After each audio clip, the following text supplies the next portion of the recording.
Krosh Walheim could barely drag air into his lungs anymore.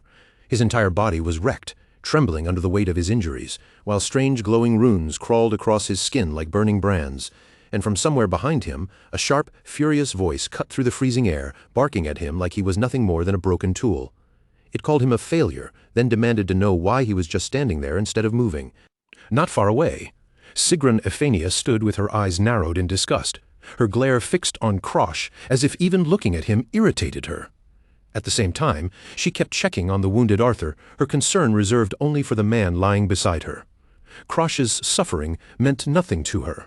All she wanted was for him to hurry up and steal the deadly curse that was eating away at their leader's life. Krosh had already been pushed far past his limit. Blood spilled from his mouth as another violent cough tore through his chest, yet he still forced his ruined body to move one step at a time. He knew better than anyone that he didn't have much time left, but even then he raised his hand anyway, preparing to carry out the one miserable duty they had always kept him around to perform. As his fingers stretched forward, the young man couldn't help but look back on the kind of life he had lived. From the beginning, he had been treated like the party's sacrificial lamb, the one forced to swallow everyone else's rot, poison, and misfortune. And now, even at the very end, it seemed his final moments would be spent doing the exact same thing all over again. Krosh lowered his gaze to his own hand, staring at the intricate tattoo-like markings carved across his skin. Those marks branded him as a failure born from a prestigious bloodline, a disgrace that never lived up to the name Walheim.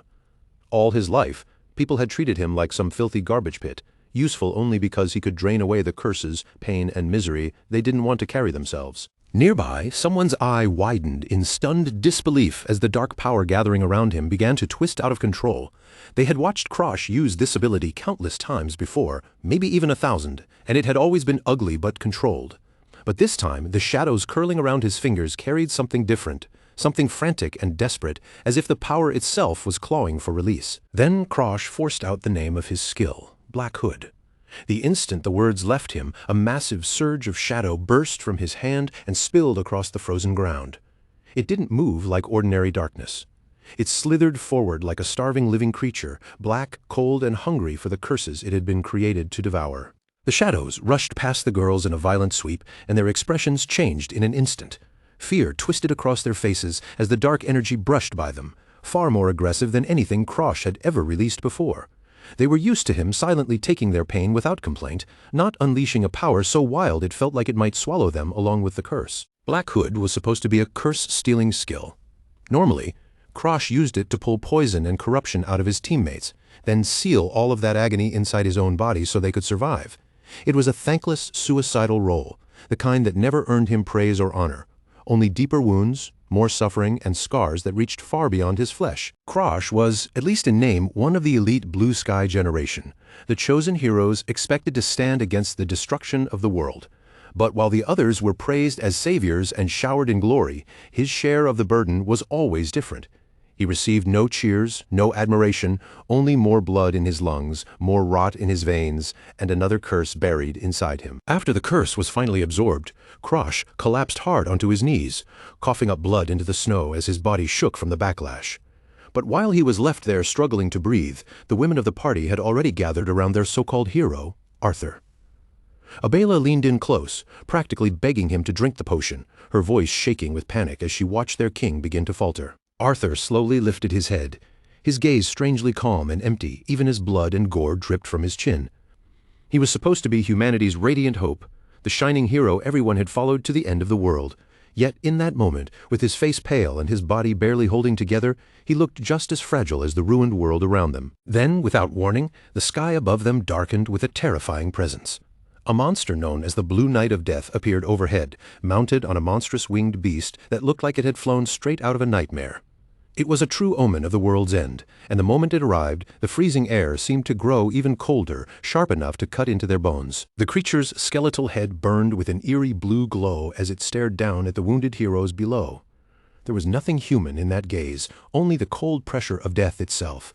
It was a nightmare born from the erosion of the world, and from the way it hovered above them, it looked ready to crush whatever remained of the legendary heroes once and for all. A massive explosion suddenly tore through the entire area. The force of it shook the frozen battlefield, blasting chunks of rock and ice high into the darkening sky. The impact was so violent that it felt as though the ground itself was being ripped open beneath them, as if the monster's arrival had split the world apart.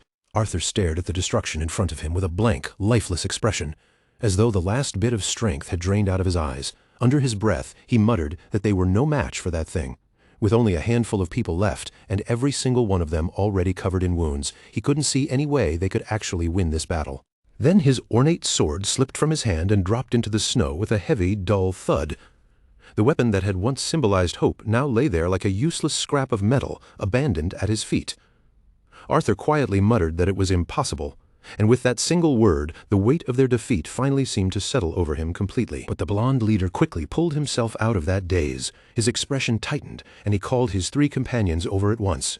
In a low, serious voice, he told Sigrun, Abela, and Mary Diana to come to his side immediately, the command carrying a strange heaviness that made the moment feel even colder. The 3 women moved toward him without hesitation, clinging to Arthur with absolute devotion.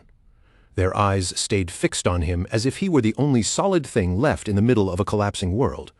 None of them understood yet that the hero they worshipped was about to make a decision that would abandon everything behind them, including the one person still lying in the cold. From a distance, Krosh watched them gather together while clutching his wounded side, fighting just to keep himself conscious. He wasn't invited into that circle. He wasn't treated like a comrade or a fellow hero. He was simply the disposable tool that had already finished its job, a broken thing left behind to rust after being used one last time. Krosh glared at them through the pain, suspicion crawling up his spine as he tried to understand what Arthur was planning. A world-ending monster was closing in, yet the so-called hero was just sitting there gathering his women around him instead of preparing to fight. Something about that sight made Krosh's skin crawl, and the unease in his chest only grew stronger. Arthur's eyes turned cold, and his voice hardened with a final kind of resolve. He declared that he was ending everything right there and then. But the way he said it didn't sound like the words of a man preparing to win a battle. It sounded quieter, heavier, and far more personal, like he had already chosen a different kind of ending. Krosh's strength finally gave out, and he collapsed to his knees as the crushing truth slammed into him. The last spark of hope this world had been clinging to was gone. Their hero, the man everyone believed would save them, was standing there without shame, spitting out words of surrender as he abandoned the fight completely. Krosh clenched his teeth so hard his jaw trembled, his face twisting with rage, disbelief, and bitter frustration. He finally understood what Arthur had chosen. Their precious hero wasn't trying to save the world anymore. He was giving up on it, choosing to run away from the consequences of their failure instead of facing the disaster right in front of them. As Arthur and the others began to walk away, the snow behind them remained soaked with blood and littered with corpses. A literal sea of dead bodies stretched across the battlefield, all the people who had been sacrificed just to bring them to this final place. Krosh forced his voice out and asked if they were truly going to abandon everything after so many lives had been thrown away for their sake. Then Krosh let out a bitter, mocking laugh, the sound rough and broken from the blood in his throat. He shouted after them, tearing into Arthur's arrogance without holding anything back. He mocked the hero for throwing the world away after being carried this far, especially when he had spent the entire journey protected, pampered, and surrounded by a harem of women who treated him like a king. Sigrun snapped almost instantly. Her face twisted with fury, and she screamed at Krosh to shut his mouth. To her, hearing someone like him insult Arthur was unbearable even now, even while they were preparing to leave Krosh behind to die. In her eyes, their trash of a teammate had no right to speak against the man she worshipped. The princess folded her arms across her chest and stood firmly in Arthur's defense, insisting that he had done everything he possibly could for the Empire. She, too, was supposed to be a hero of the Blue Sky generation, one of the people chosen to protect the world. But in that moment, her sense of justice was completely swallowed by her blind devotion to Arthur. Sigrun only pushed further, throwing insult after insult at Krosh as if his sacrifices meant nothing at all. She called him a piece of garbage who knew only how to steal, then warned him not to even think about lecturing a noble hero like Arthur. The words struck hard, not because they were new, but because they came from the very people he had bled for again and again. For a moment, Krosh could only stare at her, genuinely stunned by the sheer nerve of it. His one good eye widened in disbelief as the words sank in. Being called trash by enemies was one thing, but hearing it from the people whose lives he had saved over and over again hurt, in a way even his battered body couldn't compare to. His blood-stained hand rose shakily, and he pointed a trembling finger straight at them. His voice, rough with pain, climbed higher as anger finally broke through the exhaustion. Krosh demanded to know how they could spit such hateful words at the person who had stood between them and death for years, taking the damage they were too precious to bear themselves. He gestured wildly toward the ruined battlefield around them, forcing them to look at the truth they kept trying to ignore. Without his skill, none of them would have survived even the first month of their journey. He had been the one absorbing the curses, taking the wounds, and carrying the filth, all so they could keep standing in the light and pretending to be heroes. Another violent cough ripped through Krosh's chest, and blood stained his lips again. But he refused to fall silent. If they wanted to forget every sacrifice he had made, then he would drag those memories back in front of them one by one. And the first name he threw into the cold air was Abela, the party's Red Witch. Abela looked back at him with tears in her eyes, her expression weak and pitiful as she clutched her staff close to her body. She stood there like she was the one being attacked, like Krosh's anger was some unbearable cruelty. For someone known as a powerful mage, there was not a trace of gratitude in her face for the man who had once saved her. Krosh reminded them that Abela had once been struck by a curse that stole her voice completely. She couldn't cast spells, couldn't speak, and couldn't do a single useful thing for the party. She had been reduced to dead weight, unable to contribute at all, until Krosh stepped forward and took that curse into his own body in her place. And after all that, when he tried to get her painkillers, she had actually attacked him. She lashed out like a wounded animal, even though he was the one still suffering from the very poison he had stolen from her. Krosh had carried her misery so she could live, and her answer had been to turn her violence on him. He said that nothing had changed from back then to now. Abela's attitude was exactly the same as it had always been. She was perfectly willing to dump her pain, her curses, and her problems onto him, but when it came time to acknowledge what he had suffered for her, she couldn't even bring herself to look him properly in the eye. Abela turned her face away, tears streaming down her cheeks as though she had suffered some terrible injustice. But to Krosh, it was the same performance he had seen over and over again. She would rather act like the helpless victim than admit that the thief she looked down on was the reason she was still alive. Then Krosh's anger shifted to Mary Diana Ephania, the woman celebrated across the empire as its strongest spear. She stood there stiff and proud, her expression stern and judgmental, as if she still believed herself far above him. Even after years of Krosh cleaning up the disasters she caused, she looked at him like he was the disgrace. Mary Diana had been nothing more than a reckless fool, rushing into danger without thinking and blundering straight into trap after trap.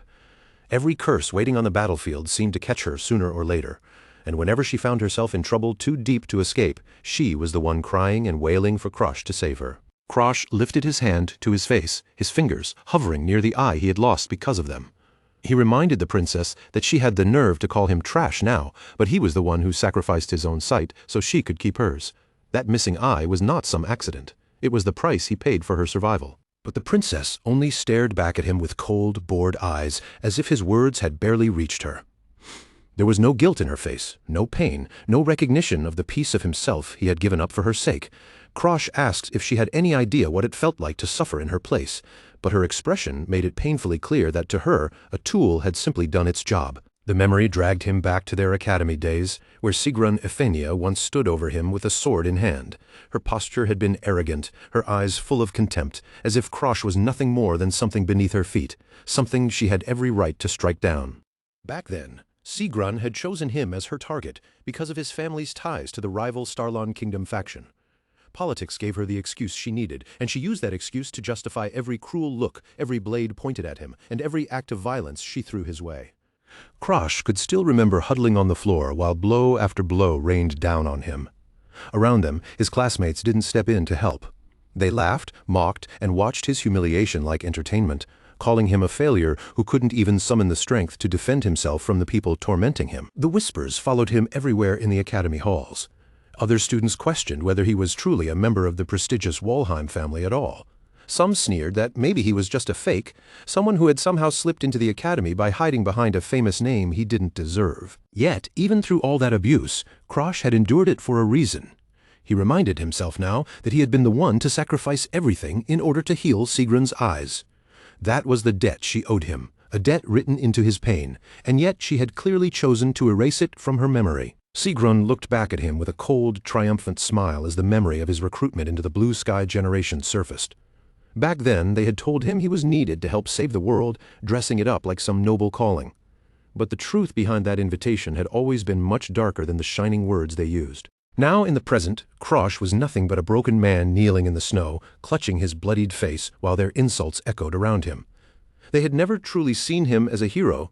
To them, he had only ever been a stain on the kingdom's name, a disgrace from a noble family, and a talentless failure who couldn't fight the way real heroes were supposed to. Krosh slowly lifted his head, his expression hollow as dirt and blood smeared across his face. After all the years he had spent absorbing their curses, cleaning up their mistakes, and carrying the suffering they refused to bear, he was left with only one unbearable question. What had all of that pain, all of that sacrifice, and all of that misery even been for? Arthur looked down at Krosh from above, blood still leaking from the corner of his mouth as his expression turned painfully cold. Then, with a voice calm enough to send a chill through the battlefield, he gave Krosh his final judgment. If Krosh had been born as anyone else, Arthur said, maybe he could have become a savior, but as he was now, standing there broken and useless, he was nothing more than a disappointment. Krosh screamed Arthur's name with everything his ruined throat had left, his voice cracking with desperation, confusion, and disbelief. He couldn't understand how the leader he had trusted for so long could stare at him like that in the final moments of the world. There was no warmth in Arthur's eyes, no regret, not even the faintest trace of pity. Memories rushed through Krosh's mind, dragging him back to all those days when he had followed Arthur without question. Even when Arthur's path meant leading other reckless fools straight into danger, Krosh had gone along with it because he believed in him. He had placed all his faith in that one man, convinced they were fighting for a future where everyone could survive together. He remembered the moment he had chosen to remain by Arthur's side, watching the hero stand at the very front of the battlefield without backing down. Back then, Arthur had looked fearless, almost radiant, like the only person capable of carrying the Blue Sky generation forward. Krosh had truly believed that if anyone could lead them to victory against the world's destruction, it had to be him. Krosh forced the question out through blood and trembling breaths, asking Arthur why he was giving up so easily now, right at the very end. But Arthur's voice stayed eerily composed, even as the world shattered around them, and death closed in from every side. And at last, the hero decided to reveal the secret he had hidden from the follower who had trusted him more than anyone. The blond leader leaned closer, his chin stained red as drops of blood fell one after another into the snow.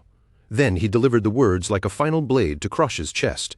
He admitted that the world was already finished, completely beyond saving, but he made it clear that he had no intention of dying together with it. Arthur revealed that his plan was to begin everything again from the very start, leaving this ruined timeline and all its destruction behind him. There was no guilt in his eyes as he said it, no shame for abandoning the world he had once sworn to protect. To him, this apocalypse was no longer something to stop. It was simply something to escape. Krosh's eyes widened in horror as the meaning of Arthur's words finally sank in. Starting over while everyone else was left to die was not salvation.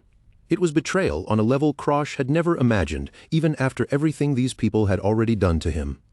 For a moment, the shock hit harder than any curse he had ever swallowed. Arthur went on to explain that this was not the first time he had stood at the end of a doomed world.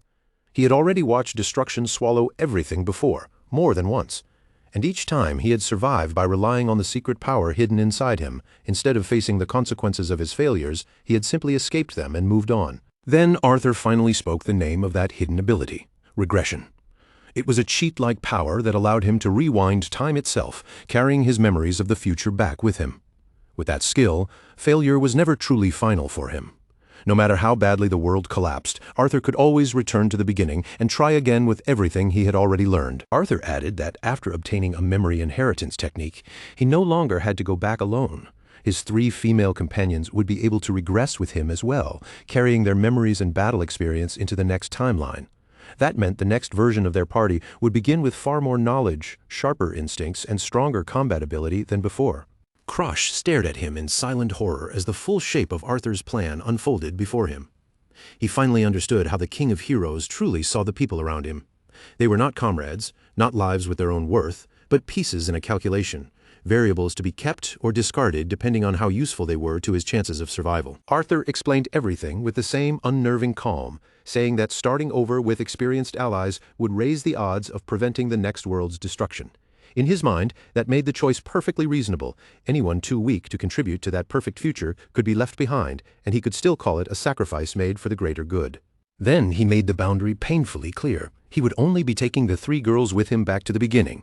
No one else mattered enough to bring along. Arthur had no intention of wasting strength on anyone who could not serve his vision of victory, and to him, Krosh had already fallen outside that circle. Krosh looked utterly devastated, his hands trembling at his sides as he forced himself to ask the question he already feared the answer to. Where did that leave him? He wanted desperately to hear that there was still a place for him in Arthur's new plan, but the silence that followed was so cold it felt like an answer all by itself. Arthur's expression did not soften in the slightest. His eyes stayed cold, distant, and completely free of pity as he looked at the man who had bled for him for years. There was no gratitude in that gaze. He looked at Krosh the way someone might look at a damaged tool, something that had served its purpose and was no longer worth repairing. Then Arthur gave his final verdict without hesitation. Krosh was not needed in the next world. That was all there was to it. In Arthur's mind, the man who had carried their curses and protected their lives had already outlived his usefulness, so the simplest choice was to leave him here to die among the ruins of this failed timeline. Krosh could not even find the words to answer. His mind spun under the weight of that cold-blooded rejection, each piece of it cutting deeper than the last. For years he had believed they were comrades walking the same path. Now he realized he had never even been part of Arthur's true plans for the future. Arthur admitted that Krosh's Black Hood had been useful for a long time. That skill had helped the party push through cursed places and deadly obstacles that would have stopped any ordinary hero completely. With Krosh there to absorb what no one else could survive, Arthur's party had been able to keep moving forward again and again. He even acknowledged that Krosh had stolen curses impossible for others to break, turning himself into a shield for the entire party. Every time danger should have destroyed them, Krosh had taken it into his own body instead. But to Arthur, those sacrifices were not acts of loyalty or courage. They were simply a convenient service that had now reached its end. Arthur pointed out that bringing along someone whose body and mind were already falling apart would make no sense. Krosh had been poisoned, cursed, broken, and worn down too many times to be useful in the next timeline. So Arthur would rather abandon this damaged version here and simply begin again with a fresh Krosh when the world rewound. He even mocked the very idea of loyalty, speaking as if bonds between comrades were nothing but wasted sentiment. In his eyes, it was far more efficient to pick up a clean, untouched version of Krosh after going back in time. The way Arthur said it made the truth obvious. To him, Krosh was no different from an early-stage item used until it wore out, then replaced without regret. Tears spilled down Krosh's face as the truth of his life finally crushed him. He had never been their friend. He had never been their trusted teammate. To the people he had protected with his own flesh, he was just a consumable resource, something meant to absorb damage, break down, and be thrown away once it was no longer useful. Arthur and the girls turned their backs on him and began walking away. Even as the world around them erupted into chaos and explosions tore through the collapsing land. Without looking back, Arthur told Krosh not to worry. He promised that he would make good use of him in the next life, and the life after that as well, as if Krosh's future suffering had already been decided. Then Arthur gave him one last farewell, cruel and mocking in its calmness, saying they would meet again soon. The hero stepped toward the bright light of his regression skill, his figure slowly swallowed by that blinding glow. And behind him, his most loyal follower was left alone, abandoned to be consumed by the end of the world. Krosh tried to call after them, but his voice came out as a weak, broken rasp, barely strong enough to cut through the roaring destruction. He begged them to wait, to stop, to look back just once. But the heroes never slowed their steps. They kept moving toward their new beginning, as if the dying boy behind them had already disappeared. He stretched out one blood-stained hand toward their fading backs, fingers trembling as the weight of Arthur's betrayal finally sank all the way in. Somewhere deep inside, Krosh realized he had always known this ending was possible. The signs had been there for years, but he had chosen to ignore them, clinging to trust until that trust destroyed him. A memory from childhood flashed through his mind, sharp and bitter. Krosh remembered all the times he had been bullied while Arthur stood nearby and watched without lifting a finger. Now, lying there at the end of everything, he finally understood. If Arthur had ever truly seen him as a comrade, he would have stepped in at least once. Back in the present, despair burned away and became pure, white-hot fury. Krosh screamed for them to take him with them, his voice raw and broken as the flames of the dying world drew closer around him. He cursed Arthur as a bastard, rage pouring out of him at last because there was nothing left to protect and nothing left to lose. His hand trembled weakly against the snow, fingers digging into the cold as his vision began to blur at the edges. Consciousness slipped away from him little by little, and the freezing chill crept deeper into his bones. His body, battered beyond repair, was finally beginning to give up before the world itself had even finished dying. Krosh lifted his fading gaze toward the crumbling sky, and a grim, bitter irony settled over him. His life would end before the world did. He was going to die alone in the darkness, left behind in a broken timeline, while the people who had used him would step into a perfect new life without paying any price for what they had done. But then, just as his consciousness was about to sink completely, a small spark of defiance lit in his eyes. Krosh refused to let this be the end. With the last scraps of strength left in his body, he forced himself to stay awake for one final act, determined either to drag Arthur down with him or steal a chance to survive. In that desperate moment, Krosh realized something he had never dared to rely on before. Black Hood was not limited to stealing only curses. It could affect skills as well. He had never once tried to use it on another hero's core ability, especially not something as powerful as Arthur's regression, but now there was absolutely nothing left for him to lose. Krosh reached out one last time, pouring every remaining drop of strength, hatred, and desperation into his trembling hand. He activated Black Hood again, but this time his target was not a curse or a wound. He aimed straight at Arthur's soul, intending to tear the power of regression away from the hero who had thrown him aside. It was a desperate gamble made by a dying man at the bottom of a collapsing world. As the heroes prepared to leave him behind, Krosh unleashed his power with everything he had left. His body was broken, his blood soaked the snow beneath him, but his will locked onto one thing, stealing the single power that could give him a future. Arthur's body was suddenly wrapped in a blinding white radiance as the regression skill began to activate around him. The light poured over his figure like the doorway to a new beginning, bright enough to drown out the ruined battlefield behind him. He stood there with his arms stretched wide, accepting the light as if his escape was already guaranteed. Arthur had no idea that in that exact moment, the greatest power he possessed was no longer safe. The tool he had abandoned was reaching for the one thing Arthur thought could never be taken from him. Black Hood manifested above them as a colossal, shadowy hand descending from the heavens. Dark, spiraling energy twisted around it like a storm. And within that dreadful shape, massive eyes opened and fixed themselves on Arthur. Its target was clear. It was reaching straight for the soul of the King of Heroes. Krosh stared upward in disbelief, his bruised and bloodied face frozen as he felt the skill take hold. For a moment, even he could hardly believe it. His final, desperate gamble was actually working against Arthur, the man everyone had treated as untouchable and invincible. Inside the swirling darkness, a monstrous maw split open, lined with sharp teeth and a long, hungry tongue ready to devour whatever it seized. The force of the stolen power twisted into a violent vortex, shaking the very foundation of the dying world as if the darkness itself had become a predator. Runes and ancient markings flared across Krosh's battered skin as the transfer of power climbed toward its peak. Every burning symbol seemed to pulse with his anger. In his mind, Arthur's name echoed over and over again, feeding the Black Hood's dark magic with the hatred born from years of betrayal.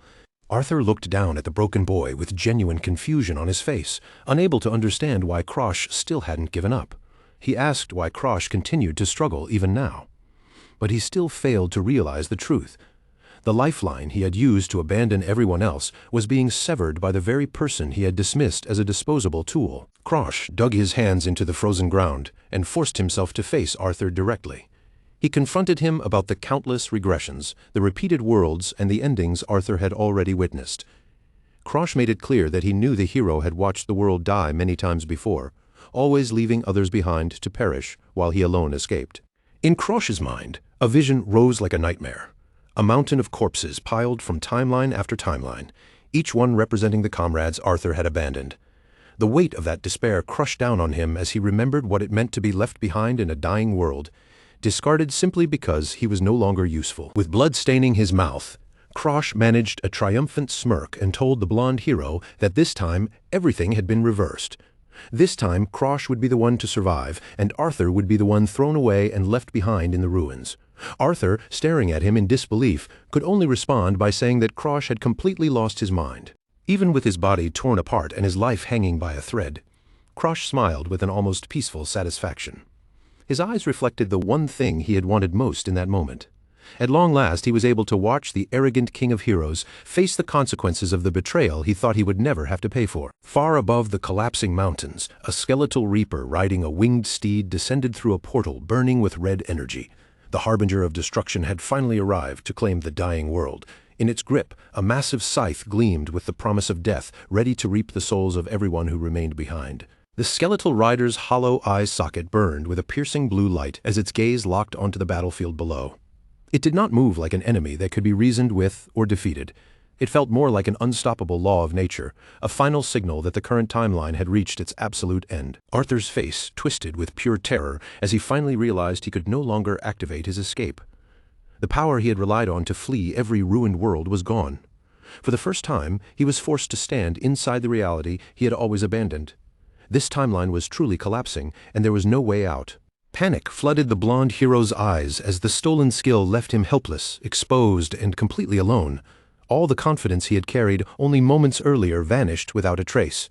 In its place was the same raw fear his abandoned comrades must have felt, the terror of being left behind when salvation was taken away. Arthur was swallowed by the destruction closing in from every direction, his terrified screams disappearing beneath the deafening roar of the world collapsing around him. Without the regression skill to carry him away, the so-called King of Heroes was no different from anyone else trapped in that apocalypse. In the end, he became just another victim of the ruin he had failed to stop. The skeletal rider lifted its massive scythe and brought it down with terrifying force. The cold blade sliced through the air as if it were cutting into the very fabric of reality itself. Then a booming voice rolled across the empty void, telling all who feared death to struggle with everything they had left. Just before the Reaper's strike could claim him, a pillar of blue and white energy burst up around Krosh, twisting like a storm of light. The swirling power wrapped around his broken body like a shield, blocking the deadly blow. The regression skill he had stolen was finally activating, tearing him away from the dying world and dragging him back toward the past. As the ruined world vanished into a blinding void of light, Krosh made a vow deep inside his heart. This time, he would not simply survive by following someone else's orders. In the next world, he would save everything with his own hands, using the powers he had stolen and the pain he would never forget. Everything faded into a deep, ringing silence as the regression fully took hold. Krosh's consciousness drifted through a white, endless sea, his exhausted eyes slowly closing while the stolen power remade his body from the inside out. Then, in the stillness, beads of sweat began rolling down his forehead. His mind floated in a hazy, half-awake state, burdened by the strain of being dragged backward through time. Suddenly, his eye snapped open. His pupil widened sharply, as if a fresh memory had just stabbed straight through his mind. The frozen battlefield was gone.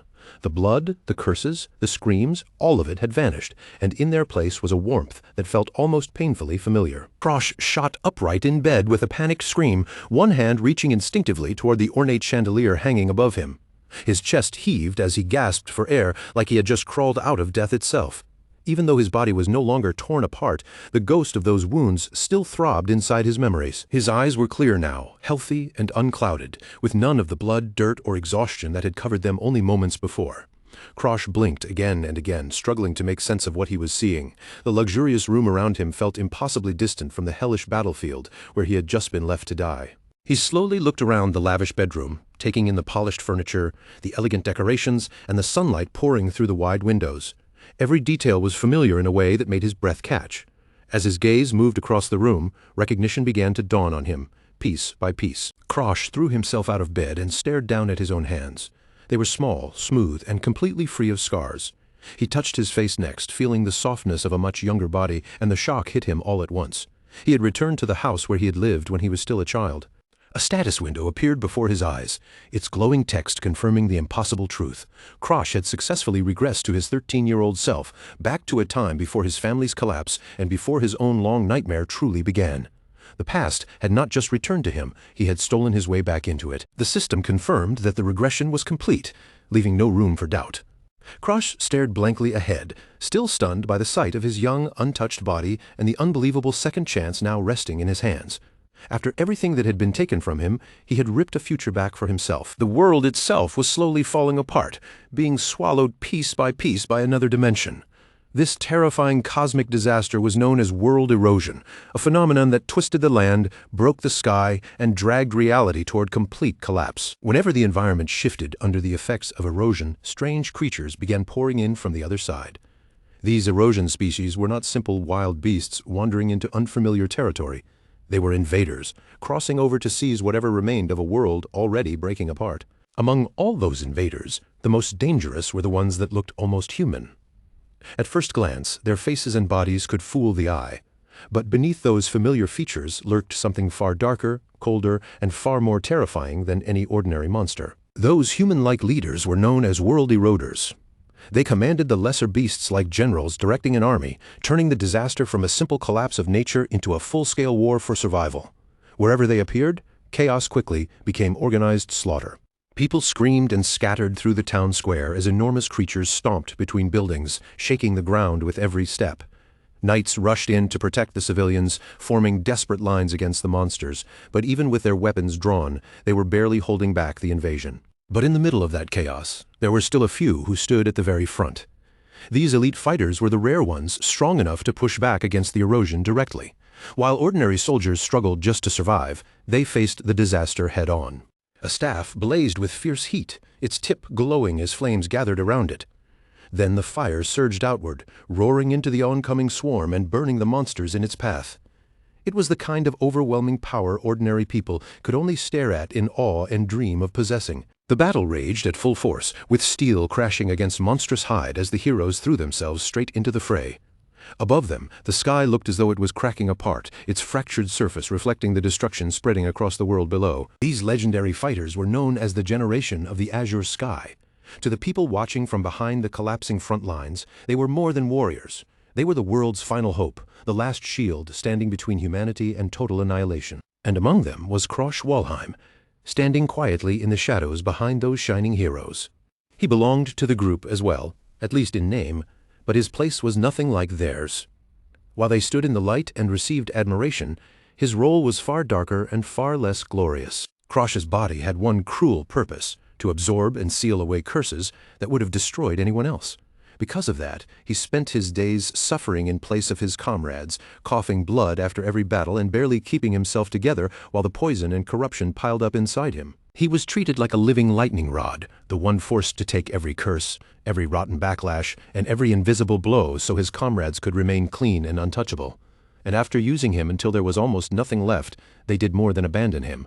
They betrayed him. That miserable, pain-filled life finally reached its end in a frozen wasteland at the edge of destruction. As darkness closed around him and the world crumbled into ruin, Krosh made one final move. It was the last act of a man who had nothing left except hatred, desperation, and the will to survive. Then, all at once, the cold disappeared.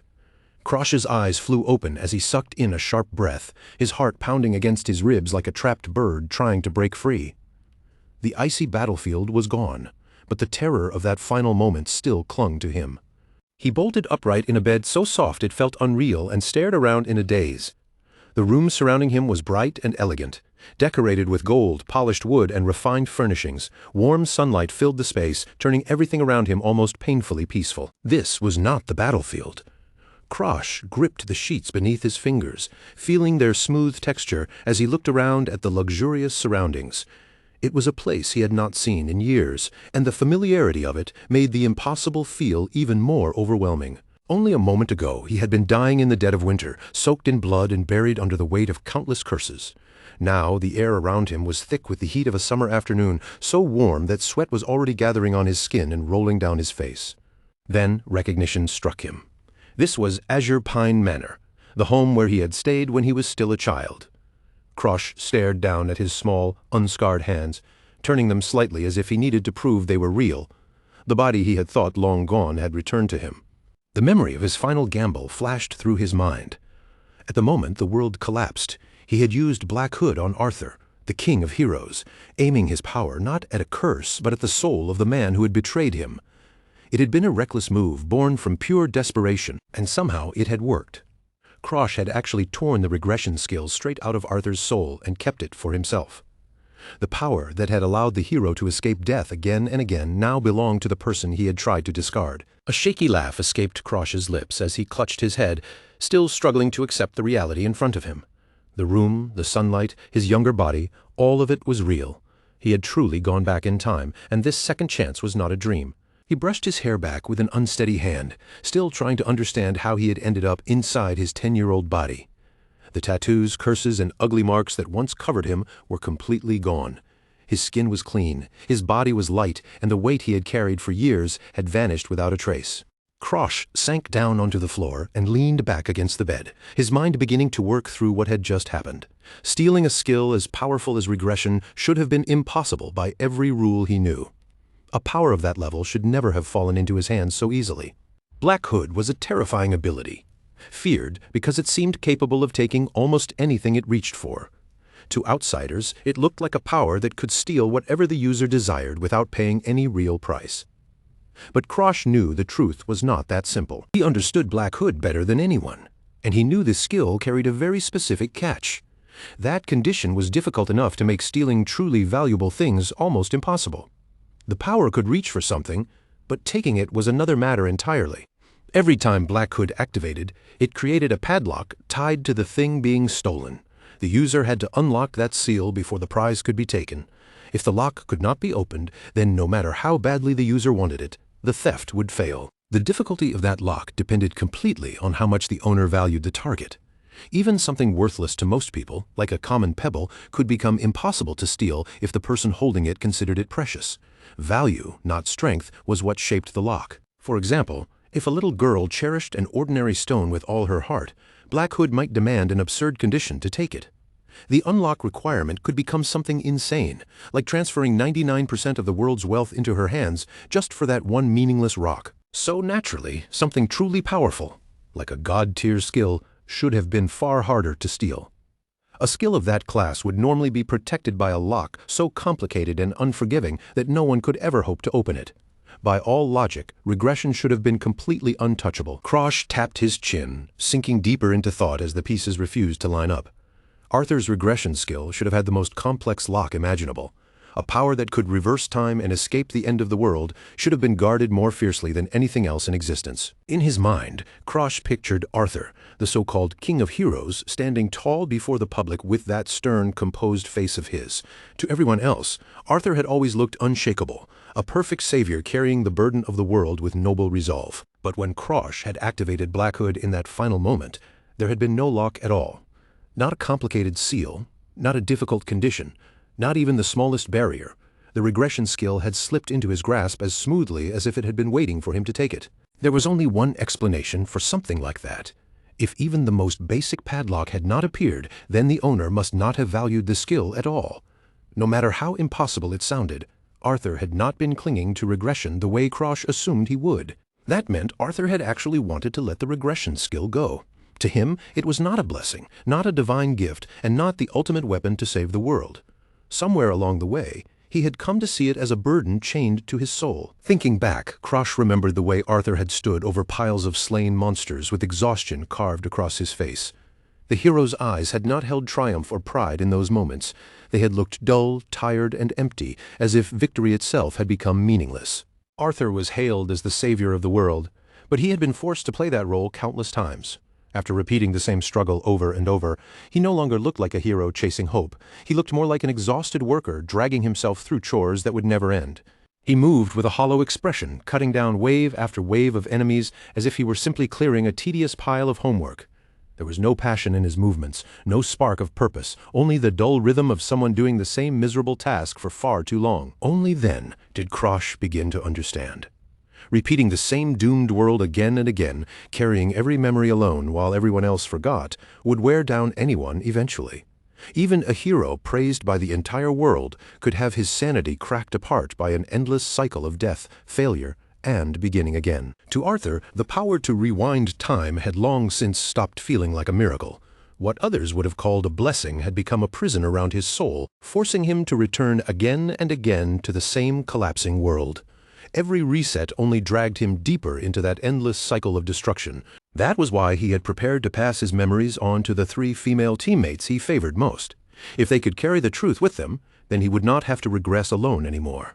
Together, the 4 of them would return to the beginning and take another shot at changing the outcome. In Arthur's perfect vision of the next timeline, he and the girls stood together like some happy, chosen family. Their memories, experience, and bonds would all carry forward with them.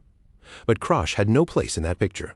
He had already been written out, abandoned to die in the old world like a used-up tool. A cold, hard look settled across Krosh's young face as the truth became clear. The fact that he had stolen regression so easily meant Arthur had been desperate to throw that power away. And now that Krosh had taken the very thing Arthur no longer wanted, he would use it to settle every debt they had left unpaid. Krosh lowered his gaze to his small hands, quietly realizing what must have happened in the timeline he left behind. Arthur, the King of Heroes, was now powerless.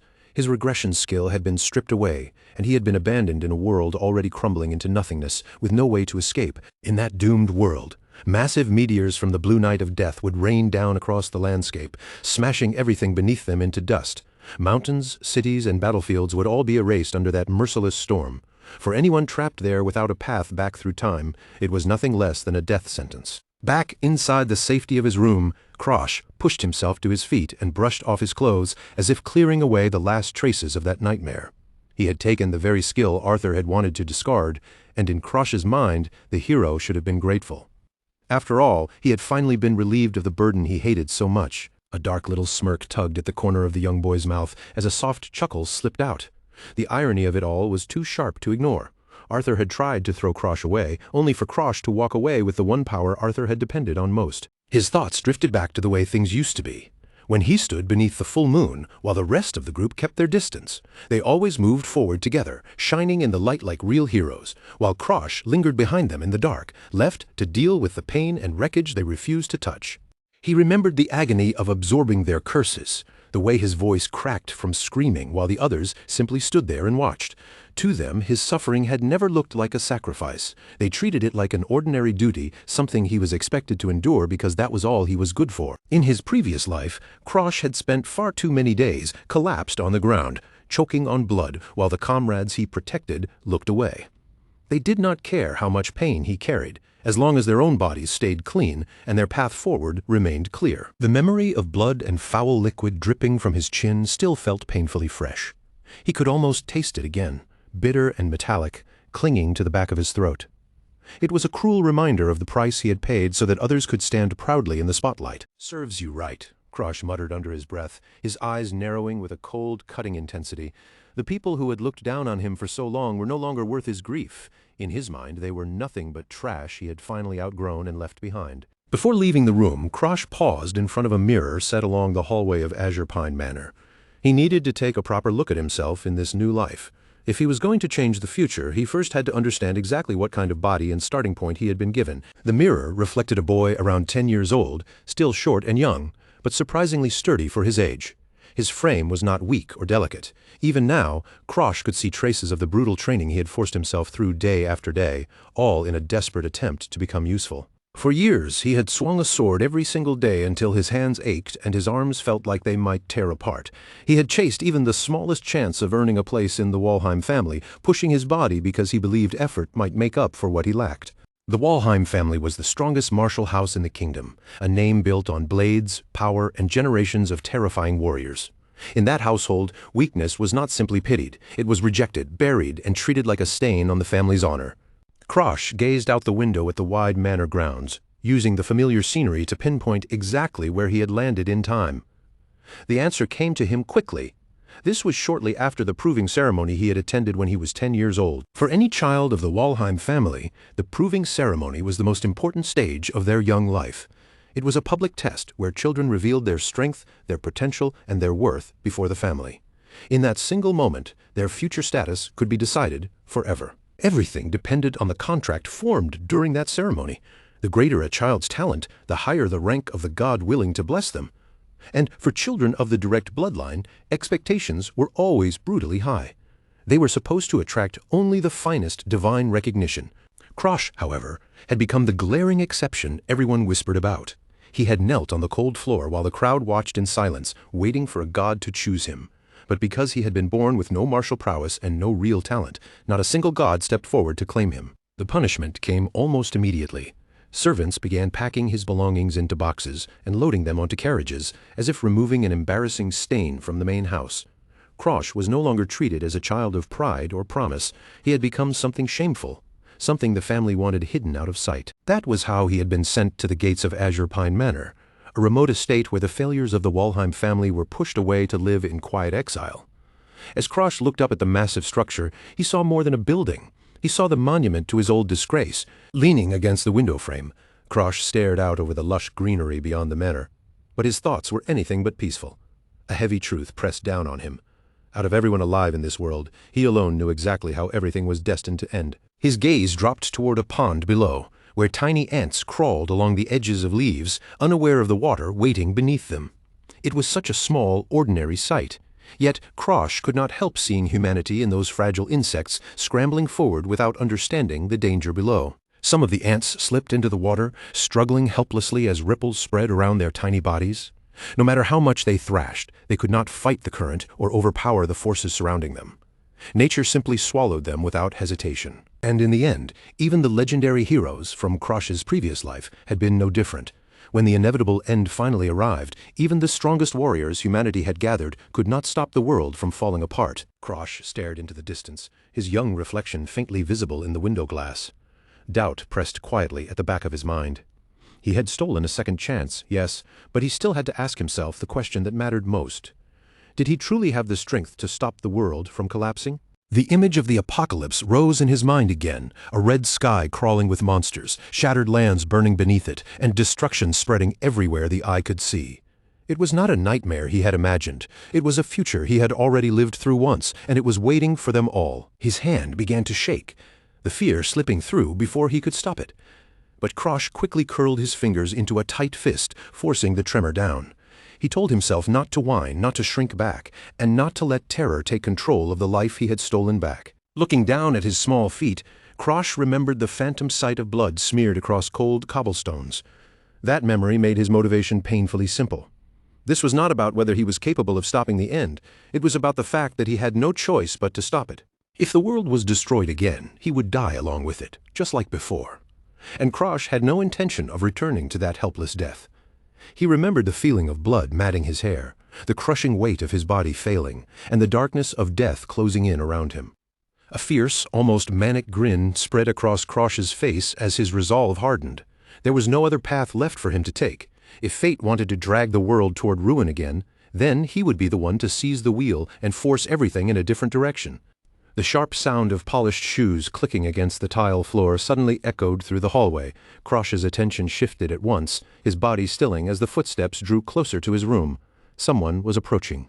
A tall, elderly butler dressed in a formal suit stopped before him and bowed deeply, one hand placed neatly over his heart.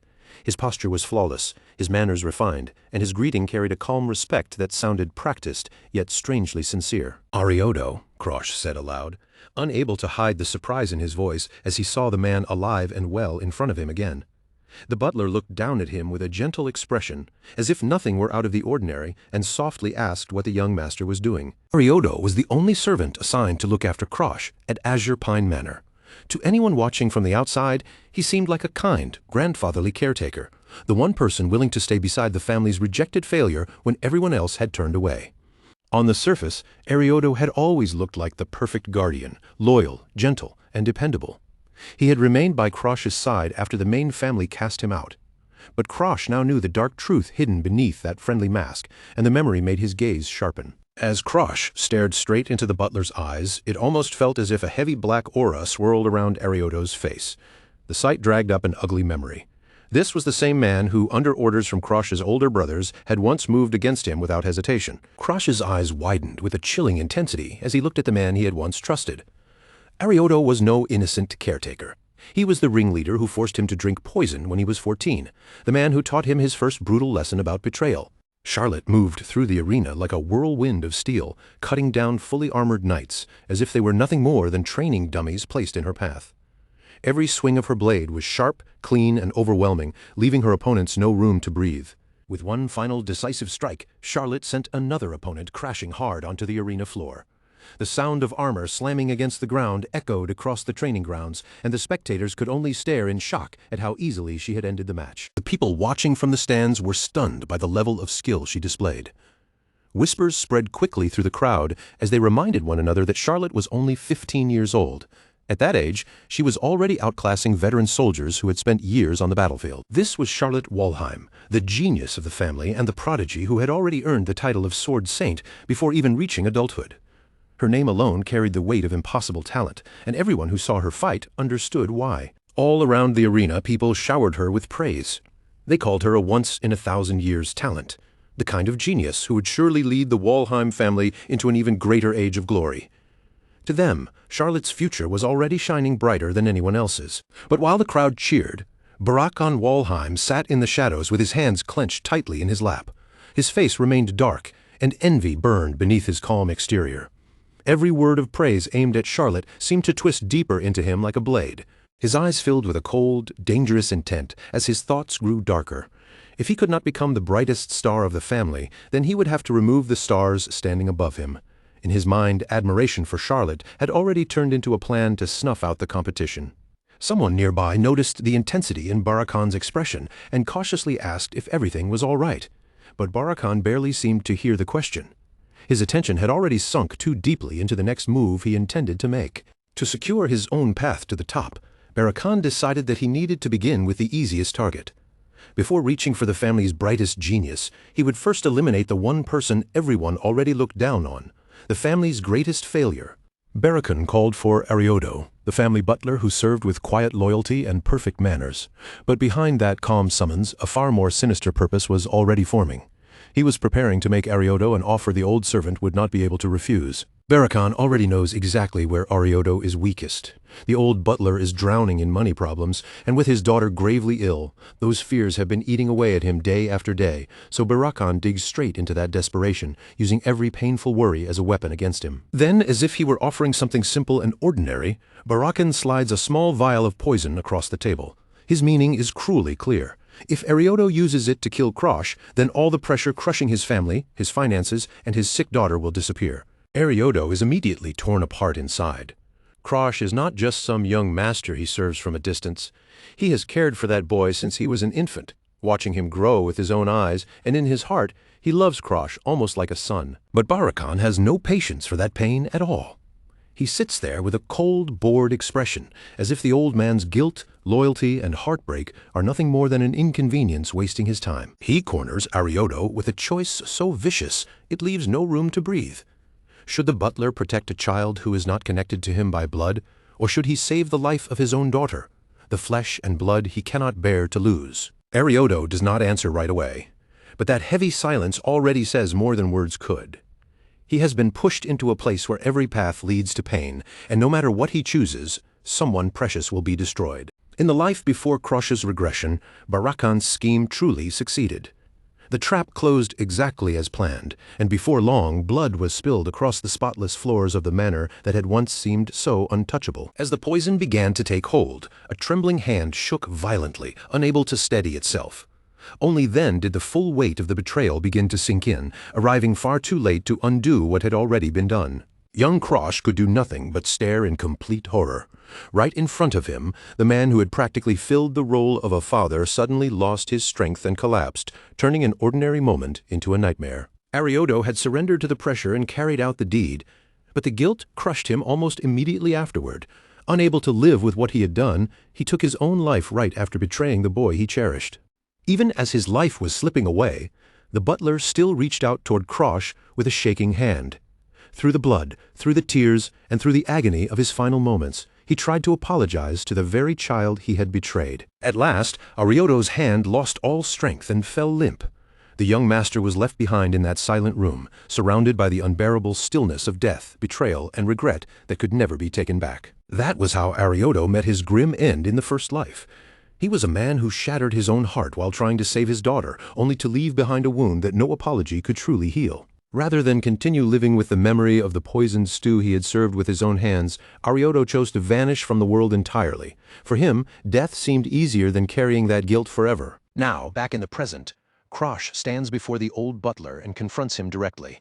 The pressure in his gaze is far too sharp for a child his age, making the air between them feel tense and impossible to ignore. Krosh already knows about the poison Barakan placed in Ariodo's hands, and instead of pretending not to notice, he cuts straight to the point, calmly asking the butler what he intends to do with it. Ariodo tries to cover it up, forcing out an excuse as though everything is just some misunderstanding. But Krosh stops that act at once by bringing up the one thing the butler never expected him to know: his daughter. The moment those words leave Krosh's mouth, Ariodo freezes in place.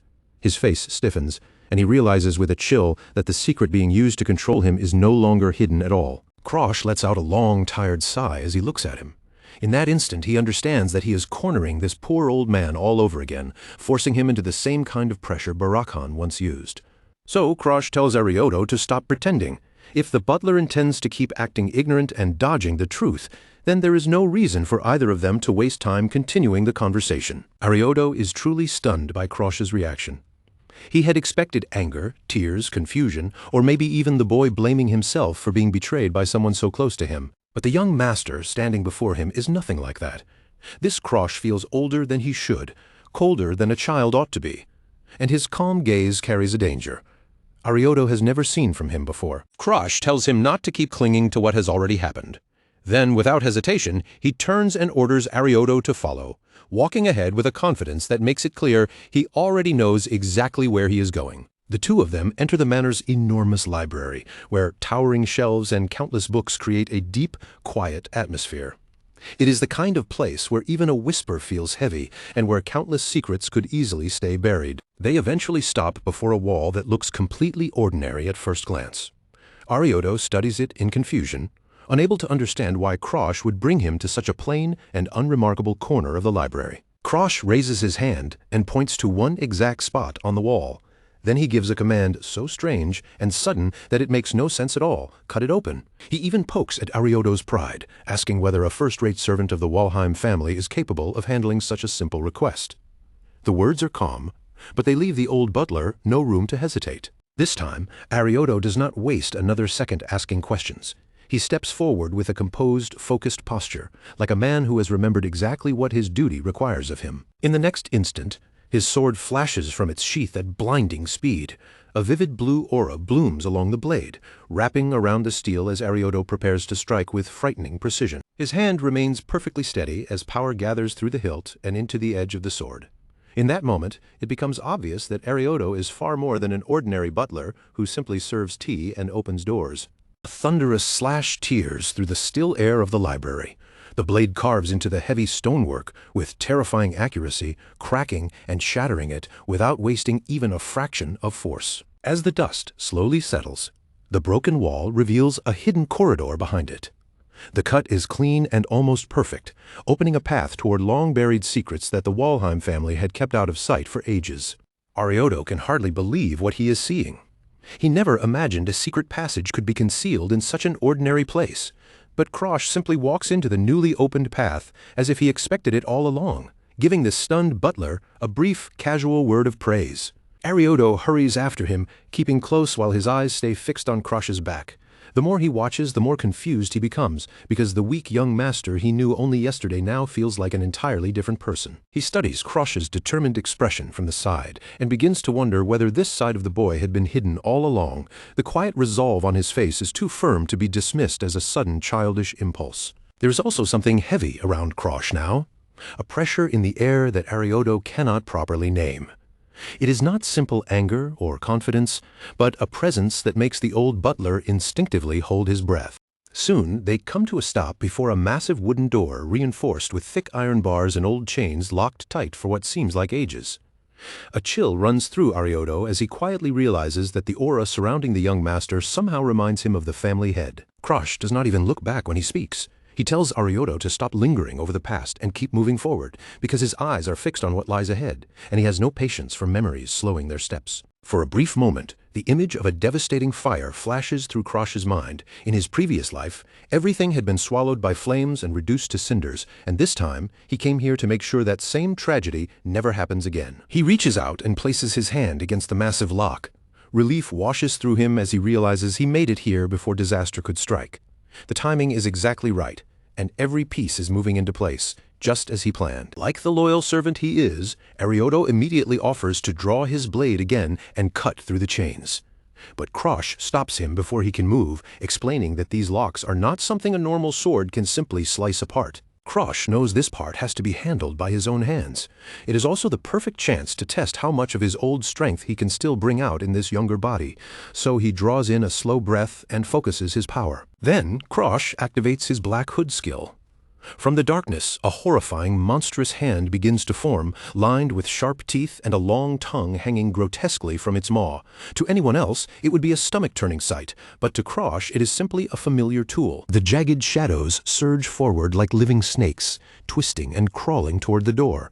They coil tightly around the iron chains and the huge lock, biting, pulling, and grinding against the metal with an unnatural force. With a sickening crack, the massive lock is torn clean off the door.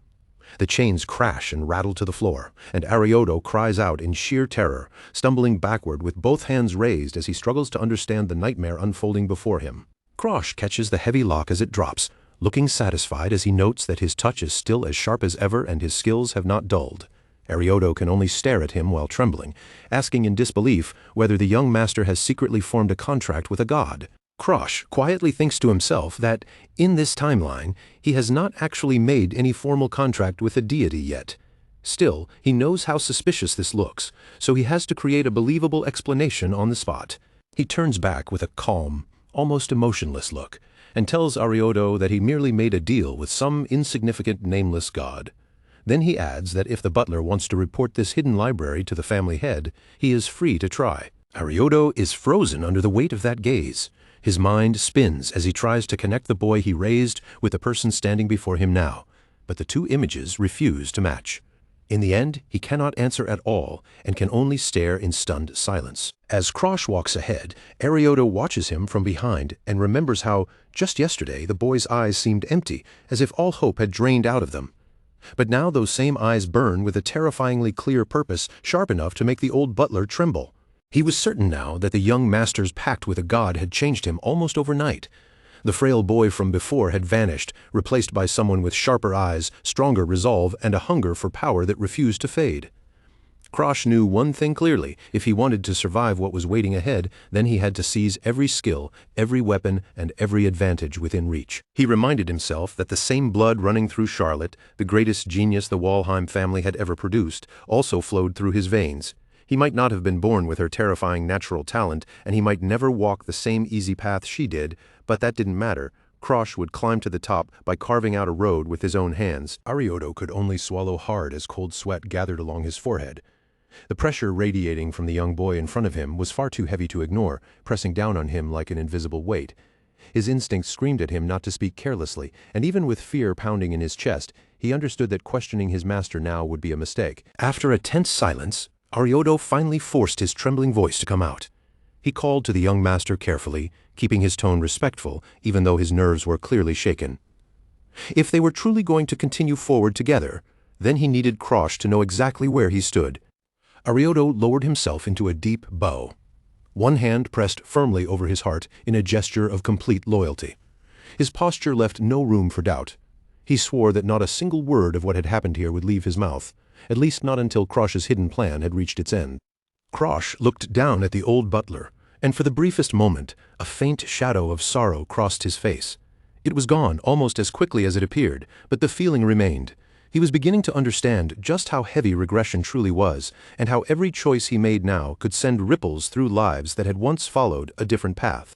Because Krosh had chosen to move differently in this life, Arioto was changing alongside him. The old butler was no longer simply a piece in his brother's schemes, no longer just a tool waiting to be used and discarded.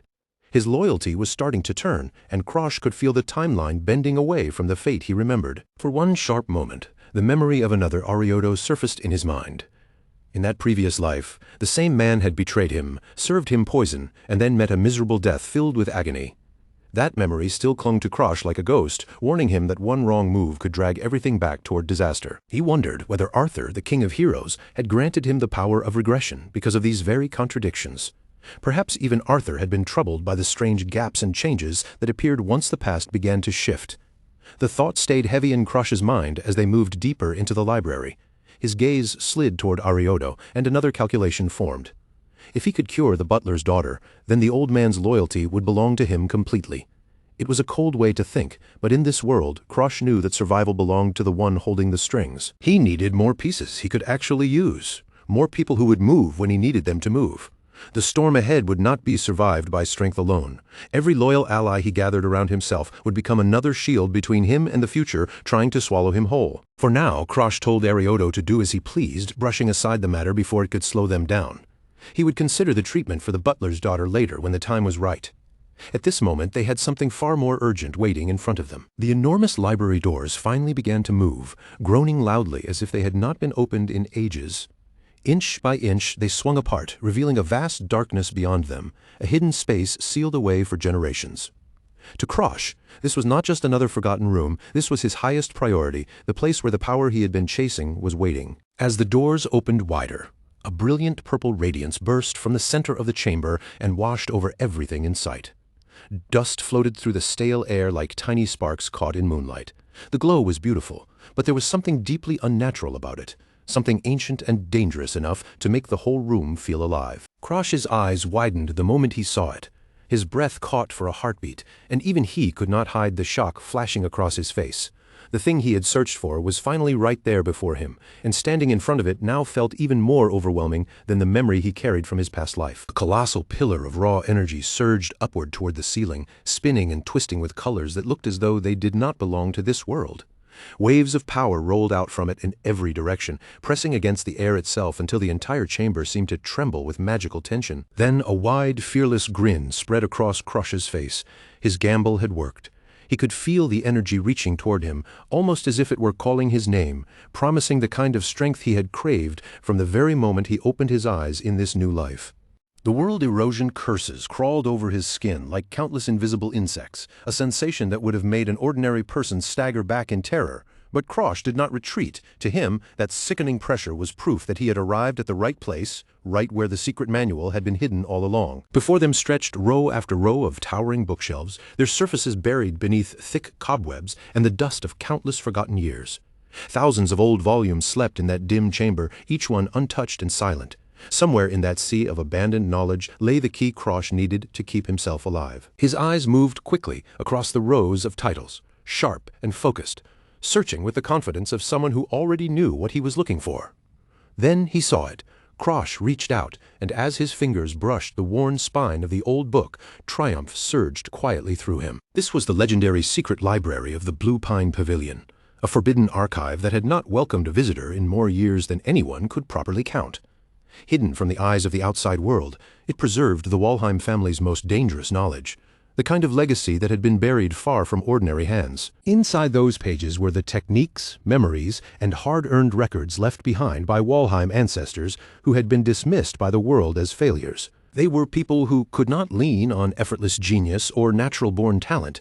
Every fragment of power they gained had been dragged out through struggle, pain, and relentless effort. These were not simple blessings handed down by some god. They were the result of human blood, sweat, obsession, and willpower pushed to the absolute limit. This library was the place where those rejected by talent discovered a path of their own, a path that could still lead them to the highest peak of martial arts. Long ago, this place had not been sealed away. It had once been open to members of the family, serving as a shared record of hardship, growth, and stubborn ambition. But in the end, the entire archive was locked behind secrecy, and it all happened because of one single person. That person was Damaris Walheim, remembered as the greatest failure in the history of the clan. In a vision burning with red energy, he appeared like a demonic warrior carved from muscle and rage, a man whose very existence proved that effort could crush the limits placed on those without natural talent. The shadow of that past loomed over everything, a dark figure grinning beneath a blood-red sky.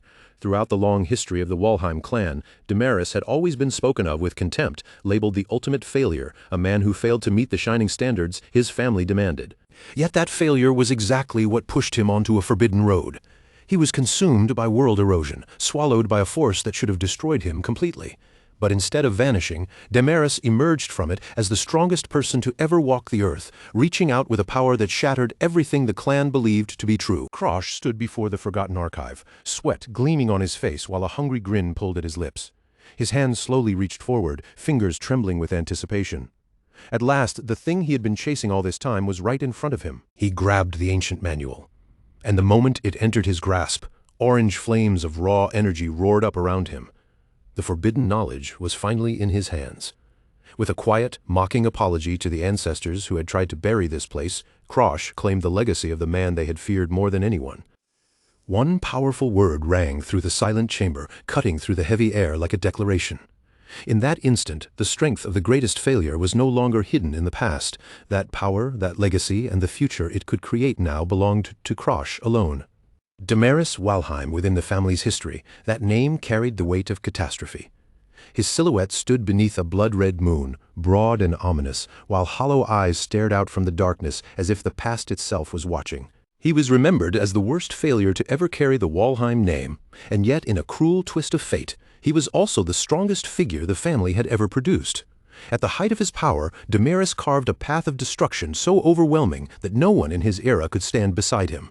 The greatest powerhouses of the world gathered against him, throwing themselves into battle with everything they had. They came armed with their strongest magic, their finest warriors, and the desperate belief that they could bring his reign to an end. But they had no idea what kind of monster they were facing. With just a simple motion, Damaris released a power that defied all common sense.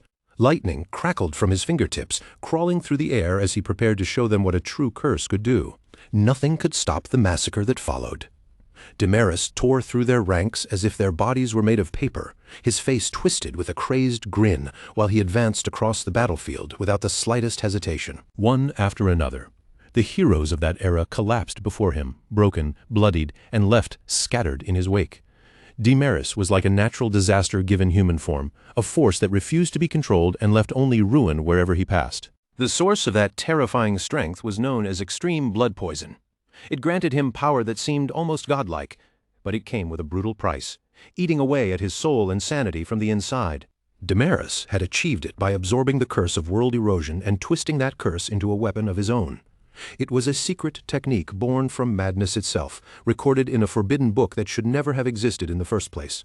Back in the present, Krosh Walheim carefully examined the scorched pages of Damaris's journal. Half of the book had been burned away, leaving gaps in the truth. As his eyes moved over the damaged text, he couldn't help wondering whether Damaris had truly lost his mind because the power inside him had grown impossible to control. Krosh remembered all too clearly what it felt like to be struck by that same curse in his previous life. Back then, he had managed to weaken its effects with Black Hood, but the pain had carved itself deep into his memory and had never really faded. Then the meaning behind the text began to settle in his mind. If Damaris had neutralized one curse by using another, then Krosh could do the same. He could use that principle to control his own blood poison and stop it from rampaging through his body. It was a terrifying balance to attempt, like forcing a snake and a crow to fight for dominance inside his own flesh. If Krosh wanted to survive, he needed to steal one very specific curse, something strong enough to act as a leash and keep the others under control. Inside him, the two powers clashed with violent intensity, taking shape as a serpent and a bird of prey locked in a brutal struggle. They were not just symbols. This was a direct fight over the flow of his life force and the future of his own body. A blinding light burst outward as the unstable energies finally began to settle into place. Krosh could feel the change spreading through him, reshaping him from within. For the first time, he felt as though he might become someone capable of standing against the apocalypse waiting ahead.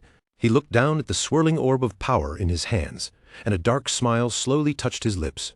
If he handled this correctly, if he balanced every curse without losing himself, then he could one day reach the same terrifying height that Damaris had once achieved. Arioto stepped into the room with his head lowered in respect. The old butler's posture was calm and obedient, as if he had already accepted the path before him. Krosh had shown him mercy, and now Arioto was prepared to serve him, even if the young master was reaching into a darkness most people would fear. Krosh then gave his first true command with this new authority in his hands. From that day forward, no one would be allowed to set foot inside Azure Pine Manor unless they had his direct permission. Arioto accepted the order without hesitation and turned to leave. His long sword trailed behind him as he moved, and his quiet confidence made it clear that he was prepared to become the lone gatekeeper guarding Krosh's sanctuary. As Arioto walked through the halls of the manor, he lifted a hand and adjusted his glasses. He had not forgotten that Krosh had chosen to overlook his earlier mistake. That mercy had become a debt in his heart, and he intended to repay it completely. He had already made his decision. He would place his fate beside the boy everyone else had mocked as a failure. No matter what proposals or temptations came from the rest of the family, Arioto would reject them all, because in his eyes, Krosh was now the only master worth serving. Meanwhile, inside his office, Barakan Walheim was completely losing control. His fists crashed down onto the desk again and again, hard enough to send documents scattering across the room. He could not accept that his offer had been rejected, especially when it had been thrown away for the sake of someone he saw as nothing more than a half-wit. His voice exploded through the office as he cursed Arioto for being a fool. The humiliation had struck right at his pride, twisting his face with rage. Barakan was clearly not the kind of man who would quietly overlook a servant daring to defy him. Then his eyes landed on a newspaper spread across the desk, its headline loudly praising Charlotte Walheim as the genius of the century. Seeing her name celebrated so proudly, while Krosh continued to slip beyond his control, only made the fire in Barakan's chest burn hotter. That hatred had roots much deeper than simple irritation. In Barakan's mind, an old family grudge still festered, tied to a woman he believed had stained the direct bloodline. To him, Krosh was not just a useless child, he was a living reminder of that filth. His thoughts drifted back to Sister Lilish and the future they might have secured if things had gone the way he wanted. Their rank, their position, their rightful influence, all of it could have been protected. That bitterness had been rotting inside him for far too long. Barakan clenched his teeth so tightly it looked as if they might shatter, his expression twisted into pure, poisonous spite, every line of his face filled with resentment. No matter what happened, he refused to let a failure gain the upper hand inside his own house. With his anger still boiling over, he called out to one of the subordinates waiting nearby. The man stepped forward carefully, his body tense and his movements cautious, clearly aware that his master's temper could snap at any second. Barakan ordered him to go to Azure Pine Manor at once. He wanted answers, and he wanted them immediately. Why had the butler suddenly changed his mind, and what exactly was Krosh hiding behind those sealed walls? Some time later, the messenger returned with the worst possible news. The moment Barakan heard it, his face darkened again like a storm about to break. They had not even managed to get past the front gate. Arioto had been standing firmly at the entrance, one hand resting calmly on the hilt of his sword as he blocked the path. His message had been unmistakable. Even the head of the family would not be permitted to enter the manor without Krosh's approval. Barakan was left stunned, unable to immediately process the sheer boldness of a mere servant standing against him. The fact that Krosh was now protected from his reach felt like more than simple disobedience. It was a direct challenge to his authority.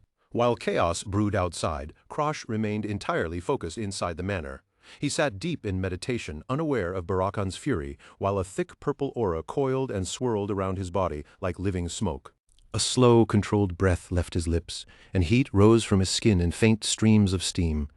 His body was under enormous strain, pushed nearly to its limit, but Krosh did not tremble or back down for even a moment.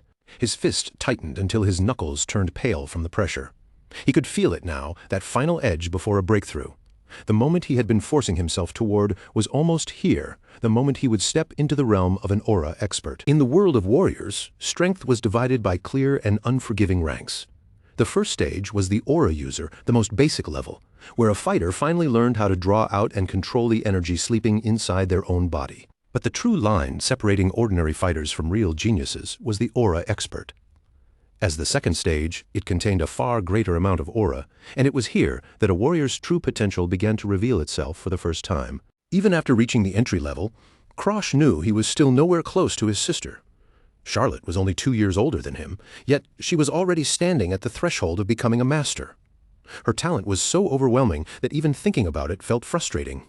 In his previous life, he had only been able to watch from the shadows, stunned and helpless as her brilliance raced far ahead of him. But Krosh also remembered the cruel truth of the future. Even someone as monstrous as Charlotte, blessed with that absurd level of talent, had still been forced to her knees before total destruction. The image returned to him clearly. Charlotte defeated, her legendary sword stabbed into the ground before her as she stared out at a world collapsing into chaos. In the end, even her overwhelming power had meant nothing against the disaster that came. Then he pictured his younger self standing beside that broken image of his sister, small and powerless in comparison. He understood it painfully well. Merely becoming an expert would never be enough to overturn the fate waiting for them. A hard, grim determination settled across Krosh's face. If he wanted to protect anything in this life, if he wanted to change even a single part of that future, then he had to grow faster than anyone expected, no matter what price he had to pay. Krosh knew that if he never pushed himself to the edge, he would never truly learn how deep his own potential could go. His gaze fixed straight ahead, calm but sharp, while his mind had already begun calculating the next move he needed to make. Before his regression, a curse had sealed away his ability to use aura completely. He had lived under that suffocating limitation for so long that failure had become part of his identity. Remembering that struggle made it impossible to ignore just how far he had already come. But now, everything was different. The rules that had trapped him in his previous life no longer controlled him, and step by step, Krosh was finally cutting open a path created by his own will. His thoughts turned toward the distant figure of Charlotte Walheim, shining like a sun of talent on the horizon. Krosh knew he still could not compare to her natural genius, at least not yet, but he had no intention of remaining buried in her shadow forever. Because Krosh possessed something no one else had, the secret manual left behind by Damaris Walheim. It was a guide written by a man who had been branded a failure. Just like him, and yet had still clawed his way to the very peak. A fierce light sharpened in Krosh's eyes as he prepared himself for the next step. He was finished being treated as the weakling of the family. From now on, he would take the power that had always been denied to him. The dark energy flowing from the manual surged through his body, heavy and dangerous, yet full of possibility. Krosh accepted it without hesitation.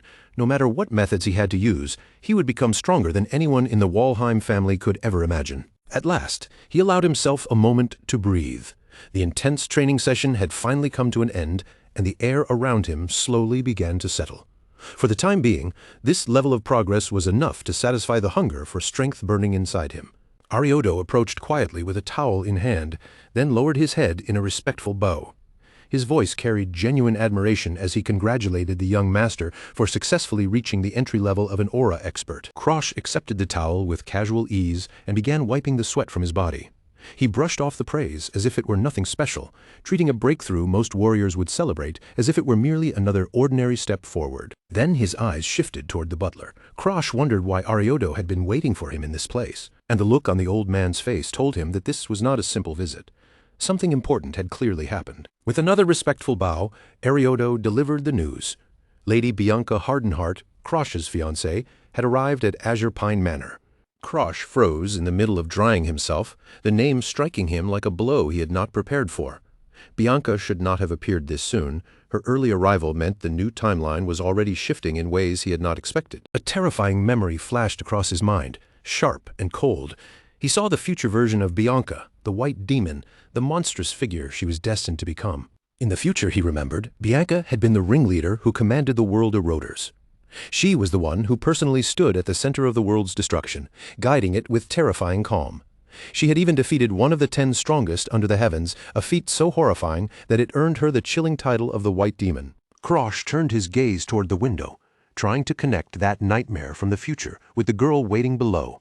Right now, she was not yet the monster who would terrify the world. She was only the youngest daughter of the Hardenheart family. He spotted her near the gate, standing there alone like a small and isolated figure against the manor grounds.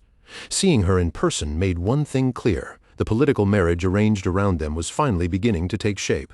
To the Walheim family, this marriage was nothing more than a convenient way to throw away a useless failure. By sending Krosh off, they could rid themselves of a troublesome burden while gaining a powerful connection to the rulers of the North. And for the Hardenheart family, the arrangement served the same cold purpose. As rulers of the North, they could discard their own problem child in exchange. It was a calculated bargain between families, with both children treated as little more than pieces on a board. Krosh could not stop a faint smirk from forming at the irony. Both he and Bianca had been used by their families in exactly the same way, pushed together for convenience and cast aside like unwanted trash. Still, Bianca's arrival was not entirely unwelcome. Krosh actually had business with her, and in his eyes, her sudden appearance was more of an opportunity than a burden. What surprised him was that she had come all the way from her side of the country this soon. Bianca Hardenheart was the youngest daughter of the family that ruled the North. Among those familiar with the darker secrets of noble houses, her tragic past was already a well-known tale. Her tragedy had begun before she even entered the world. While her mother was still carrying her, the woman had been afflicted by the curse of world erosion, poisoning Bianca's fate before she had taken her first breath. Because of that, Bianca was born already burdened with a horrifying curse of her own, known as the Snow Doll. Even as an infant, she carried a dangerous power inside her, one that would eventually begin to consume everything she was. The curse reached so deeply that it stained even her soul. It was the kind of affliction that not even a curse breaker could remove. And because her body was so thoroughly contaminated, Bianca was never able to form a contract with a god. Her own family looked at her with disgust and fear instead of affection. In their eyes, she was not a daughter to be protected, but a ticking bomb filled with dark energy, something dangerous that they wanted removed from their sight. She was a cursed child, born in exchange for her mother's life. Within the Hardenheart family, Bianca grew up surrounded by coldness, rejection, and silent hostility, treatment harsh enough to break almost anyone else. Krosh wondered, just for a moment, whether Bianca had truly hated him in their previous life. They had both been outcasts in their own worlds, both rejected by the families that should have sheltered them. Yet back then, they had never managed to understand each other at all. He pushed those thoughts away before they could slow him down. Right now, sentiment could not interfere with his goal. All he could hope was that whatever feelings Bianca carried would not get in the way of his plan to steal her curse for himself. He needed the snow doll curse for one very specific reason. Out of everything available to him, it was the only thing capable of acting like a restraint on the terrifying blood poison raging inside his body. For Krosh, that curse was not just some dangerous power, it was the last missing piece he needed if he wanted any real chance of surviving. Arioto then noticed that Krosh was still standing there bare-chested, his body covered in sweat from the training he had just finished. Seeing the state of his young master, the butler immediately stepped forward and offered to prepare a proper set of clothes before the meeting began, making sure Krosh would not appear in front of their guest looking so disheveled. Krosh simply gave a faint, confident smirk as he passed the towel back into Arioto's hands. His expression made it clear that he had already made up his mind. At last he was ready to stand face to face with the future white demon and claim the very thing he needed to grow stronger. Outside the room, Bianca Hardenheart was already waiting in silence. She was a small girl with pale white hair, her cold, empty eyes giving almost nothing away. Krosh calmly told his butler to bring her inside, while he prepared himself for the encounter that was about to begin. 5 months earlier, the young Krosh Walheim had been right in the middle of one of his usual outbursts. His temper exploded without warning, and he slammed both hands down on the desk so hard that the papers scattered across it flew into the air as he poured out all of his frustration. He shouted at Bianca to disappear from his sight, his voice sharp and full of anger. In his mind, she had only come near him because of the Walheim family's status, and he was completely convinced that she did not care about him at all as a person. Bianca stood there quietly and took every cruel word without letting her face change. Krosh glared at her and told her to stop pretending to be his fiancée, each word coming out with bitter spite, as if her very presence disgusted him. Then he slammed the door shut in her face, the heavy sound echoing through the estate. Bianca was left standing alone in the vast, freezing hallway of the Walheim mansion, her tiny figure looking even smaller beneath the grand, oppressive architecture around her. As she stood there, Bianca thought back to the truth she had never been allowed to say out loud. She had never wanted to come here in the first place. Her distant eyes carried the heavy burden of expectations that had been placed on her shoulders before she could even choose for herself. In an even deeper memory, Bianca recalled her father's words. He had reminded her that the survival of the Hardenheart family rested on her alone. With a cold sense of urgency, he told her she had to use her appearance to win over the youngest son of the Walheim family. That suffocating pressure showed clearly in her hollow gaze as she stared into the distance. Bianca understood that the future of her entire house had been placed entirely on her success, and there was no one else she could pass that burden to. Later, when she was sitting by herself, Bianca pressed a hand tightly against her chest. Even though she believed her emotions had already faded away, she quietly reminded herself that she could still tell the difference between what was right and what was wrong. She remembered looking at the younger, angrier Krosh and thinking he was nothing more than a foul-mouthed failure. To Bianca, he was not someone she admired or wanted to be close to. He was a burden she had been forced to carry for the sake of keeping her family alive. Bianca clenched her fist, forcing herself to endure it. No matter how unpleasant it was to deal with him, she knew this was the price she had to pay if she wanted the Hardenheart name to survive. Back in the present, Bianca sat quietly across from him, her thoughts drifting through those memories. This time, however, she had already made her decision. She intended to be the one who rejected this relationship before he could do anything else. Then Krosh suddenly spoke, pulling her out of her thoughts with a casual comment. The tone of his voice was nothing like the harsh shouting she remembered. He seemed strangely relaxed, almost comfortable, as if the tension between them had never existed. Krosh looked toward her tea and gave her a polite smile. He apologized for how hot it was, gently acknowledging that her tongue was sensitive, and even said he would speak with the maids later so they would be more careful next time. Bianca could only stare at him, completely thrown off by what was happening. In front of her sat a beautifully prepared spread of tea and cake, neat and welcoming, which was the exact opposite of the cold hostility she had braced herself to face. Krosh then gestured toward the window, drawing her attention to the pleasant weather outside. He suggested that they take a walk through the garden together, saying she might enjoy seeing the southern flowers that could never bloom in the frozen land she came from. After that, Krosh called for Arioto, the family butler. In a calm, natural voice, he told him to prepare some macadamia cookies and have them brought out to the garden, as if he had already planned every small detail of their walk. As they moved through the wide, elegant grounds of the estate, Krosh kept the conversation easy and light. He mentioned that Bianca must have had a long journey to get there, then added that since they were engaged, it would be good for them to spend more time together. But when Bianca answered him with stiff, almost military-like formality, Krosh could not help laughing a little. He told her she sounded less like someone speaking to her fiancé and more like a soldier reporting to a superior officer. Bianca stayed silent for a while after that, quietly watching him as they walked side by side. Her eyes kept studying his face, as if she were trying to connect this polite, considerate version of Krosh with the same boy who had screamed at her only months earlier. To Bianca, everything about him felt strangely wrong. In the past, his eyes had always been sharp, hateful, and full of resentment.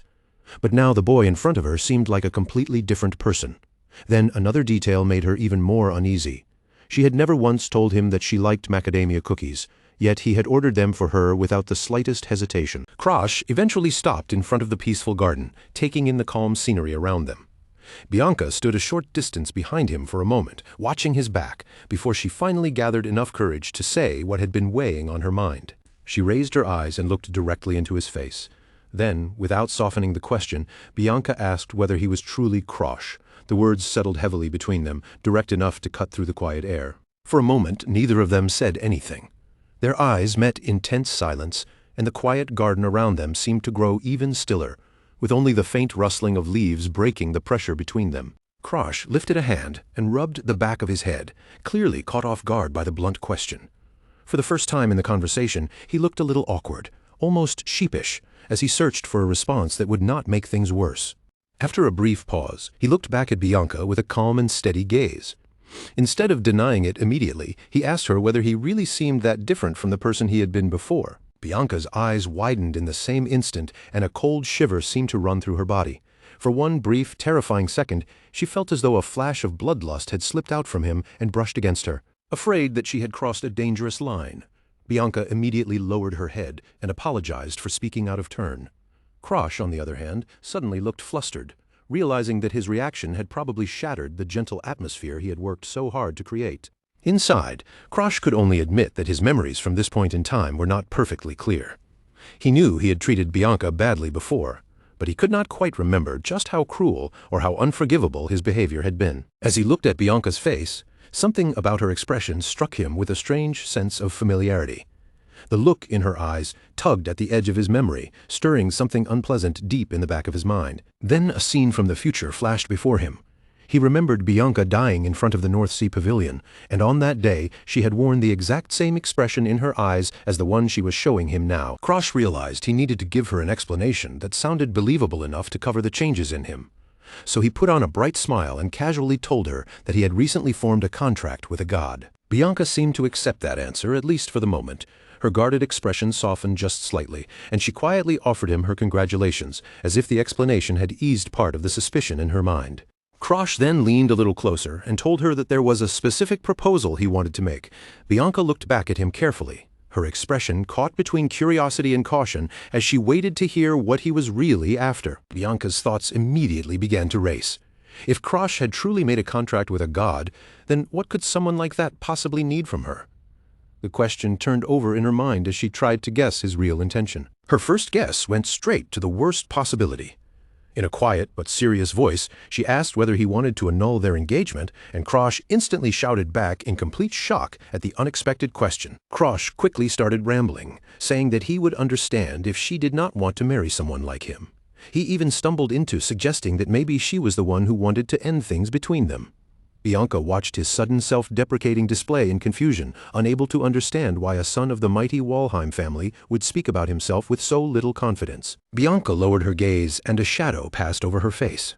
Then, in a firm and steady voice, she reminded him that she was his fiancée, speaking with a seriousness that left no room for misunderstanding. When she looked up again, her expression had become resolute. Bianca told him clearly that her position was not going to change, and no matter what he thought, she would remain by his side. Krosh was left genuinely stunned by the sincerity in her words. For a moment, he could only wonder how long it had been since anyone had spoken to him with such honest kindness and warmth. He quickly cleared his throat, trying to cover up the embarrassment rising in him. Then he forced himself back to the real reason for this meeting and began explaining how he planned to use the ability he had recently awakened. Krosh stretched his hand toward Bianca and offered to take the burden of the snow doll curse from her. As he spoke, a dark, swirling energy gathered around his palm, making the offer feel far more serious than a simple promise. Bianca froze in shock. She knew better than anyone that even the most renowned curse breakers in the world had been helpless against that curse. So when Krosh suggested taking it from her, all she could do was stare at him, unable to believe he would even dare to say it. She carefully asked if he truly meant to take the curse onto himself. Krosh answered without hesitation, saying that he had a use for it. In exchange, he offered to grant her any one wish she wanted, even if that wish was to annul their engagement. Bianca fell silent, weighing the meaning of his offer. As she thought it over, she wondered whether this might be one of those rare moments where her lack of emotion could actually help her make a clearer decision. Her thoughts drifted to the way Krosh was always treated as a failure.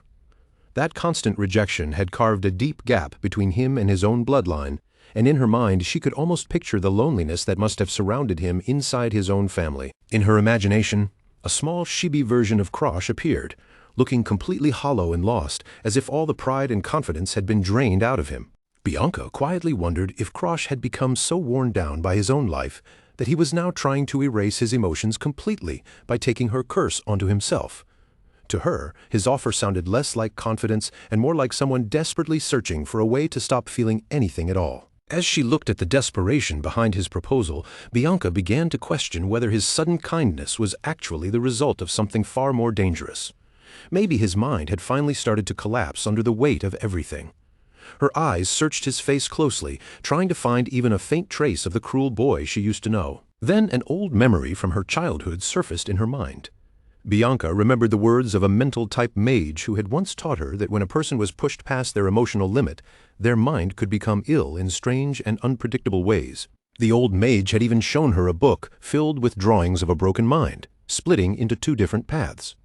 One path led toward self-destruction, while the other showed a person suddenly becoming kind for no clear reason. To him, both were signs that someone's spirit had begun to crack from within. He had warned Bianca that those moments were extremely dangerous. They were often the final warning signs before a person reached the end of what they could endure. As he spoke about those tragedies, he gently patted her on the head, then left her with one last piece of advice. He told her that if someone close to her ever reached that frightening point, she must not leave them alone, no matter what happened.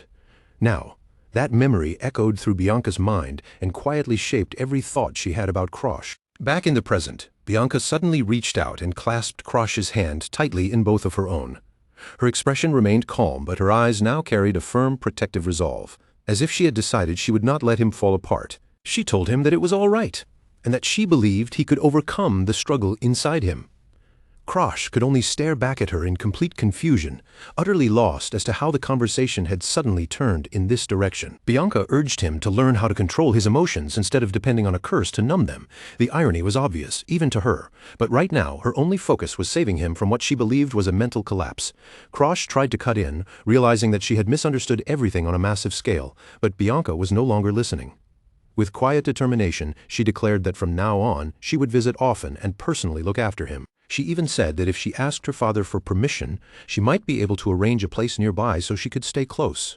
Krosh stood there completely baffled by how quickly her plans had changed. He reminded her that she was supposed to hate him and that she had never wanted this engagement in the first place. He was trying to pull her back to reality, but Bianca had already made up her mind.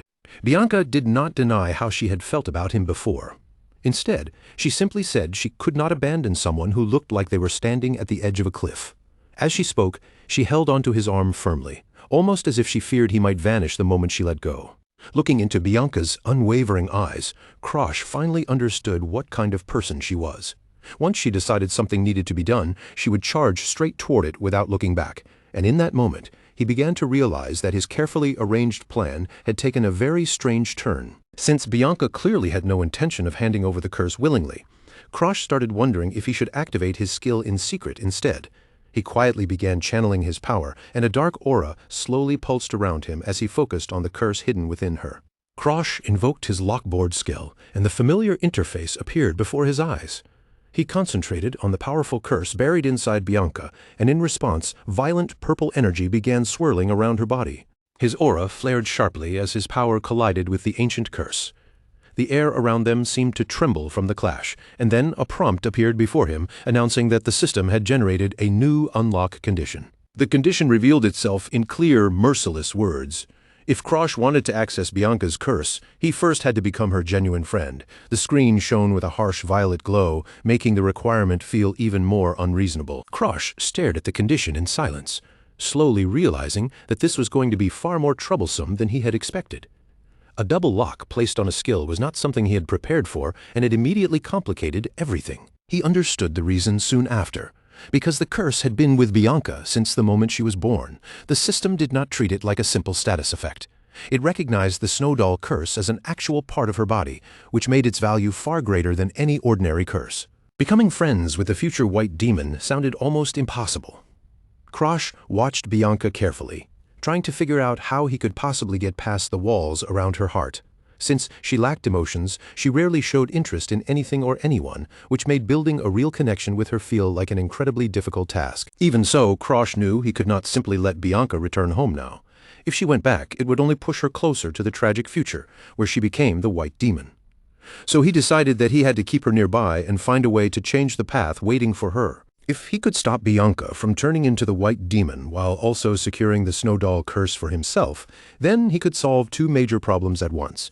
It was difficult, risky, and full of complications. But for Krosh, it was still the most efficient plan he had. For now, Krosh decided that going along with Bianca's misunderstanding was the best move he could make. He forced a pleasant expression onto his face, prepared himself to play the role properly, and gently held her hands. Then he told her that he was happy to hear she wanted to stay, adding that he truly appreciated the chance to see his fiancée more often. Bianca gave a quiet nod and said she would speak with her father before returning soon. Her expression remained as unreadable as ever, and after saying what she needed to say, she calmly turned to leave. Later, as the sun began to set, Krosh stood at the estate and watched Bianca's carriage roll away into the distance. He assumed he would have at least a month of peace before she came back, which would give him time to study his secret arts manuals without interruption. Krosh let out a heavy sigh, feeling that his life was finally starting to become busy. What he did not realize was that the peaceful time he was expecting was about to disappear much faster than he could have imagined. The very next day at Ching Song Hall, workers were already pouring into the courtyard. Large wooden crates were being unloaded one after another, and the once quiet grounds had turned into a noisy scene packed with movement and activity. A long line of horse-drawn carriages stood parked outside, each one overflowing with luggage. Krosh watched in total disbelief as more boxes were carried in and stacked around the hall, unable to understand why there was so much baggage arriving all at once. A cold sweat broke out on Krosh's face when a familiar voice called out to him from the middle of the chaos. He turned toward the sound, and for a moment he could barely believe what he was seeing. Bianca stepped forward from among the workers and luggage, looking perfectly calm despite the mess around her. She simply announced that she had decided to start living at the hall from today onward. Then, with absolute certainty in every step, she walked right past Krosh as leaves fluttered around her, making her entrance into his life feel far more dramatic than he was ready for. Krosh stood frozen on the spot, his mouth hanging open in pure shock. Only then did he realize that Bianca's so-called consultation with her father had apparently taken no more than 5 minutes. Some time later, Krosh slowly opened his eyes as the pale morning light touched his face. Still half asleep, he blinked a few times, trying to shake off the heaviness of a long night's rest. Right beside him, Bianca was sleeping soundly, her silver hair spread across the pillow like a soft fan. She even had a little drool at the corner of her mouth, looking completely relaxed and untouched by any sense of awkwardness. Krosh stared at her in stunned silence, wondering when she had managed to crawl into his bed again. It seemed his fiancée had already developed the habit of treating his room like it belonged to her too. He sat up and released a huge yawn, stretching both arms high toward the ceiling. Even while waking up, his mind was already drifting to the terrible rumors that would spread if anyone walked in and saw the two of them like this. Bianca soon woke up as well, rubbing her eyes before giving him a dazed morning greeting. She looked completely unfazed by the situation, acting as though waking up in Krosh's bed was the most ordinary thing in the world. Krosh could not help feeling a little irritated by how casual she was being. From his point of view, he was the one who should have been demanding an explanation, not standing there while she greeted him like this was just another normal morning. Time then moved forward to the grounds of the manor, where several months had already passed since Bianca moved in. Krosh was now deep in his training, concentrating his energy while the seasons slowly shifted around him. Sweat rolled down from his brow as he thought about the progress he had made. He had been pushing himself relentlessly, preparing his body and mind for the challenges he knew were waiting ahead. He remembered the day Bianca first came to Azure Pine Manor during the summer. Back then, she had looked so small and emotionless as she stood in front of him, ready to begin living beside him as if it were already settled. The young Krosh had been completely stunned by her sudden arrival, especially when he realized she was not merely visiting but actually moving in. He had never expected her to follow through with the arrangements so quickly. He had asked her whether she was truly all right with being sent away from her family at only 12 years old. Bianca simply answered that her family had given their permission immediately, without the slightest hesitation. At that moment, Krosh understood that the curse was already dulling her feelings of abandonment. Even though she had essentially been sent away by her own family, Bianca did not seem to feel the pain or loneliness that should have come with it. He knew that her lack of emotion came directly from the Snow Doll curse eating away at her heart. That curse had left her isolated from the very people who should have loved her, cutting off the feelings that might have helped her connect with them. Since then, Bianca had followed Krosh everywhere, almost like a loyal chick trailing after its mother. For Krosh, that strange attachment also looked like the perfect chance to satisfy the friendship condition he needed in order to take her skill. Back in the present, the warmth of summer had long since disappeared, replaced by the sharp bite of winter. As the year neared its end, Krosh continued throwing himself into intense training without letting up. The opening of Lachlan Academy was now approaching quickly, and the pressure around him was beginning to rise.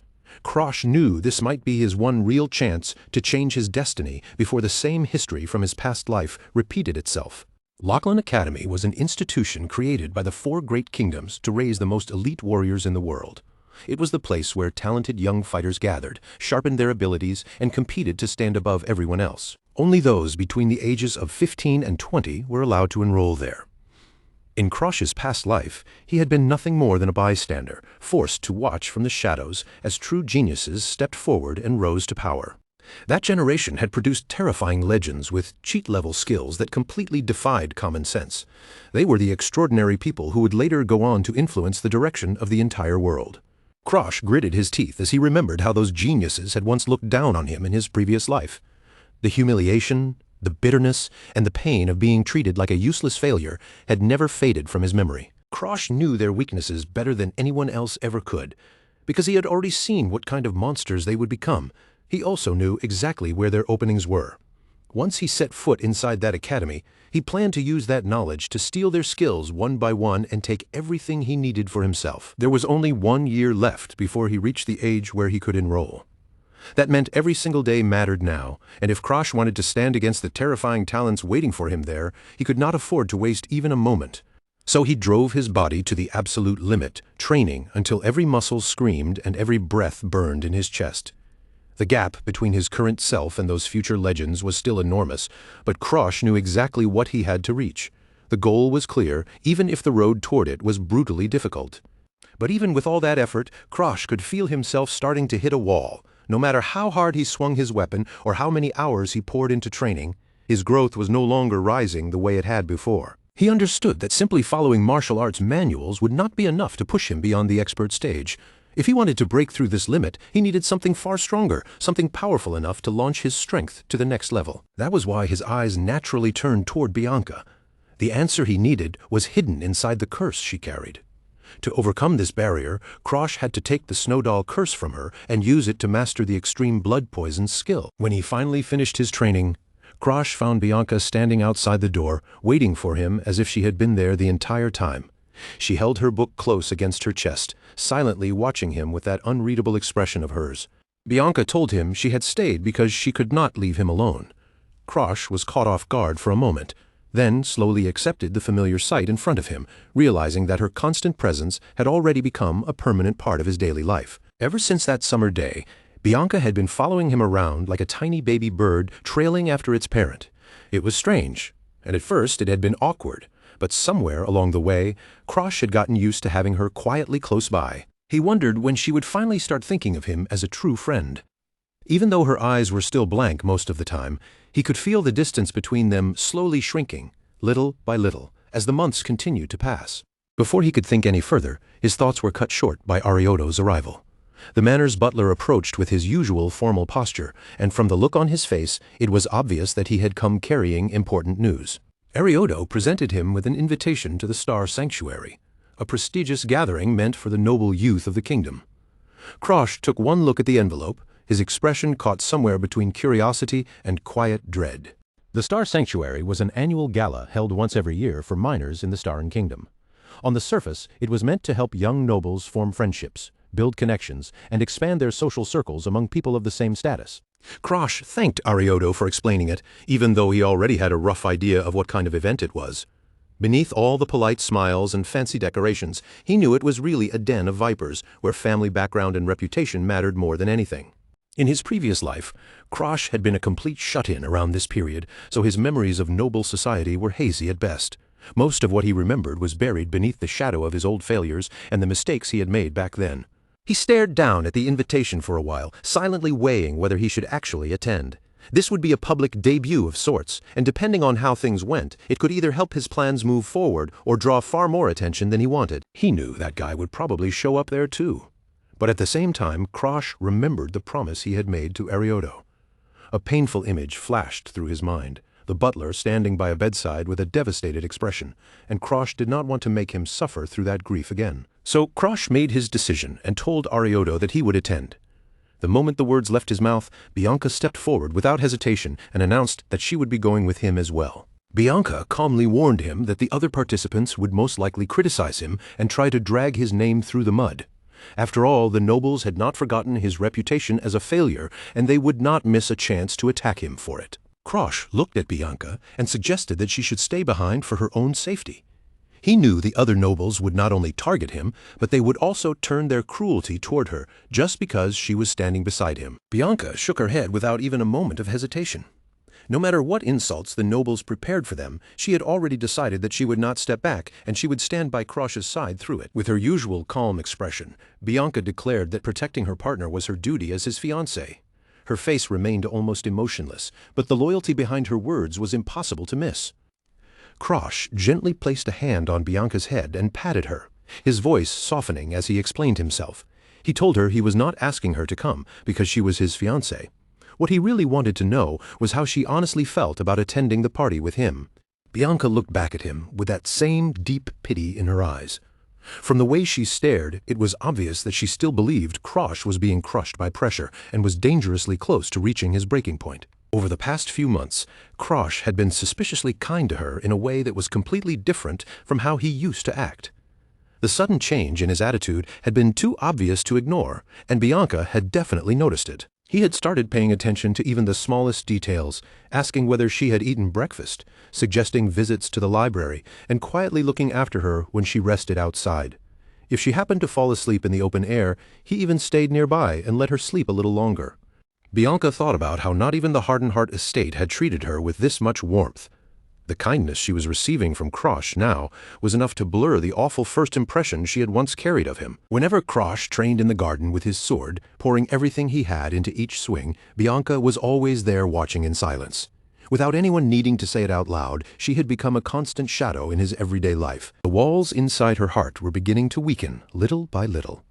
Bianca realized that she no longer truly disliked him, and even the girl who would one day be called the White Demon was finding it difficult to stay cold when Krosh was always beside her. She raised her eyes and looked at him with a steady gaze. Then she clearly confirmed that she would accompany him to the gala, not because anyone forced her to, but because she had personally decided to go. Bianca emphasized that this was her own choice, not simply an obligation created by their engagement. Krosh could not hide his surprise, his eyes widening at her sudden show of independence and determination. In the end, Krosh gave in with a reluctant nod and accepted her decision. Even so, a faint worry remained in his chest as he thought about what might be waiting for them once they stepped into that gathering. As the sun sank toward the horizon, warm golden light spread across the prestigious Garyu Hall. The grand building stood proudly beneath the evening sky, serving as the venue for the annual Star Sanctuary gathering of noble youth. A luxurious carriage rolled up to the entrance, drawing attention the moment it arrived. Its appearance signaled the arrival of the night's most controversial guests, and the air around the hall was already thick with tension and anticipation. Inside the carriage, Bianca had fallen asleep with her head resting quietly on Krosh's lap. Krosh looked out through the window at the dazzling venue and wondered if the nobles here really had so much money that they could casually hold a party at such a famous tourist spot. In this world, nobles were respected for a reason. They were supposed to stand on the front line against world erosion, acting as shields that protected ordinary people from the threat of complete destruction. But as Krosh watched the partygoers laughing, drinking wine, and drowning themselves in vanity, disgust rose inside him. These were people who should have been sharpening themselves for battle, yet they were wasting their time on luxury and empty pride. Krosh led Bianca out onto the red carpet and guided her toward the grand entrance. Even with countless eyes following their every movement, the two of them walked forward with their heads held high. As they entered the massive hall, Krosh already knew better than to expect many decent people inside. He prepared himself for the worst that aristocratic society could throw at him, from fake smiles to open contempt. Then the herald's voice rang loudly across the room, announcing the arrival of Krosh Walheim and Bianca Hardenhart. In an instant, the conversations throughout the hall came to a sudden stop. The whispers began almost immediately. The other nobles mocked them as the Walheim failure and the cursed daughter, speaking with such open contempt that they barely even bothered to hide their hostility. Krosh slowly scanned the room, ignoring the insults and the fake smiles directed at him from every side. He knew exactly what these so-called nobles were worth beneath their polished clothes and arrogant expressions. High above, from a balcony overlooking the hall, someone watched the new arrivals with a sharp, predatory grin. To that person, Krosh and Bianca were easily the most interesting people to walk through the doors all night. In the VIP section, 3 young nobles sat together and looked down at the crowd with bored, superior expressions. Unlike the ordinary noble children filling the hall below, these 3 were part of the true elite of the younger generation. One of them was Barak Hogma, known as the Tiger Boy. With his animal-like strength and razor-sharp instincts, he was destined to become one of the top fighters of the Azure Sky generation. Beside him sat Elfin Emilia, the magpie, her piercing red eyes giving her an icy and distant look. She was a genius whose talent stood far above almost everyone else in the room. The last of the trio was Annex Glazer, known as the Wood Bow, who watched the scene below with a smug, relaxed expression. In time, these 3 would come to be recognized as the 3 heroes of Starin. Krosh felt the weight of their intense stares, and a bead of sweat formed on his face. He could not help wondering why people like them were paying attention to him, since he was definitely not the kind of person geniuses usually bothered to notice.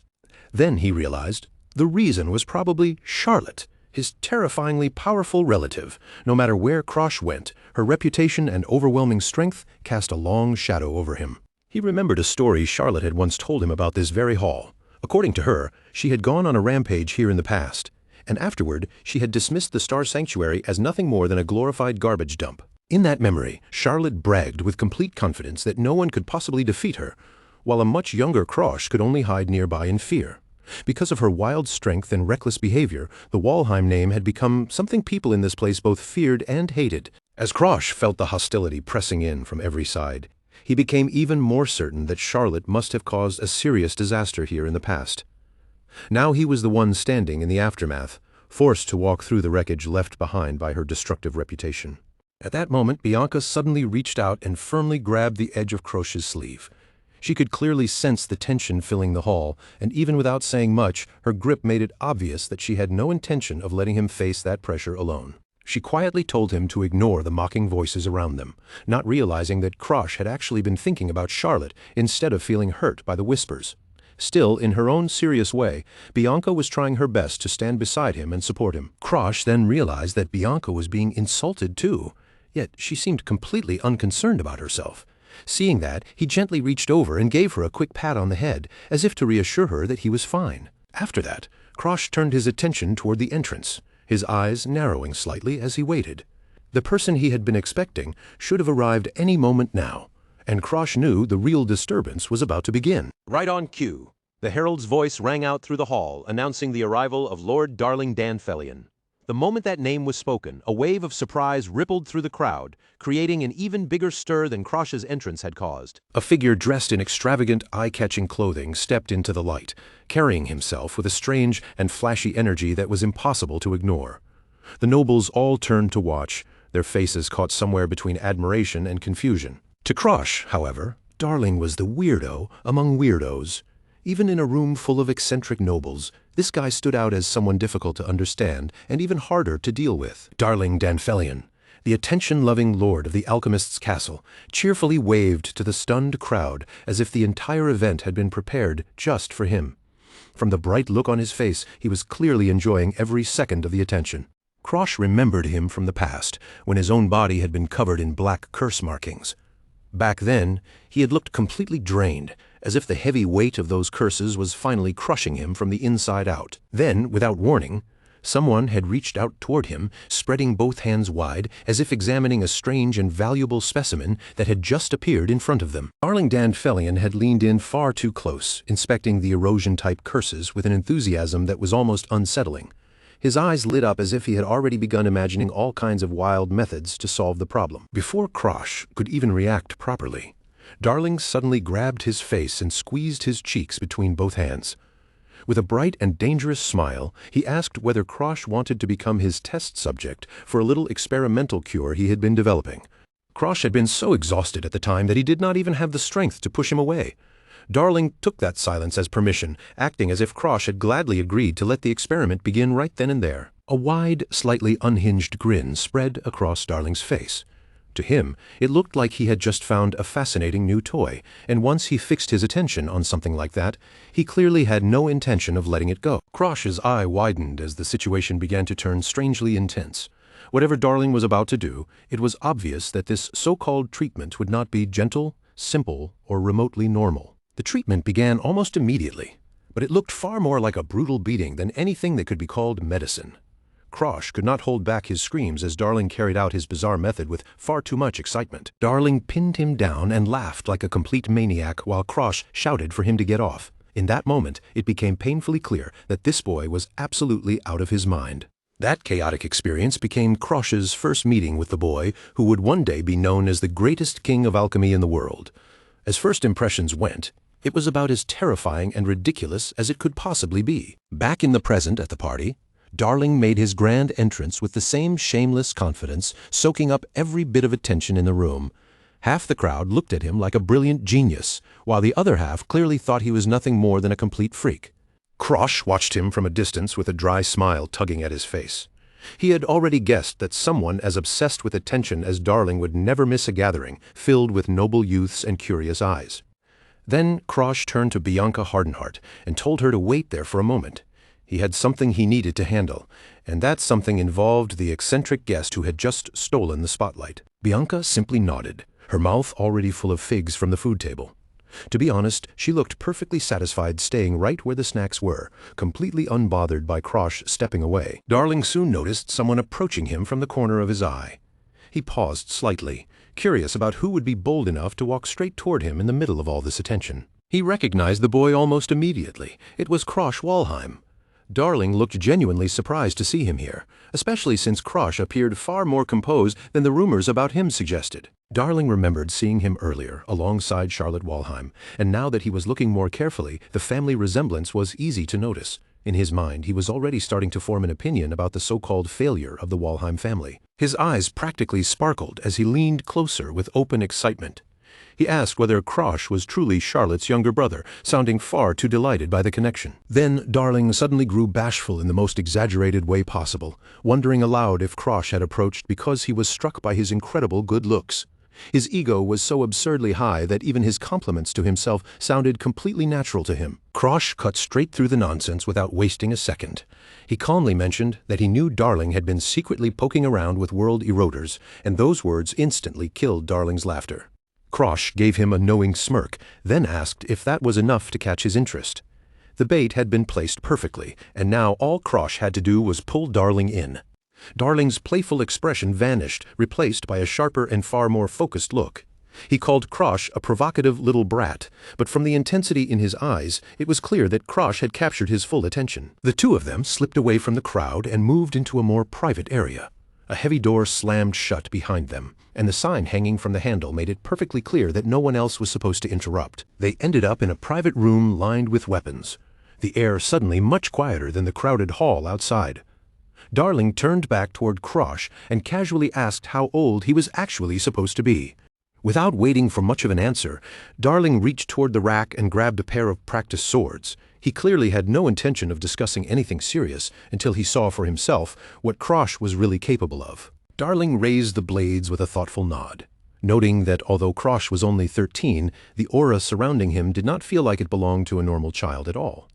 There was something deeper there, something that did not match his age. Krosh only sighed to himself. On the inside, he was no ordinary 13-year-old, but an adult who had already endured some of the harshest training imaginable. He told Darling that he did not have much time and wanted to get to the main point quickly because he had not come here to play games. Darling simply smiled and tossed one of the practice swords toward him. He was willing to listen, but only on one condition.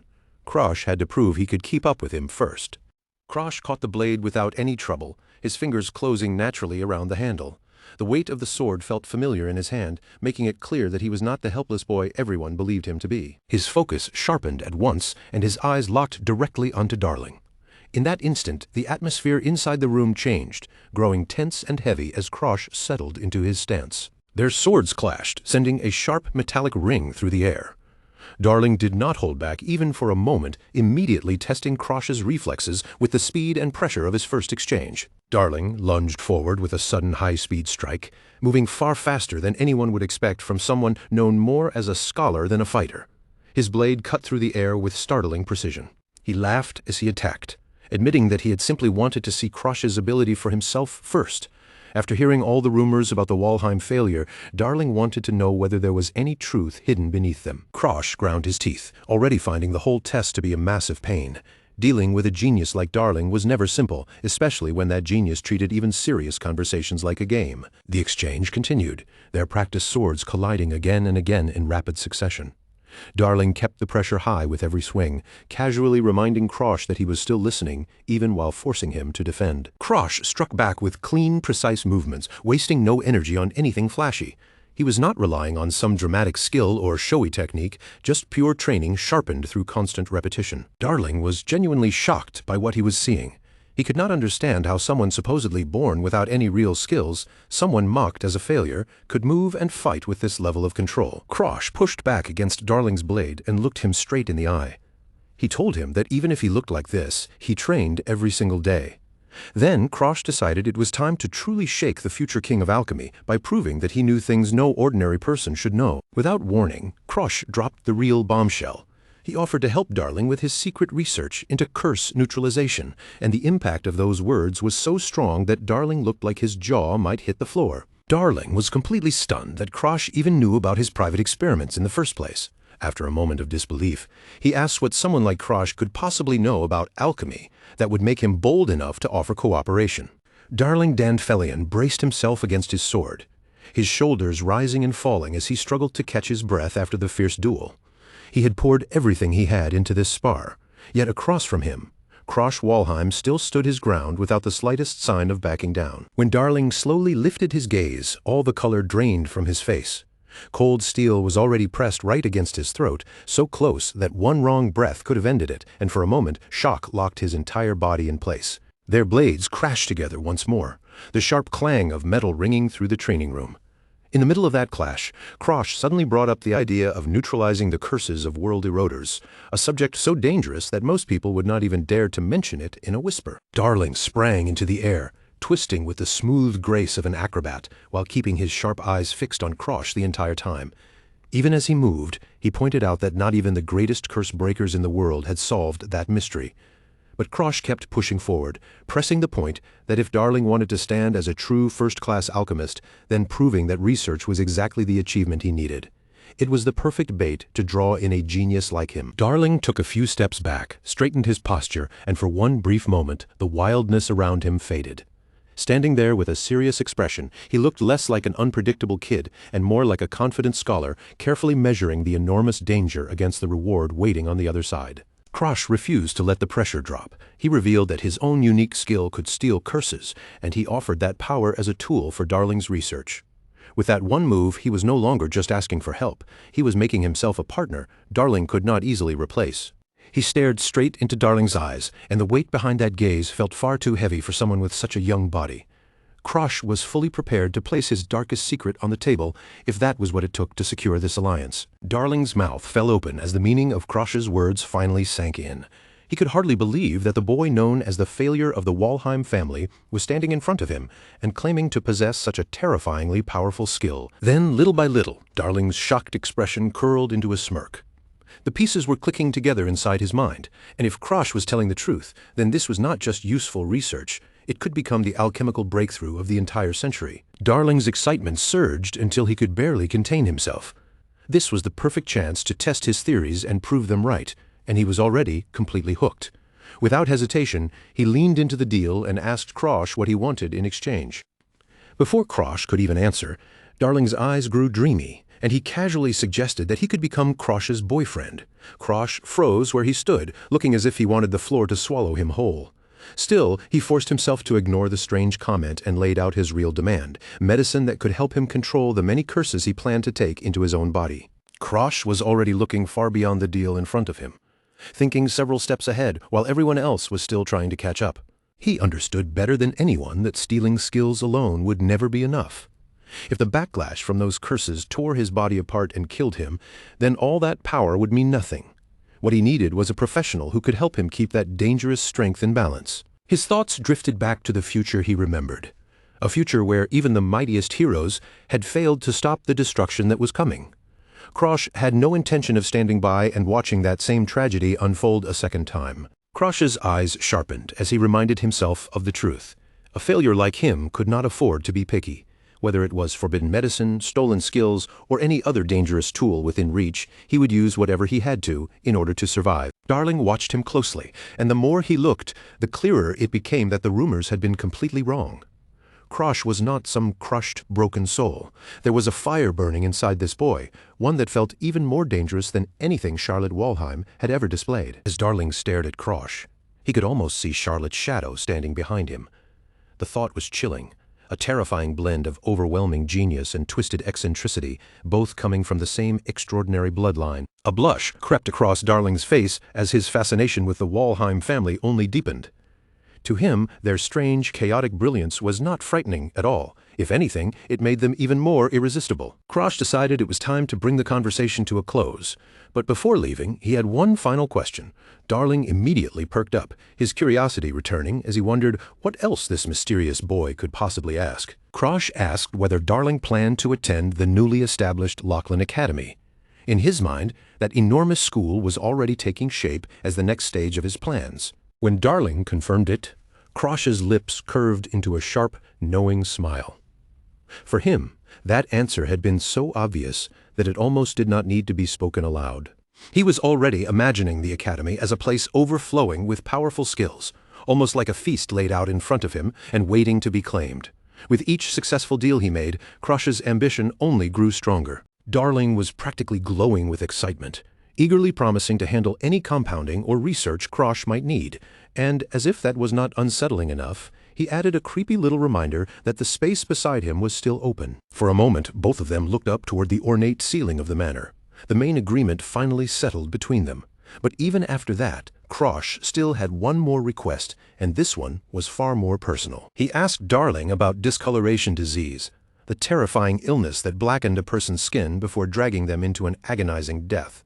It was a plague that had not yet reached its worst point, but Krosh knew how devastating it would become. Then Krosh told Darling to create a cure for it. The request left the genius alchemist staring at him in complete confusion, because at that point in time, everyone believed the disease was impossible to cure. Darling tried to explain the obvious, saying that incurable meant exactly what it sounded like. Even a genius like him could not simply fix it. But Krosh knew something Darling did not. In the future Krosh had lived through, Darling was the one who eventually made the impossible possible. Krosh met Darling's eyes without wavering, his expression steady and unshaken. He did not care how impossible the task seemed right now. All that mattered to him was that it had to be done. He raised his fist in front of Darling, the gesture both a silent show of solidarity and a direct challenge to the young alchemist's pride. Krosh was forcing him to look past the limits he thought he had. With complete confidence, Krosh simply told Darling that he could do it.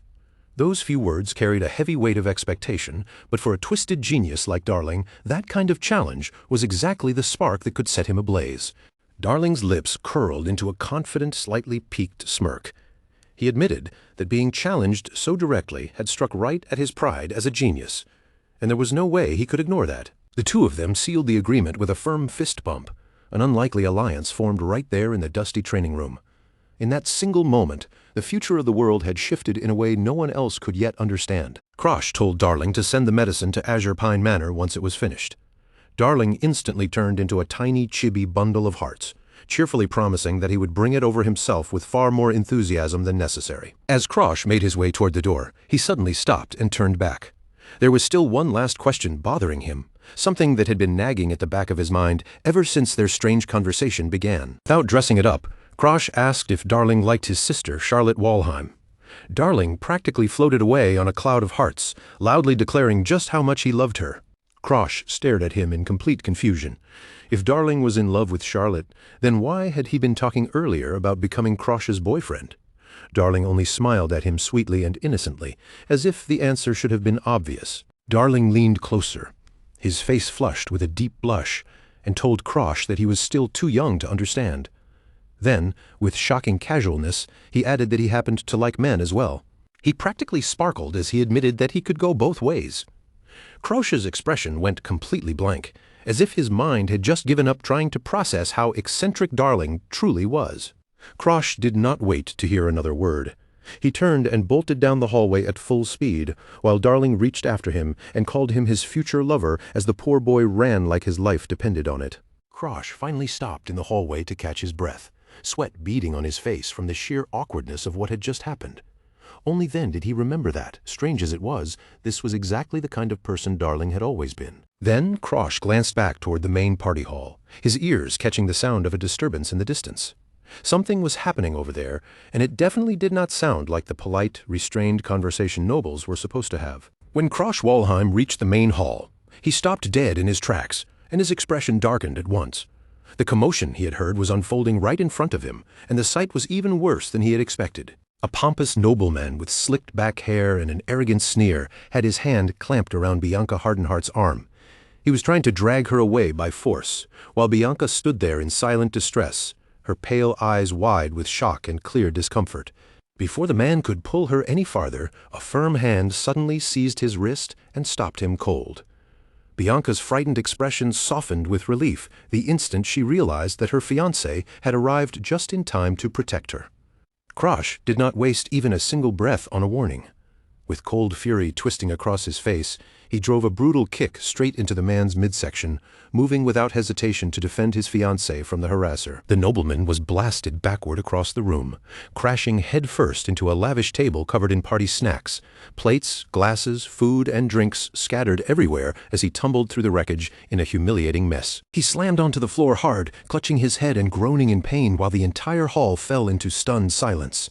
Krosh stood over him, and a dark, menacing pressure began to pour from his small but terrifying frame. Krosh stood tall above the fallen noble, his eyes hidden beneath deep shadow as his presence turned terrifyingly intense. Surrounded by a suffocating dark aura, he demanded to know what the man thought he was doing, trying to take his fiancée away by force right in front of him. The lackey recoiled in shock, one hand flying up toward his face as Krosh's overwhelming pressure struck him head-on. He stammered helplessly, completely thrown off by the sudden intensity coming from the young boy before him. Krosh fixed the man with cold, piercing eyes and did not soften his tone at all. He called him out for targeting a 12-year-old girl, making his disgust clear with every word. Krosh stepped in closer, his small figure casting a heavy pressure over the man trembling on the floor. Around them, the gathered crowd began whispering in uneasy voices, but Krosh didn't soften his tone at all. He glared down at the man and called him complete trash for even daring to try something so disgraceful. The man panicked at once, his face twisting as he threw up a shaking finger and desperately shouted his excuse. He insisted that none of this had been his own idea, claiming he was only acting under the direct command of Princess Claudia Starin herself. For a brief moment, Krosh went still. His eyes widened slightly as that name sank in, and the air around him seemed to shift. The instant the second princess was mentioned, it was clear the words had reached something deeper in his mind. Seeing Krosh react, the lackey grew even louder, clinging to that name like it was his only lifeline. He shouted again and again that he had only been sent to bring Bianca before the princess, desperately trying to push all responsibility away from himself. He jabbed his finger toward Bianca, who stood in the center of the hallway with both hands clenched tightly around her dress. According to him, he had no choice but to use force because the young lady had refused a direct royal order. Bianca may have been the youngest daughter of the powerful Hardenhart family, but that status didn't protect her from cruel eyes. Because of the curse she carried, even other nobles treated her like someone unwanted, looking down on her as if she didn't belong among them. Krosh immediately felt that something about this didn't add up. Princess Claudia usually kept close only to the people inside her own loyal circle, so there was no obvious reason for her to suddenly call for Bianca, of all people. He lifted a hand to his chin, his brows drawing together as his gaze sharpened. The more he thought about it, the more certain he became that there was another motive hiding beneath the surface, something that made this whole situation feel wrong from the start. Piece by piece, the pattern began to form in Krosh's head. Then, as if a missing thread had finally been pulled into place, he realized there was another connection he had overlooked, and the face of someone familiar slowly emerged in his memory. From the shadowy depths of his memories, the image of a young man appeared, wearing that same smug, irritating smile. In that instant, the link became painfully obvious. The one behind this had to be Annex Glazer. Krosh remembered him clearly as the stubborn stalker who had once been obsessed with his sister Charlotte, refusing to let go no matter how many times he was pushed away. Krosh's hand tightened into a fist, and the softness in his expression vanished. Now that the pieces had fallen into place, he understood exactly who was hiding behind the curtain and pulling the strings from safety. A memory flashed through his mind of Annex at the Star Sanctuary, battered, humiliated, and left looking utterly defeated after the fight. He had failed to overcome Charlotte, but even that defeat hadn't been enough to kill his twisted obsession. Krosh quickly understood how pathetic the plan really was. Since Annex couldn't defeat Charlotte directly, he had turned his attention toward her younger brother instead, trying to strike at her through someone closer and easier to target. A short, mocking scoff slipped from Krosh's lips. The idea of using the princess's name as a shield was so cowardly that he couldn't help finding the entire setup laughably miserable. The dark pressure around Krosh surged again, smoky energy curling and swelling around his body. His voice dropped with anger as he demanded whether Annex truly believed he could drag Bianca into this ugly little scheme. The lackey let out a pathetic squeak, shrinking back as Krosh's mood changed in an instant. From above, Krosh stared at him with cold disgust, as if the man was no longer even worth treating like a proper opponent. Krosh had no intention of wasting any more time on the messenger. He made it clear that he would go straight to Annex himself, cutting past the princess entirely and ignoring the shield they had tried to hide behind. Before leaving, Krosh cast one last glance at the man sprawled on the floor. With a sharp edge in his voice, he mocked the lackey's poor instincts, pointing out that he didn't even understand whose orders he was truly carrying out. Then Krosh turned away from the trembling man and reached a hand toward Bianca. The moment he called her name, she lifted her head, and the tension in her face eased as though his voice alone had pulled her back from fear. The two children left the room together, moving away from the uneasy crowd and the fallen lackey behind them. Bianca stayed close at Krosh's side, her eyes fixed on her fiancé as if she didn't want to lose sight of him for even a second. As they continued down the now quiet corridor, Krosh finally asked why she had refused the princess's command in the first place. For someone in Bianca's position, going against royalty was dangerous, and he wanted to know what had made her stand firm. Inside his mind, Krosh thought back to the events of his previous life before his regression.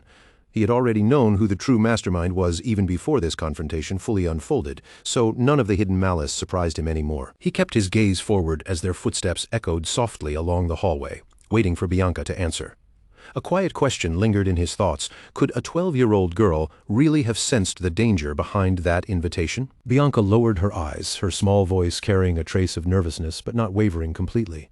She seemed to be remembering the exact moment the messenger had approached her and delivered the princess's summons. Then she looked straight at Krosh and gave him the simplest answer possible. She had refused because he had told her to wait for him, and to her, that promise mattered more than the order placed in front of her. For a second, Krosh was genuinely caught off guard. His eyes widened as he stared at her, surprised by the quiet certainty in her words and the complete trust she had placed in him without hesitation. A warm, gentle smile slowly softened Krosh's face.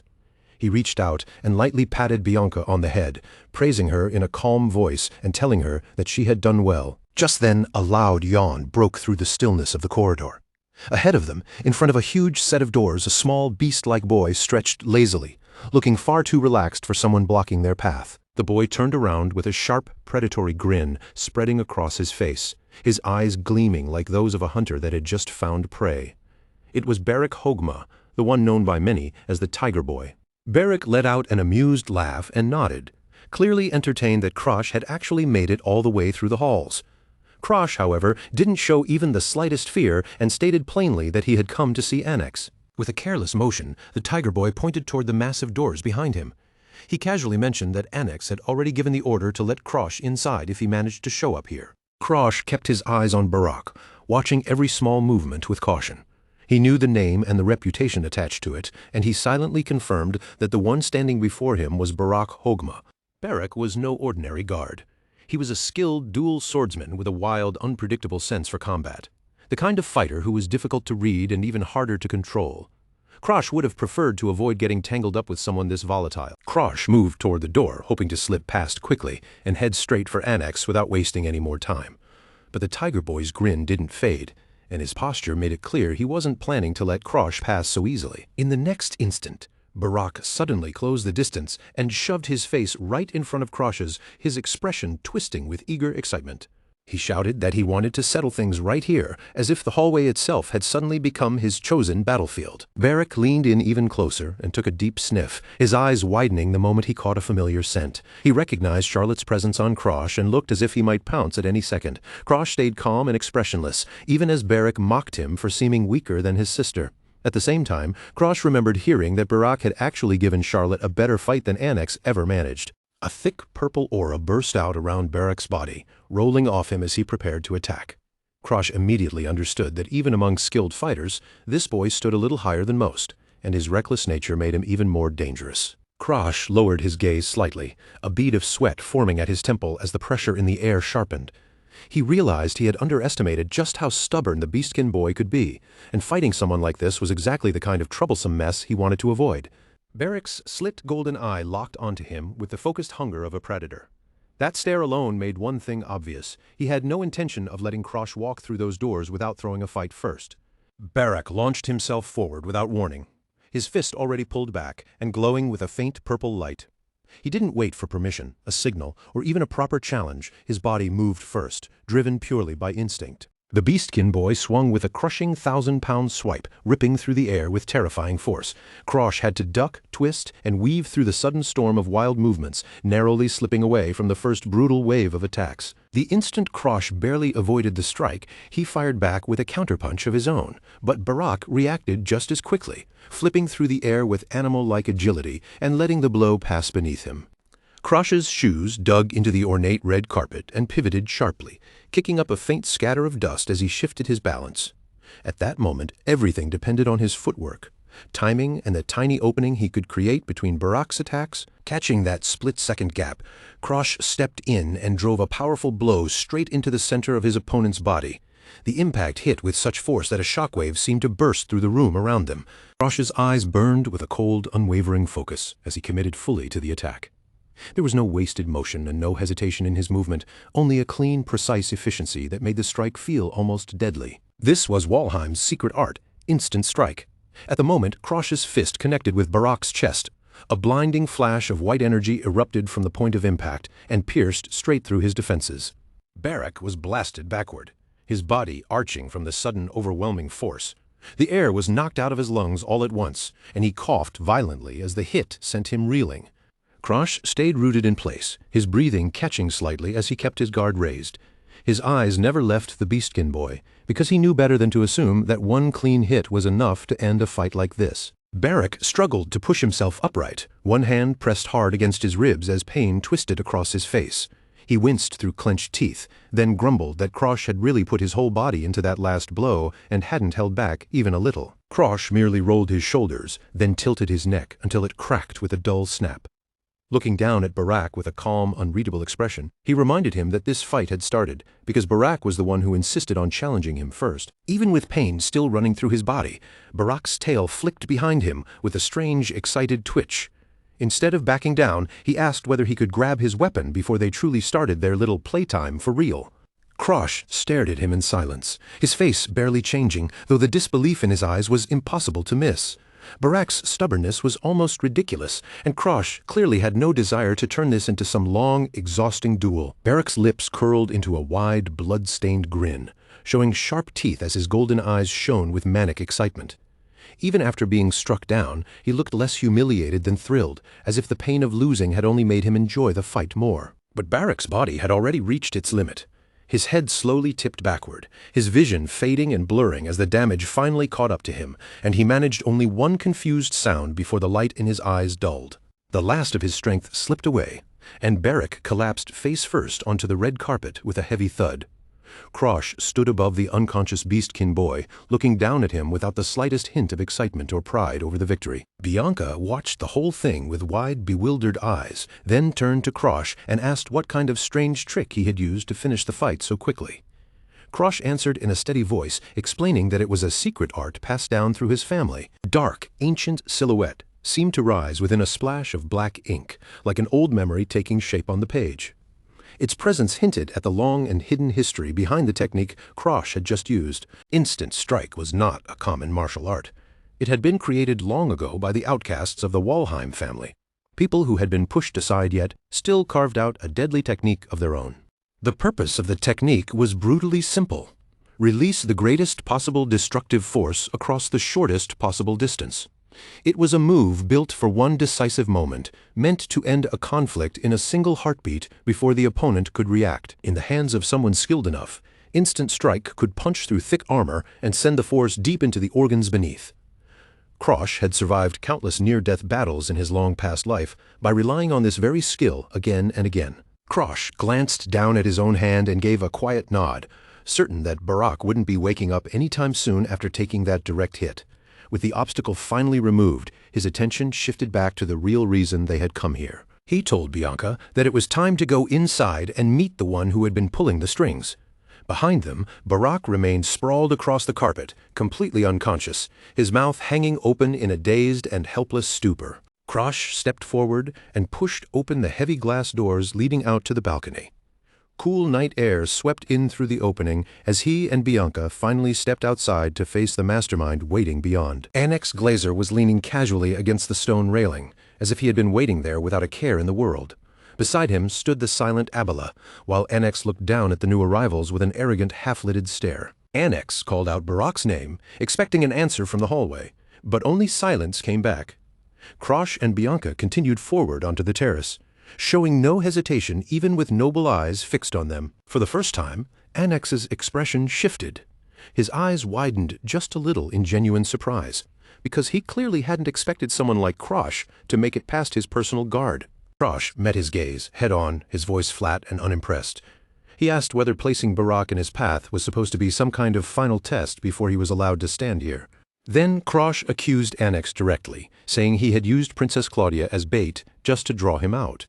Now that Krosh had come all the way here, he made it clear that he intended to settle everything face to face. Annex rested his chin lightly against his gloved hand, a mocking smirk tugging at the corner of his mouth. He admitted that Krosh was far different from the useless failure he had heard about through rumors. He wondered aloud whether all those stories about the youngest Walheim being worthless had been lies from the beginning. Krosh remained where he stood, steady and unmoved, refusing to react to the insult hidden beneath the compliment. Krosh answered that those rumors would be changing very soon.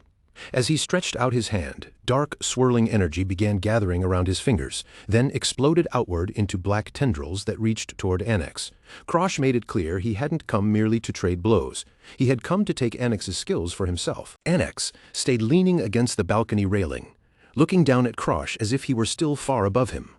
He confirmed that the rumors had indeed called Krosh a failure, then twisted the words into a sharper challenge, saying that if the so-called failure lost tonight, those rumors might start sounding generous. With that smug, half-lidded stare still on his face, Annex seemed to enjoy every chance to belittle the boy in front of him. In his eyes, Krosh wasn't a real threat at all, just an amusing target to crush when boredom needed entertainment. For a moment, Krosh's thoughts drifted back to a younger and far more vulnerable version of himself. Back then, he had once admired Annex, believing they stood as equals, and even thinking of him as a true friend. The two had been together from their academy days all the way into the Azure generation. Old memories flickered through Krosh's mind like passing scenes, training side by side, spending time together, and sharing what he had once mistaken for a bond, though now he knew it had always been painfully one-sided. With everything he understood now, Krosh could finally see the truth clearly.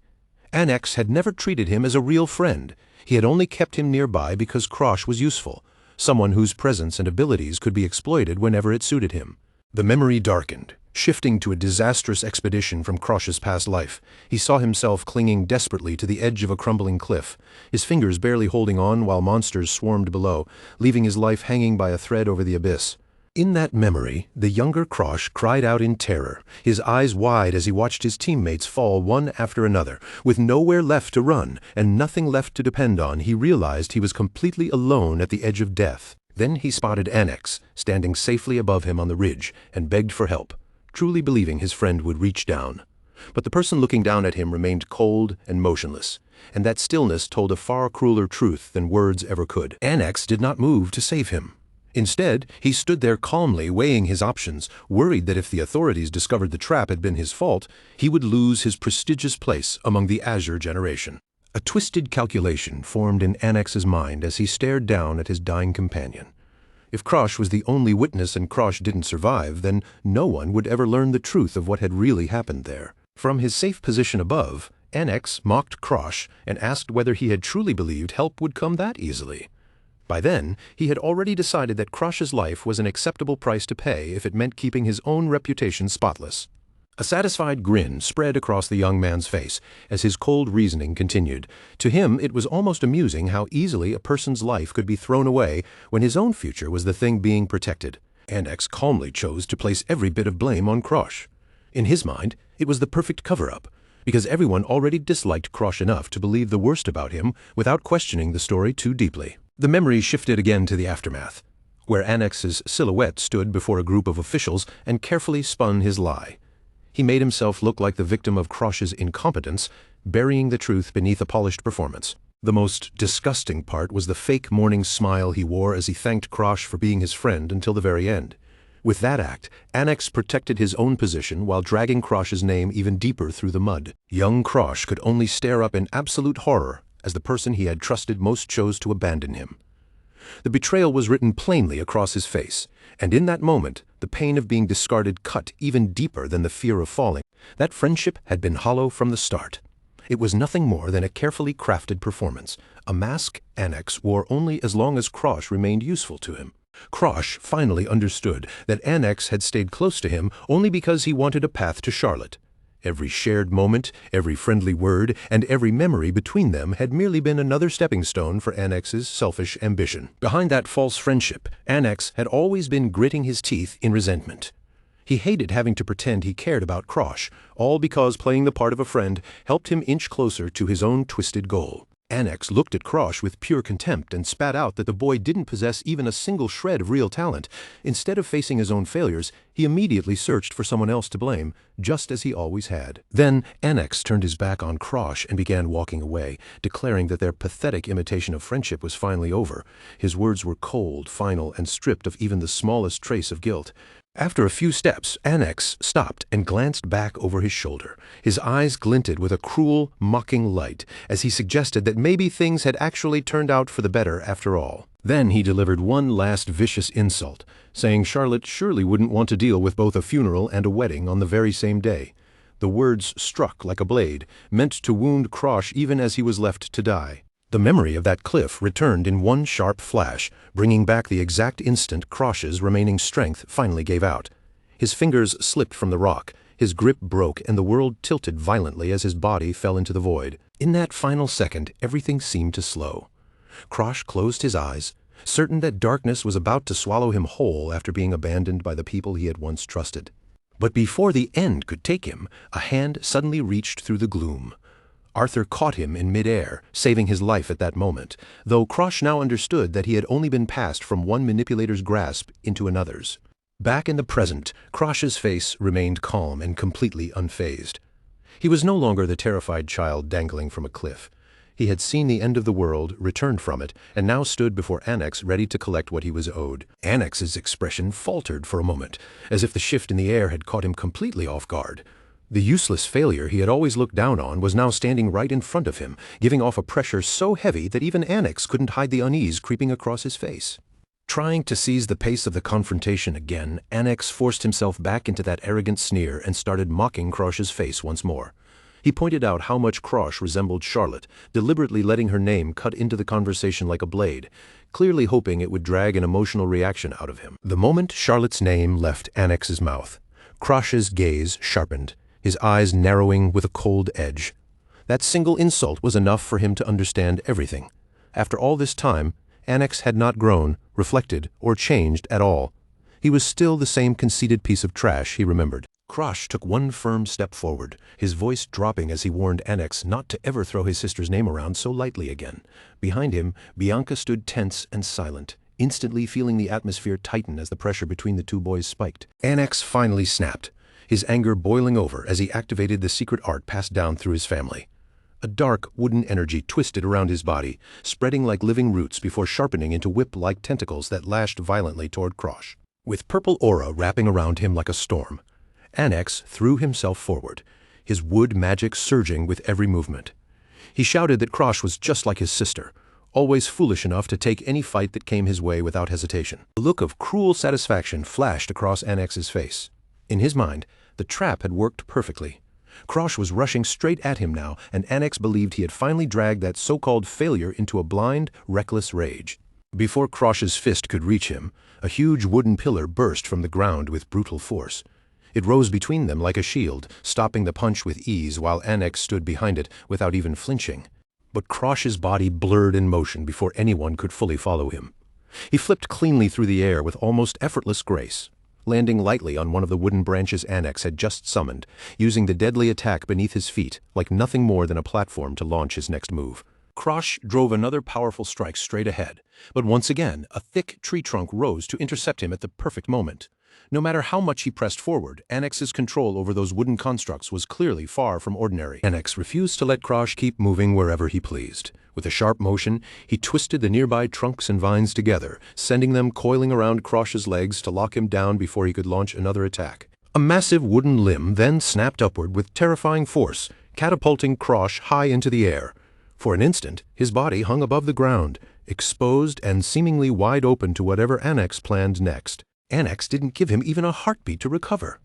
The wooden limb whipped back down and smashed Krosh toward the floor with a force that looked powerful enough to break bones on impact. Yet Krosh reacted with lightning-fast precision, twisting his body at the last possible moment and landing perfectly without a single visible wound, even as the wooden vines continued swarming in from every side, snapping and whipping through the air.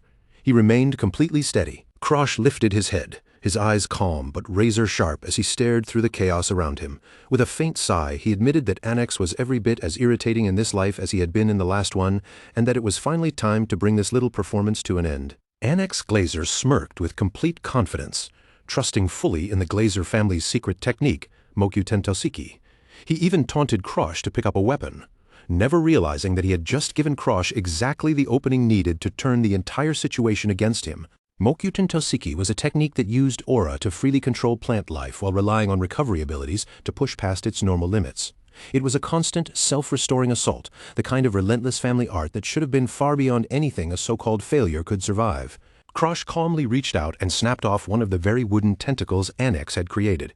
If Annex wanted him to use a weapon so badly, then Krosh had no problem accepting the invitation with a piece of his opponent's own magic in hand. Holding the broken wooden branch like a makeshift sword, Krosh planted his feet and faced Annex with a faint, mocking smile tugging at his lips. He was going to defeat him with the same wood magic that Annex had been so sure would crush him. Annex's face twisted with irritation as he watched Krosh stand there so calmly.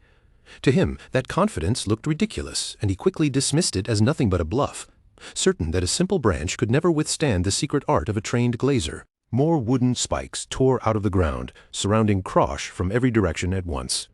Annex sneered and dared him to try blocking the attack with that one miserable branch, as if the outcome had already been decided. Krosh slipped through the forest of wooden spears with movements so smooth they almost looked impossible. He didn't even bother blocking them. Every step, lean, and turn was so precise that the spikes cut through empty air without so much as brushing against his clothes. Annex froze where he stood, his eyes widening as the realization hit him. His full-powered attack had struck nothing at all. He couldn't understand how the failure he had mocked for so long was now moving with the composure and skill of a warrior forged through real battle. His thoughts started racing as he struggled to make sense of what he had just witnessed. Even someone like Charlotte would have had difficulty dodging that attack so cleanly. A terrible possibility crept into his mind. Krosh might have somehow awakened his mind's eye, a level of perception far beyond what someone his age should possess. Krosh watched Annex's panic unfold with a cold, steady gaze.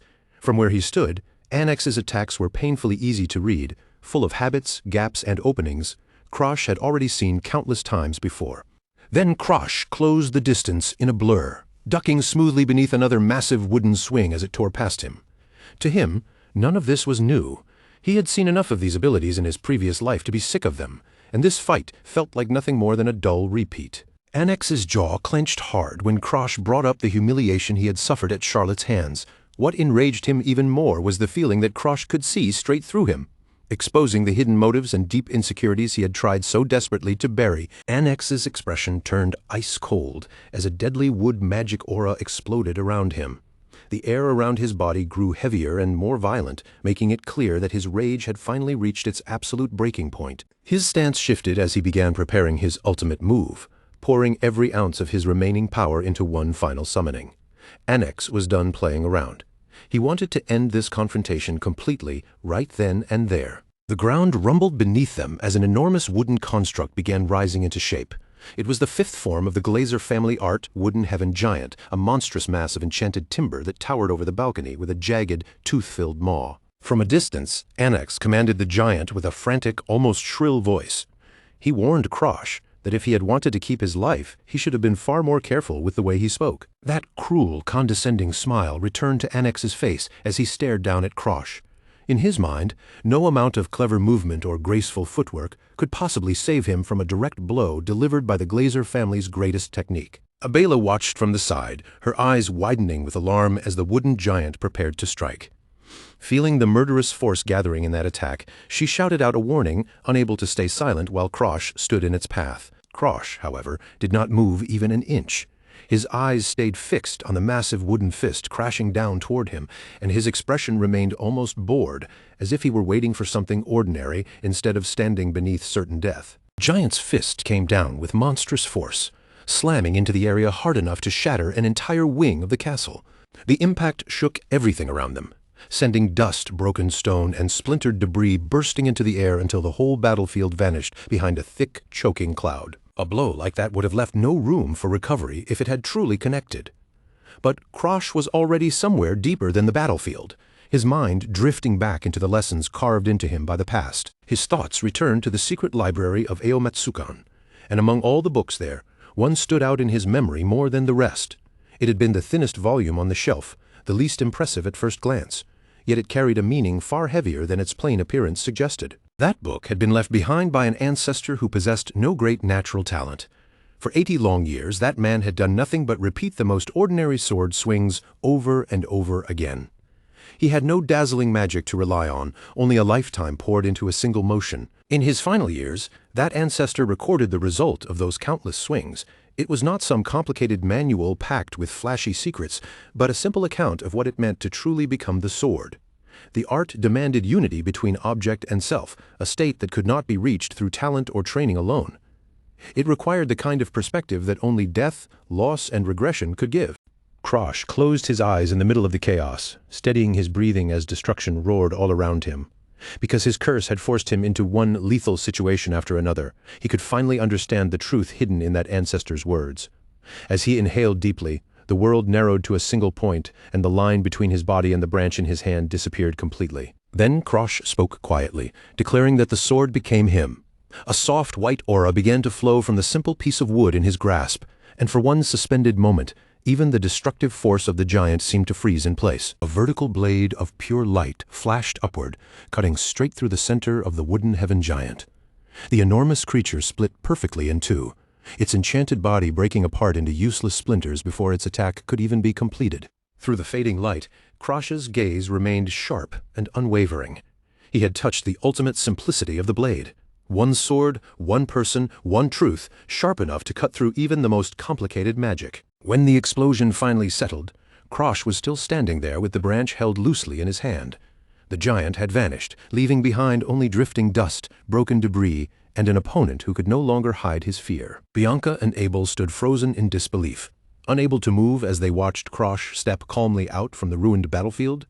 He looked so composed that it seemed as though the fight had barely taken anything out of him at all. Annex stared at the remains of his shattered magic, his face drained, pale, and sweat sliding down his skin.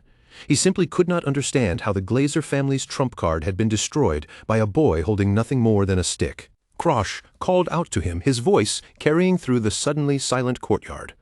His tone had returned to that familiar, unimpressed calm, But after what everyone had just witnessed, the power surrounding him was impossible to deny. He tossed the branch aside, letting it clatter down into the rubble at his feet. Then Krosh fixed Annex with a cold stare and left him with one final warning. He had better not get carried away again, because the next time, Krosh would not bother using a branch. Annex remained collapsed on the ground, utterly crushed by the defeat and unable to recover his former arrogance. Krosh glanced back at him one last time, making sure the warning had sunk in before turning away from the broken boy behind him. Krosh stood in the middle of the wreckage, his breathing rough and uneven as broken pieces of the wooden giants lay scattered all around him. The enormous remains towered over the battlefield like ruined monuments, each shattered trunk and splintered limb, proving just how completely Annex's pride had been crushed. A thin line of blood slid down from a small cut on Krosh's face, tracing his cheek as he forced himself to stay upright. In truth, he had only planned to hold back and create a chance to steal Annex's skill later, but the fight had spiraled far beyond that. His eyes strained with exhaustion as the backlash of his own technique hit him hard.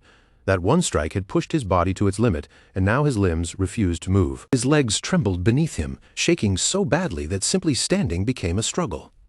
Krosh tried to call out, to say even one word, but the fatigue had sunk too deep into his body, leaving his throat tight and silent. Just as Krosh's strength finally gave out and his body started to fall, Bianca Hardenheart rushed forward and caught him before he hit the ground. Darling Danfelion hurried after her, her face tightening with concern as she looked at the so-called failure who had just pulled off something close to a miracle. Bianca held him firmly, trying to keep him from collapsing completely. But she didn't realize how much strength she was using. The pressure alone made Krosh let out a strained groan, his battered body now too fragile to handle even an embrace meant to help him. Darling Danfelion quickly stepped in when she saw that Bianca's well-meaning grip might actually finish him off. She offered to take over, bluntly telling the white demon to leave the heavy lifting to someone who wouldn't accidentally crush him. Without wasting another word, Darling hoisted Krosh onto her back and carried him away. The boy was completely spent, his head hanging limply as they began the slow walk back toward the manor. Back at the party, the air had already turned restless, with excited whispers and shocked gossip. None of the nobles could stop talking about it. The useless youngest son of Walheim, the boy everyone had dismissed, had somehow defeated a genius like Annex. Darling Danfelion heard the chatter echoing through the halls as she carried Krosh past the party grounds. She understood exactly what those voices meant. The rumors were already spreading like wildfire, and by morning, the boy's reputation would no longer be the same. She glanced over her shoulder at the unconscious Krosh, who was now drooling against her shoulder without a care in the world. Whether he had intended it or not, Darling knew one thing for certain. When he opened his eyes again, he would be waking up as someone famous. For a brief moment, Darling's expression softened as she turned her gaze forward again, but beneath that calm look, a calculating light flickered in her eyes, as though she had already begun seeing an entirely new kind of potential in the boy she was carrying. Her mind drifted back to Annex's face during the fight, that stunned expression of someone whose entire world had cracked apart in front of him, and the more she thought about it, the stronger her uneasy feeling became. Annex was not the type to quietly accept that kind of humiliation. Under the pale moonlight, Darling continued walking toward the manor with Krosh slumped across her back. In a quiet voice, she made her own demand to the sleeping boy, telling him that he was not allowed to die before helping her with her research. A week passed, and Krosh was already back on his feet, standing in the training grounds as his blade cut cleanly through log after log. His recovery had been surprisingly fast, driven by his need to understand this new life and master the strength he had brought back with him. He stood among the freshly split wood, finally free from the lingering damage caused by his ultimate move. After just 1 week of rest, the heavy stiffness had faded from his body, and Krosh could feel himself returning to normal. He remembered waking up inside the carriage, with Bianca quietly watching over him nearby. Looking back on it now, Krosh knew he had been lucky. If that battle had dragged on any longer, he might have ended up in even worse condition than Annex. As he walked back from the training grounds, Krosh scratched his head in clear frustration. The worst part was that passing out had cost him time. If he had managed to stay conscious, he could have already begun the process of taking Annex's skill for himself. He turned the details over in his mind, reviewing the mechanics of his Black Hood ability. As far as Krosh understood, there were 2 possible methods he could use to obtain recovery for himself. The first method was the more standard route, a direct kind of unlocking that required him to meet certain conditions and force the ability open through the usual means. But the second method was far more delicate and far more interesting. Instead of taking the skill by force, it involved pushing the opponent to look down on their own ability from the bottom of their heart. That kind of mental warfare became much easier when the opponent was defeated so completely that they could not explain it away. If their pride broke badly enough, their confidence in the skill itself would begin to crack. And by destroying Annex while using nothing but a simple stick, Krosh had planted exactly that kind of doubt deep in his mind.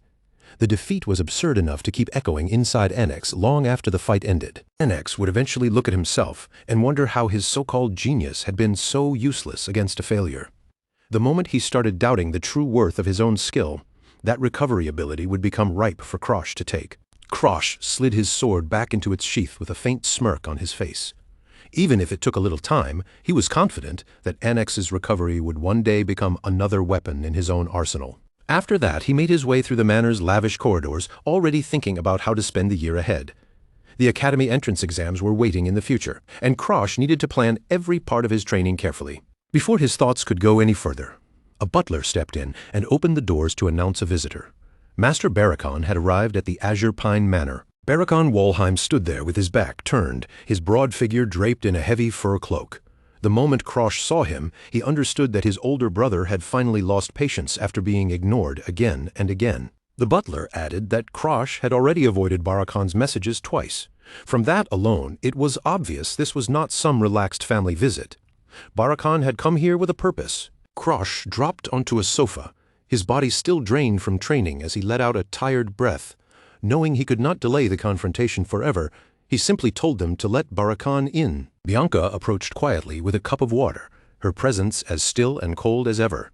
Krosh accepted it with a small, grateful nod, his throat dry after pushing himself so hard. But Bianca did not soften her words just because she was helping him. Looking straight at him, she bluntly told him that he smelled of sweat, making Krosh pause with visible surprise at her sudden honesty. Krosh awkwardly sniffed himself, wondering if using so much aura had forced waste and impurities out of his body. Then he half-joked that maybe his own nose had simply gone numb after spending so much time around the stench of erosion. Bianca looked down at him and asked whether he planned to wash before meeting his older brother. Krosh only shrugged it off, figuring there was no point when he would probably return to training soon and end up sweating all over again. Bianca immediately took a step back, her face twisting with open disgust. In a cold voice, she told him to keep his distance from her if that was how he wanted to handle it.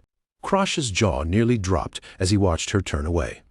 He could hardly believe that his own fiancée was already ordering him around so naturally and treating him like a troublesome nuisance. In his mind, she no longer felt like the silent, huddled little bird he had first imagined beside his teasing shadow.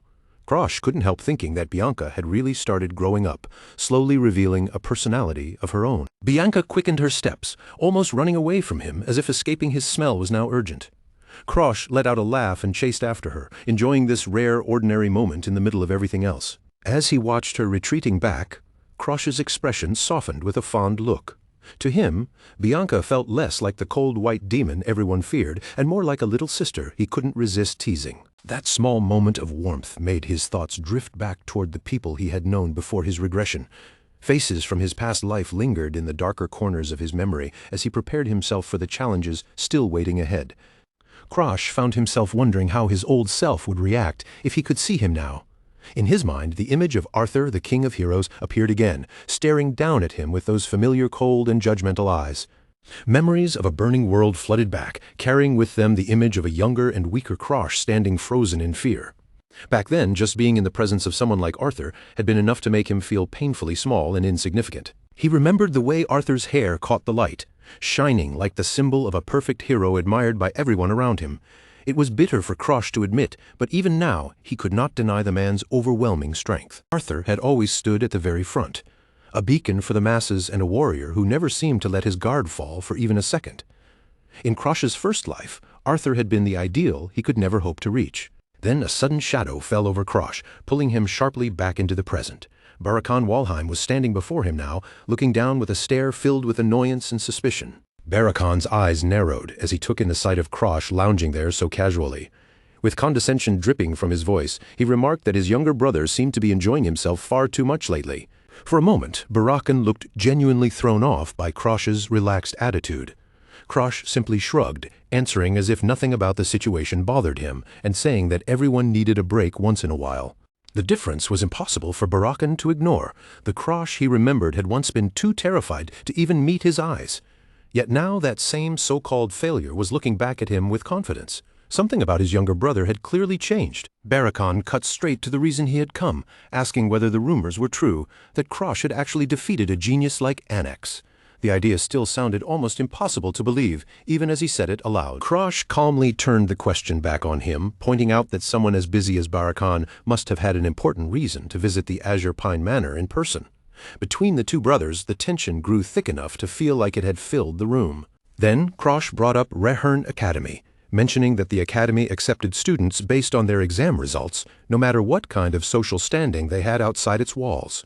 It was a quiet but unmistakable reminder that in a place like Rewrote Academy, noble blood alone would not protect anyone. Once the exams began, birthright, family name, and social rank would all become meaningless in front of actual results. Krosh looked at his brother with a faint, mocking smile and casually suggested that Barakan should probably start preparing for the entrance exams as well. The words landed exactly where Krosh wanted them to, making Barakan's face twitch as he barely held back the anger rising behind his eyes. Barakan let out a hollow laugh, the sound stiff and forced, as if he was trying to pretend the insult had not bothered him. But the brat's new attitude had clearly struck a nerve, and while he fought to recover his composure, a dangerous light began burning in his gaze. He reminded Krosh that the strongest empires in the world feared the Walheim name for a reason. To Barakan, their family did not belong on the same level as ordinary noble houses, and even comparing them to others was an insult. Barakan leaned closer, his presence pressing down as he emphasized his place as a true direct descendant of the Walheim bloodline. In his eyes, that made him an authority Krosh should never question, especially not as a bottom-tier younger brother. Then he laughed at the very idea that someone like him would need to study for an academy entrance exam. To Barakan, Krosh's suggestion was not advice at all, but a ridiculous joke spoken by someone who had forgotten his place. Krosh simply nodded along, wearing the expression of a polite and obedient younger brother for just a moment.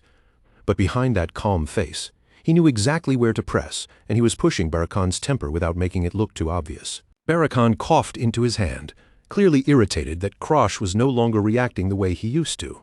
Since he could not shake the boy with insults, he finally decided to move on and reveal the real purpose behind his visit. The room fell into a tense silence as Barakan explained that he had come to deliver an official order from the family. He stood near the window, letting the weight of those words settle into the air before continuing. Krosh was genuinely taken aback. Once he heard the details, he was being sent to Mount Gerlach to stop a world erosion, and he immediately pointed out that family missions like this were not even mandatory until someone turned 15. Barakan answered with a creepy, hollow smile, telling him there was no need to worry because he would be going along as Krosh's guardian. It was an obvious attempt to keep control over the entire situation. Then he prodded Krosh's pride, asking whether the boy who had defeated Annex was suddenly afraid, clearly hoping that arrogance would drag him straight into danger. Krosh saw through the trap almost immediately. Barakan wanted to confirm how much Krosh had changed and keep him close enough to monitor every move he made. Still, even knowing the risk, Krosh gave a small smile and agreed to go. He clenched his fist quietly, already forming a plan in his mind.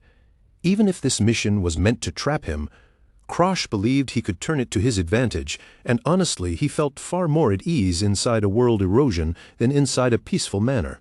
After Barakan left, Bianca walked over and asked where Krosh was planning to go. Krosh told her he had to deal with the erosion at Mount Gerlach, then made it clear that she should stay behind at the manor. Bianca tilted her head, genuinely confused by Barakan's demand. Her blank expression made it clear that she had not fully processed why Krosh would even consider accepting a mission that unreasonable. She pointed out how absurd it was for a 13-year-old to be assigned to stop something as dangerous as a world erosion. The more she thought about it, the more obvious it became that Barakan was desperate to put Krosh in a situation where he would fail. Barakan, feeling interrupted, snapped at Bianca and barked at the brat who had dared to speak while he was talking. Krosh immediately stepped between them, shielding her as he wondered whether his generous older brother would really take a child's words so personally. Of course, deep down, he already knew the answer. The two brothers exchanged one final tense stare before the meeting came to an end. Barakan was practically seething, his teeth clenched hard as Krosh's calm attitude continued to scrape against his pride. With one last arrogant huff, Barakan turned away and stormed out of the hall. Krosh watched his back disappear, knowing full well that this little family visit had only marked the beginning of a much bigger fight. Once the tension eased, Krosh lightened the mood by reaching over and patting Bianca gently on the head, telling her she had done a good job. Bianca only blinked up at him, insisting in her usual blunt way that she had not actually done anything helpful. She looked up at him with those wide blue eyes, and quietly asked him not to collapse the way he had before. Krosh kept patting her hair as he promised that everything would be fine, though the road ahead was anything but simple. Then he picked up his training sword and waved a casual goodbye as he headed toward the entrance. Bianca remained standing in the middle of the grand hall, silently watching his back as he set out for Mount Gerlach. Reality itself began to twist as a foreign dimension pushed into the world, creating the phenomenon known as world erosion. It was not just a simple disaster, but a process that devoured the land and replaced it with something alien, hostile, and completely wrong. From the shadows, monstrous insects began crawling out, their bodies twisted and corrupted by the strange foreign energy. These things were no longer ordinary creatures. They were living manifestations of the erosion spreading through the area. Even the terrain was not spared from the corruption. The land warped into jagged, unfamiliar shapes, and if no one stopped it, the entire region would eventually be swallowed and transformed into a separate dark dimension. On the slopes of Mount Gerlach, a strange marsh had appeared where no marsh should have existed. At its edge stood a specialized night squad, silently observing the unnatural changes spreading across the landscape. Krosh stared ahead at the distorted ground and noted that the area had already been classified as a 3-star erosion zone. He asked whether the purification unit was ready to enter, only to learn that they were still waiting until the local lord was eliminated first. The knights behind him looked confident, their hands resting near their weapons as they trusted in their status as an intermediate expert squad. In their minds, a 3-star threat should still fall well within their ability to handle. Barakon led the way, carrying the reputation of an advanced-level expert knight. To the squad following him, his presence alone seemed enough to guarantee that the lord ruling this eroded land would not stand a chance. Barakon suddenly stopped and glanced back toward Krosh, calling out to him in front of everyone. He kept up the act of a supportive older brother, claiming he had brought Krosh along only so the boy could gain some practical experience. He looked down at Krosh with a patronizing expression, making it perfectly clear to the surrounding knights who held authority here. According to Barakon, Krosh was here to witness a real battle firsthand and learn what true combat looked like. Krosh played the role flawlessly, lowering his head and answering with enthusiastic obedience. But inside, he was quietly mocking the idea that he needed battlefield experience from someone like Barakon. Despite that condescending treatment, Krosh had followed him here for one reason only. Behind that obedient mask, he had his own agenda, and Barakon had no idea what the boy was truly planning. A dark, ominous aura flickered faintly around Krosh as he prepared to test a provisional method. What he needed to confirm was whether he could suppress the physical rampage that his powers tried to force on him. Without warning, the corrupted insects launched their attack. One of the knights reacted instantly, slicing through 2 of the creatures with a single swift motion, sending green ichor spraying through the air as the first clash began. More of the monsters dropped from the twisted trees surrounding the squad, their bodies clicking and skittering in the dim light. The knights struggled to keep pace as the insects poured in one after another, mandibles snapping in the gloom. Krosh stood over one of the fallen bugs and calmly pointed out that even without its head, the creature could still bite. He instructed the knights to reinforce their bodies with aura, warning them that otherwise they might be torn apart from the inside. The knights turned toward the 13-year-old in surprise, clearly impressed by how calmly he analyzed the situation. Some of them began wondering whether he had actually entered an erosion zone before, because his composure felt far too practiced for a child. Krosh simply brushed off their reactions with a humble smile, reminding them that he was still young. He claimed it would be strange for a kid his age to have that kind of real experience, even as his calm attitude suggested otherwise. Barakon gritted his teeth, frustration showing through the mask of control on his face.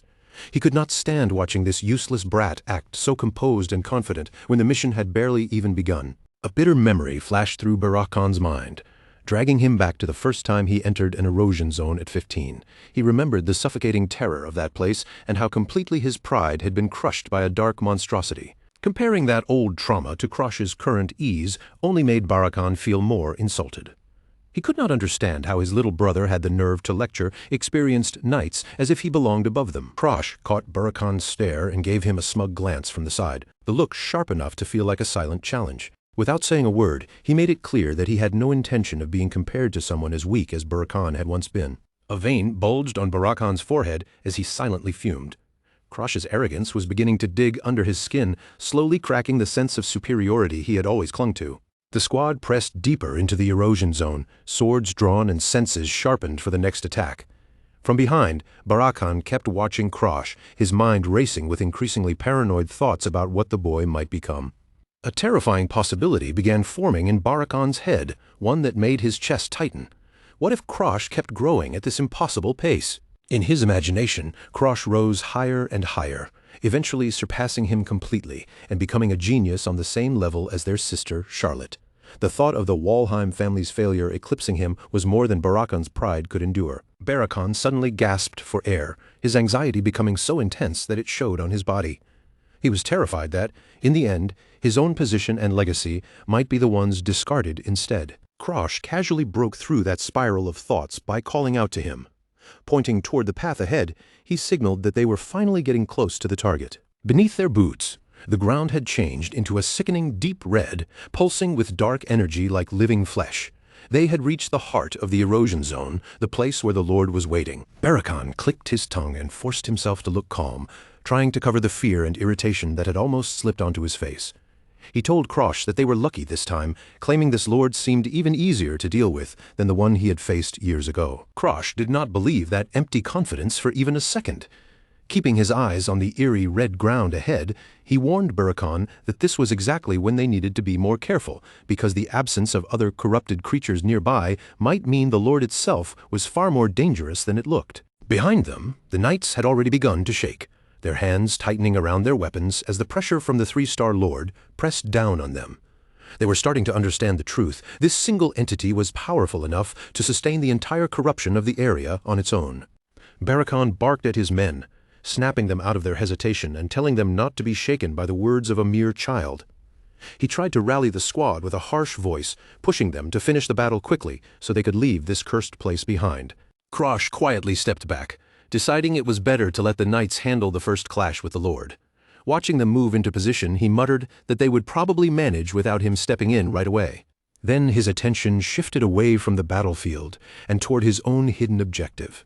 Krosh's eyes sharpened as he began channeling his energy, because this was the real reason he had come to this erosion zone in the first place. The world around him changed through his senses as the raw presence of the erosion revealed itself.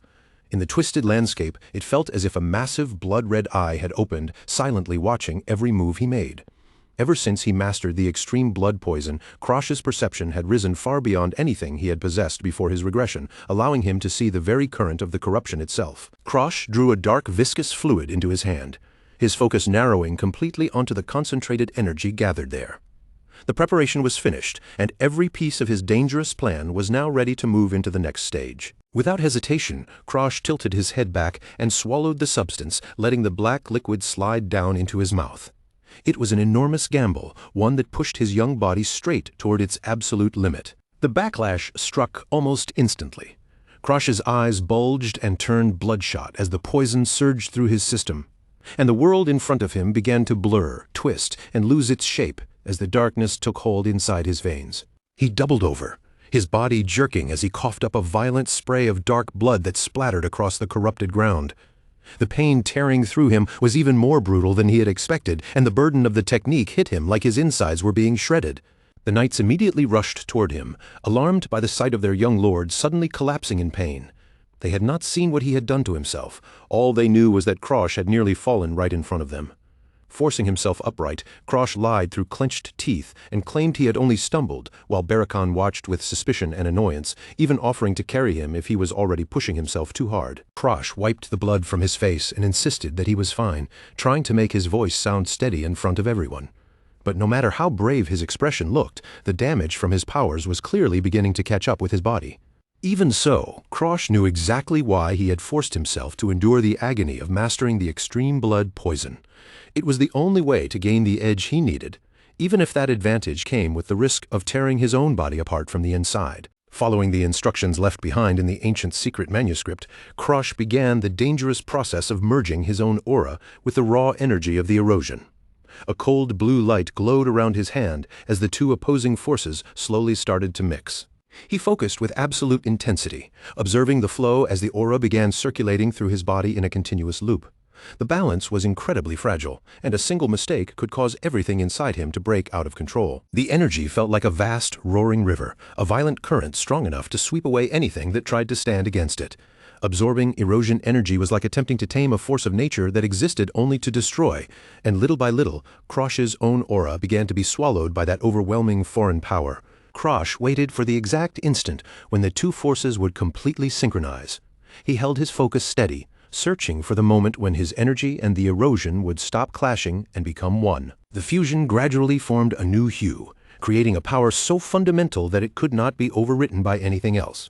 Krosh was carving out a strange new strength for himself, one that pushed against the natural order of the world. His eye lit up with a piercing red glow as the transformation reached its peak. Around his face, dark shadow-like energy twisted and swirled like something alive, wrapping him in an aura that looked almost like a living nightmare. Then the backlash slammed into him like a physical strike, forcing Krosh to stumble forward as his body shook violently. The rampage inside him was nearly too much for his young frame to endure, and every muscle seemed to scream under the strain. Krosh looked down at his hands and saw them soaked in his own blood from the destruction happening inside his body. For a moment, he wondered whether any sane person could truly withstand this kind of self-inflicted devastation without breaking. Realizing he needed another way to stabilize himself, Krosh decided that it was finally time to use a forbidden technique. If he wanted to survive this, he had no choice but to push even further. His mind recalled the legend of Demoris Walheim and the Seychelles Hall, a sealed place believed to have vanished from history, carrying secrets considered too dangerous for the world to touch. Long ago, one of Krosh's ancestors had stumbled upon that hidden archive after losing his sight, but because the man had become blind, he could not decipher any of the forbidden grimoires stored within its walls. With no other option left, that ancestor sealed the secret library once again. He did not want anyone else to be drawn into the same darkness and suffering that had consumed his own life. Still, he chose to leave one grimoire behind inside the archive as a final measure. It was a single thread of knowledge, hidden away for some future generation that might someday need it. That grimoire contained the secret art known as the Sixth Sense. Krosh stood firm as a pillar of blue light erupted from his body, marking the moment the ancient technique finally awakened. Energy surged around him in heavy waves, crackling with an intense pressure that seemed to reach beyond ordinary human senses. In that moment, Krosh began stepping past the limits of normal perception. The Sixth Sense allowed him to detect every sensation through aura alone, granting him a form of sight that no longer depended on his eyes. His entire body became a sensor, reading the shape, movement, and flow of the world around him. For now, Krosh could only extend that perception as far as his fingertips, but even that tiny range was enough to give him a perfect, crystal-clear understanding of everything within reach. A bloody but confident smirk slowly spread across his face as the technique took hold. The space around him felt different now, as if he had finally carved out a domain of his own. He realized that the area where he stood was no longer being fully swallowed by the erosion, because his very presence was beginning to resist the corruption in the environment. Krosh looked out over the dark water, sensing that the density of the erosion energy around him had begun to weaken. For the first time since entering this hostile land, he had found a way to breathe inside it. Wiping the blood from his mouth, he confirmed that the Sixth Sense had carried him through the immediate danger. It was not perfect, but he had managed to create a temporary balance within the chaos. But Krosh understood that this was only a stopgap. Absorbing this kind of energy would always carry the risk of triggering a complete rampage, one that could break free of his control at any moment. If he wanted to truly stabilize his condition, Krosh knew he would eventually need the help of Bianca's Snowdoll curse. That power was the only thing capable of fully locking down the chaos raging inside him. Even so, the fact that he had suppressed it on his own was already a major victory. Krosh clenched his fist, feeling the raw power he had finally managed to drag under his control. He could feel that he had taken another step forward on the path toward ultimate power. Dark tendrils of aura flickered and danced around his eyes as he prepared himself for whatever came next. Then, without warning, Krosh sensed something enormous. Cold sweat ran down his skin as he turned around, realizing that he was not alone in the heart of the erosion.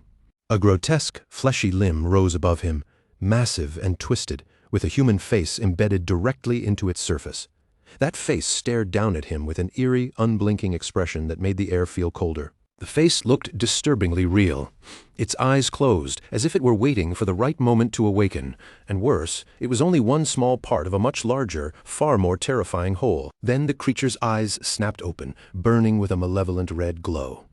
In that instant it had found its prey, and everything about its presence made it clear that it had no intention of letting anyone escape. The massive body twisted and convulsed as a series of guttural roars tore out from within it. More faces began pushing out through the rippling purple flesh, each one more horrifying and distorted than the last. The squad looked up in pure terror, finally realizing that they were standing face to face with the lord of this erosion zone. The sheer scale of the creature was far beyond anything they had expected to encounter. At the center of the writhing mass, one face with wild flowing hair screamed out in agony, its expression twisted as though trapped inside endless pain. The monster looked like a nightmare made from living spirits and corrupted flesh. The demon's massive jaw unhinged, and a deafening shriek exploded from its throat, shaking the mountainside itself. The air grew heavy with murderous intent, pressing down on everyone beneath it. Barrakan stood frozen in place, his mouth open in a silent scream of terror. All of his proud talk about being an expert knight vanished the moment he witnessed the Lord's true power. Krosh stared up at the monstrosity, his eyes widening as he understood just how overwhelming the battle ahead would be. Out of everyone there, he was the only one who might still be capable of standing against that thing. The thousand-faced demon fully revealed its three-star presence, towering over them like a mountain of flesh, teeth, and countless human faces. Before the overwhelming power of the Erosion Lord, Krosh and Barrakan looked as small as ants. A commander's voice suddenly cut across the darkened battlefield, sharp enough to pierce through the terror choking the air. He ordered every unit to prepare for combat. The knights of Walheim immediately drew their swords, their faces hardening with grim determination as they braced for the coming clash. A thin line of blue light flared from their ranks as they took their positions against the monster ahead. One of the blades began to hum with tightly focused blue energy, its aura shining so intensely that it cut through the filthy, murky air like a bright beacon in the middle of the darkness. That cold blue glow did not stay calm for long. Heat started pouring from the metal, the light shifting and growing hotter until it erupted into a searing white blaze that lit up the twisted woods around them. Barrakan Walheim unleashed his signature skill, Ignis. In an instant, his hair flared upward like a crown of living fire, and the sword in his hand transformed into a roaring pillar of flames. Krosh Walheim watched from the side as the shadows from his brother's overwhelming power danced across his wide, stunned eyes. Around him, the knights were already whispering in awe at the dazzling display, but Krosh knew better than anyone that this fire was not just for show. The destructive force of Ignis was insane, burning anything it touched into ash, no matter what stood in its way. The boy stared into those flames, and as the name of the skill echoed in his mind, an old memory buried deep inside him began clawing its way back to the surface. Suddenly, Krosh was dragged into a sharp memory from his previous life. It was the same blazing fire, the same arrogant older brother looking down on him, while Krosh lay pinned helplessly against the ground.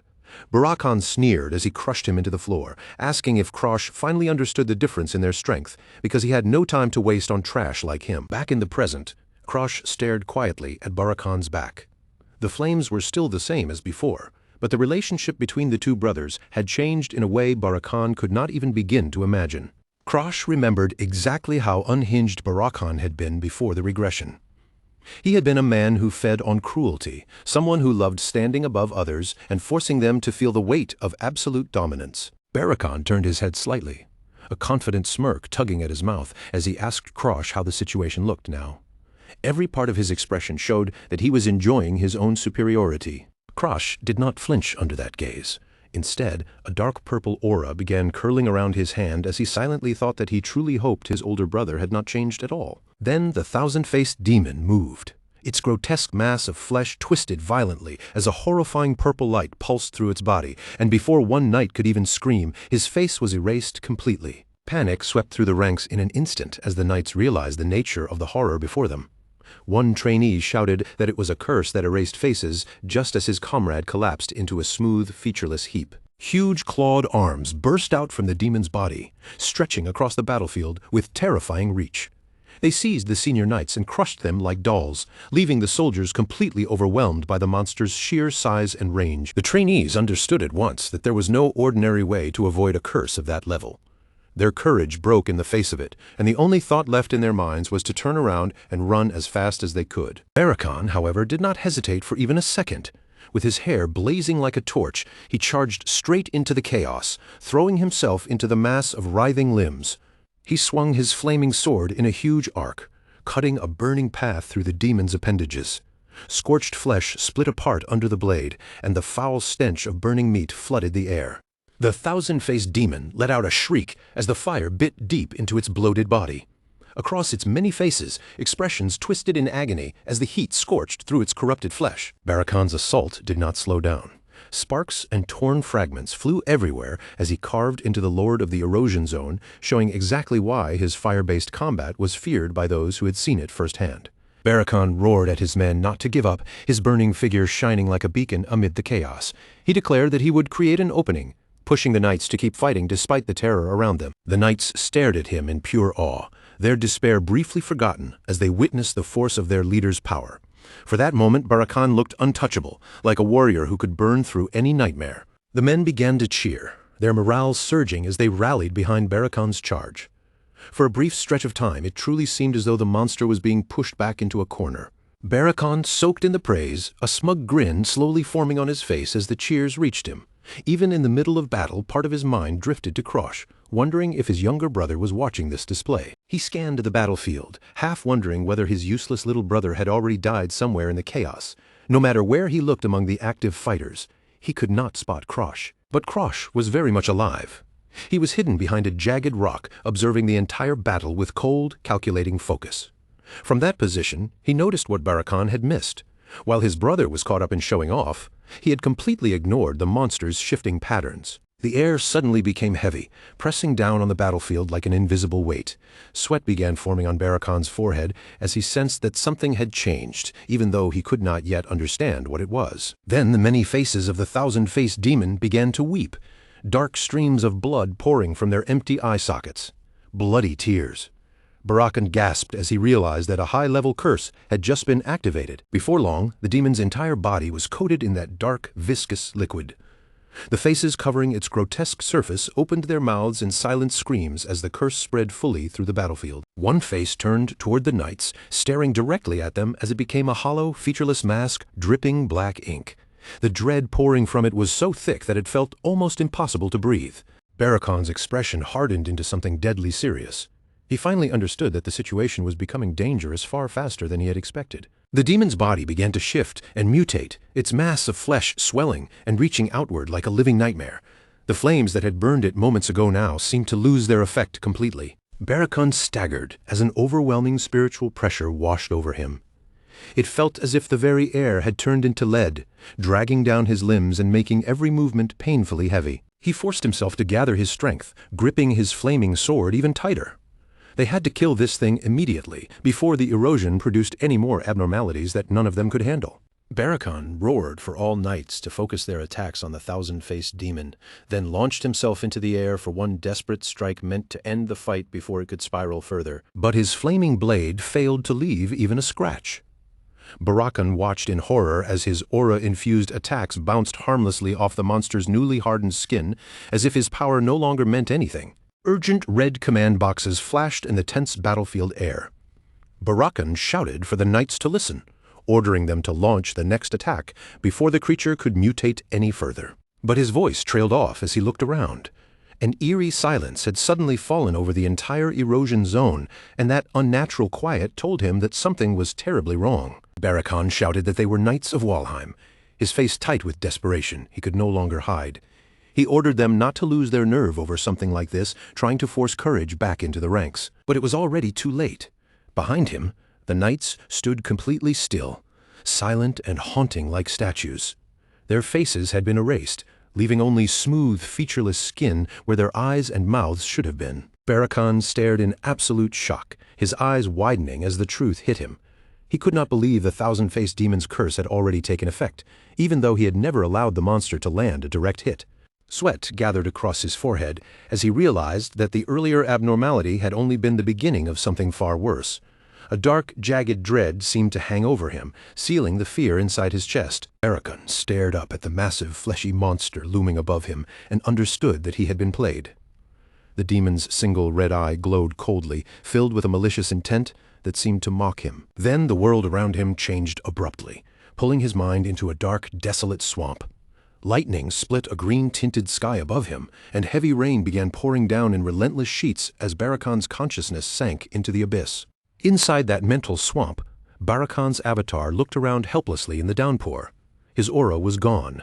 His hair was soaked flat against him, and as the cold rain seeped into his bones, he muttered that this was bad. His knees buckled, sinking into the mud as the curse tightened around his mind. In a trembling whisper, he admitted that he was going to die, his arrogance finally stripped away and replaced by pure terror. Desperation took over as Barakan scrambled through the rising water, splashing through the swamp with frantic movements. He knew that if things continued like this, he would not last even another minute against the unseen force hunting him in the dark. From the shadows, a massive clawed hand wrapped in dark purple energy reached toward him. A pale, screaming face emerged from the darkness with it, like a nightmare given shape by the demon's curse. Lightning flashed overhead, lighting up Barakan's terrified face as he gasped for air. His thoughts spiraled in panic, wondering why this was happening to him as his pride shattered completely inside the mental trap. The word die seemed to hang in the air around him, a cruel mockery of the proud status he had once clung to. Lightning kept tearing across the sky, reflecting on the swamp water as Barakan was forced to face just how helpless he had become. From deep within the rain, the ghostly blue girl appeared, covering her mouth as she laughed at him. She mocked the so-called strongest of Walheim, calling him an idiot for ever believing he could be enough. The ghostly blue girl twisted the knife even deeper, reminding him that his younger sister Charlotte had already surpassed him. Then she called him a coward, exposing the truth he hated most. When fear came for him, all he had tried to do was save himself and run. "A worthless failure like you has no reason to keep living," she sneers, her narrowed eyes gleaming with cold, open cruelty. The pressure clawing at Balakan's mind grows heavier and heavier, until it no longer feels like fear inside his head, but an actual weight crushing down on his body, grinding away the last pieces of his will. From the storm-choked clouds above, a monstrous fleshy limb slowly drops into view, so enormous that it swallows the lightning-lit sky behind it. Inside Balakan's shattered mind, the demon is already moving to finish him, bringing down its final blow like judgment itself. At the very last second, Balakan forces his broken body to move and desperately raises his sword, trying to intercept the monster's attack before it lands. But all he can release is a sharp, strangled cry as the demon's strike crashes through his defense and finally connects. A gigantic fist of raw red flesh comes smashing into the ground with terrifying force, hitting so hard it feels like the earth itself is being split apart. Krosh is swallowed by the shockwave, his boots skidding through the mud as he barely manages to stay upright, while the land around him is pulverized. The moment the blow lands, mud, stones, and shattered debris explode outward in every direction, splattering through the air like a violent wave. The thunderous sound of the impact rolls across the erosion zone like a cannon blast, shaking everything still standing. Then the swamp erupts again and again, muddy water bursting upward in violent splashes as the demon refuses to stop. Its 8 monstrous limbs tear across the ground with relentless force, ripping apart the earth as if the entire battlefield is nothing but soft clay beneath it. Krosh moves fast through the chaos, keeping his body low as he drags a heavy figure through the thick, sucking muck. Every step looks difficult, but he pours all his strength into pulling that person away from the center of the demon's rampage before the next strike can crush them both. At last, Krosh manages to haul the battered, blood-soaked Balakan Walheim behind a cluster of rocks, giving him at least a small pocket of safety. The older brother lets out a rough groan, his eyelids trembling before they slowly open, consciousness returning to him through the haze of pain. The instant Krosh sees him wake, he breaks into a bright, relieved grin, as if he has been worried sick the entire time. "Brother, you're awake?" he exclaims, slipping into the role of the loyal younger sibling so smoothly that the act looks almost frighteningly natural. Balakan stares up at him in a daze, his face twisted with confusion and humiliation, when he realizes Krosh is the one standing over him. Krosh, without missing a beat, lies as naturally as breathing, claiming he had been watching from a distance and rushed in the moment the demon's gaze shifted away. Krosh keeps the performance going, saying he dragged Balakan out immediately so he wouldn't be swallowed by the swamp-like destruction from the demon's attack. Balakan only grunts in response, his pride still aching more than his wounds as he tries to make sense of being rescued. "I see," he mutters hoarsely, forcing one arm beneath him. "I'm fine now, I can walk on my own," he insists, even though his limbs are trembling beneath the weight of his own body. But even holding his head up takes everything he has left, and the truth slowly sinks in through the pain.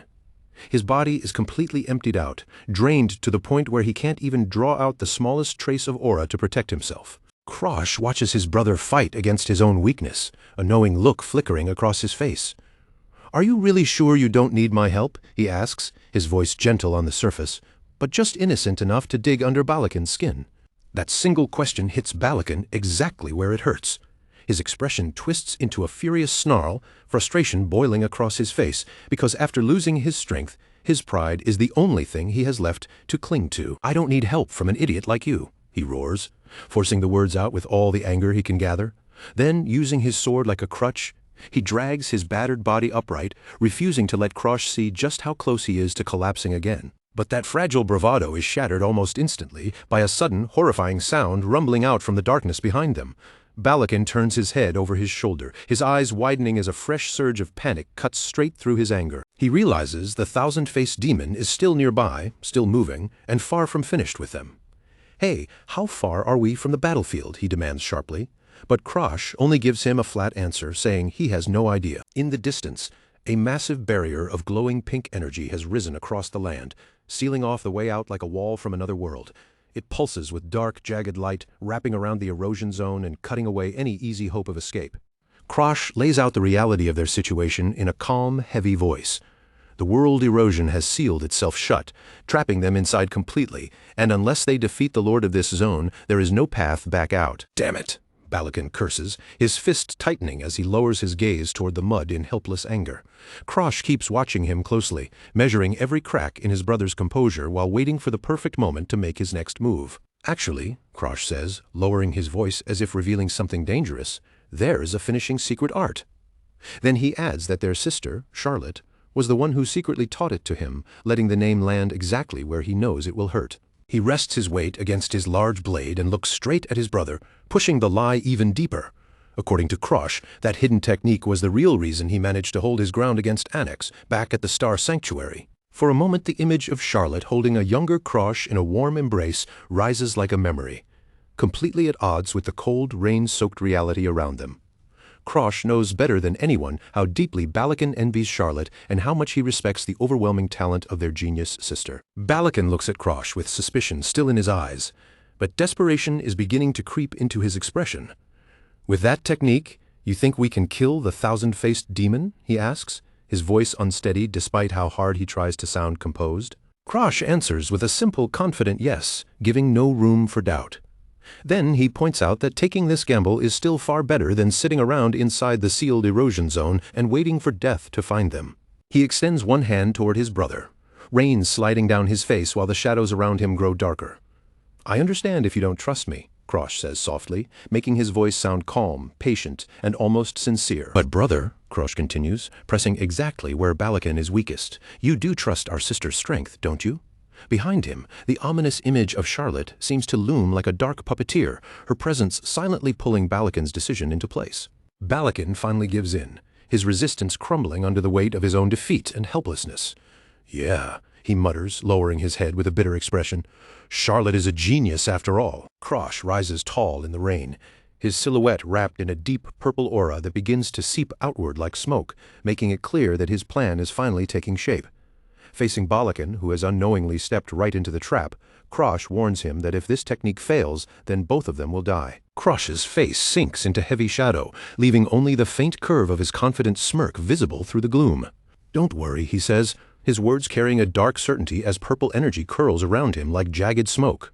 "I guarantee it won't fail." Rain pours down hard over the middle of the dark forest, turning the entire place into a soaked, shadowy maze. The storm thrashes through the trees with violent gusts, and between each crash of thunder, the silence feels so heavy it almost presses against their skin. Krosh and Balakin crouch low among the bushes, keeping their bodies hidden while their eyes scan every movement in the darkness. Somewhere beyond the trees, the thousand-faced demon is on the move, and with every passing second, its presence feels closer. Krosh quietly checks with his brother, asking if Ignis is ready. Balakin lifts his hand, and a flame flickers to life in his palm, the orange light dancing against the rain as he confirms they are prepared. Krosh draws his sword with a steady, focused look, his expression making it clear that he is done holding anything back. With the blade in hand, he locks his gaze forward, ready for whatever nightmare is about to emerge from the forest. The ground beneath them is nothing but mud, puddles, and unstable footing, forcing both of them to adjust every step with care. Each small splash sounds unnaturally loud in the brief silence between thunderclaps, as if the entire forest is listening. Then, without warning, a massive blue aura erupts from Krosh's body, blazing up through the rain with overwhelming force. He raises his sword high, and for one instant he looks powerful enough to carve the shape of the battlefield itself into something new. Krosh closes his eyes and draws every bit of that surging energy inward, concentrating it into the edge of his blade. The pressure radiating from him becomes so intense that even the falling rain seems to bend away from the force around him. Balakin can only stand there, stunned, his mouth nearly falling open as he watches the scene unfold. He has never witnessed anything like this before, and the fact that it is coming from his own younger brother makes it even harder to accept. The blue light coils tighter around Krosh's sword, swirling faster and glowing brighter with every breath. It becomes so brilliant and unstable that the blade looks less like steel and more like a fragment of a dying star clutched in his hand. Balakin feels his thoughts spinning as he watches the level of focus pouring out of Krosh. In that moment, he understands that the distance between them is not just wide, it is a massive canyon he never even realized existed. Krosh's blade shines with a pure, blinding aura, clean enough to cut through the darkness and the rain at the same time. Balakin can't help thinking that in his entire life he has never seen energy this refined or this perfectly controlled. Balakin had doubted Krosh when he first suggested combining their powers, but now that the technique is unfolding before his eyes, that skepticism begins to crumble. He watches with awe twisting together with jealousy, realizing that the mastery he has chased his whole life is something Krosh is displaying right in front of him, as if the younger brother has already reached a height Balakin never came close to touching. Krosh glances back and asks for the flames again, his voice steady and direct. Balakin freezes for a beat, caught off guard by how naturally Krosh has taken control, looking as though he has just realized he is no longer the main force in this battle. Balakin reaches out and sends the fire from his hand toward the blazing blue sword. Around them, the rain keeps hammering down, hissing against the growing heat as the two powers draw closer together. The orange flames of Ignis snap onto the blade and coil around the blue aura, locking into place as if they had always belonged there. In an instant, the two forces merge cleanly, transforming Krosh's sword into a single terrifying weapon. Krosh tightens his grip around the flaming hilt, his entire presence turning sharp and lethal. The heat rising from the sword becomes so intense that the rain hitting it boils away instantly, bursting into white steam around the blade. He gives only a small dismissive humph, completely unfazed by the absurd power now gathered in his hands. Balakin can do nothing but watch from the side, feeling more and more like an outsider in a battle he thought he was meant to lead. Trying to hold on to whatever authority he has left, Balakin forces himself to speak and asks if something is wrong. But the strain in his expression gives him away, because it is painfully clear that Krosh's presence is overshadowing him more with every second. Krosh tells him to stay back, saying he will make it in time without needing any help. The words hit Balakin like a direct blow, and he drops down to one knee, looking as though reality itself has just struck him across the face. Balakin stares at the sword in Krosh's hands, unable to look away from the roaring flames wrapped around the blade. The heat and intensity are far beyond anything his own fire ever reached, and that realization lands on his pride with crushing weight. Krosh swings the sword around, and a blazing trail of fire follows the blade through the rain-soaked air like a burning crescent. Watching from behind, Barakan feels his throat tighten, because he knows this single strike may be enough to bring the demon's nightmare to an end. The thousand-faced demon towers over them, like something born from pure horror, its body a writhing mass of staring eyes, twisted claws, and monstrous flesh. Barakan's mind flashes back to the moment everything collapsed, when his men were wiped out one after another and he had no choice but to flee for his life. Krosh doesn't hesitate for even a heartbeat. With a flaming sword raised high, he charges straight toward the beast, cutting through the storm with impossible speed, as if the heavy rain and muddy ground can't slow him down at all. His blade flashes sideways in a clean, brutal horizontal slash, tearing straight through the monster's defense before it can react. Barakan watches from the sidelines in stunned silence, and for the first time, the ugly question rises in his mind. What if he is the real failure here? A towering pillar of fire erupts upward from the slash, blasting through the demon's massive body and splitting it cleanly in two. The end comes in a single strike, so fast and overwhelming that the monster doesn't even have time to understand it, has already died. Barakan stands frozen as if he has just witnessed a ghost appear in broad daylight. His face is twisted with horror and humiliation, and every last piece of pride he was clinging to sinks even deeper into the mud. Krosh remains calm in front of the blazing remains, his figure standing steady while the dead demon burns behind him. The battle is finished, yet the air still feels heavy, as though the forest itself is waiting for what comes next. Then, little by little, the rain finally begins to stop. The clouds part above the forest, and soft sunlight slips through, touching the wet trees and muddy ground with a calm that feels almost unsettling after so much destruction. As the sky clears, the ruined landscape slowly returns to a strange, peaceful brightness. In the middle of that quiet, Krosh breaks the silence and calls out to his brother. He turns back toward Barrakan, a strange, glowing aura flickering above his head like a small, unnatural flame.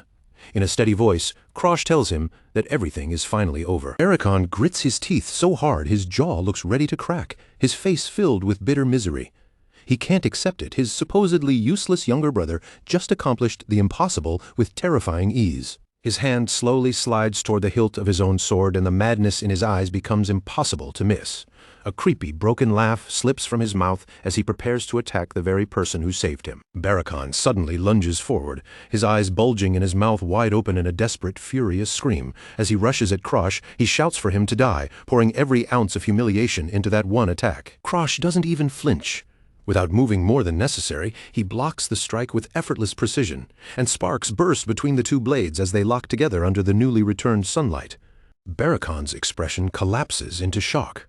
He truly believed he could still force his way through, but the moment their swords meet, he realizes he is not fighting an equal. He is striking against something as solid as a wall. Dark, purple shadow energy begins to swirl around the clash, curling between the locked blades like smoke from a sinister flame. Barrakan tries to summon his flames again, desperately willing Ignis to answer him, but his hands remain cold and empty. Krosh looks at him with a terrifying calm, purple flames flaring around his face and casting his expression in a vicious glow. Then he thanks Barrakan for staying exactly the same all the way to the very end. System windows appear before Krosh, revealing the conditions required to steal a skill.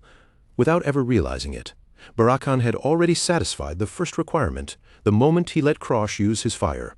The next conditions appear one after another, confirming what Krosh had been waiting for, the complete collapse of Barrakan's pride. And one glance at Barrakan's broken, humiliated face makes it painfully clear that this condition has already been fulfilled. Krosh swings a blade wrapped in pure black and purple energy, bringing the final punishment down without hesitation.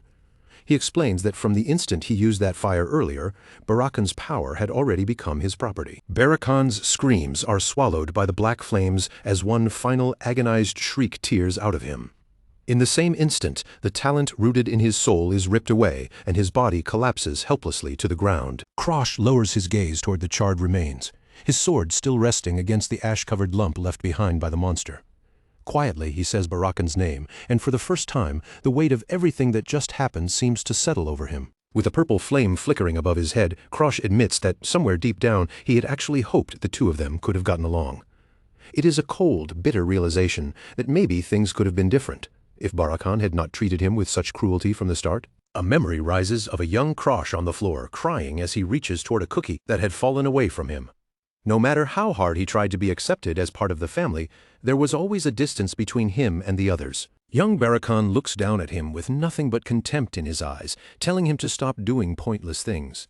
That small childhood wish for a real older brother had never stood a chance from the very beginning. The memory shifts again, showing young Krosh being kicked aside because of Barrakan's open hostility. It was never something as simple as sibling rivalry, it was hatred, plain and clear from the first day. Back in the present, Krosh stares forward, realizing he had still carried one tiny piece of hope that Barrakan might acknowledge him someday. But after seeing the look in Barrakan's eyes during their final clash, he understands that such a future was never possible. Barrakan lies flat on his back, gasping sharply as pain racks his body. Krosh stands above him and looks down without a trace of pity, asking in a cold voice whether it hurts. As he watches his brother writhe on the ground, Krosh remembers exactly what it felt like when Barrakan burned his arm and face long ago. Now the roles have completely reversed, and the pain Barrakan once gave out has finally come back for him. Krosh says nothing more. He simply kicks Barrakan away like discarded trash, cutting off the last thread of sentiment and leaving the past behind where it belongs. He stands alone in the forest as the storm slowly fades around him. The silence that follows feels heavier than the rain ever did, and a short, dry laugh slips from his lips as he looks over the wreckage he has left behind. In the end, just as he intended, he is the only one still standing. The sky begins to clear above him, blue light breaking through the thinning clouds. Krosh lifts his eyes toward it, and with a faint trace of irony, notes that it has actually turned into a pretty nice day. Back at the massive Walheim main estate, news of the disaster spreads through the Night Order like wildfire. Everyone is shaken by the unbelievable report that an entire squad was wiped out during the expedition. A somber funeral is held, with a white sheet laid over the remains before the gathered mourners. The word spreading through the estate is that the erosion site turned out to be far more dangerous than anyone expected, a place where only top-tier experts could hope to survive. At the ceremony, people whisper in low voices about Barakan's supposed sacrifice, saying he gave his life to save his younger brother. They truly believe Krosh only managed to return alive because Barakan protected him at the cost of his own life.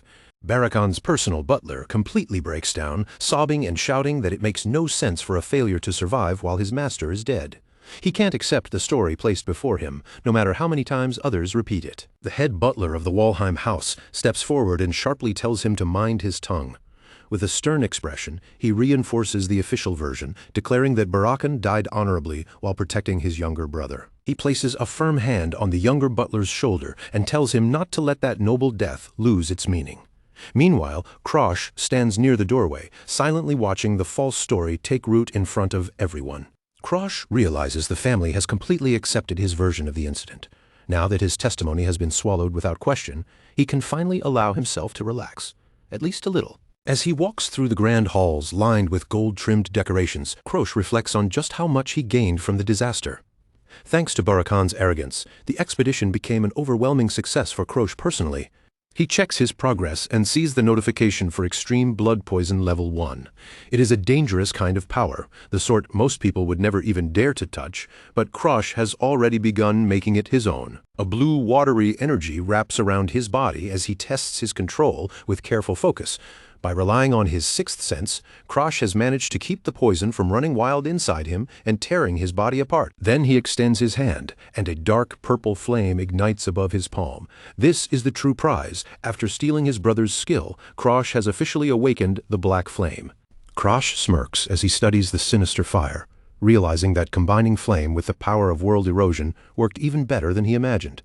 Now he has a weapon capable of burning through almost anything, and as he watches that ominous color flicker in his palm, he decides it will serve perfectly as his new trump card. It may look evil, but in his world, results matter far more than appearances. Eventually, Krosh arrives before a large, ornate door and raises his hand to knock. There is still one more problem waiting for him inside the main house: the official investigation into what truly happened at the erosion site. A voice from inside tells him to come in, and Krosh opens the door before stepping into the room. He suspects the family still has not uncovered the real cause behind the incident. But Krosh knows the truth that everyone else has missed. This entire disaster was caused by the world eroders, and in the darkness of that thought, a pair of red eyes seems to stare back at him. In Krosh's mind, the image of a crimson dragon and a dark crow rose like two ominous shadows, overlapping with the thought of the eroder's main body sinking deep into an endless dream. The more he pieced it together, the clearer it became that none of these events were separate.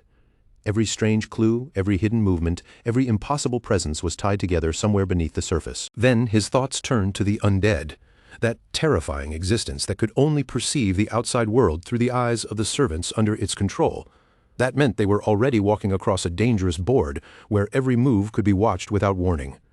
And right now, Krosh was standing almost directly in the center of that game. As Krosh stepped deeper into the room, the weight of that realization followed him in silence. If the eroders were already moving, then their minions might appear far sooner than he had originally planned. And there, waiting ahead of him, stood a woman with long dark hair, her back turned as if she had been quietly expecting his arrival. Without even looking over her shoulder at first, she greeted him with formal politeness, addressing him as Lord Krosh. Only then did the woman slowly turn to face him. She was tall, composed, and elegant, with long brown hair and the neat, polished air of someone who knew exactly how to present herself. Her name was August, though for the moment she was hiding behind the alias Krim. The smile on her lips was courteous, almost gentle, but there was something sharp and dangerous tucked behind it. Krosh's eyes widened the moment his gaze landed on her neck. There, marked clearly against her skin, was a black star he could never mistake.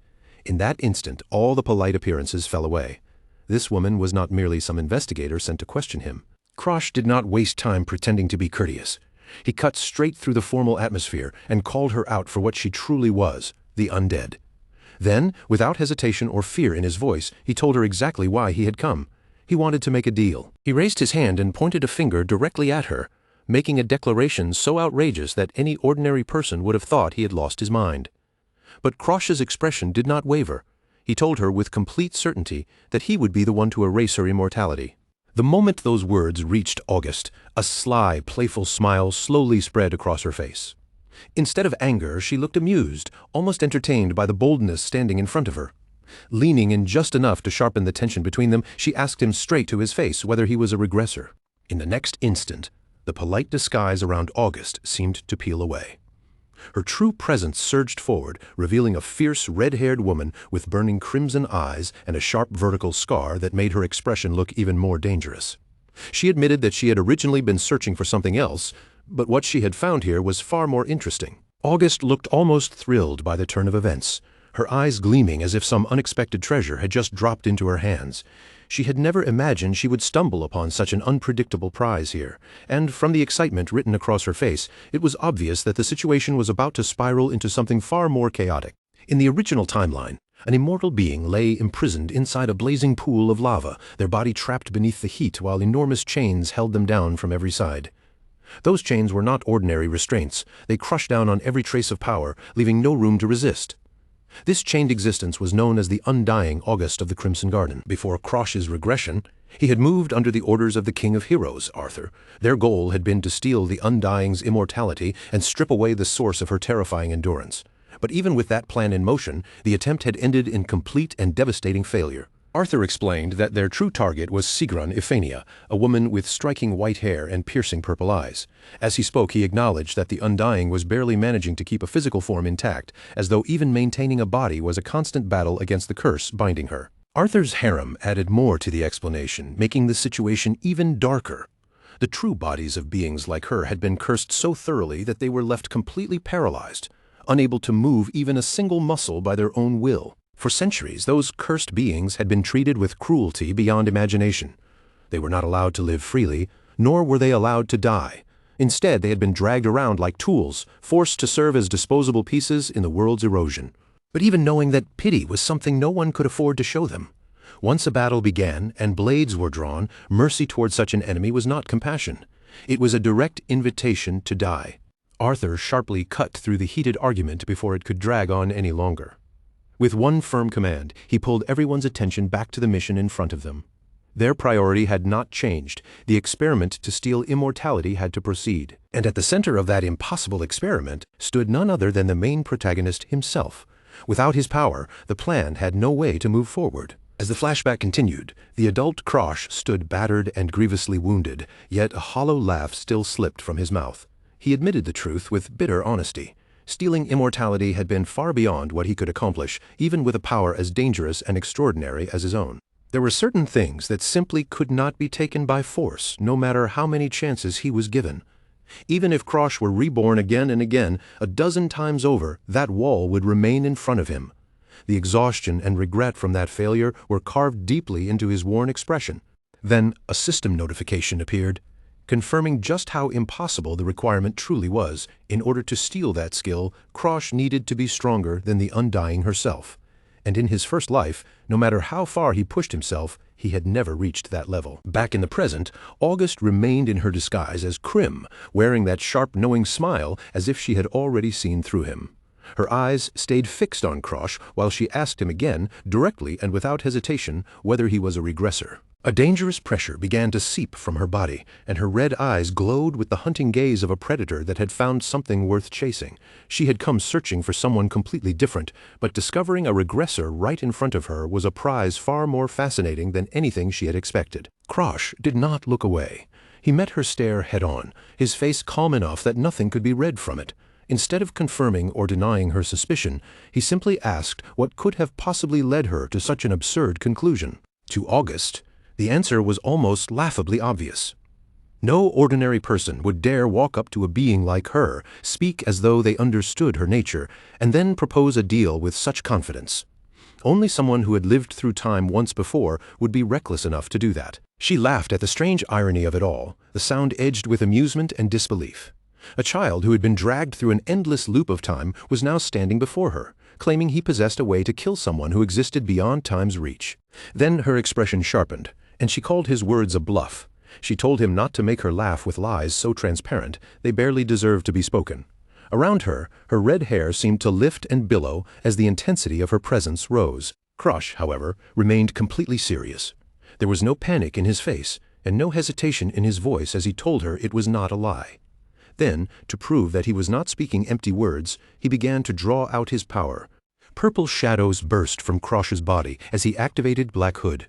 The darkness around him twisted into massive spectral arms, each one grotesque and alive, covered with staring eyes and gaping mouths as they writhed through the air like something born from a nightmare. One of those shadowy jaws lunged forward and snapped shut right in front of August's face, close enough to make its threat impossible to ignore.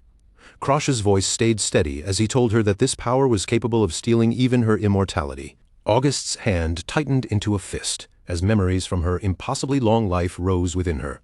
For centuries she had been moving behind the scenes, manipulating the ranks tied to the world's erosion and shaping events from the shadows, but her true goal had never been simple destruction.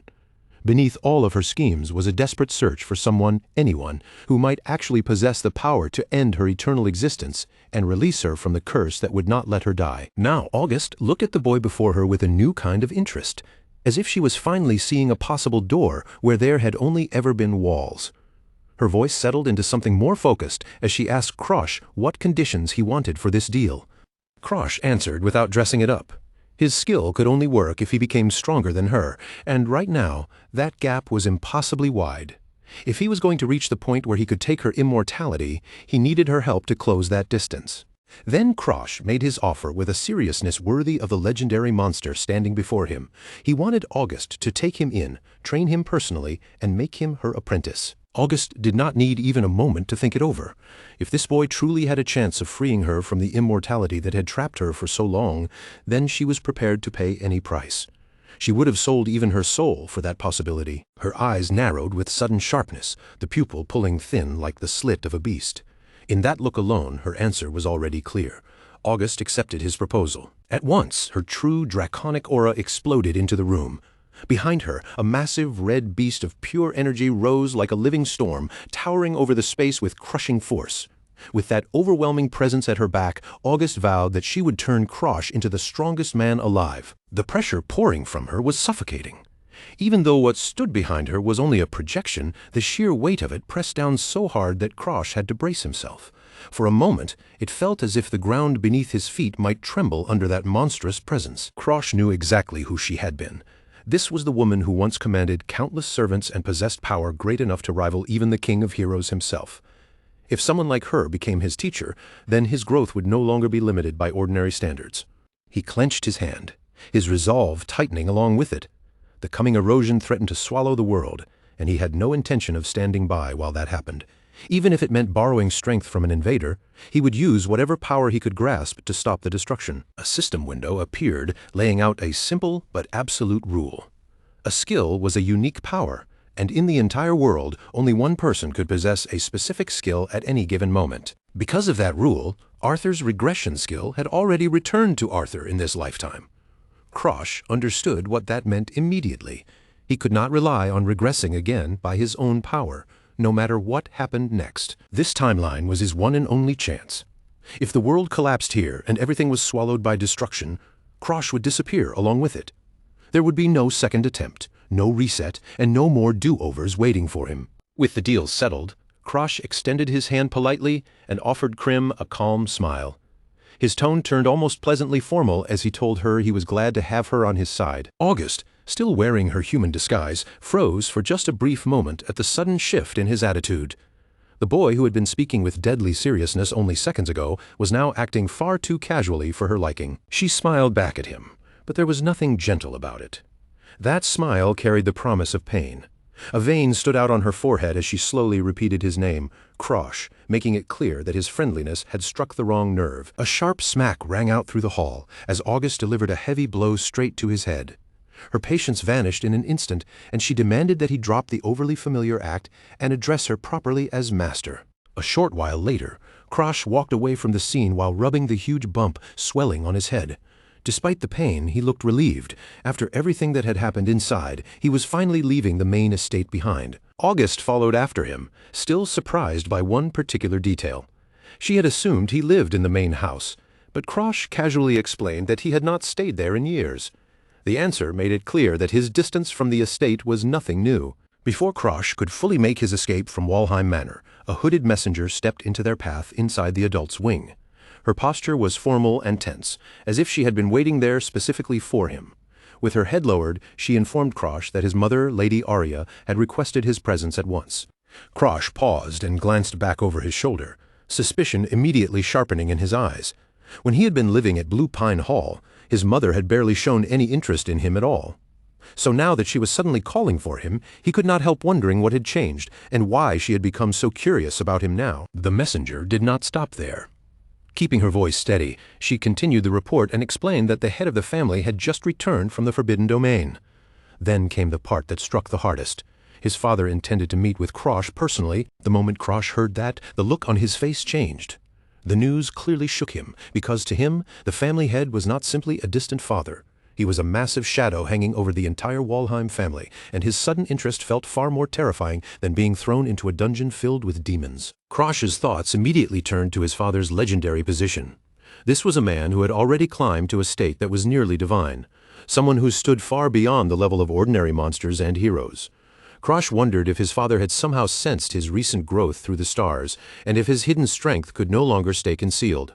The messenger then added one more instruction, making the situation even more troublesome. Lady Arya had specifically requested that Krosh remain at the main estate until the family head was prepared to receive him. Krosh's eyes narrowed as he silently weighed every possible way out. Bianca was still waiting for him back at Blue Pine Hall. And with so many of his plans already moving at the same time, he had no time to sit around the main estate waiting for someone else's schedule. So he asked for clarification, pressing the messenger to tell him whether this was a direct order from his father or merely a request passed down through his mother. What he was really searching for was any loophole he could use to leave. Without giving the messenger much of a chance to trap him with a better answer, Krosh turned away and started walking. His tone stayed casual, almost careless, as he told her he would be returning home for now. If a formal summons arrived later, then he would come back properly at that time. As Krosh walked off, a cold smirk tugged at the corner of his mouth. He knew exactly how dangerous it was to push against the will of his family's leadership. But he was beginning to understand his own rising value. This was a gamble, and he was betting that they needed him too much to stop him so easily.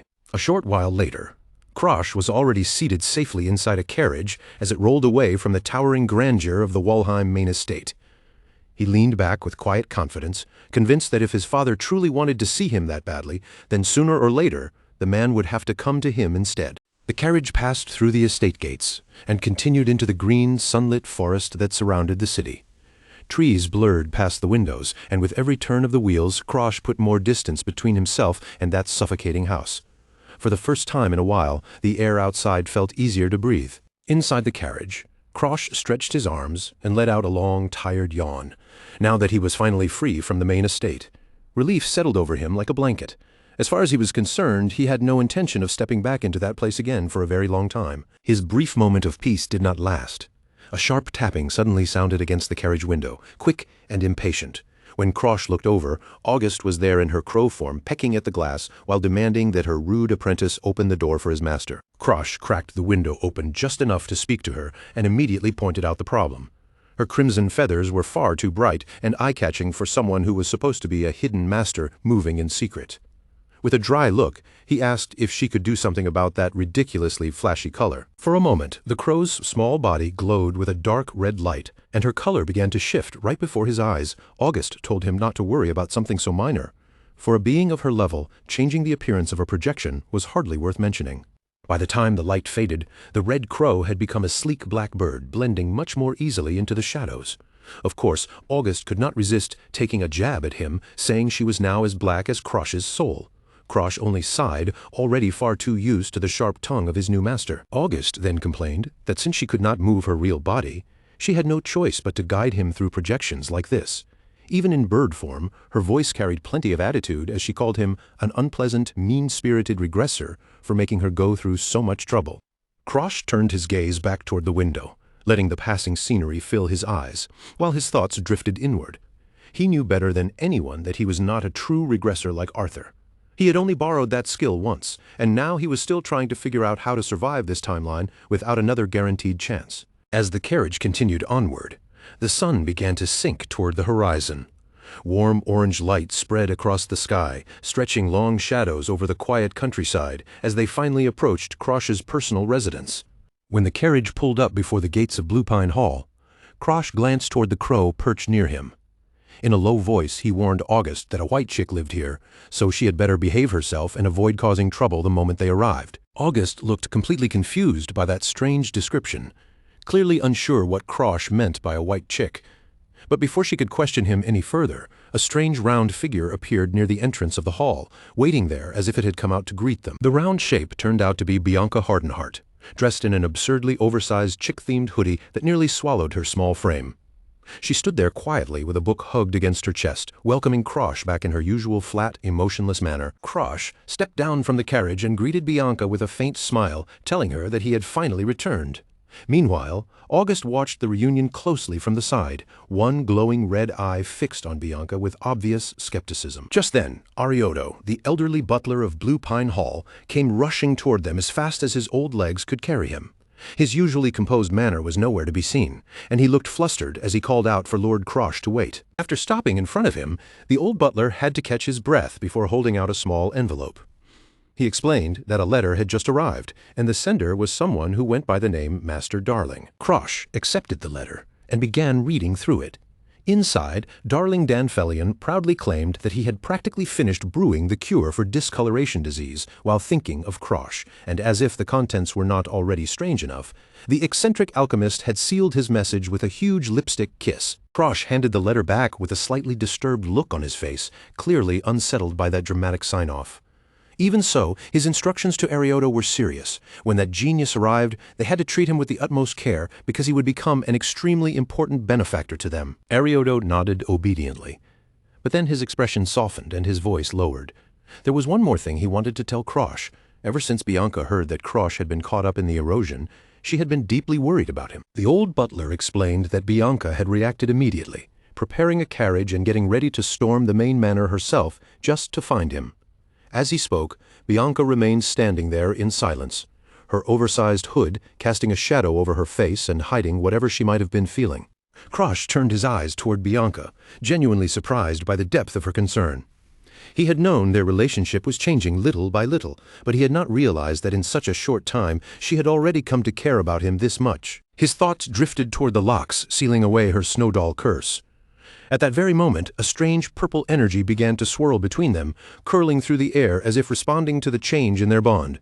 Then, a system window suddenly activated before Krosh's eyes. A golden lock icon appeared in the air, shining brightly for an instant before the dark aura pressed against it. Under that force, the lock cracked and shattered apart. A message appeared, declaring the first unlock condition: become Bianca's friend. The system confirmed that the condition had been fulfilled while Bianca looked at Krosh with those cold, pale blue eyes of hers. Without any dramatic words between them, the first lock on the curse capable of ending the world had officially been broken. Krosh stared at the notification in stunned silence. At first, he had approached Bianca because he needed to manipulate the situation for his own survival. But somewhere along the way, without even fully realizing it, he had actually become her friend. The system screen chimed again, making the result impossible to ignore. The first unlock condition had now been officially completed. Krosh had become Bianca's friend. Krosh was honestly caught off guard by how quickly it had happened. He never expected the first hurdle connected to Bianca Hardenhart to clear this soon, especially not when she was someone so difficult to read. Bianca still stood there in her chick-themed hoodie, her face as blank and unreadable as ever. Krosh watched her carefully, while the black crow perched on his head, and he found himself wondering what thoughts were hidden behind that expressionless stare. Trying to soften the awkward silence, Krosh introduced the crow as a new friend. The moment he did, August immediately began flapping around, clearly trying to draw Bianca's attention, despite acting like she was above such things. Bianca gently picked up the bird and, after looking at her for a moment, decided to name her Cream. Krosh did not bother correcting anything and simply went along with it, watching as Bianca and the disguised August began to connect in their own strange way. Bianca pulled the bird into a tight hug, nodding softly as she noted how fluffy and soft Cream felt in her arms. Krosh watched the scene and realized something new about her. Even with her icy expression and quiet personality, Bianca seemed to have a real soft spot for animals. But Krosh's attention did not stay on the cute moment for long. His mind quickly returned to the mission in front of him, and he began thinking about what he would need to do next to deepen his relationship with Bianca. He wondered what kind of bond would be required to break the second seal around her heart. The system presented the next challenge to him, but this time the path forward was not as clear as simply becoming her friend. Krosh silently went through the possibilities, trying to figure out what the system meant by an important person. In most cases, that kind of position would usually belong to family, a childhood friend, or a lover. Since he and Bianca were technically engaged, Krosh concluded that the lover route was probably the most realistic option available. From the system's point of view, it seemed like the most logical next step in their relationship. Meanwhile, Bianca continued playing with Cream, as if nothing serious was happening around her. The crow looked a little overwhelmed by all the attention, but Bianca herself seemed surprisingly content, quietly enjoying the small bird in her arms. Krosh stared at Bianca and tried to imagine any kind of romance developing between them. But her face remained a complete blank slate, showing almost no emotion at all, which made the entire task feel ridiculously difficult from the very beginning. As Krosh reflected on the situation, August flew back over to him. The problem was not just Bianca's unreadable personality. Krosh was mentally an adult stuck inside the body of a 12-year-old, and the idea of trying to flirt with her felt incredibly awkward. The crow seemed to enjoy his discomfort far too much. August teased him by suggesting that the pale girl had already grown quite fond of him, her tone full of amusement as she watched him struggle with the situation in silence. As night slowly settled over the manor, the light around Blue Pine Hall faded, and the mood began to change. August's playful tone disappeared, and her voice dropped lower as she addressed Krosh by name. Her eyes glowed a piercing red in the darkness, cutting through the night with a sharp, predatory light. Then August made it clear that playtime was over. From this moment on, it was time for Krosh to head to the training grounds and begin the real work. Several hours later, Krosh was collapsed flat against the training ground, his body sprawled across the cold floor as he struggled to drag air back into his lungs. Above him, August looked down without the slightest trace of sympathy, her presence pressing over him as she called the miserable state he was in truly pitiful. August did not soften her words even a little. She openly mocked the weakness of his body, pointing out how painfully little natural physical talent he possessed. To her, it was almost ridiculous that a regressor had been given such a worthless constitution, like a powerful opportunity had been wasted on a body that could barely keep up. She made it clear that the only reason he had survived this far was because he had been relying on knowledge and hidden advantages from his previous life. Without those secrets, without all those shortcuts only he knew about, Krosh would be nothing more than an ordinary boy with no special foundation to stand on. Then August warned him of an even harsher truth. No matter how desperately someone worked, effort alone could only carry them so far. In a few short years, a true genius with natural talent would eventually overtake someone like him without even needing to struggle the same way. In this world, hard work was powerful, but it was not unlimited. There was a cruel ceiling that effort alone could not break through. A dark red aura flared around the crow, spreading across the training grounds like a menacing shadow cast under moonlight. August's voice turned colder as she told Krosh that talent meant nothing when his opponent was someone like her. Her advice was ruthless, but it was also practical. If Krosh did not have enough talent of his own, then he should simply take it from others. That was the true nature of his skill, and if he refused to use it properly, then all of that power would go to waste. August promised that she would be the one to drag him upward, even if she had to pull him out from the very bottom by force. She did not want him to become merely decent or passable. She wanted him to climb so high that he would stand above the clouds themselves. Her small claw clicked sharply against the stone floor, the sound cutting through the air like a warning. Even in the body of a crow, August's pressure was impossible to ignore. She was completely serious about forcing Krosh beyond every limit he thought he had. Behind the bird, the ghostly image of August's human form appeared like a spectral shadow, looming over the training ground with terrifying confidence. She challenged Krosh to keep climbing until the day he became strong enough to steal even her immortality. Krosh answered that impossible challenge with a smirk instead of fear. If reaching his goal meant walking a darker path and playing the villain in someone else's eyes, then he was more than willing to do it. Above the iron gates of the manor, the full moon hung bright and silent in the night sky. The estate grew still beneath its pale light, and only then did the brutal training session finally come to an end. A few days passed, and when the sun rose high over the estate again, Krosh was still training without pause. Ever since that night, he had continued pushing his body day after day, refusing to let himself slow down. That was when darling Danfelion arrived, making his entrance with the same dramatic energy as always. The eccentric alchemist practically glowed with excitement, as if he had been waiting for the perfect moment to show off his latest success. Darling called out to Krosh with a playful greeting, his voice bright and full of cheer. But Krosh did not even break his stance to respond properly. His focus stayed fixed on the training in front of him, and even Darling's strange energy was not enough to pull him out of that serious mood. Instead, Krosh got straight to the point and asked whether the item he had ordered was finally ready.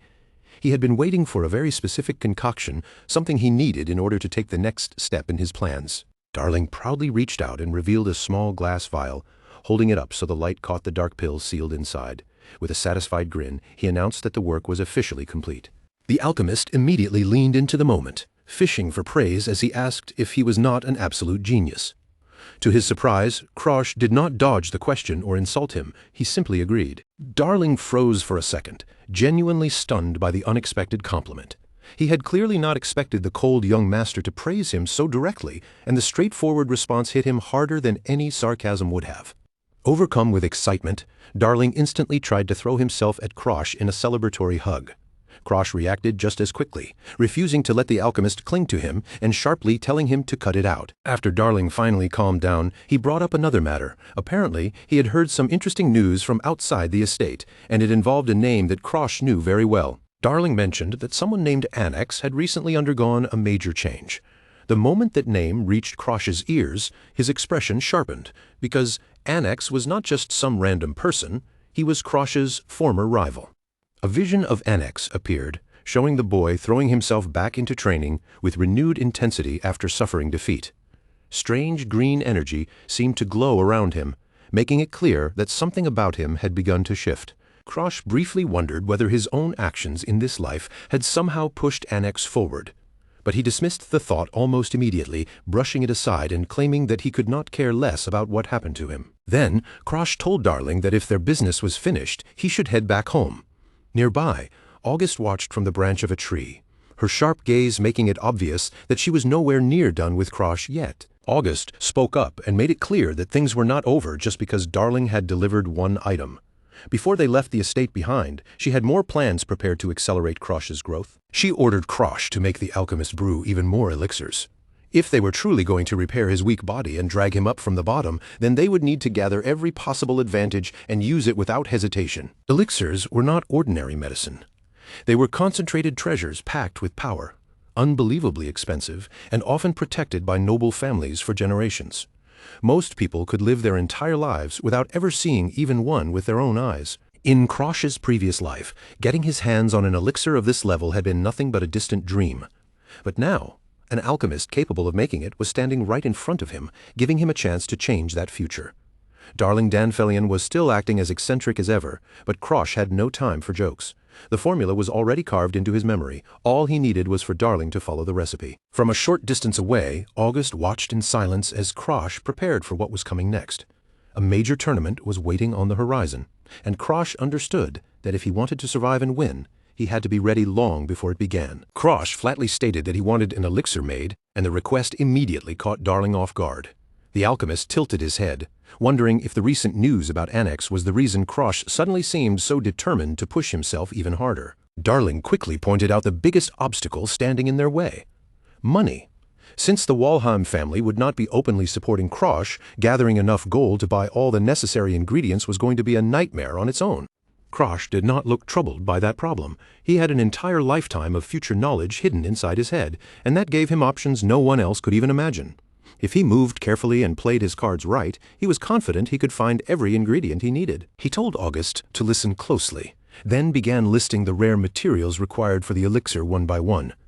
The formula he was about to reveal was not something that should exist in this era at all, which made every word out of his mouth even more unnatural. As Krosh continued speaking, both Darling and August fell into stunned silence. The instructions coming from this 12-year-old boy were far too precise, far too advanced, and far beyond what someone his age should ever know. And as the list of rare materials grew longer, Darling started to sweat, looking as if he had just seen either a ghost or the most terrifying bill of his life. The alchemist scrambled to record everything. his hand moving frantically as he wrote down each detail with wide, disbelieving eyes.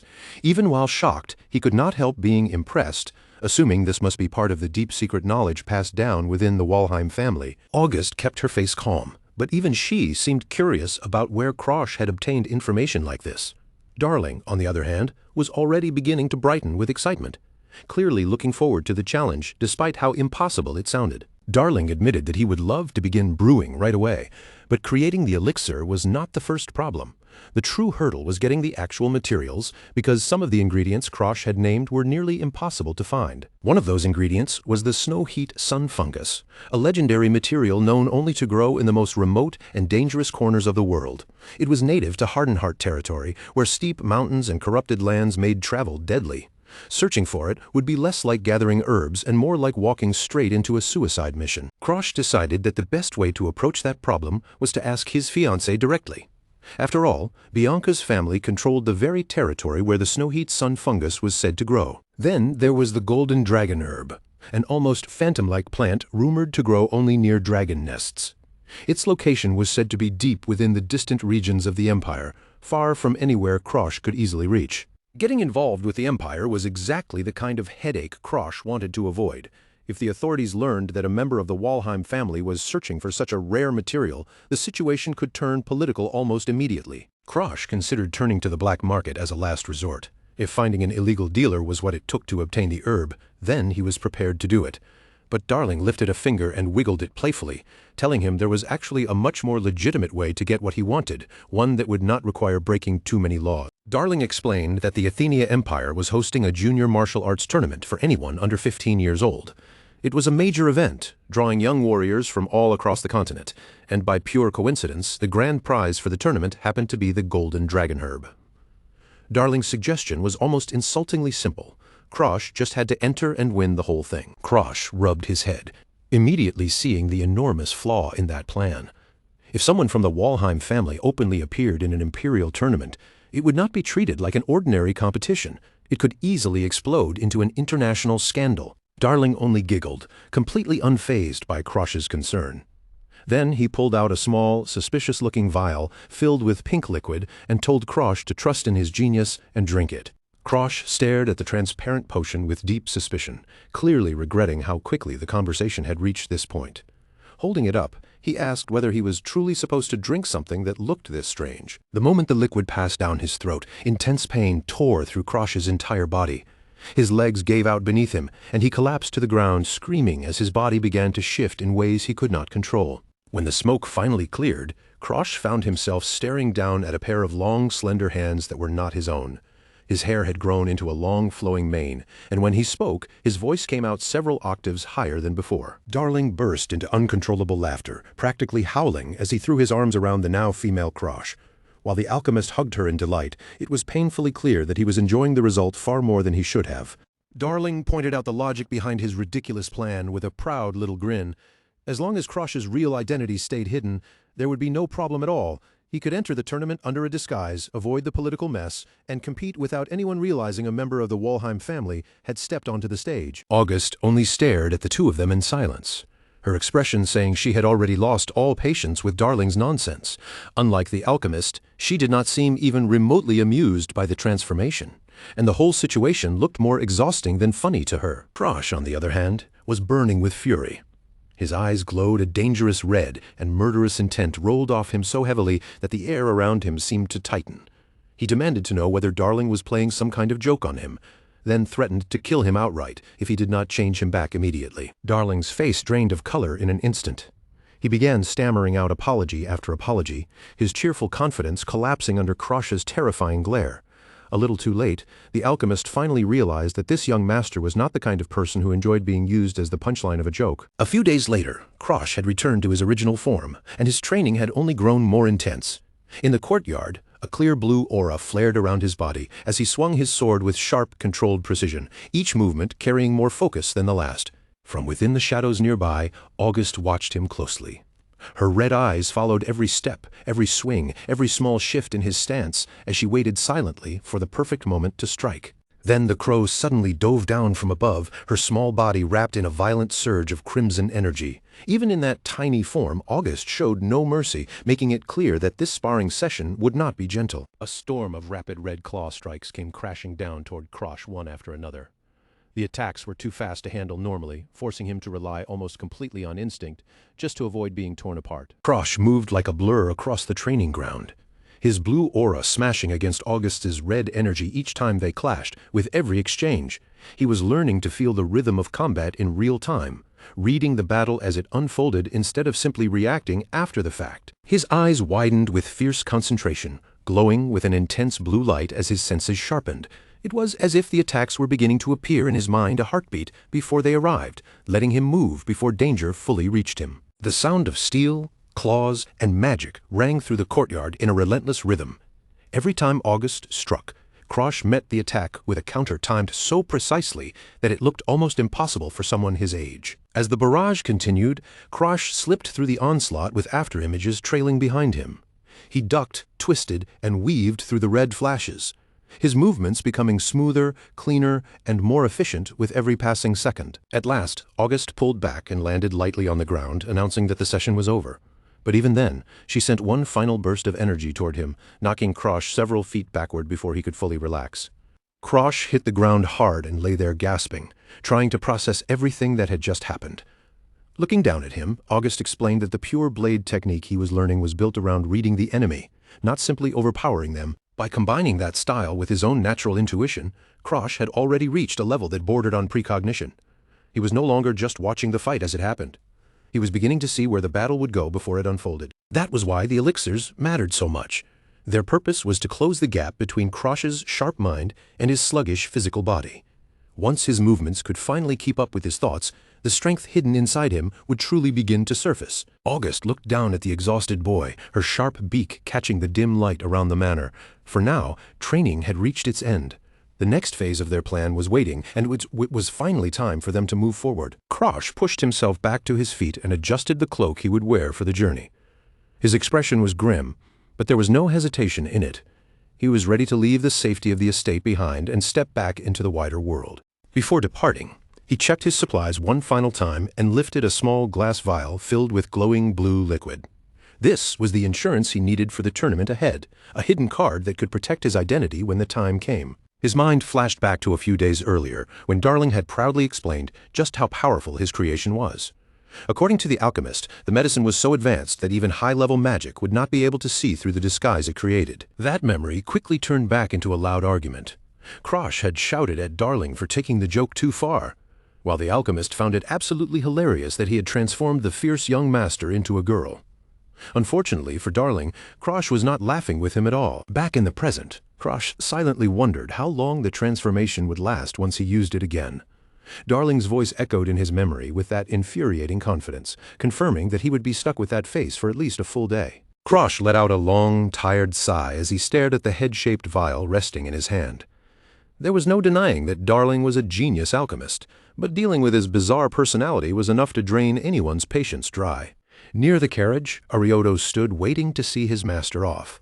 The old butler had prepared everything for the journey with his usual careful precision, making sure each detail was arranged so Krosh could depart without unnecessary trouble. Fluker stood beside a large cage with her arms crossed, waiting for the signal to move out. Arioto explained that he had hired both her and a merchant to help Krosh slip into the Empire illegally, keeping the journey quiet and away from official eyes. Krosh looked at his loyal butler, and a rare smile touched his lips. While he was gone, he would be leaving Blue Pine Hall in Arioto's hands, trusting that the old man would keep everything under control until his return. Arioto bowed deeply, his expression carrying absolute devotion from the bottom of his heart. He promised to manage everything perfectly in Krosh's absence, and to wait faithfully for the day his master came back. Then a blue aura suddenly flared around the butler, shining around him as the intensity in his eyes grew almost frightening. With unwavering resolve, Arioto declared that he would allow no one to step inside the manor, not even the head of the Walheim family himself. As the carriage began rolling away, Krosh's thoughts drifted back to the day Darling had provided the medicine for discoloration disease. That single cure had become the spark that changed everything for the people serving under him. In that memory, Arioto had fallen to his knees, sobbing uncontrollably as he thanked Krosh for saving his daughter's life. The gratitude in his voice went far beyond a servant's duty. It was the kind of debt that carved itself directly into a person's soul. Krosh's answer back then had been cold, but practical. If Arioto was truly grateful, then he should stay alive and continue serving his master. That simple command became the foundation of a bond that would last far beyond ordinary loyalty. Arioto kept weeping, overwhelmed by the fact that his daughter was finally safe from the illness that had threatened to take her away. To him, no price was too high and no burden was too heavy if it meant protecting the life that had been saved. The old butler's cries filled the room, raw with grief, relief, and devotion all at once. That moment changed him completely, turning him from a mere servant of the manor into a fanatically loyal ally who would stand behind Krosh without question. Back in the present, Krosh watched the scenery slide past the carriage window, his eyes carrying a cold and steady resolve. He knew survival had to come before everything else, and having someone as truly loyal as Arioto at his side made that goal far more realistic. The carriage wheels crunched over the gravel road as they continued toward the border. But before Krosh could completely leave his old life behind, there was still one more person he needed to meet. Bianca appeared by the roadside, wrapped in a heavy hooded cloak and holding a woven basket in both hands. Krosh looked at her and thanked her for agreeing to his sudden request about the fungus, even though it had come at the last minute. She handed the basket over to him and explained that she would return to the manor once she obtained the snow-heat sun fungus. Even with her usual quiet expression, there was a faint trace of worry in the way she spoke, as if his long absence bothered her more than she wanted to show. Bianca then turned to leave, telling him that she would be waiting for him at Blue Pine Hall when he came back. Her voice remained soft and calm, but when she said his name, there was an unusual warmth in it that made the farewell feel different from before. Krosh smiled gently at the unexpected gesture, a faint blush touching his face before he could fully hide it. Holding the basket she had given him, he promised that he would return as quickly as he could. When Krosh looked inside the basket, he found several sandwiches packed neatly in a row. Only then did he understand why there had been so much noise coming from the kitchen the day before. Bianca had been preparing food for his journey. Bianca turned her face away, letting the hood cover most of her expression as she quietly told him to eat them later. It was a small gesture, but in the middle of all the dangers surrounding their lives, it felt unexpectedly human. With one final wave, Krosh and Bianca said their goodbyes. The road ahead would be long for both of them, but each of them now had a purpose to move toward, and neither was turning back. The carriage set off again, traveling down the tree-lined road while August flew high above them. Their destination lay deep within the Empire, where the tournament, the Golden Dragon Herb, and far more dangerous challenges were waiting. Along the way, a sudden burst of fire erupted from Krosh's blade as he tested the flow of his power. Even while traveling, he refused to waste a single moment that could be used for training. He stretched out his gloved hand, watching as his blue aura began to mix with a darker, swirling energy. Krosh was slowly learning how to handle the power of erosion, a dangerous force that could destroy him if controlled carelessly, but one he needed all the same. August asked how he was managing the erosion energy, her gaze sharp as she studied the unstable power around him. Krosh answered that it was stable for now, explaining that his refined sixth sense was helping him keep the volatile energy under control. Several peaceful days passed on the road. The merchant guided the carriage along safer routes, carefully avoiding the most dangerous eroded lands. Fluker seemed relaxed for once, taking a break as she casually ate an apple during the journey. That calm shattered in an instant. A projectile shot through the air and knocked the apple straight out of Fluker's hand, sending it flying before she could even react. August immediately snapped her attention toward the surroundings, sensing the sudden change in the atmosphere. In the next moment, a group of bandits swarmed the carriage from all sides, their weapons already drawn and ready for blood. Fluker was caught completely off guard, her eyes widening in shock as the peaceful road turned into an ambush. The bandit leader stepped forward ahead of the rest, a huge man wearing a face mask and carrying a brutal-looking axe. He looked impatient, eager to get the looting started, and told his crew to stand back because he would handle the first strike himself. A calloused, heavy hand suddenly clamps down over Fluker's head, pinning her roughly against the ground. She lets out a sharp, startled gasp, her eyes widening in genuine panic as she realizes her senses completely failed her. She hadn't detected a soul until it was far too late to run. The view zooms in tight, focusing entirely on a sharp, predatory eye glinting with lethal intent. Time seems to stretch and thin out, slowing to a crawl as Krosh mentally shifts gears, bracing his muscles for a sudden, brutal counterattack. With a swift motion, a violent streak of violet energy tears through the humid air, whistling with power. The blade connects with terrifying force, decapitating the bandits closest to the carriage in a single fluid sweep. Before they can even register the pain, their heads are sent spinning away as a gruesome spray of blood paints the grass. Krosh remains motionless in the center of the gruesome scene, the air around his palm crackling with flickering purple flames. His features are obscured by the shifting shadows of the woods, casting him in the image of a vengeful, malevolent spirit haunting the forest floor. The bandit leader stands paralyzed, his mouth agape as his brain struggles to process the carnage. He simply cannot fathom how a mere boy could possibly wield such monstrous, terrifying strength. A cold shiver runs down his spine. He realizes, with sickening clarity, that they have made a fatal error in selecting their target. Shaking off the initial wave of shock, the leader lets out a guttural roar, barking a frantic order for the rest of his crew to swarm the boy. A ragged horde of bandits charges forward, their weapons glinting menacingly in the dim light as they close the distance. The leader sneers, hurling insults at Krosh, convinced that the boy is completely defenseless now that his primary weapon is gone. He lunges ahead with renewed arrogance, fully believing that their sheer overwhelming numbers will eventually crush the life out of their young opponent. Krosh holds his ground, unmoving, as his blade begins to hum with an ominous dark radiance. A spectral, translucent purple hand manifests out of thin air, firmly gripping the crossguard of his sword. He levels a cold stare at the attackers, mockingly asking if they really thought him defenseless just because he wasn't currently holding a weapon. Krosh moves like a blur, unleashing a rapid, lethal series of violet-hued slashes that carve through the encroaching wall of bandits with surgical precision.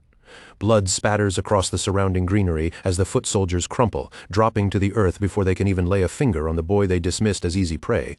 Krosh tilts his head up, his gaze icy and devoid of any human warmth. A faint, ethereal blue glow begins to ignite deep within his pupils. He locks eyes with the leader, his expression perfectly calm and entirely devoid of the fear or hesitation one might expect from a boy his age. The bandit leader towers over the slight form of the boy, his own muscular frame tightening with sudden, instinctive dread as the reality of the situation hits him. He mutters under his breath, finally acknowledging the truth. This is no ordinary brat standing in his way, but a genuine threat that he must take seriously. Gripping his heavy, polished battle axe, the leader raises it high, the metal catching the dappled light, filtering through the canopy. He lets out a defiant, desperate shout, swearing that he will end this charade right here and now with one single crushing blow. The massive axe descends with a bone-shattering roar, but Krosh meets it with effortless grace, his sword stopping the momentum dead in its tracks. A blinding, intense flash of white light erupts from the point of impact, washing over the area and leaving the bandit leader reeling in total bewilderment. A chaotic whirlwind of motion ensues as the leader begins to rain down a desperate barrage of strikes, yet every single swing is either dodged or deflected with supernatural, impossible speed.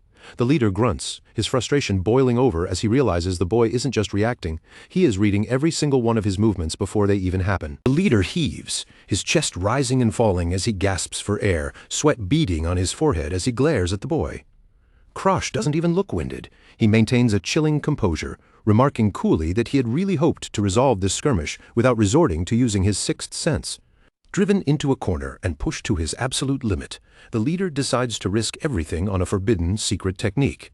He prepares to drive his axe down with enough force to shatter the boy's skull, his eyes burning with a desperate, murderous mania. Krosh watches the colossal blade drop toward him, his face remaining a complete mask of calm, calculated focus.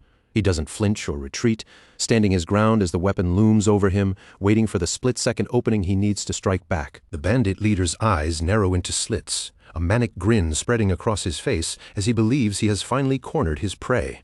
He is convinced the boy has walked directly into his trap, and he has no intention of squandering this golden opportunity. He unleashes his phantom battle axe technique, the metal blade wreathed in surging, dark, malevolent energy.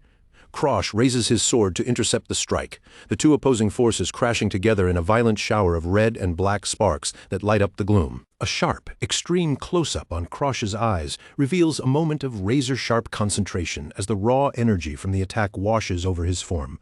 Even while struggling to hold back the immense pressure of the blow, he appears to be observing and analyzing the intricacies of the leader's technique in real time. The sheer force of their collision sends a massive, invisible shockwave rippling through the forest, rattling the ancient trees and painting the dark woods in erratic pulses of orange and red light. The ground itself begins to splinter and tear under the pressure of their power struggle. As the dust and debris begin to settle, flickering flames materialize out of nowhere, dancing around Krosh and reflecting off his cold, calculating eyes.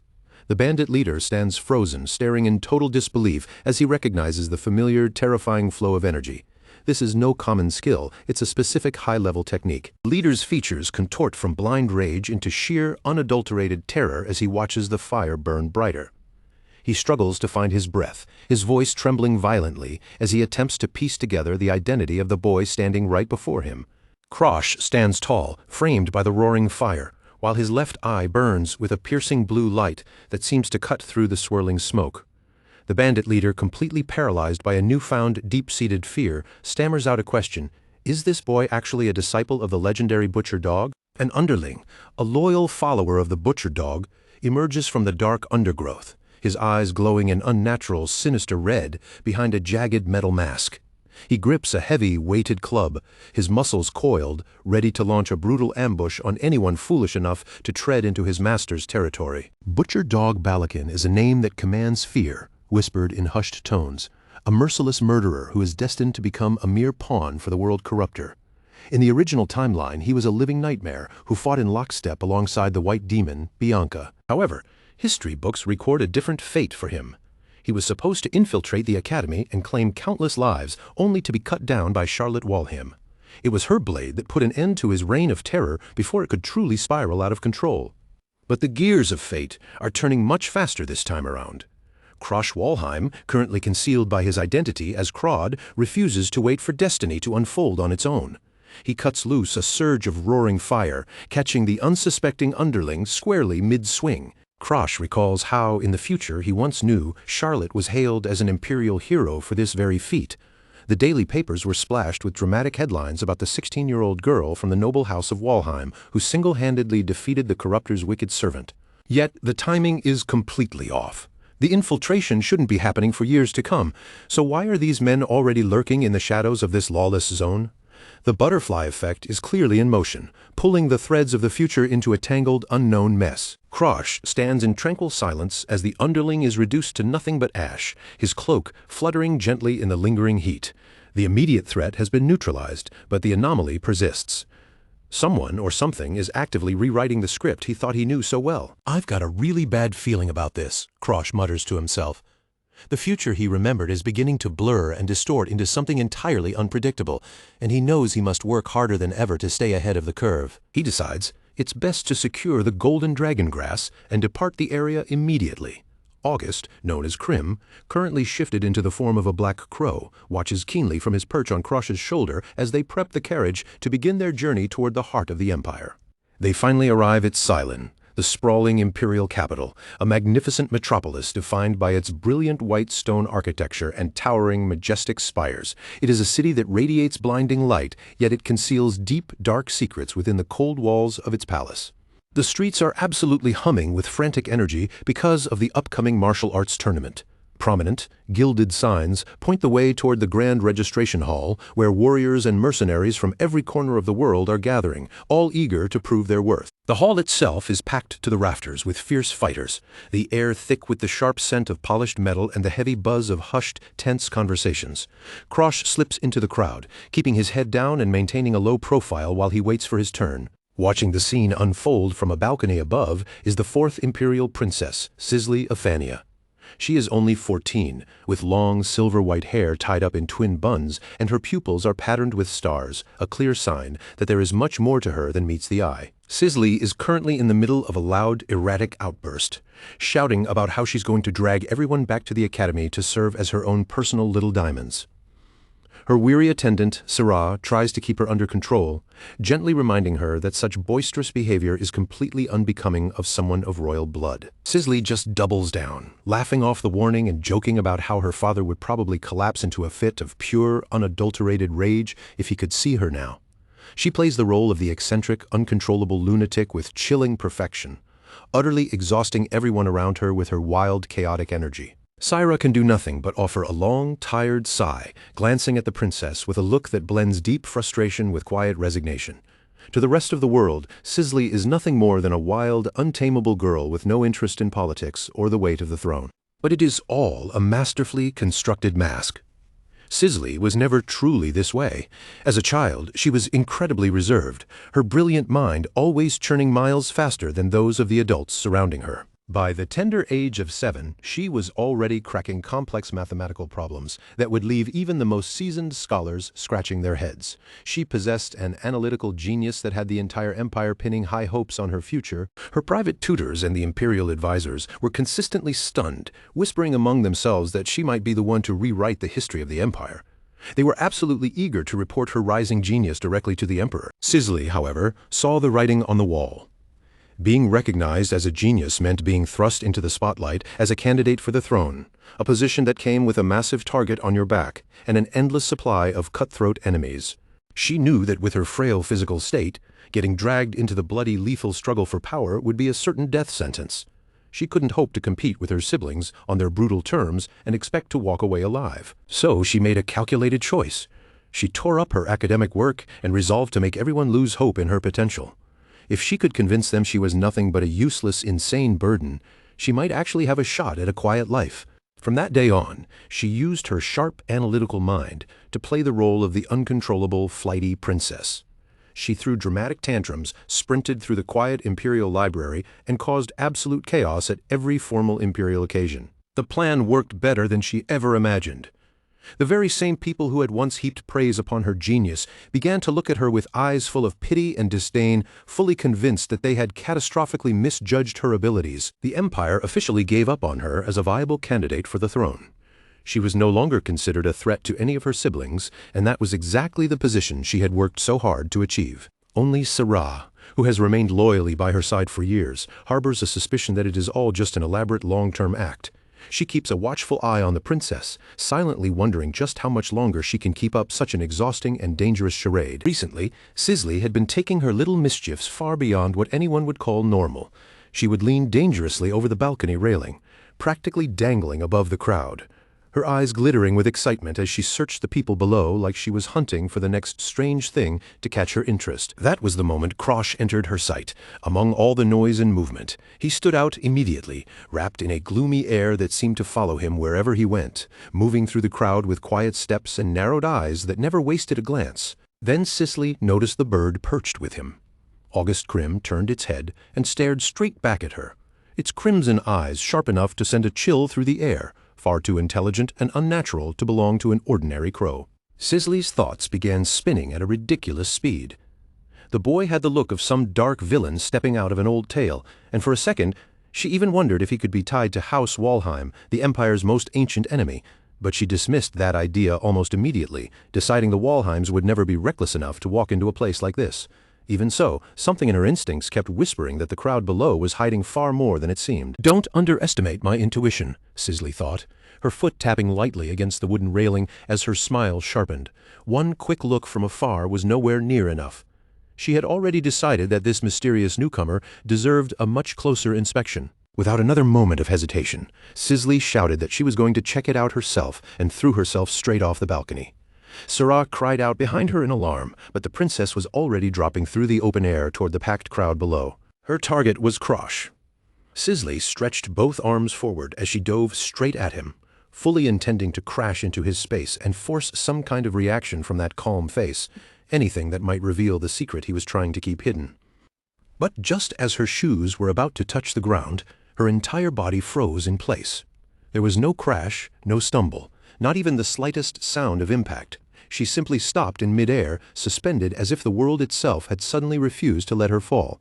Sisley's eyes widened as she realized she was hanging there helplessly above the ground. The star-like gleam in her pupils flared brighter, her expression caught between shock and fascination as she tried to understand what had just happened to her. It was telekinesis. Krosh had stopped her as easily as breathing, holding her body in the air with nothing more than a casual exertion of will, while August Krim remained perched on his shoulder, watching the whole thing as if it were barely worth reacting to. "Hey, wild girl," Krosh said, meeting her gaze without flinching. There was no surprise in his eyes, no panic, not even real irritation. If anything, he looked as though her reckless little stunt had only bored him. He lowered her gently until her feet touched the ground, then walked past her as if she were nothing more than a troublesome passerby blocking the road. "Watch where you're going," he called back over his shoulder, his voice calm from beginning to end. Sisley remained rooted in place. stunned by the effortless confidence he had shown. That was not the reaction of an ordinary fighter, and it definitely was not how a startled merchant would behave. Krosh had acted like someone who had no reason to fear her at all.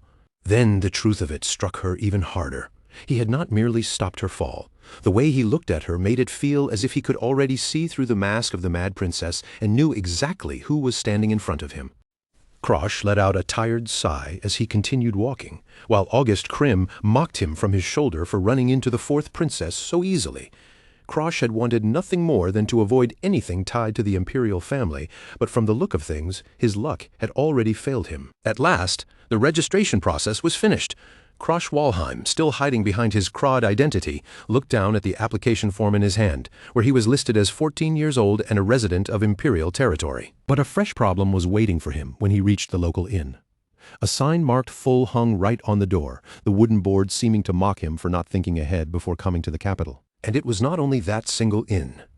Everywhere he checked, the city's lodgings were packed from floor to ceiling with tournament participants, travelers, and spectators who had arrived early to watch the excitement unfold. Krosh stood on the steps with his cloak drawn close around him, August Krim perched quietly on his shoulder.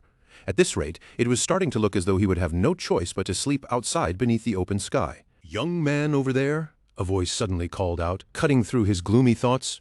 Krosh lifted his head and saw an elderly woman watching him from nearby, her face softened by a gentle smile. The old woman, wrapped in a red scarf, kindly offered him a place to stay, since the city was overflowing with visitors. With that warm smile and the almost flowery aura around her, she looked exactly like a harmless local resident trying to help a traveler in need. She kept smiling with her eyes closed in a friendly way, her tone calm and welcoming. In a rough, lawless place, an offer like this would usually scream danger, but Krosh was exhausted and had very few options left. August Krim immediately grew suspicious, lowering his voice as he warned that the whole situation was obviously shady. Krosh, however, was too tired to care, and he accepted the offer without a second thought, much to the bird's open annoyance. The crow flapped its wings in protest, demanding to know whether Krosh had never been taught not to follow strangers. Krosh simply continued walking after the old woman, giving the bird only his back as he ignored the lecture completely. August Krim huffed in frustration, tilting his beak upward with obvious disapproval. From the look on the bird's face, he was already convinced they were marching straight into some kind of disaster. "I slept outside all the time in my past life, so I'm sick of it," Krosh explained flatly. As they made their way through the city, the sun dipped behind the capital's grand spires, stretching long shadows across the streets. Before long, they arrived at a cozy-looking house near the edge of the capital. The old woman led Krosh inside and told him there was a room waiting at the back of the second floor, then added that dinner would be ready soon. Krosh headed up the stairs, quietly thinking that he had been lucky to find a roof over his head so quickly. But the moment he reached the landing, that small sense of relief vanished because a familiar face was already waiting there. Cisleophania stood right in front of him, leaning over the railing with a mischievous grin spread across her face. She had recognized him from the registration hall, and judging by her sparkling eyes, she had no intention of letting him slip away so easily. Krosh slowly buried his face in one hand as the full weight of the situation crashed down on him. Out of every possible place in the capital to stay, he had somehow ended up under the same roof as the fourth princess. August Krim was practically boiling with anger, his tiny crow head pulsing as if rage itself had taken shape. To him, this looked like a perfect trap, and he was more than ready to rub Krosh's poor decision right in his face. "If I'm found out, this will turn into a serious problem," Krosh thought, keeping his expression tight. The safest answer was obvious: ignore her completely, avoid saying anything unnecessary, and get into his room as quickly as possible. He reached for the doorknob, his gloved hand moving fast as if he could end the whole encounter by slipping behind the door. All he wanted was one quiet night, but Sisley clearly had no intention of making things that easy. Sisley followed right after him, puffing out her cheeks as she asked why he would ignore such a cute girl. Then she teased him even further, wondering aloud whether he had some special preferences that made him completely uninterested in her. A vein throbbed on Krosh's forehead as he squeezed his eyes shut. Her constant pestering was pushing closer and closer to the edge of his patience, and it was becoming harder for him to keep his temper buried. Finally, Krosh stopped and tossed his cloak onto a nearby bench, his patience snapping at last. "You're not my type," he told her bluntly, then coldly added that the world was full of people far prettier than her. Sisley only laughed, leaning back as if his sharp words had amused her rather than wounded her pride. Instead of getting angry, she called him just as mysterious as he looked, completely unfazed by his icy rejection. Krosh turned away and kept walking, his face set in a heavy scowl. He had no reason to answer her questions, no reason to entertain her curiosity, and all he wanted now was to be left alone until morning. But Sisley skipped after him without missing a beat, cheerfully begging him to eat dinner with her. No matter how many times he tried to shut her down, she seemed even more determined to peel back the mystery around him. "Too bothersome. I refuse," Krosh said, waving one hand dismissively without even turning around. August Krim settled back onto his shoulder as he continued farther up the stairs, clearly trying to put distance between himself and the princess. Sisley watched him leave, and the playful look on her face slowly changed into something sharper. His refusal was no longer just amusing to her. The way he defied her so calmly was starting to become genuinely fascinating. Standing at the base of the stairs, Sisley let her shadow stretch across the wall behind her. She wondered whether he truly believed he could act that way toward a princess, even while hiding behind whatever identity he was trying to protect. Her amber eyes began to glow, and the star-shaped patterns in her pupils grew brighter as her calculating mind shifted into full motion. "Krod from Starin," she whispered knowingly, as if the answer had already clicked into place. Krosh stopped dead on the stairs, his eyes widening before he could hide it. Even the crow on his shoulder froze in surprise, both of them realizing at the same time that Sisley had already uncovered something dangerous about his false identity. He could hardly believe it. From that short, hostile exchange alone, she had managed to deduce where his fake persona was supposedly from, and she had done it with terrifying speed. Sisley pressed him harder now, asking whether he truly thought it was acceptable to treat her with that kind of attitude. The playful mask had slipped away, replaced by a sharp, calculating stare that pinned him in place. "Mr. Claude from Starend?" she asked, testing the name with deliberate precision. Her guess had narrowed in on his supposed origin with frightening accuracy, leaving Krosh feeling as if the disguise around him had suddenly grown paper-thin. Krosh clenched his teeth while his mind raced for a way out of the verbal trap. If he said too much now, even one careless answer could expose the truth that he was not merely Krod from Starin, but a Walheim. He took another step up the stairs, forcing himself to keep his composure as if nothing had shaken him. "I don't know what you're talking about," he lied, then added that children should simply eat their dinner and go to bed. Sisley puffed out her cheeks in exaggerated outrage, loudly demanding to know who he was calling a child. Behind her, Syrah stood silently and watched the exchange unfold, her expression calm, unreadable, and completely still. Syrah leans closer over the railing, the light glinting across the sharp edges of her short red bob. Keeping her voice low, she turns to the princess with a serious look and asks whether that boy could truly be someone from Starin. Sisley gives a small nod and calmly lays out her reasoning. Even though the Empire and Starin speak the same language, their rhythm and intonation are not perfectly identical, and her sharp mind has already caught every tiny difference hidden in his voice. Below them, Krosh and August Krim are busy eating their soup, with the crow swallowing an entire piece of bread in one bold gulp. Sisley continues explaining, saying that while the boy's pronunciation is certainly close, the true essence of a person's speech cannot be completely covered up. Syrah stares at her with a sweat drop forming, then awkwardly admits that only the princess would ever notice such tiny, almost meaningless differences. Sisley, however, accepts the comment as if it were perfectly natural praise, resting herself lightly against the wooden railing. That alone proves just how unusual Sisley's talent really is. Her mind can store, compare, and break down information so small that an ordinary person would miss it completely without even realizing anything was there. Sisley props her chin on one hand, her star-like eyes remaining fixed on Krosh below. She is certain that he recognizes her, yet no matter how deeply she searches her own memories, she cannot recall him at all, making him the most irresistible puzzle in front of her. Syrah's hand moves to her massive sword, drawing it partway as she bluntly asks whether they should just seize him and force out the answers. Sisley immediately stops her, a dark little smile curving across her face, because ending such an interesting mystery this quickly would be far too boring. Later, inside their private lodging, Sisley Ephenia shifts the conversation toward something far more dangerous. Her expression grows colder as she asks Syrah whether she has discovered anything new about her elder sister, Sigrun. Syrah nods, her face turning grave as the atmosphere between them tightens. She confirms that, just as the princess suspected, there is indeed something abnormal happening around the third princess, and it is serious enough to demand deeper investigation. A memory of Sigrun Ephenia rises before them, showing a woman whose gaze is icy, sharp, and almost sinister. Sisley quietly notes that her elder sister has changed so drastically that she feels like a completely different person from the one she knew only a year ago. In that remembered image, Sigrun's narrowed eyes carry a predatory chill that never used to exist. The contrast is so extreme that Sisley feels a shiver crawl through her, realizing this is no longer the elder sister stored in her memories.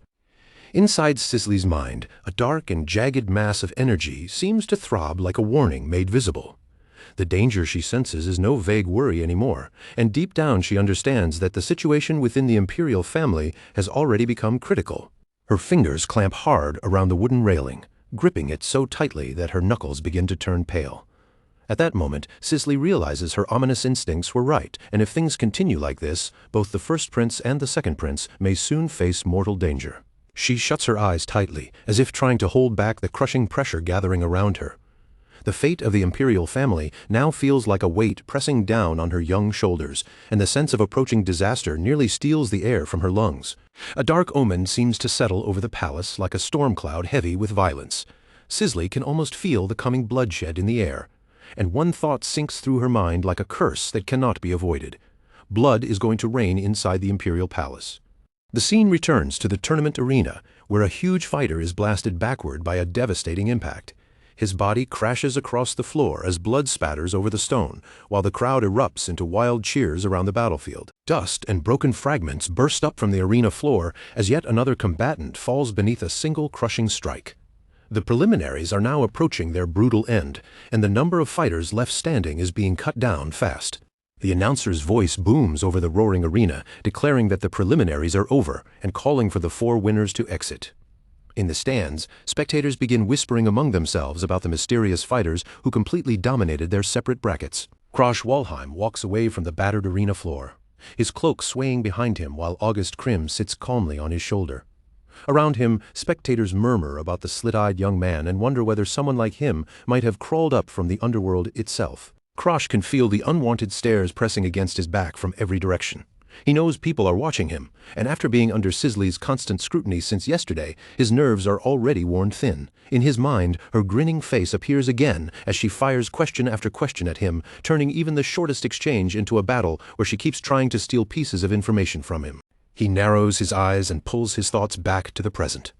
No matter how irritating the situation has been, he is at least relieved that the distraction did not interfere with his performance during the preliminaries. Behind Krosh, several defeated fighters remain sprawled unconscious in the dust of the arena. He has advanced without even breaking a sweat, but he understands clearly that the real trouble will only begin once the main tournament starts. The rules of the competition make the violence of the preliminaries clear. Each match throws 100 fighters into a massive group battle, and from that chaos, only the top 4 survivors are allowed to move forward. Krosh passes through the stone hallways of the arena, the sound of his boots echoing softly against the floor. To him, the opponents he just faced were nothing more than small fry, and with such an overwhelming gap in skill, victory had been the only natural result. Then he stops, sensing someone waiting for him in the shadows ahead. A man leaning lazily against the wall lets out a chuckle, saying that the rumors about the suspicious-looking face and the crow seemed to have been true after all. The unknown fighter steps forward, his body wrapped in bandages and marked by old scars that peek through the cloth. His manic eyes lock onto Krosh as he asks whether the boy comes from the famous Night Raven assassination family. Images of masked assassins from the House of Night Raven rise like a legend from the Empire's underworld. They were feared as a secret imperial group known for flawless efficiency, silent movement, and absolute secrecy. Their place in history was far greater than that of simple killers for hire. Night Raven became one of the major forces that eventually contributed to the fall of the Empire, with an influence that reached deep into places no ordinary person could see. Krosh looks at the man with a calm, unreadable expression. Since he is not from the Empire, he admits there may be things he does not know. But he has never heard of Night Raven enrolling in a martial arts academy. Adjusting his cloak, he speaks evenly and makes the truth clear. He has no connection to Night Raven and is only here for the tournament. The bandaged man instantly pulls back, raising both hands in a fake gesture of surrender. He tells Krosh to calm down and claims he will not try anything now that he understands, though his words still carry the strange implication that someone must be standing behind Krosh. With that, the man gives a casual wave and turns as if preparing to head into the arena for his own match. He suggests that they should simply get along as fellow people of the underworld, clearly still convinced that Krosh has some dangerous hidden background. Krosh watches him walk away, his eyes narrowing as the man's words linger in his mind. Behind him, he thinks, wondering what kind of rumors have already begun spreading around his mysterious appearance and presence. At that moment, August Krim suddenly lifts off from his shoulder, spreading his dark wings wide as he circles through the hallway above. The crow offers to lend a hand and take care of the prying eyes before they turn into a bigger problem. The bandaged fighter's eyes abruptly roll back, and a strangled cry tears from his throat. Something invisible catches him all at once, locking his body in place and leaving him completely helpless before he can even react. Krosh stands there and watches as the man drops heavily to his knees, his body shaking from the sudden shock. August Krim's work is already finished, leaving the warrior dazed, obedient, and unable to resist. August Krim lands smoothly back on Krosh's shoulder, his red eyes glowing with a faint, unsettling light. When Krosh asks what he just did, the crow answers with complete casualness, saying it was only a simple brainwashing spell meant to pull out some information. The crow leans close to the bandaged man's face, his voice turning sharp as he demands to know what is really going on with Night Raven. Since the opportunity has fallen into their laps, August Krim decides to squeeze out every useful piece of information he can. Under the spell, the bandaged man answers without resistance and reveals something shocking. He claims that Night Raven had recently fallen into a crisis of annihilation, losing the former strength and terror that once made it famous. A single black feather drifts down and lands on the dusty ground like a quiet symbol of the fallen house. The man continues, explaining that Night Raven was driven into ruin because of the orders issued by a new master. Jagged red sparks seem to surround the man's silhouette as he moves closer to revealing who this master really is. Krosh's attention sharpens at last, and he leans into the unfolding mystery with genuine interest. An image of the second prince of Ifania appears in Krosh's mind, showing an obese man greedily biting into a large leg of meat. Krosh is stunned by the claim that this very prince is supposedly the one who dismantled the legendary Night Raven. Krosh can hardly believe what he has just heard, his brow tightening as he tries to process it. Perched on his shoulder, August Krim looks just as shocked, his beak hanging open as if he is letting out a silent squawk of disbelief. A vision of the imperial city appears, tangled in invisible spiderwebs of conspiracy stretching across its streets and noble houses. The bandaged man explains that Night Raven itself was actually a trap created by the Empire to control and redirect the movements of the nobles. Krosh quietly reconsiders everything he thought he knew about the underworld house. If the imperial family had always been the true master behind Night Raven, then the idea of a new master sounds deeply strange to him. The connection between Night Raven and the royal family should have remained buried until the very end, which makes the sudden leak of this information feel dangerously abnormal. He looks over a sequence of images flashing through his mind, showing the prince and the bandaged man like frames on a strip of film. Krosh wonders why a lowlife like this would know secrets of such importance, and whether someone is deliberately spreading these rumors to throw the Empire into chaos. A vision of the first prince and second prince together flashes past. Krosh begins to understand the shape of the scheme, realizing that someone plans to remove the second prince first, then use the aftermath to weaken the first prince's forces as well. Krosh's thoughts keep racing as he fits the pieces of the Athenia family's conflict together. If open conflict breaks out, the person who gains the greatest advantage will not be either prince, but the mastermind hiding in the shadows and pulling the strings. The image of Sigrun Athenia, the third princess, rises ominously in his mind. She stands there with a chillingly calm expression, her long silver hair flowing around her, while a dark, ornate crest pulses behind her like a sinister halo. Krosh considers a terrifying possibility. Arthur's memory inheritance may have actually succeeded. If that is true, then the world he knows is in much greater danger than he first imagined, because there may now be multiple regressors moving across the board. His thoughts return once more to Sigrun, and her single purple eye glows with an eerie, unnatural light in his mind. Krosh realizes that anyone holding memories of the future would naturally try to eliminate the people capable of disrupting their path to dominance. A horrifying scene from a possible future flashes through the darkness, showing a marble floor swallowed by a widening pool of blood. At the center of that tragedy was the person who had hidden away the Emperor's symbol, the white dragon pearl, and then chose to end their own life before anyone could take it back. The one lying in that blood is none other than the fourth princess, Sisley Aphania. Her body rests unmoving against the cold stone floor, her once pure white dress soaked deep crimson, turning her into a heartbreaking sacrifice in the brutal struggle for the throne that left Arthur as an emperor in title alone. Then another vision rises before him, this time showing a younger Sigrun holding out the golden imperial seal toward a faceless, towering Arthur. Her resolve was terrifyingly clear. She was prepared to sweep away every obstacle in her path, beginning with her own sister Sisley, all so she could place the throne she had seized directly into his hands. The vision does not stop there. The aftermath of Sigrun's choices appears in the form of broken towers and a collapsing imperial capital, the proud city crumbling beneath the weight of ruin. If Sigrun takes the seat of Empress, the empire itself will fall, and that collapse will trigger the worldwide disaster known as the Flood of World Erosion. As the vision sinks back into the darkness surrounding him, Krosh's expression grows colder and firmer. The future he just witnessed is far too terrible to ignore, and if he wants to stop the world from being swallowed by destruction, he knows he has no choice but to step into Sigrun's plan and destroy it, no matter what it costs him. Dark, shadow-like energy bursts to life around his hand, twisting and crawling over his fingers as if answering the vow in his heart. For the sake of the world, and just as much for the sake of his own survival, Krosh decides he will find a way to steal Sigrun's unique skills and remove the danger she represents before it is too late. Krosh raises his gaze toward the open sky above, and calls out to his companion without hesitation.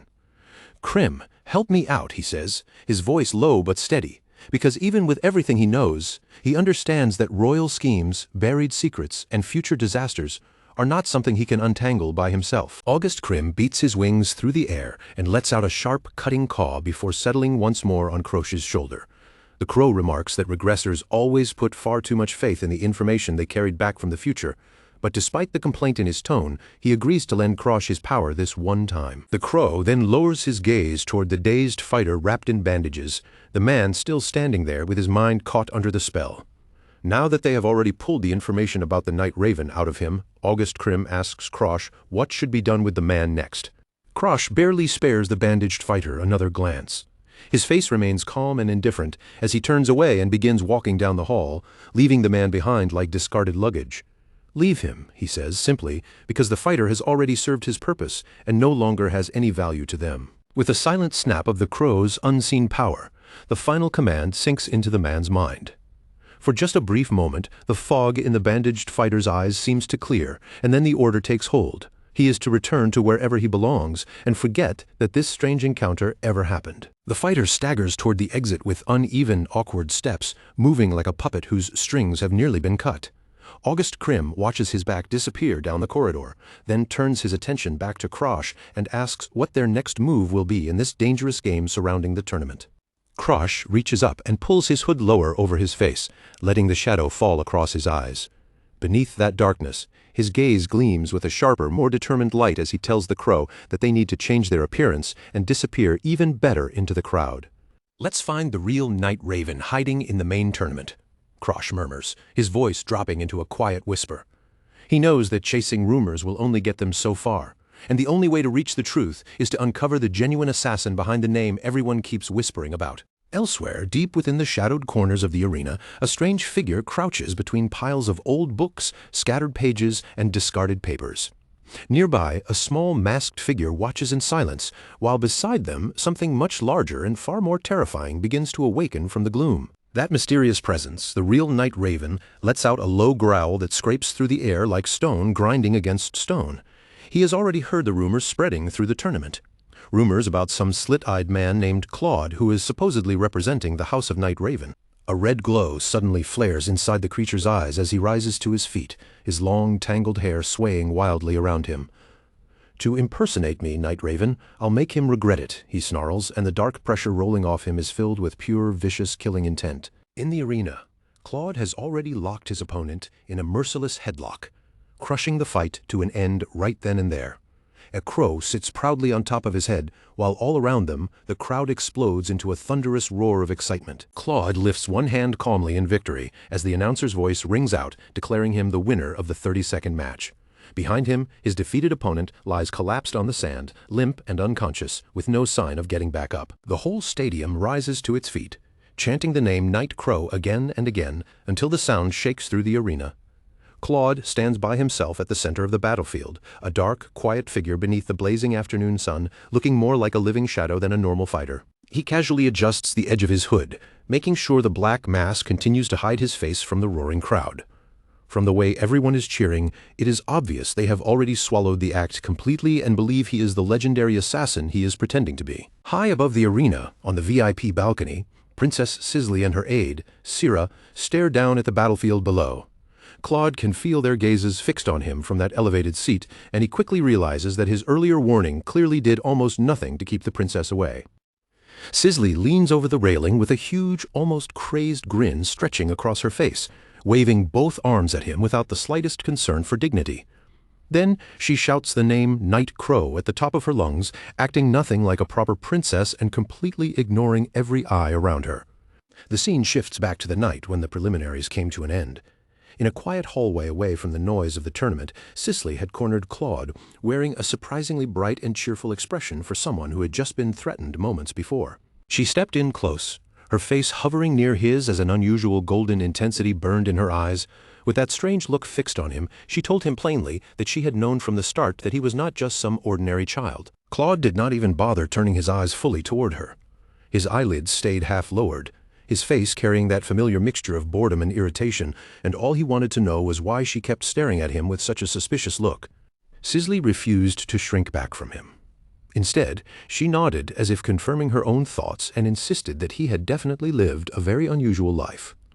The faint twitch near her eye made it clear she was studying him carefully, trying to pick apart every little detail. Claude finally turned away and began walking off, leaving her with nothing more than one last piece of advice to take care of herself. He did not look back even once, letting her remain standing in the middle of the hallway as his steps carried him farther away. Before disappearing, he reminded her that the main bracket would begin the next day, and that he was going to sleep. A moment later, the sharp click of a closing door echoed through the hallway, cutting off the conversation with the same cold finality as his attitude. Sisley was left standing there alone, gripping her head in clear frustration as the silence settled around her. The encounter had shaken her far more than she wanted to admit, especially because Claude had treated her royal status as if it meant absolutely nothing. She stared at the closed door for a long moment, her thoughts spinning. She could not understand where a child like him could possibly have learned so much information, and the more she thought about him, the deeper and stranger the mystery surrounding him became. Turning towards Sira, Sisley asked whether they could truly trust the imperial spy they had hired. For the first time, there was a clear trace of doubt in her voice, as if she was starting to realize that the situation might already be slipping beyond her control. Sira answered with a stern, concentrated expression, promising that she would double-check everything to make absolutely sure. From the sharpness in her eyes, it was obvious that she had become just as cautious of the tournament's rising star as the princess herself. Back in the present, Sisley rests her chin lightly on her hands while watching the arena below with a playful smile.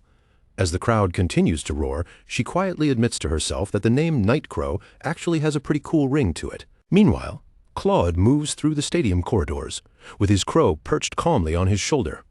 The chaos of the crowd is behind him for the moment, and now he is simply waiting for the real Night Crow to stop hiding and finally make a move. A pair of heavy boots suddenly stops in the shadows beneath a stone archway.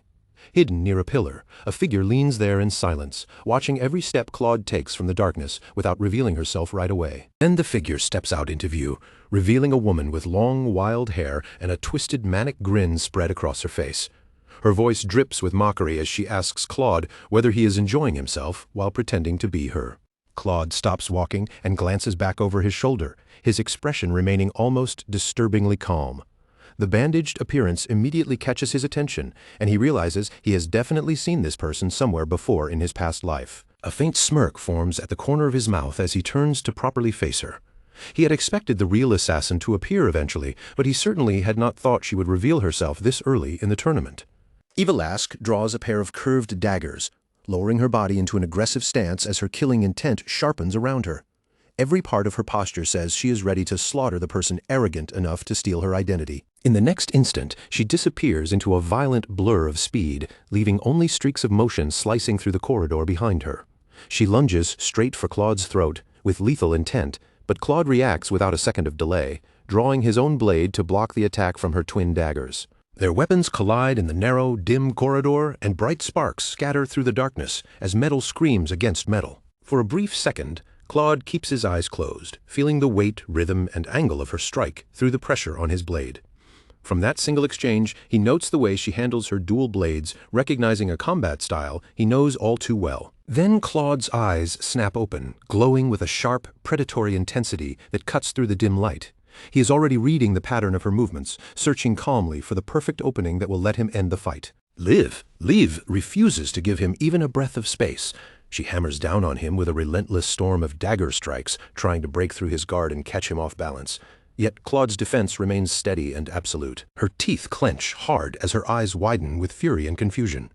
No matter how young Claude looks, he is proving far more difficult to kill than she expected, and every blocked strike only makes her frustration burn hotter. Lesk activates a dark skill, and both of her daggers suddenly flare with an ominous red light. The air around her twists, as if warped by the power pouring out of her, and she gathers that malevolent energy into her next attack. With a desperate scream, she throws herself forward in one final leap, pouring everything she has into a strike meant to finish Claude on the spot. In that moment, she is certain her world erosion power will crush him completely and bring the fight to an end. But Claude does not flinch, does not retreat, and does not show even the slightest hint of fear.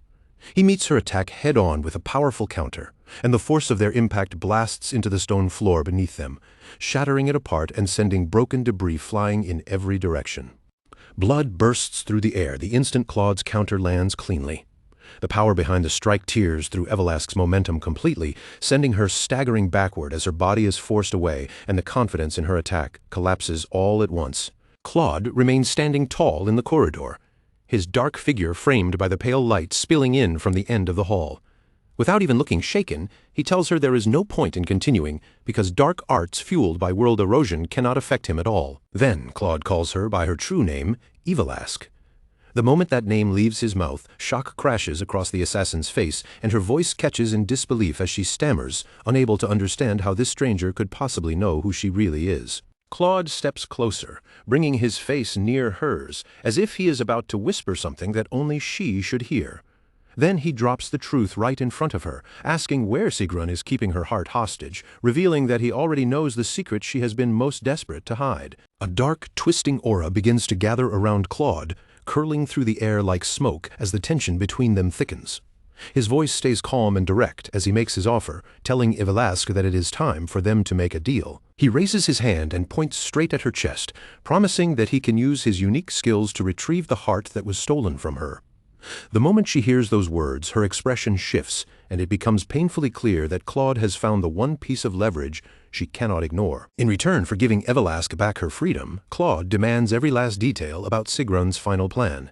He fixes his gaze on her without blinking, pressing her with silence as he waits for the assassin's composure to finally crack. In that hidden room, Evelask recoils as if the floor has fallen out from beneath her.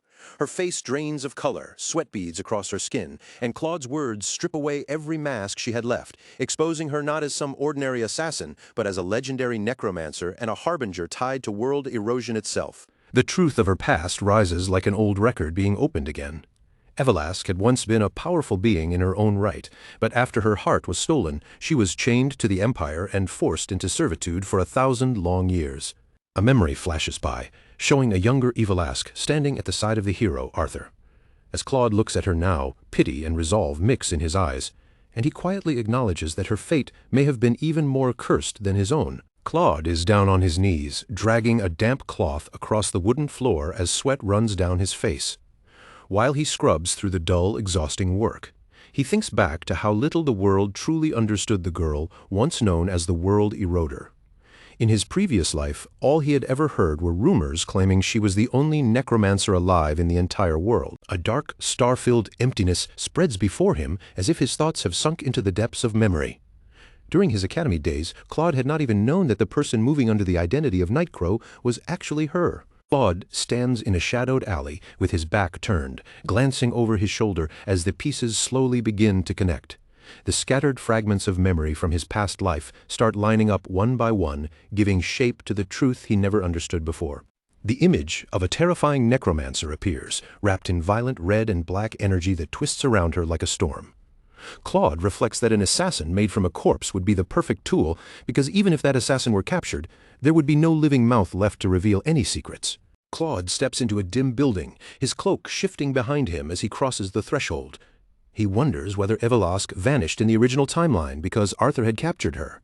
And with that thought driving him forward, he kicks open a heavy door so hard that the wood splinters from the impact. Today, he has chosen a far more forceful way to draw her attention. Inside the filthy room, Evelask is curled up on the floor beneath a white sheet, surrounded by dusty books, trash, and thick cobwebs hanging in the corners. Claude understands immediately that if he wants the information he came for, he cannot afford to approach her softly. Evelask shrinks away from him, clutching the sheet tightly against her chest while terror drains the color from her face. Watching her reaction, Claude thinks that if he gives her even the smallest opening, she will take advantage of it and spiral completely out of control. He reaches down and catches her by the chin, forcing her trembling face up until her eyes meet his. Evelask stammers through her fear, reminding him in a shaky voice that he promised he would find her stolen heart. Claude tells her that he did, but before anything else he wants her to witness the truth of his skill with her own eyes. He stands over her in the cramped hideout, his shadow stretching large across the wall behind them. Dark purple energy begins to seep from Claude's hand as he extends it toward her. His voice remains steady as he tells Evelask that the target of his power is the heart that should have belonged to her from the very beginning. The skill Black Hood activates, and heavy silver chains suddenly manifest around Evelask, twisting through the air along with ornate padlocks. Her eyes widen in shock as the magical restraints coil around her, not just binding her body, but reaching deep into the soul that had been shackled for centuries. Claude's face tightens in concentration, his eyes half-lowered as he focuses on the magic before him. As he feels the sheer number of conditions tied around her soul, he realizes that trying to rescue her heart directly would be almost impossible under normal circumstances. He leans closer, the silver chains swirling between them in the darkness of the room. Claude tells Evelask that if she gives him permission to take responsibility for her heart, then he can retrieve it for her right now. A single tear slips down Evelask's cheek as she stares up at him with wide, frightened eyes. She is being pushed to the edge, trapped between the fear Claude inspires and the desperate hope that this might finally be her chance to escape. At last, Evelask breaks. Her voice bursts out as she shouts for permission for Claude to take her heart, while he remains completely composed, watching her through the restless swirl of chains and dark magic. With his crow perched quietly on his shoulder, Claude tells Evelask to imagine a completely different kind of life waiting for her. He knows that brute force alone will not be enough to secure her cooperation, so he begins aiming straight at the desire buried beneath all that fear. Evelask sits collapsed on the floor, looking small, exhausted, and completely worn down as she listens to him. Claude asks whether she is not already sick to death of living a life filled with endless labor and orders she never wanted to follow. Then he paints a tempting picture before her, a lazy, easy future where she can lounge around all day and eat whatever she likes. Behind the idea, crude little drawings seem to show Evelask happily stuffing herself with sweets, while zombies handle every bit of the work for her. But Claude immediately shows her the other path as well, a miserable future where she remains a puppet for the imperial family forever. The playful drawings shift into something much darker, showing her weighed down by heavy chains and forced to work without even a moment to rest. Evelask screams in horror, finally blurting out that she does not want to work anymore. Behind her, the dark silhouettes of monstrous corpses loom like nightmares, making her terror feel even more desperate and raw. Claude watches her outburst with sharp attention, thinking about just how extraordinary a necromancer's power could become if used properly. On his shoulder, the crow spreads and flaps its wings, sensing the change in the air between them. Tears pour down Evelask's face as she begs Claude to save her. Her words tumble out broken and desperate, as she admits she has already been forced to work for 1,000 years, and she simply cannot endure that life any longer. Claude tells her that if she truly wants freedom, then she has no choice but to entrust her heart to him. Standing over her in that ruined room, he offers the one path that could finally pull her out of the endless toil she has been trapped in for so long. The messy room comes into view again, crowded with piles of dusty books, scattered junk and cobwebs thick enough to show how long the place has been neglected. Evelask cries out that she will give him her heart, but Claude stops her, telling her the time for that has not come yet. He tells her to offer up her heart in exchange for the true wish hidden at the very bottom of her soul. Claude is not just waiting for words, he is waiting for Evelask to admit what she truly wants more than anything else. Claude places a gentle hand on her head, and a bright white glow begins to form between them, cutting through the darkness of the room. Evelask looks up at him from beneath his hand, her voice shrinking into a faint whisper as she pleads for help one last time. Finally, Evelask shouts out the wish she has kept buried for so long. She wants a fun life where she can play every single day. and as she begs Claude to take her heart, the magical chains wrapped around her begin to crack apart and shine. A satisfied smirk spreads across Claude's face as he tells Yvelasque she has done well.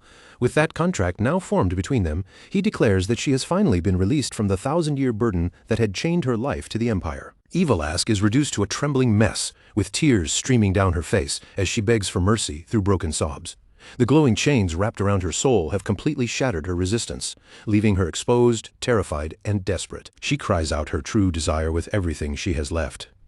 All she wants is to live an easy life, spend her days playing, and never be forced into endless work again. With one last desperate plea, she offers her own heart to Claude and completes the contract between them. Claude answers with a faint, satisfied smile, looking down at her with calm approval. He tells Yvelasque that she did well, and with those words he declares that she is free from the shackles that had bound her before. The deal has been sealed, but Yvelasque is still frantic, urgently telling Claude to hurry up and bring her heart back from his storage. Claude does not let her panic rush him, calmly reminding her that this is a fair exchange, and before she receives her reward, she must fulfill her side of the bargain first. Yvelasque keeps sobbing, burying her face in her hands as her shoulders shake. Claude tells her to stop crying and promises that once the job is finished, he will return her heart while she mutters miserably about how much she hates being forced to work. Claude's patience clearly begins to run thin as the crying continues. His expression sharpens, and with a curt command, he tells her to shut up and stop weeping already. Once Yvelasque finally quiets down, Claude moves straight to the matter that brought him here. His tone turns serious as he demands to know exactly what Princess Sigrun is plotting from behind the scenes. He focuses on Syrah in particular, the top swordswoman serving the fourth princess. In his mind, the image of the red-haired fighter appears clearly, her body surrounded by a fierce blue battle aura that marks her as anything but ordinary. Yvelasque then reveals the horrifying core of Sigrun's plan. The order she had been given was to turn Syrah into a corpse puppet and use that dead puppet to assassinate Princess Sisley. A dark vision of the planned future appears, showing Demelia driving her weapon straight through Syrah's chest. The spearwoman looks down on her with cold contempt and mocks her, saying that someone of her rank should have been able to put up a better fight. Demelia stands within the vision with a merciless expression carved across her face. Her grip tightens around her spear as she prepares to carry out the final stage of the mission Sigrun placed in her hands. The vision shifts to the aftermath, where Syrah's lifeless body hangs slumped over the spear that pierced her. Demelia speaks casually to the dying woman, telling her that her death will still serve the Empire well. The vision reaches its brutal end as one final strike crashes down and smashes Syrah's sword into glittering fragments. Blood sprays across the ruined scene, mixing with the broken steel as the massacre finally draws to its horrifying conclusion. Demelia stands victorious in the middle of the bloodshed, surrounded by shattered debris and the aftermath of her attack. In the original timeline, she was feared as the Mad Sword, and even though she carried a spear, her mastery over it had already become the stuff of legend. The vision then changes again, revealing a massive zombie looming over Syrah's fallen corpse like a dark shadow. Yvelasque explains that this entire operation was not her own idea, but a direct command handed down by Lord Sigrun himself. The plan was simple, cruel, and frighteningly effective. They would use necromancy to control Syrah's corpse, turn her body into a weapon, and make her assassinate Princess Sisley, all while leaving behind no trace that could expose the true people pulling the strings. The scene returns to the present, where Demelia stands beneath the night sky and gazes up at the full moon. Its pale light falls across her face as she silently marks the truth that exactly 1 year has passed since she regressed into her younger body. She lifts her eyes toward the moon as though searching the distant sky for a familiar presence. In a quiet voice, she asks whether Lord Arthur might be watching her from somewhere beyond her reach. The longing in her chest has not faded, no matter how much time has passed. Standing alone under the empty night, Demelia calls out to the man she once followed and admits just how deeply she misses him. A memory from the original timeline begins to surface in her mind. It takes her back to the day before the Great Destruction, just one final day before the world they knew was swallowed by chaos. In that memory, Demelia spends a peaceful afternoon with Arthur and the other girls.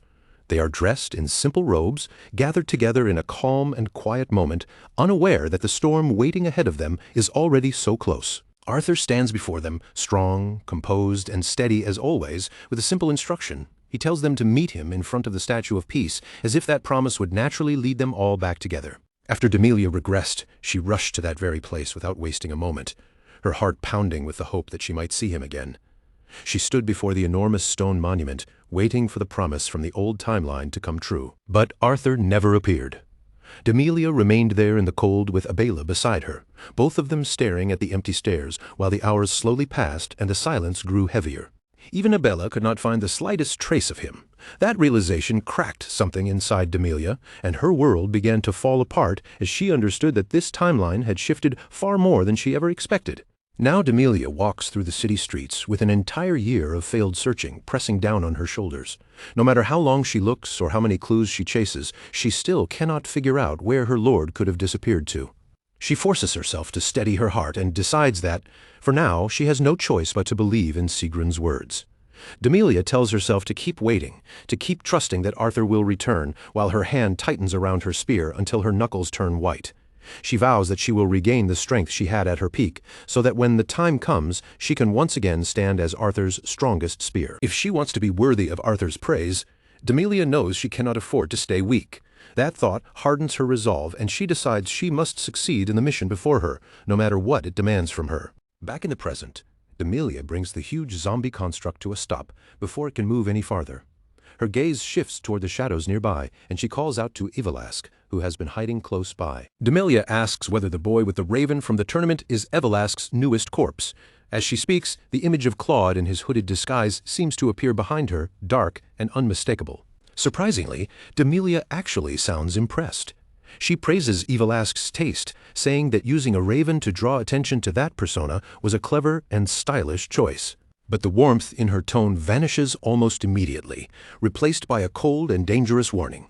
Demelia reminds the necromancer that she is the one holding her heart, and while Sigrun is away, she will not tolerate even the slightest hint of betrayal. Ivalask trembles visibly under the pressure, her face pale and tense as the enormous zombie towers over her like a walking executioner.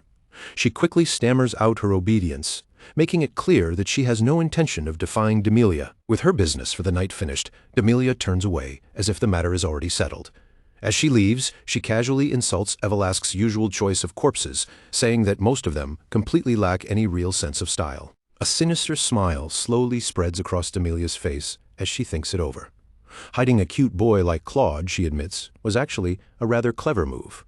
In the arena, Claude stands boldly and sticks out his tongue in a mocking gesture, making his disguise look even more brazen. Demelia's thoughts linger on him with regret, lamenting that such a charming boy had to be turned into a corpse. At last, the final match of the tournament is decided. Claude's opponent will be Pili, a 14-year-old commoner boy who somehow fought his way through every round and reached the very top. At first glance, Pili looks like an ordinary innocent boy carrying a pure dream of world peace. But Claude does not let that harmless appearance fool him, because he knows there is far more hidden behind that simple exterior. The boy suddenly charges in with shocking speed and precise movement, closing the distance far faster than most fighters could react. Claude recognizes him as part of the Azure generation, a group of extraordinary prodigies he remembers clearly from his past life. The crowd explodes with excitement as Claude finally reaches for his blade and draws it from its sheath. For the first time in the entire tournament, the mysterious fighter known as Night Raven is actually preparing to use his sword. Pili stops in front of him and looks Claude straight in the eye. Then he asks a question so sincere and unexpected that it catches Claude off guard. Does he truly want to spend the rest of his life as an assassin? Pili explains that Lahern Academy is neutral territory, a place beyond the control of any single nation. Since both of them have already reached the finals, he tells Claude, they have both secured their admission and no longer need to keep fighting for a place. With genuine concern in his voice, Pili pleads for Claude to leave behind the life of an assassin and start over as a student instead. Claude gives no reply, his hand remaining steady on the hilt of his jagged blade as the silence stretches between them. Pili wants him to stop killing right here and now, before it is too late. To Claude, though, that idealistic plea feels painfully familiar, because it is exactly the kind of speech he remembers hearing from Pili in the past. Claude looks at the boy in front of him and sees the same kind-hearted comrade he once knew. Even after everything has changed in this new life, Pili's gentle nature has not changed in the slightest. The referee raises his hand, preparing to signal the start of the final exchange. Before their blades meet, Claude decides to leave Pili with one piece of advice. Claude warns him that carrying too much hope can become a mistake. When despair inevitably arrives, a person who has been blinded by hope will not be ready to bear the full weight of it. Pili's expression falls, the hurt showing clearly on his face. He had reached out with honest intentions, trying to offer Claude a way forward, but Claude rejected that hand without even a moment of hesitation. The official stands firm as the last words between the two boys fade away. The time for talking is over, and the final match is now ready to reach its conclusion. Pili launches himself forward, unleashing his signature movement technique, the 10-league step. His body turns into a flash of blue light across the arena, and with that speed behind him, he believes he can finally break through Claude's defense. Beneath the shadow of his hood, Claude watches the attack come straight toward him. There is no panic in his eyes, because he has seen this exact movement countless times before. Claude moves at the perfect moment, meeting Pili's sword with his own in a sharp burst of sparks that scatters through the air. He does not simply block the strike. Claude places himself in exactly the right position, cutting off Pili's path and killing the boy's momentum before it can fully build. Pili's eyes widen as the shock hits him. His feint has been seen through completely, and panic starts creeping in as he realizes he still cannot find a way past Claude's guard. No matter how quickly Pili attacks, Claude is already waiting in the right place. It feels as though Claude is reading his thoughts, catching the path of his sword before the blade even reaches him. The boy stares at Claude with pure terror spreading across his face, as if the opponent before him is not human at all, but a ghost. And deep inside, Claude coldly accepts that idea, because he truly is someone who has already lived one life and seen its end. Claude murmurs Pili's name under his breath, so quietly that only the two of them can hear it amid the roar of the arena. His mind flashes back to the snowy region where Pili first learned to move as if he were gliding across ice. Claude remembers every habit in that movement, every feint hidden inside it, and even the ultimate technique the boy has yet to reveal. In the previous timeline, Claude spent years watching Pili from the shadows.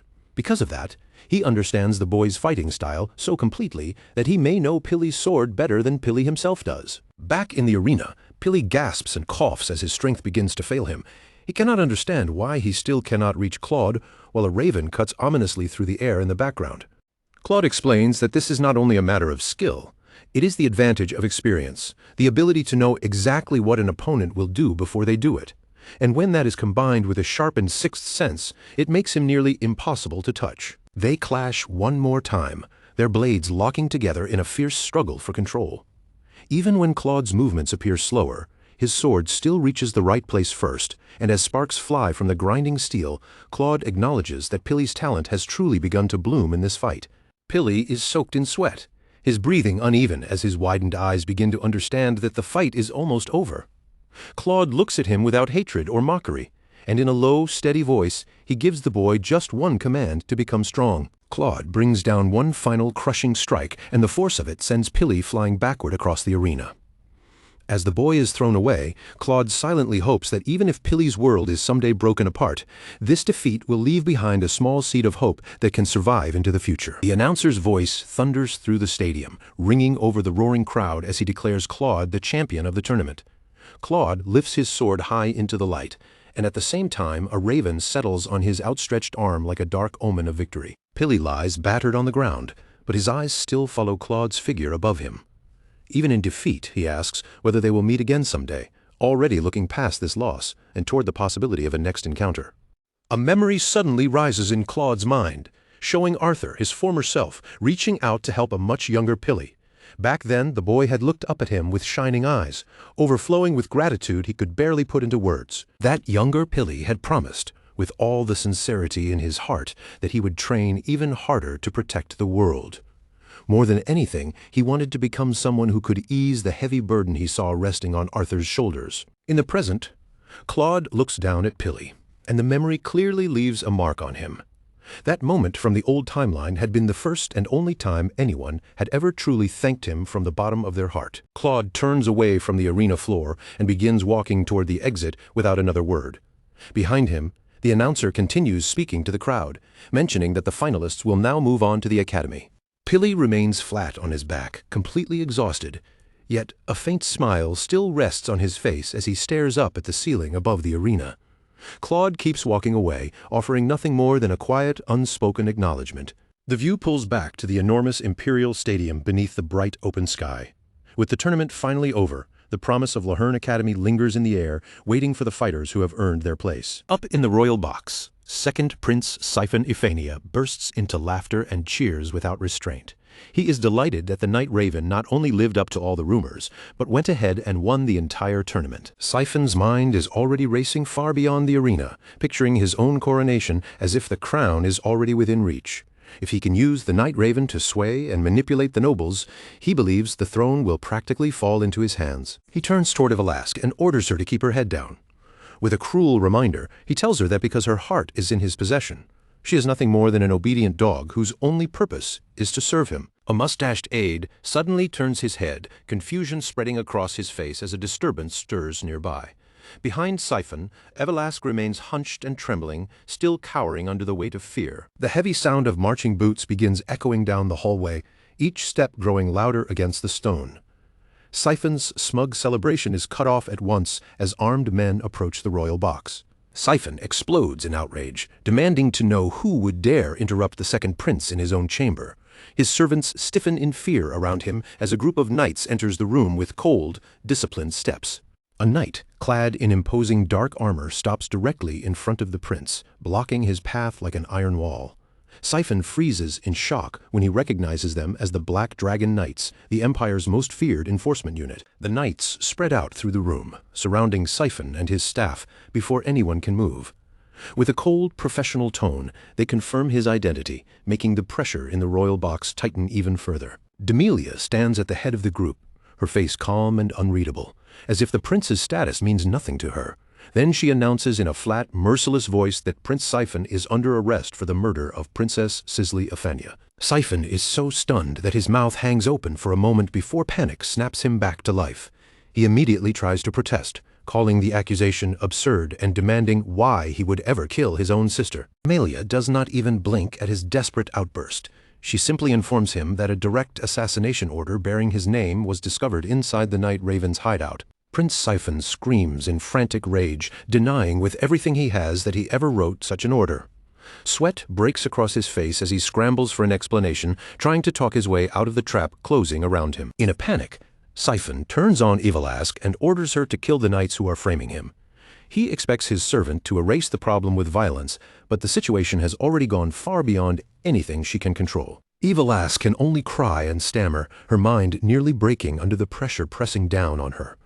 Instead of defending him, she curls into herself in terror before the armed knights, utterly useless as a protector. Then a sharp, mocking voice cuts cleanly through the tension, asking exactly who was supposed to have been murdered. Demelia's eyes widen the instant she hears it, because that voice should have belonged to someone already dead. Princess Sisley Ephenia and Sira stroll into the room as if nothing has happened, both of them very much alive. Sisley casually asks Sira when her supposed murder took place, while Sira calmly replies that she has not seen any assassins at all. The shock hits everyone at once, because Sisley standing there in the flesh completely destroys the basis for Siphon's arrest and leaves even the knights speechless. Sisley leans forward slightly, her star-patterned pupils fixed on the chaos unfolding before her. With a pleased little smile, she remarks that something about this entire situation feels extremely suspicious, clearly enjoying how badly her appearance has shaken the room. She points out that Demelia, the very knight who came to arrest Siphon for her death, seems especially shocked to see her alive. Demelia stands frozen in place, a cold sweat sliding down her pale face as dread seizes her body. Her mind spins into chaos, and for a moment, even her limbs refuse to obey as she realizes her position has been completely compromised. Sisley Ephenia and her knight, Sirah, stand proudly in the arena, alive and unshaken before everyone's eyes. The spy, Mary Diana, stares at them in disbelief, unable to process how the woman she supposedly killed could be standing right there. Sweat beads across Mary Diana's face as her thoughts race wildly. The plan she had prepared so carefully has fallen apart all at once, leaving her exposed, cornered, and with nowhere safe to retreat.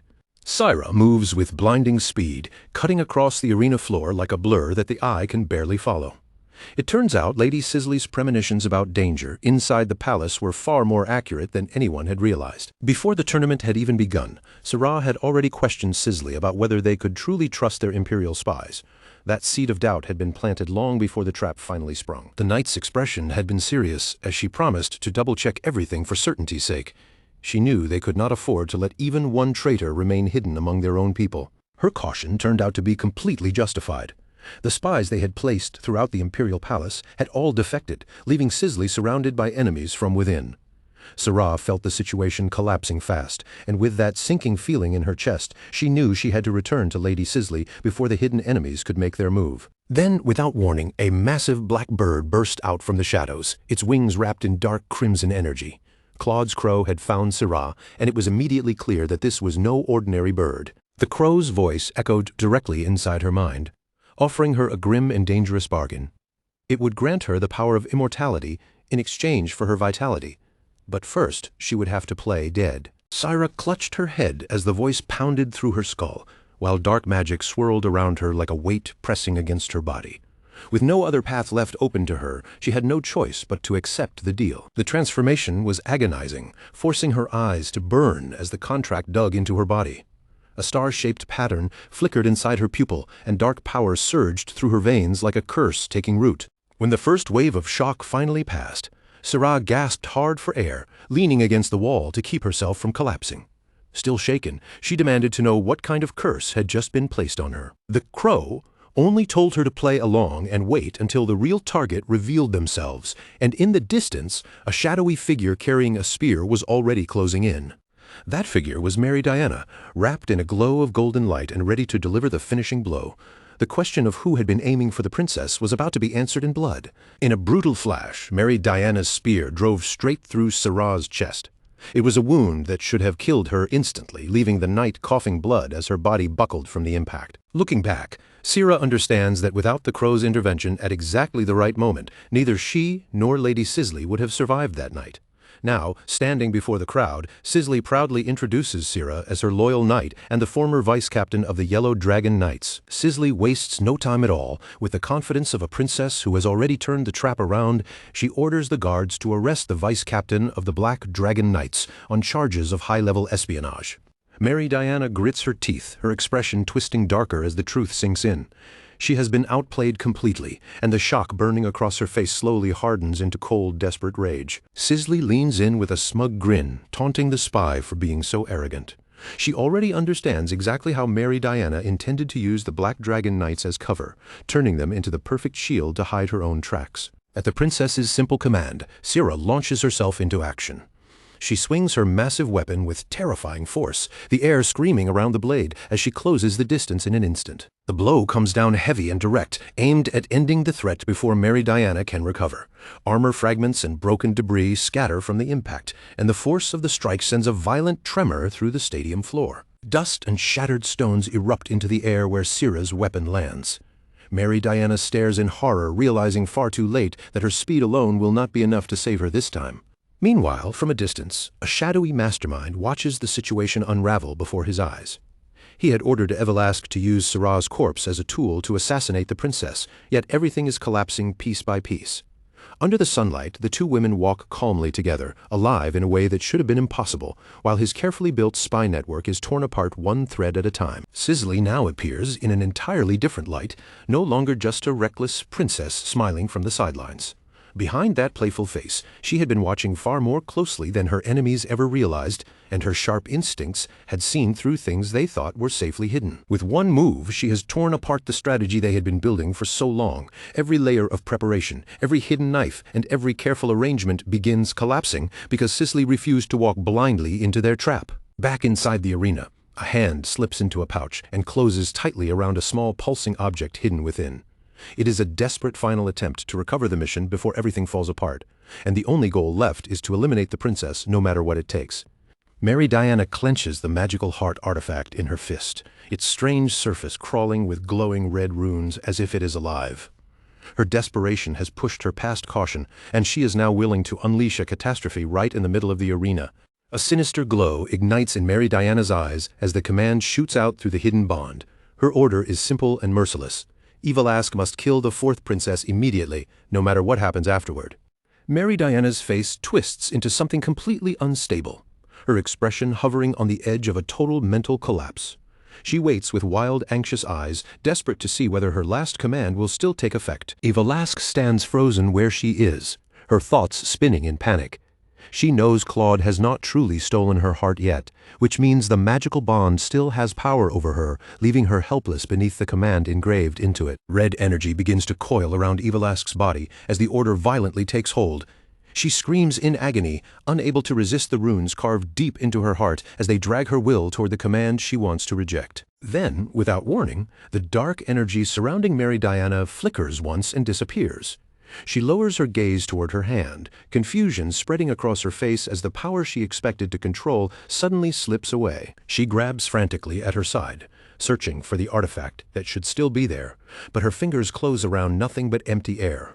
The link she depended on has been cut cleanly before she even realized it. A strangled cry tears from Mary Diana's throat as the truth hits her. The heart is gone. Her ultimate weapon, the final trump card meant to force Evelask into action, has been neutralized before it could even be used. Sisley watches the entire failure unfold with a calm, measured gaze, her eyes taking in every detail. She had already expected an assassination attempt, but seeing the enemy's secret weapon collapse on its own is an unexpected and very welcome surprise. Up in the stands, the second Prince of Athenia starts sweating uncontrollably, panic creeping into every line of his face. He cannot believe the plan has failed so completely, and the fear that his own involvement might be exposed begins crushing down on him. Down below, Evelask is just as confused as everyone else. The dark transformation has stopped midway, leaving her standing alone in the arena while the red energy fades and the surrounding chaos begins to settle. Mary Diana stares blankly into the distance as the full weight of her failure finally sinks in. Her mind feels like static, her carefully built schemes reduced to nothing as she realizes everything she worked for has vanished in an instant. Then her eyes darken, glazing over with raw, murderous intent. If her traps, puppets, and hidden commands have all failed, then she decides she will simply have to kill the princess with her own hands. Mary Diana shifts into a shadowy form, trying to use the confusion around Evelask as the perfect distraction. This is her one remaining chance to finish the assassination before the guards and knights can fully close in on her. A heavy boot slams down onto the cracked ground, cutting into her path as someone moves to intercept her. The hunt is not over yet, and now the true power that had been waiting in the shadows finally steps forward. Mary Diana finally snaps, activating her skill Excel to launch a high-speed assassination attack. Her body shoots straight toward Princess Sisley like a streak of killing intent, her eyes burning as she screams for the princess to die. The strike becomes a flash of golden light aimed directly at Sisley's head. It comes so fast that the princess barely has time to blink before the spearhead is already cutting through the air just inches from her face. Mary Diana pours everything into that single attack, turning her entire body into a blur as she unleashes the divine spear technique. With this level of speed behind her, she is convinced that no one in the arena can possibly stop her. But a dark, jagged blade suddenly cuts in and catches the spear head-on, grinding against the weapon in a violent shower of purple sparks. The force of the collision explodes outward as a shockwave, cracking the stone tiles beneath their feet. Mary Diana's jaw drops as Claude emerges from the shadows and blocks her path completely. She cannot understand how a mere corpse from the tournament could possibly stop her world-class acceleration. Claude meets her eyes with a cold, mocking stare, making it clear that he had seen through her from the beginning. Her desperate move does not impress him at all, because to him the way she thinks is painfully predictable. He leans in closer while his blade remains locked against her spear, the dark energy around him pressing down like a suffocating weight. In a low voice, he lets her know that the same simple tricks will no longer work on him. Terror spreads across Mary Diana's face when she realizes this boy knows exactly who she is. The fact that her identity as a spy has been exposed frightens her even more than the blade held so close to her throat. In the stands, the second Prince of Athenia loses control completely and screams for the guards to arrest the intruder. His voice is filled with panic as he desperately tries to take back command of the situation before his own schemes are dragged into the light.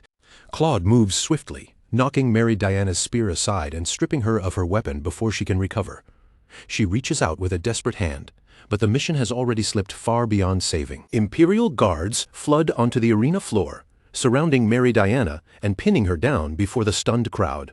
The charge is announced at once: attempted assassination of royalty, and shock ripples through the stadium. Mary Diana snarls in frustration as she thrashes against the guards dragging her up from the ground. She knows she has made a catastrophic mistake, and the consequences waiting for her will almost certainly be fatal. Claude, Sisley, and Syrah watch in silence as the traitor is dragged away from the arena. Even while she is being hauled toward the dungeons, Mary Diana's mind races desperately, silently begging her masters, Sigrun and Arthur, to save her. Once the guards finish securing the situation, a tense silence settles over the arena floor. The immediate danger has been stopped, but everyone can feel that the political fallout from this incident has only just begun. Sisley rushes straight over to Claude, her eyes wide with worry as she checks him for any sign of injury. Behind her, Everlask watches in stunned confusion, still trying to process how Claude suddenly stepped in and saved the princess so flawlessly. Claude quietly hides his hands beneath his cloak, concealing the violent trembling running through them. Blocking that spear with only the black flame has drained him badly, leaving his body strained far more than he wants anyone to notice. He forces his voice to stay calm and tells the princess that everything is fine, especially since she still had the Imperial Protection Necklace as a backup. Even exhausted, Claude makes it sound as if every possibility had already been accounted for. Sisley gazes at him, her cheeks warming slightly as she realizes just how carefully he had prepared for her safety. For once, her playful expression softens and she looks genuinely touched that he went so far to protect her. Claude then shifts his attention to Everlask and tells her to get ready to leave. He knows they need to vanish into the crowd quickly, before the high-ranking nobles recover enough to start asking dangerous questions. Before leaving, Claude gives Sisley one last chilling warning to watch her back. He tells her she must protect herself carefully, especially from her own siblings, whose hunger for the throne may be far more dangerous than any outside enemy. A pool of dark liquid shadow spreads beneath Claude and Everlask's feet, rippling across the ground like black water. Everlask looks down in terror as her body begins sinking into it, facing a kind of power she has never seen before. Sisley and Syrah can only stand there and watch as Claude and Everlask are swallowed by the darkness. Claude's final warning remains hanging in the air, leaving Sisley stunned and forcing her to reconsider the people she once thought she could trust. Sisley lowers her gaze to the place where the two of them vanished, regret showing clearly on her face. She wishes she had been able to thank Claude properly before he disappeared and headed off toward the academy. Far away from the stadium, a white carriage races down a forest road beneath the open sky, its wheels kicking up clouds of dust behind it. The peaceful motion of the carriage feels worlds apart from the chaos they have just escaped. Inside the carriage, Claude rises up through the floor as if emerging from the shadow itself, quietly reflecting on how convenient shadow movement really is. The ability is incredibly useful, but transporting living beings comes with harsh restrictions, draining his mana at a terrifying speed. He and Everlask fully materialize inside the plush carriage interior, while Everlask struggles to catch her breath, clearly shaken by the sudden magical escape. Claude reaches into his cloak and pulls out a sprig of golden dragon grass, then hands it over to Everlask without any dramatic flourish. It is his way of showing that he intends to honor the bargain they made earlier. Then Claude brings out the true prize, Everlask's magical heart. He tosses it toward her so casually that she has to scramble to catch the pulsing organ, her face filling with pure disbelief as it lands in her hands. Everlask stares down at the heart resting in her palms, unable to believe he is actually returning it to her. She had expected Claude to exploit her with it, just like every other world invader she had ever encountered. Claude thinks back to the clash with Mary Diana, remembering how he used his black flames to absorb the power behind her attack. He understands exactly how suspicious that ability must have looked to everyone watching. To outside eyes, his extreme blood-poison black flame likely resembled the dark magic used by the invaders, and that misunderstanding may be something he has to carry from now on. Everlask slowly lifts her gaze from the heart in her hands, and the look in her eyes softens little by little. For the first time, she begins to think that this boy might be different from the monsters she has always known, and that there may be more to him than cold calculations and frightening power. Claude lets out a quiet sigh, already understanding that his reputation as a monster will probably follow him no matter where he goes. In his mind, he is already preparing for the next time someone decides to hunt him down as an invader. Suddenly, Claude's crow ruffles its feathers on his shoulder and speaks in an urgent tone. It has received a message from his subordinates, and from the sound of it, the news is anything but good. Claude's face drained of color the moment the crow delivered its warning, and the name Bianca struck him harder than any blade. In an instant, a terrible image flashed across his mind, his fiancée lying motionless in the snow, swallowed by that endless white cold. The crow quickly explained that a dangerous man known as Butcher Dog had broken into the Hardenheart Mountains.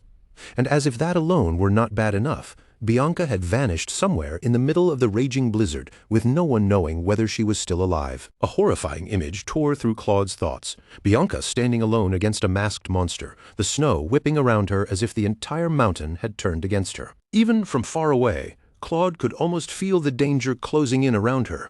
The more he pictured Bianca trapped out there, the heavier the guilt became, digging into him because he had not been there when she needed him. Claude suddenly remembered the disciple of Butcher Dog he had encountered not long ago, along with the uneasy feeling that had lingered afterward. Now everything clicked into place, and he realized the attack on Bianca had likely been arranged while he was tied up in the capital. Claude did not waste even a single breath.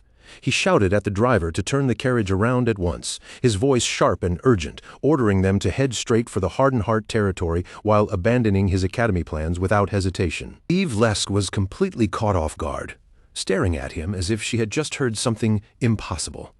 She could not understand how someone she believed to be an eroder could possibly have a fiancé, much less anything resembling an ordinary life. She kept muttering under her breath, unable to accept what she had heard. In her mind, no proper family would ever hand their daughter over to someone like him, and she could only conclude that the girl must have lost all sense. Claude turned his gaze toward the carriage window, his expression sharpening into something cold and unshakable.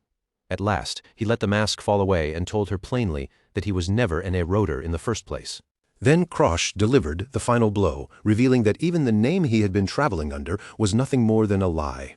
He kept looking out through the carriage window, his eyes distant and icy, as if the truth no longer needed hiding. A massive magical seal flared to life behind him, bathing the cramped carriage in an ominous glow.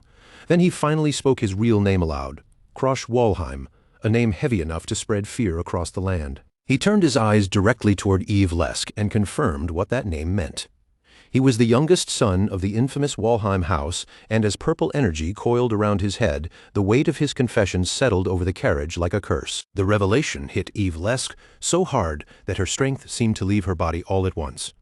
Her hands went slack, her eyes widened in trembling disbelief, and for a moment even her breathing caught in her throat. The pulsing heart she had been holding slipped from her loosened grip and dropped onto the carriage seat, completely forgotten.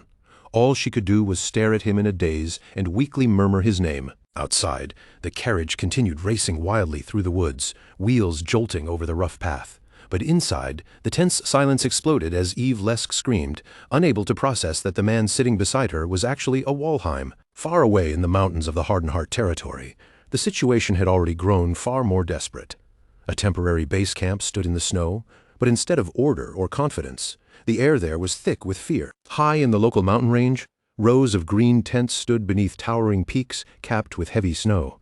The wind screamed through the valley, carrying a bitter chill and the helpless feeling of people searching against time. Inside one of those tents, Jenica Hardenhart had broken down completely.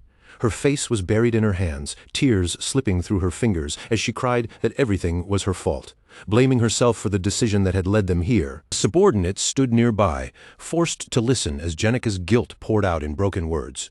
She sobbed that if she had only told the truth about the fungus sooner, then none of this disaster would ever have happened.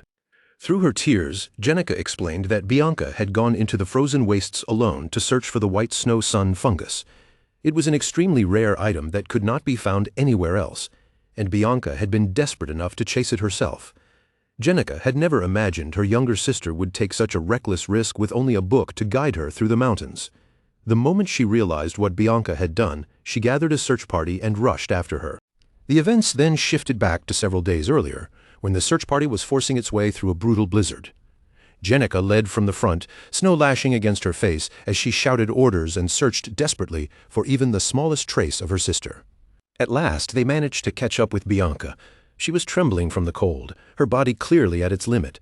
But even then, her eyes remained stubborn, refusing to abandon the task she had chosen. Bianca looked straight into her sister's eyes and defended the man she was doing all of this for.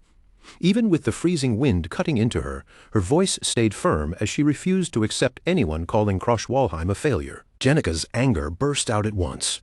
She demanded to know why Bianca had to get involved in something so dangerous, insisting that she could have stayed safely behind and allowed trained people to handle the search. Jenica told Bianca that she would hand over the fungus herself as long as Bianca agreed to return home, but her resentment was so sharp that she could barely bring herself to look at her sister's face. Then Jenica's thoughts sank into the painful memory of their mother's death. Ever since that tragedy, a dark hatred had been buried inside her, and she had blamed Bianca for everything that had shattered their family. Bianca lowered her gaze, her voice becoming quiet and fragile as she apologized.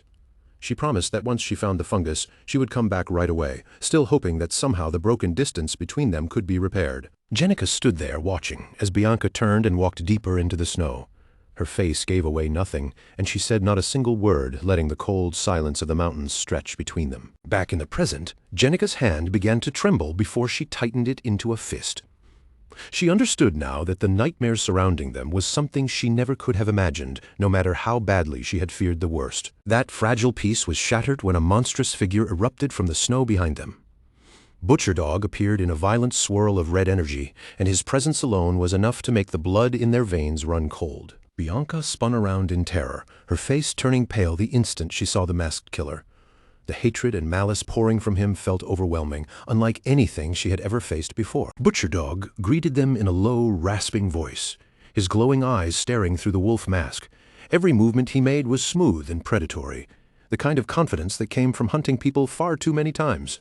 Bianca's breath caught as her eyes moved across the snow, and she understood what had happened to the search party. The dark blood staining the white ground told her everything before anyone could say a word. One of the remaining guards was seized by the throat, Butcher Dog's huge hand lifting him effortlessly into the air. Even while struggling to breathe, the guard screamed for the girls to run while they still had the chance. Butcher Dog's eyes gleamed with twisted excitement as he watched his prey scatter in fear. To him, this was not merely an assignment, it was entertainment, and he looked as though he had stumbled onto the perfect lucky day. Jenica grabbed Bianca's hand and dragged her forward, her mind fixed on only one thing, getting away from the monster behind them. She shouted for Bianca to hurry, her desperate voice bouncing off the walls of ice. Butcher Dog laughed as he watched the sisters flee into the snow.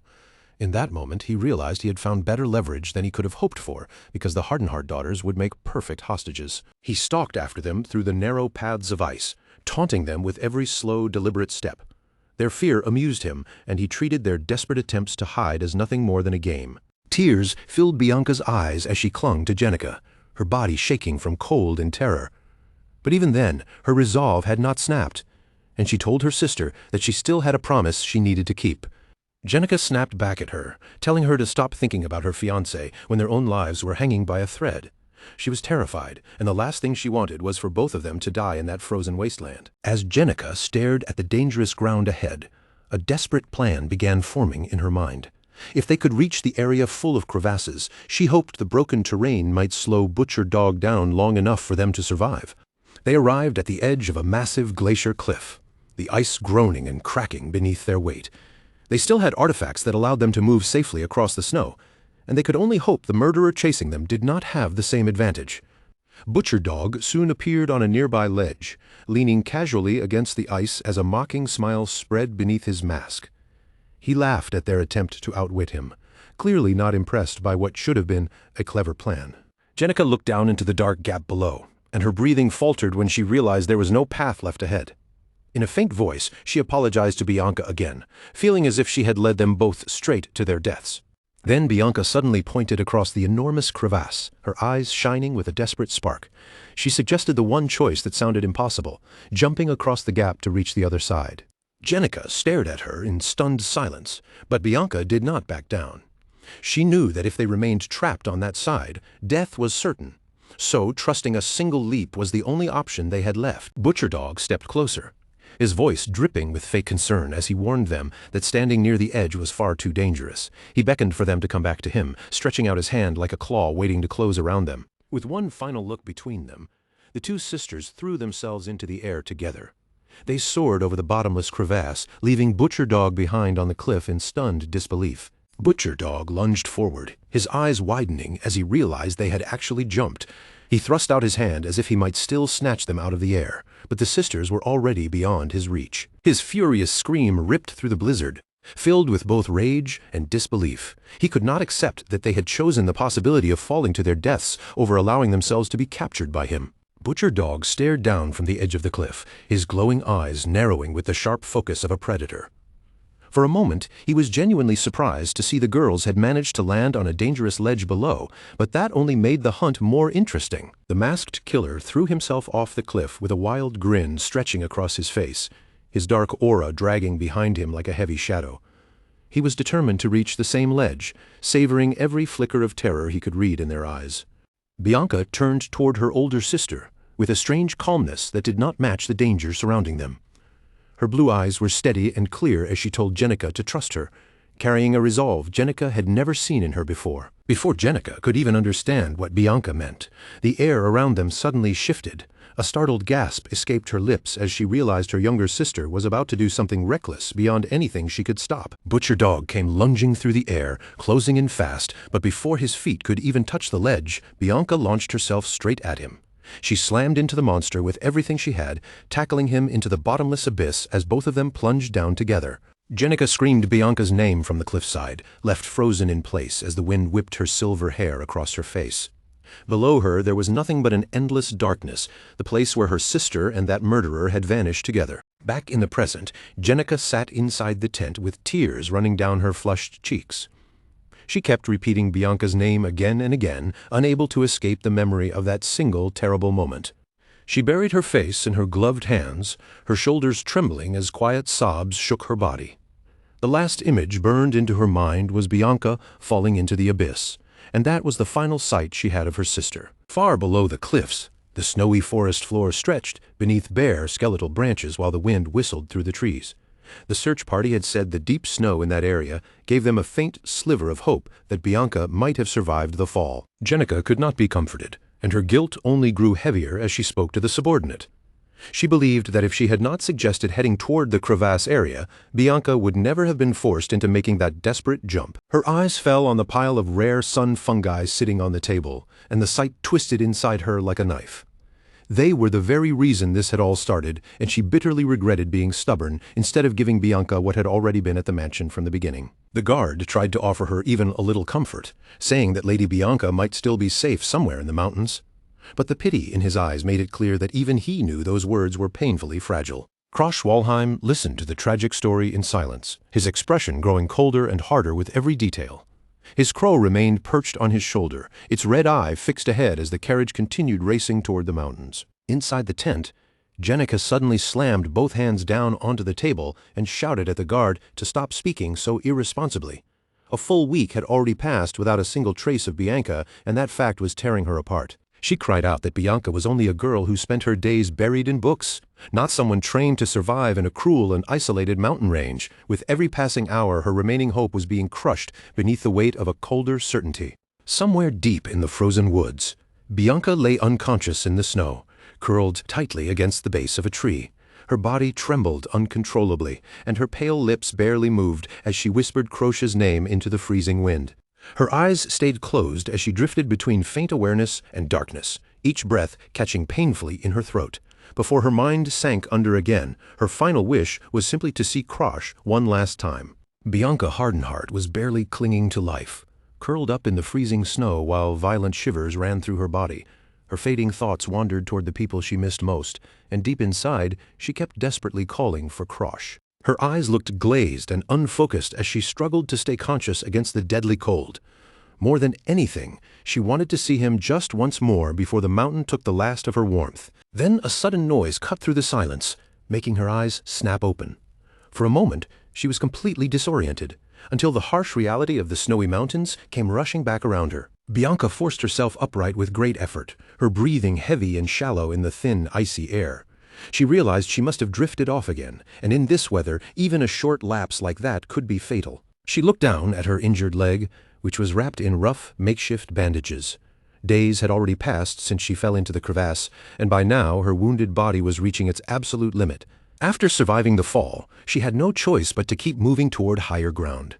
Since then, she had been wandering through the blue-lit ice without any clear direction, hoping she might find some way to signal for help. By sheer luck, she had stumbled upon a rare and almost miraculous sight, a massive tree surrounded by patches of heat-giving flora.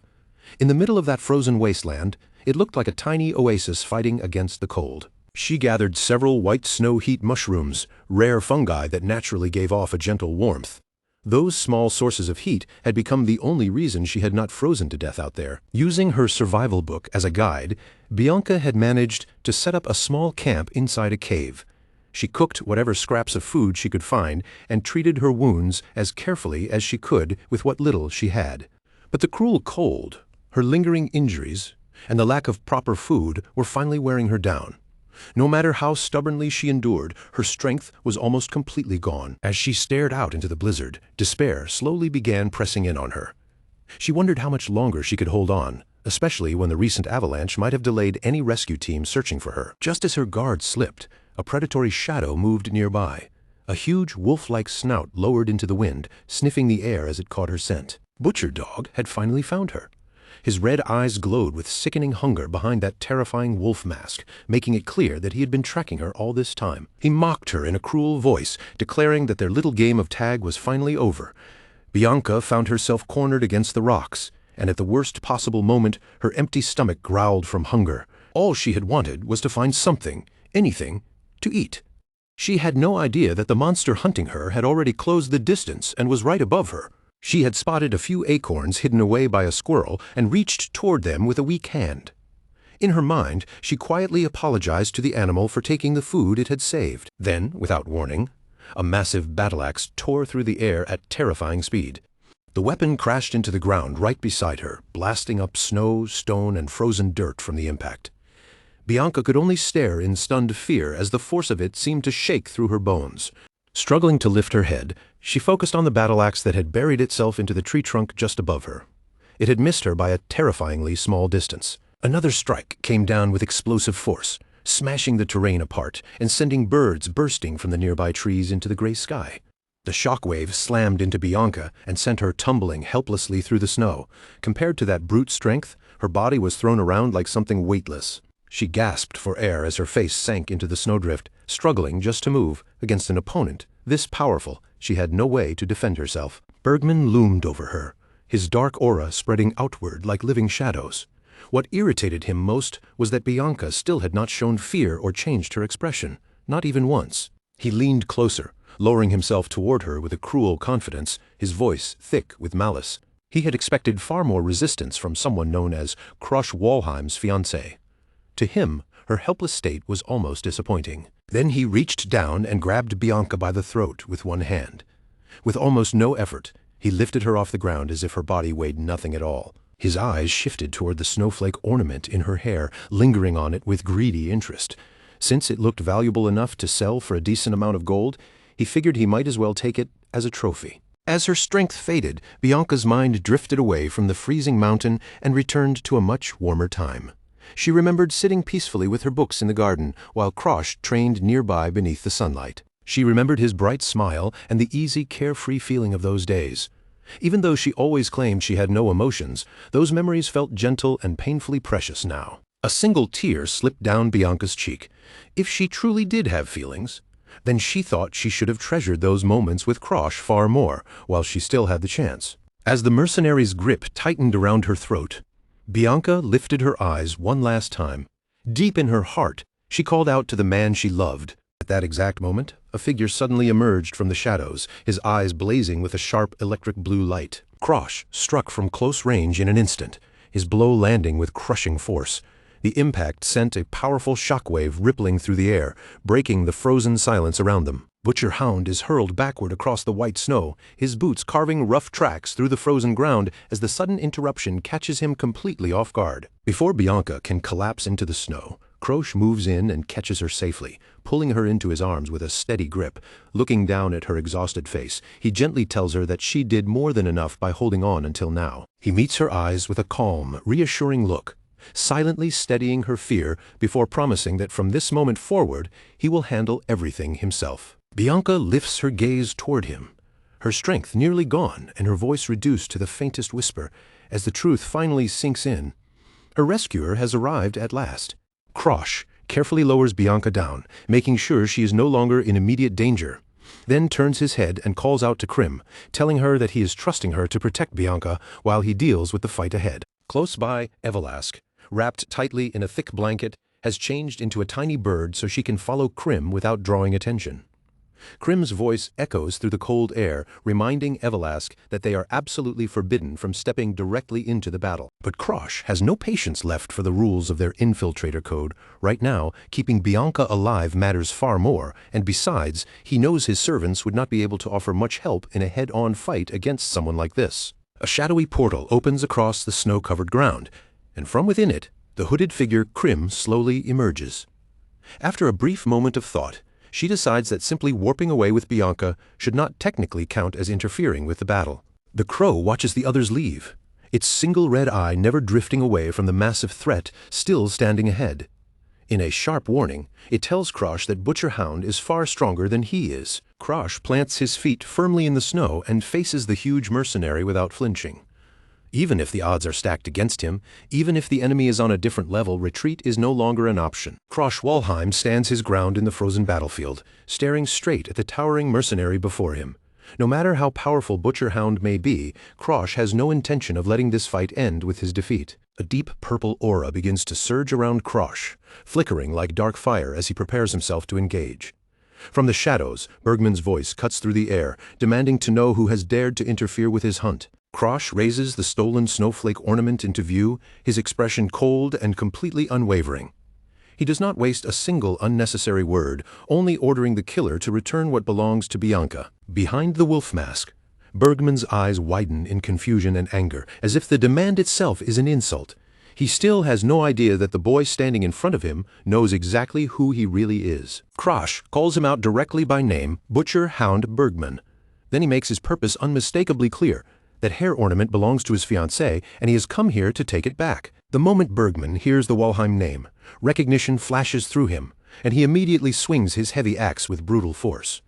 Krosh raises his weapon in time to block, and the collision sends bright sparks bursting through the snowy air. Krosh activates his sixth sense, and his eyes flare with a brilliant blue glow as he follows every movement of the massive mercenary. But almost instantly he realizes the truth. Bergman is a top-tier expert, someone far beyond Krosh's current level. Bergman towers over him like a living shadow, his mind already calculating profit instead of danger. If he can seize both Krosh and Bianca as hostages, the ransom will be worth 10 times more than he had first imagined. Krosh tightens his grip on his blade, fully aware of the terrifying gap between them. He has only just reached the mid-expert level, which means this fight was uphill from the very beginning. The two of them explode into a storm of high-speed exchanges, their weapons moving so fast they blur against the falling snow. Bergman's surprise grows with every blocked strike, unable to understand how someone so much smaller can withstand his attacks so effectively. Krosh twists away from one of Bergman's crushing swings, his body leaving faint trails of blue energy in the cold air. He knows he cannot match that raw power head-on, so he has to find another way to close the gap. Bergman throws his head back and laughs like a madman while the clash continues. His axe keeps crashing down again and again with relentless weight, and he taunts Krosh, asking how much longer the boy can keep dragging out this desperate defense. Then Bergman spots what looks like the perfect opening and pours everything into one massive overhead swing. Red and black energy crawls across the blade of his axe as it comes tearing down toward Krosh. The strike lands with devastating force, blasting open a huge crater in the snow-covered ground and launching shattered ice and frozen debris high into the air. Bergman stands in the middle of the wreckage, convinced that the fight is already over. With cruel amusement in his voice, he mocks Krosh by saying the brief exchange was entertaining, all while preparing to finish the job. From a nearby ridge, the crow stares at the destruction with widened eyes. It is stunned to realize that Krosh has completely disappeared from the exact spot where Bergman's axe came crashing down. Bergman lifts his head and sniffs the freezing air, his beast-like instincts instantly sharpening. He can still smell his prey somewhere nearby, but no matter how hard he searches, he cannot tell where the boy has gone. In the next instant, Krosh appears right beside him, his entire body wrapped in blazing blue energy. His movement was so unnaturally fast that even a top-tier expert like Bergman failed to follow it. Before Bergman can properly react, Krosh steps in close and drives his fist straight into the mercenary's stomach with a compact, short-range blow. The hit lands with a heavy, sickening impact, carrying so much force that cracks begin spreading through Bergman's thick armor. The giant mercenary lets out a pained roar as the shock rattles through his entire body. They break apart and face each other again, both drawing breath in the freezing air. Krosh glances down at his blunt sword and understands one thing clearly: raw force alone will never be enough to win this duel. So he chooses to raise the stakes. With a sharp call of Ignis, flames burst to life around his hair and blade, wrapping him in fierce heat against the snowy battlefield. Bergman stares at him, and for the first time he begins to understand that this is not just some arrogant, noble boy acting brave. Krosh is truly prepared to bring him down, no matter what it takes. His eye twitches with a mixture of disbelief and fury. He cannot accept that a mere mid-expert is forcing him into a fight this troublesome. Determined to end things quickly, Bergman unleashes his secret technique, Phantom Bind. In an instant, the world around them twists into a nightmarish red forest with a blood-yellow moon hanging above like an omen. Krosh's vision starts to collapse, and his face sinks into darkness, leaving only the glow of his red eyes visible. Too late, he realizes that Bergman's aura is distorting his senses one by one, stripping away his ability to trust what he sees and feels. Bergman moves through the nightmare-like landscape, dragging his axe through the snow with a slow, scraping menace. His voice reaches Krosh through the warped space, asking whether the boy can truly endure the mental pressure of this technique. Krosh's burning hair flickers unsteadily as he struggles to keep his mind from breaking under the pressure. Still, he forces himself to speak and tries to shake Bergman's confidence by claiming that a search party will arrive in only a few minutes. Bergman does not believe the bluff for even a second. With cold certainty, he declares that he will send Krosh to the afterlife long before anyone has a chance to come and interfere. The space created by phantom bind pulses with dark, suffocating energy, turning the twisted forest around them into something that looks almost like a bleeding wound. Krosh feels his thoughts begin to spin, while his sense of distance and time slips completely out of rhythm. He understands that this is a sound-based secret technique, one designed to distort perception and paralyze the nerves from within. He forces himself to concentrate on the harsh ringing in his ears, following the sound through the chaos until he identifies the exact way Bergman is using it to scatter his aura. Blood-stained memories and images of his past failures flash across his mind one after another. The old Krosh would already have died here, unable to withstand even a single second of this overwhelming sensory assault. He drives his aura to the very edge of collapse, forcing his body into a state of extreme hyper-perception. With every normal sense thrown into chaos, he relies completely on his sixth sense to move through the nightmare. Bergman keeps taunting him, his voice echoing from every direction, and no direction at all. He is certain that Krosh's mind is only moments away from breaking entirely. Krosh knows that even one wrong move will cost him everything. Bergman is fighting from a completely different level, and the difference in experience between them is becoming painfully clear with every passing second. Inside, Krosh reminds himself not to reveal his real trump cards too early. He needs Bergman to stay arrogant, to keep believing the fight is already in his hands until the very last possible moment. So Krosh continues the act, shouting again about the search party as though it is the only hope he has left.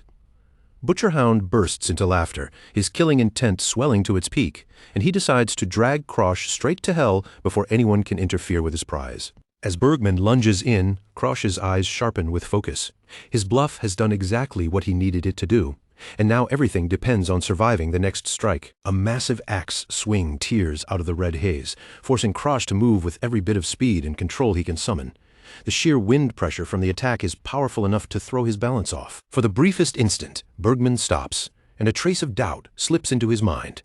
He remembers the unnatural way Krosh moved earlier, and for the first time, he begins to wonder whether the boy has been leading him into a trap all along. Krosh Walheim clenched his jaw hard enough for his teeth to grind. His blazing hair snapped and flickered in the frigid air, the heat around him warping the snowstorm, but his expression grew heavier as he sensed it clearly. The phantom bind technique was beginning to fail, and Bergman would not be restrained for much longer. Bergman's enormous axe slammed through the battlefield with brutal force, and the impact ripped a shockwave across the snow. Krosh immediately twisted his body aside, retreating just far enough to keep space between them, because he knew one thing without question: closing in carelessly on a monster like the butcher hound would mean instant death. From behind that wolf-like mask, Bergman's eyes shone with a cruel, gleaming light. A rough laugh rumbled from his throat as he looked Krosh over, mocking him as something more troublesome than an ordinary stray, and sneering at the fact that the young man had somehow managed to resist him this long. Then the mercenary's expression twisted into a savage snarl, his words turning vicious as he threatened to rip Bianca Hardenhart apart, piece by piece. It was not just empty cruelty. Every word was aimed straight at Krosh's composure, meant to crack his focus and drag him into a reckless attack. Krosh did not answer. He simply kept his eyes locked on Bergman, letting those disgusting threats sink in, while his face remained cold and unreadable. And in that tense silence, he understood something else. The butcherhound was not being pulled around by his own provocations either. He was still calm, still watching, still dangerously composed. Bergman stood like a looming shadow over the white battlefield, his huge axe balanced lazily across his shoulder as he studied Krosh from behind the mask. Then he spoke again, wondering aloud whether the strain of maintaining the phantom bind was finally eating away at the young man's mind and weakening his will. Without warning, Bergman shot forward. His body blurred through the snow as he unleashed his phantom battle-axe technique, and in the next instant, the air around him was crowded with countless images of that massive weapon, each one glowing with sinister red energy as they rushed toward Krosh. Krosh planted his feet and braced himself as that storm of false blades came crashing down. His breathing grew tight, his flaming hair still roaring around his face, but he forced himself to stay ready, preparing to endure an endless wave of strikes that seemed to fill every direction at once. Metal shrieked through the freezing air as Krosh desperately knocked aside one phantom blade after another. Every impact carried more than physical force. It felt as if the strikes were hammering directly against his spirit, driving his defense closer and closer to the breaking point. From a safer distance, the small bird and Claude's crow could only tremble as they watched the brutal exchange unfold. Their eyes followed Krosh's battered figure in horror as he was gradually pressed back, and the fear in their tiny bodies made it seem as though his death was already closing in. Krim stared at the battlefield with wide, uncertain eyes, her hands tightening into fists at her sides. Part of her wanted to rush in and help, but the thought of Bergman's master froze her in place, a terrifying monster who would chase her to the ends of the earth if she interfered. The image of that mad dog, Bergman's master, flashed across Krim's mind like a nightmare stained in blood. Just remembering the creature's wrath was enough to make even someone who had survived countless dangers hesitate, her body locking up before she could take a step. Behind her, Bianca Hardenheart lay unconscious in the snow, silver hair spread beneath the falling flakes. The two birds were perched on her head, their small bodies trembling from the cold and the terror while the violent battle continued to roar nearby. The small bird suddenly cried out with a desperate chirp, its round eyes shining with fear for Krosh. It sounded almost as if it were calling directly to Krim, begging her to push past her terror and help the person who had protected them. Krim's fists tightened until her knuckles stiffened, and her wavering expression finally hardened with resolve. She declared that she was not the kind of coward who would forget a debt, and she refused to keep standing there while the person who saved her was about to die. Just as Krim moved to throw herself into the fight, Claude's crow suddenly spread its wings wide, casting a large black shadow over her. Its red eye glinted sharply in the snow-filled air, and its voice came down like a stern command, ordering her not to interfere. The crow insisted that Krosh had chosen to take this battle on by himself. And even as it spoke, Krosh was struck again in the distance, blood scattering into the air while his body staggered and fought to remain standing. The crow told Krim to believe in the man who had finally reclaimed his heart. It spoke of Krosh's strength of mind, even while his body blurred beneath the relentless pressure, wrapped in streaks of blue and orange energy as Bergman continued to press him down. The small bird watched with tears gathered in its eyes, its tiny wings shaking helplessly. The crow's words were harsh and grim, saying that even if Krosh truly died here, it would simply find a way to drag his corpse back to life. Krosh dropped heavily onto one knee, stabbing his blunt sword into the snow like a crutch to keep himself from collapsing completely. Steam rose from his battered body as he gasped for air, his vision starting to smear and blur while he reached the very edge of his limit. Until now, Krosh had been depending on his sixth sense to follow Bergman's movements, which were far too fast for ordinary eyes. But the strain on his mind was crushing, and after burning through so much aura, even keeping his eyelids open became difficult as the mercenary's presence closed in again. Bergman's axe came sweeping down with monstrous power, carving a trail of fire across the ground that nearly swallowed Krosh in its path. Krosh understood at once that from this point on, watching with his eyes would not be enough. He had to move by instinct alone. When Bergman's axe dropped in a heavy arc, Krosh noticed a tiny flaw in the motion. The red glow surrounding it was just a little too faint, just a little too unnatural. It was an illusion meant to bait him into exposing himself to a killing blow. Krosh's eyes widened as the truth snapped into place at the last possible moment. He threw his body to the side, the air tearing past him as he barely slipped away from the real attack that followed right behind the false one. Bergman snarled and drew back for what he clearly believed would be the final strike, declaring that everything ended here. His axe burned with terrifying force as he stepped in for the kill, completely convinced that Krosh had nothing left hidden. As that blade came down, images of chains and a dark, powerless past flashed through Krosh's mind. He remembered all those long years spent trapped in weakness, and the truth he had always known, that he had never been someone born with natural genius. He thought of the people who could crush their enemies with one clean, honorable strike, the true prodigies who stood above the world with effortless strength. Krosh knew he was nothing like them. He had always been weak, always forced to survive by clawing his way forward however he could. That was exactly why he had learned to fight dirty. to conceal his strength and to wait until the one perfect moment when his enemy believed victory was guaranteed. Then his body exploded with a towering column of orange flame, burning away the mental chains that had been holding him down. The mental barrier Bergman had forced onto him burst apart, scattering into countless fragments of light. Krosh had kept his fangs hidden until this instant, silently waiting for the butcher hound to grow arrogant enough to expose himself. Krosh's eye ignited with a fierce crimson glow as he gathered every last scrap of strength he had left. The flames around his body swelled even hotter, mirroring the absolute focus burning in his stare as he prepared to strike back. Krosh unleashed his overdrive flame-eating erosion, and his entire body was swallowed by a swirling vortex of orange and yellow fire. He forced himself beyond the limits his body was meant to withstand, the heat of his aura growing so intense that the snow around him began to melt away. By drawing on the ignis flame, Krosh converted the world erosion energy stored within his body into pure physical power. It was a dangerous, forbidden technique, one that broke through his natural limitations by force.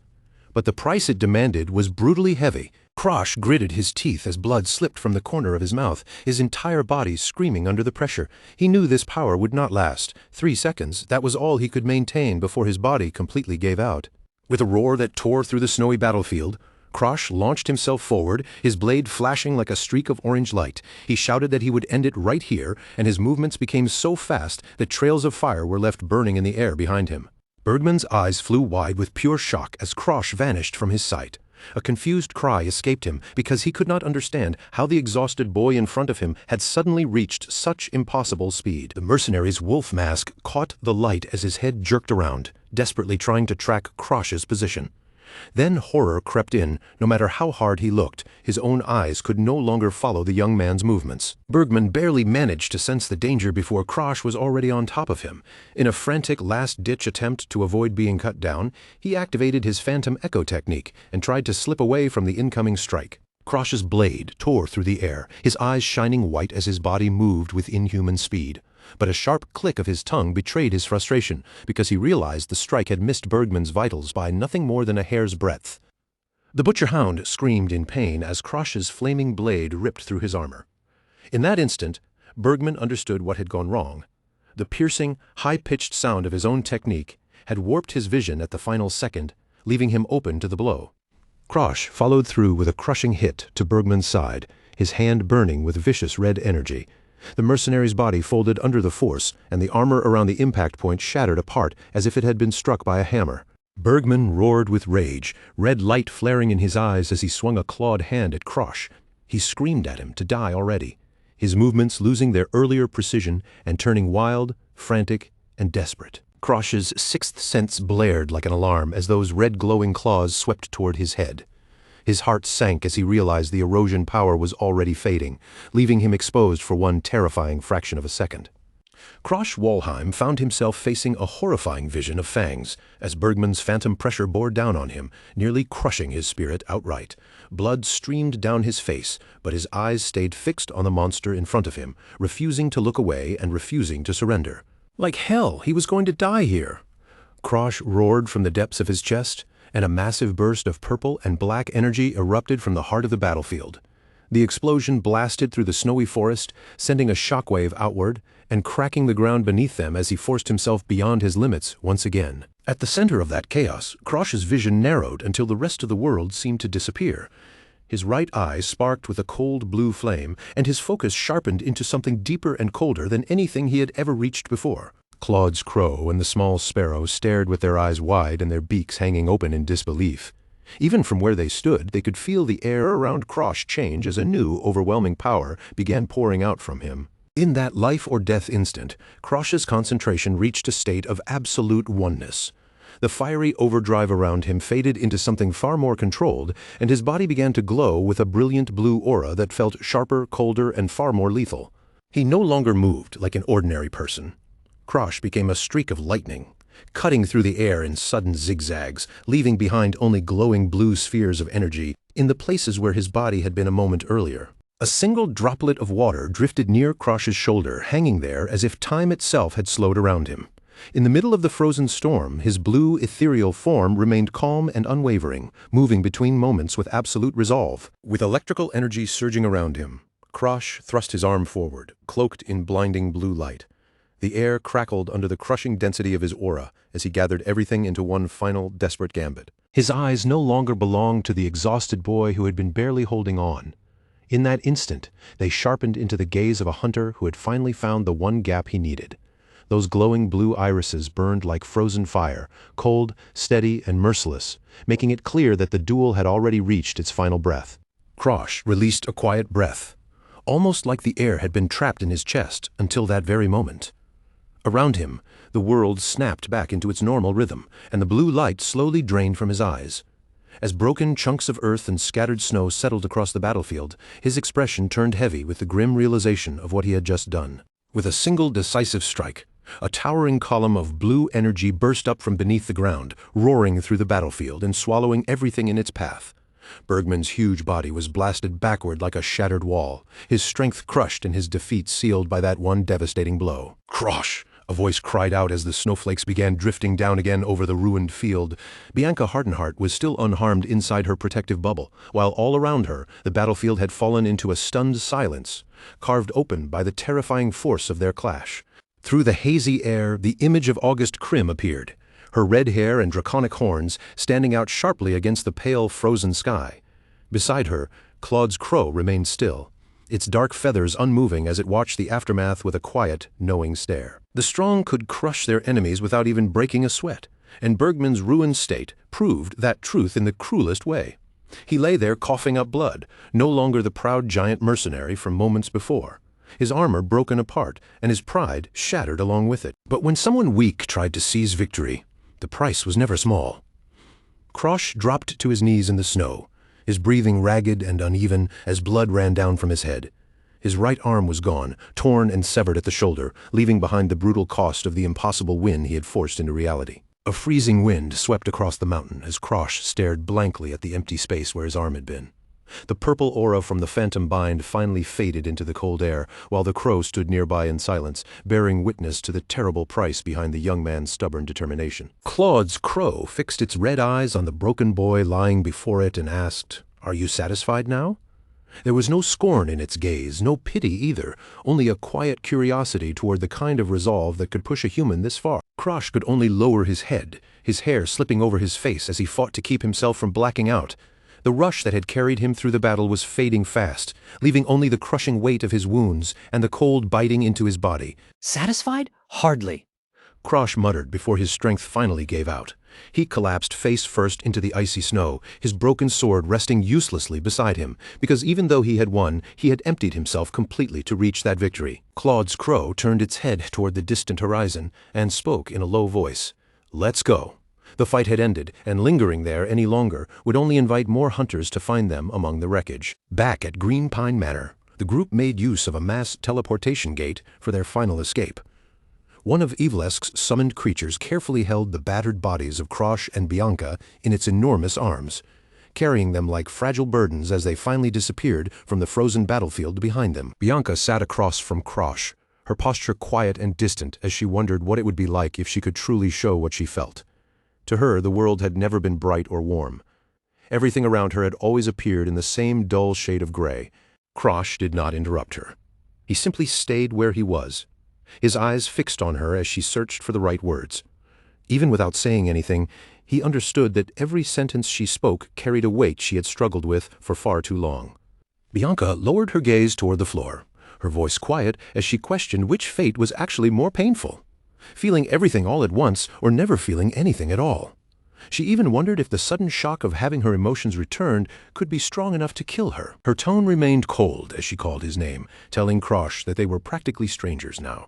In her eyes, their connection had already been cut so cleanly that she assumed he would not even care if she died the very next day. Krosh did not argue back. His face only darkened as he listened, because he knew the cruel tragedy that her family had brought upon themselves and the scars it had left behind. The history of House Hardenhart had been carved in blood. Their patriarch, Dagrakhan, lost his sanity one day without warning. In that madness, he slaughtered his own family, and when the massacre was over, he took his own life as well. Bianca was the only person who survived that nightmare. She lived only because her sister, Jenica, reacted quickly enough to hide her away before the slaughter could reach her. After that disaster, House Walheim judged the marriage alliance to be worthless.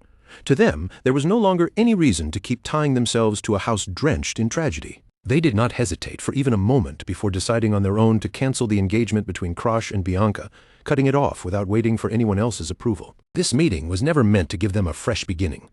It was nothing more than a final farewell between two people who had once been tied together by a promise.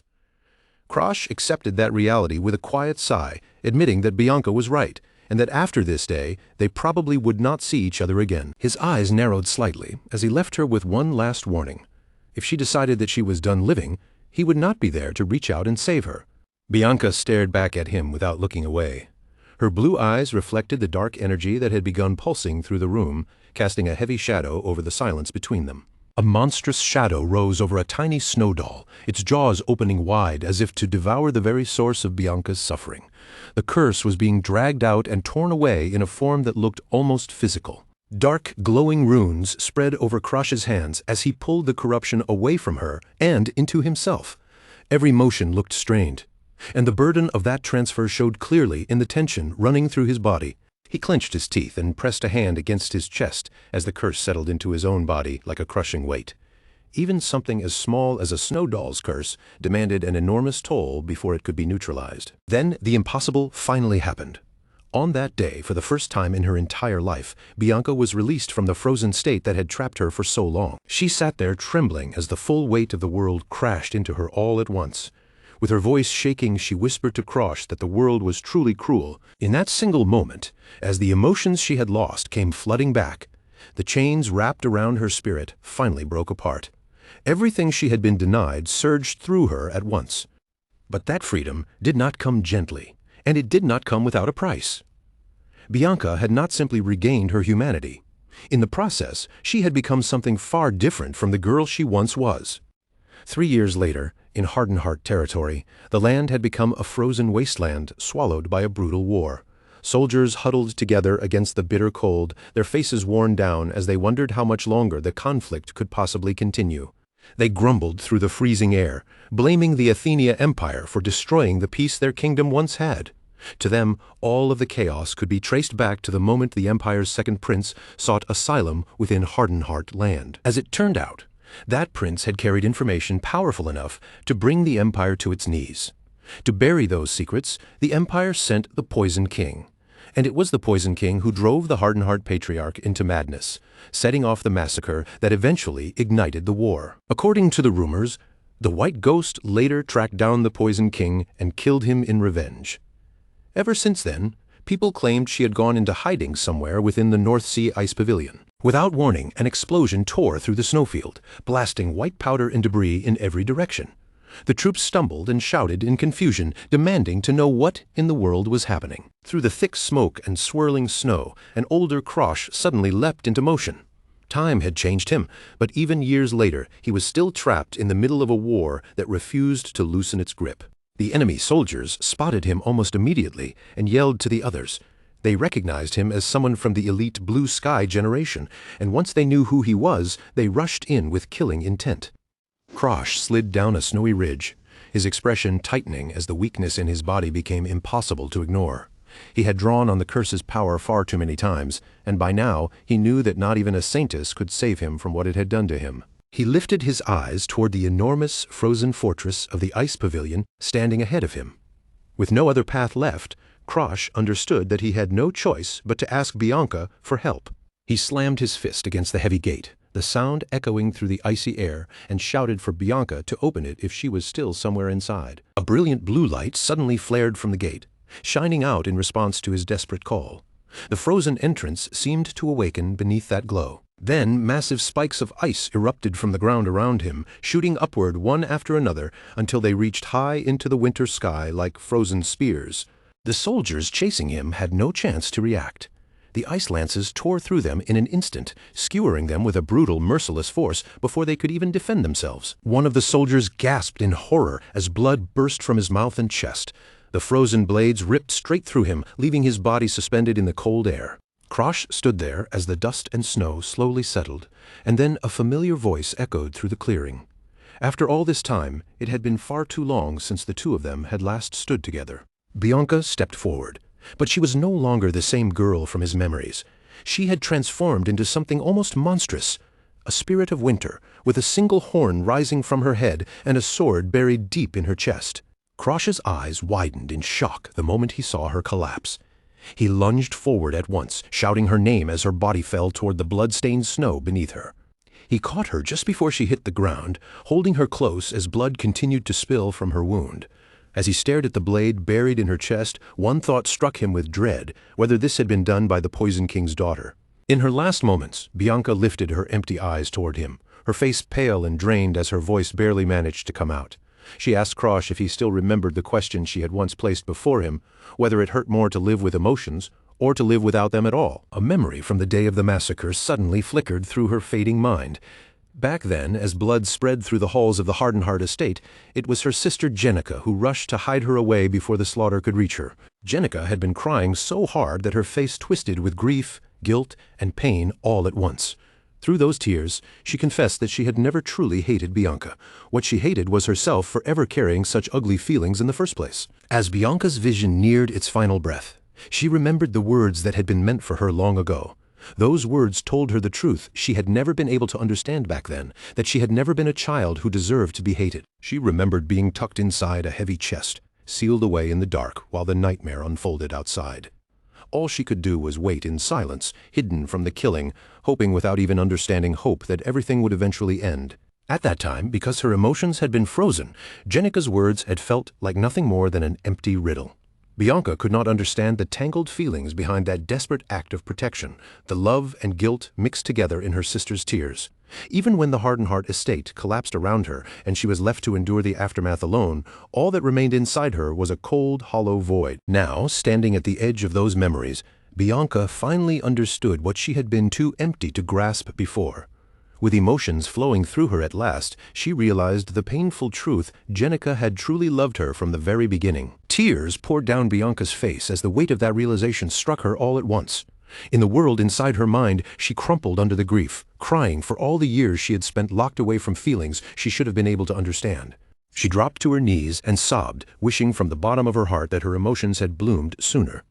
If only they had, she might have understood the people around her before so many words, tears, and chances disappeared forever. A brief vision of a brighter past shimmered before her, soft and fragile like snow catching sunlight. In that imagined world, her family did not bury their pain in silence. They reached for one another, shared their grief, and supported each other through the darkness. In that dream of another life, they stepped together toward a future the curse had stolen from them. Maybe, if things had been different, they could have found warmth together.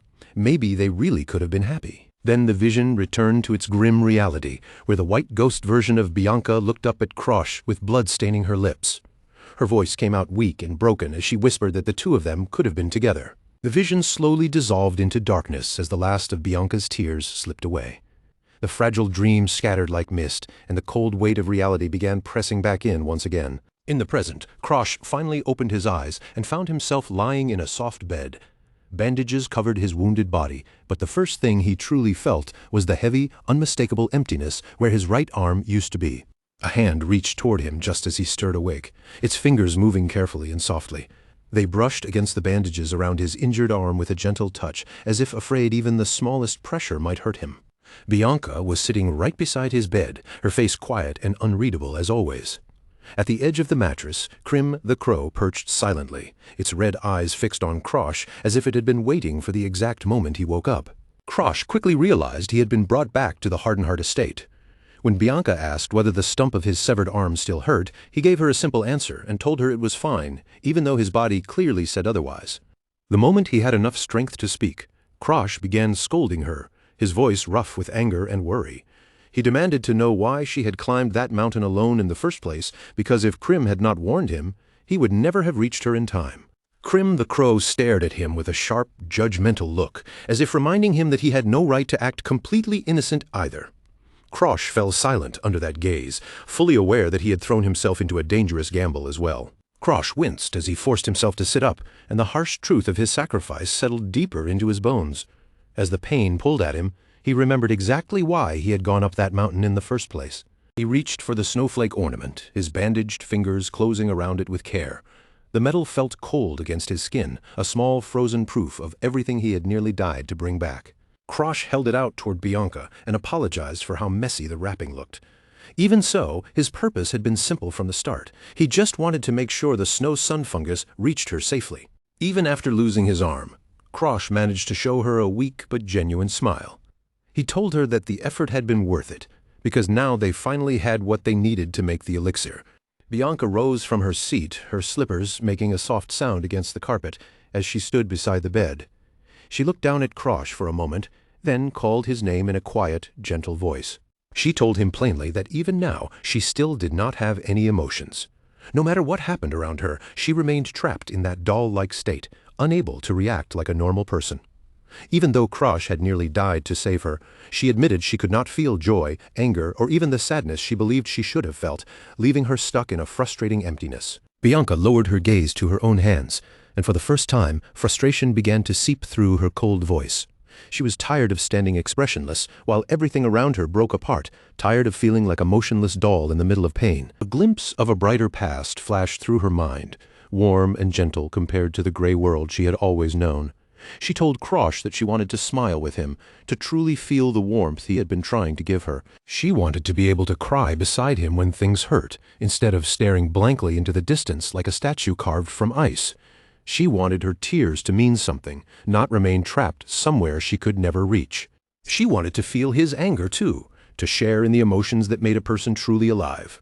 More than anything, she wanted to stand beside him as someone who could actually respond to the world instead of merely watching it pass by. Bianca tightened her grip around his hand and told him she would hate it if his own emotions were snuffed out the same way hers had been. If Krosh could no longer smile, then she did not want to be the only one smiling either. Krosh looked at her quietly, and his expression softened as her words reached him. He did not interrupt or try to brush away her pain. He simply stayed there, letting her speak everything she had kept locked inside. Then he squeezed her hand in return and told her not to worry. Since he was not the original target of the curse, its effect on him was only half as strong, meaning he could still endure what had been placed on him. Bianca lifted her eyes and looked straight into his, finally asking for the one thing she wanted more than anything else. She wanted him to bring back her emotions, and as those words left her mouth, intense energy began swirling around them. Dark energy pulsed through the room as the bond between the two of them grew stronger and heavier. Krosh faced her without hesitation and told her that she never even needed to ask him for something like that. A notification appeared as though the world itself had acknowledged the moment, and an enormous lock began to crack apart. Krosh had finally fulfilled the second condition needed to unlock Bianca's curse. He had become the person most important to her. The snow doll that embodied the curse was suddenly wrapped in ghostly chains, each one tightening around it as Krosh's will forced its power down. The ice surrounding it began to split, cracking under the pressure of the curse being restrained.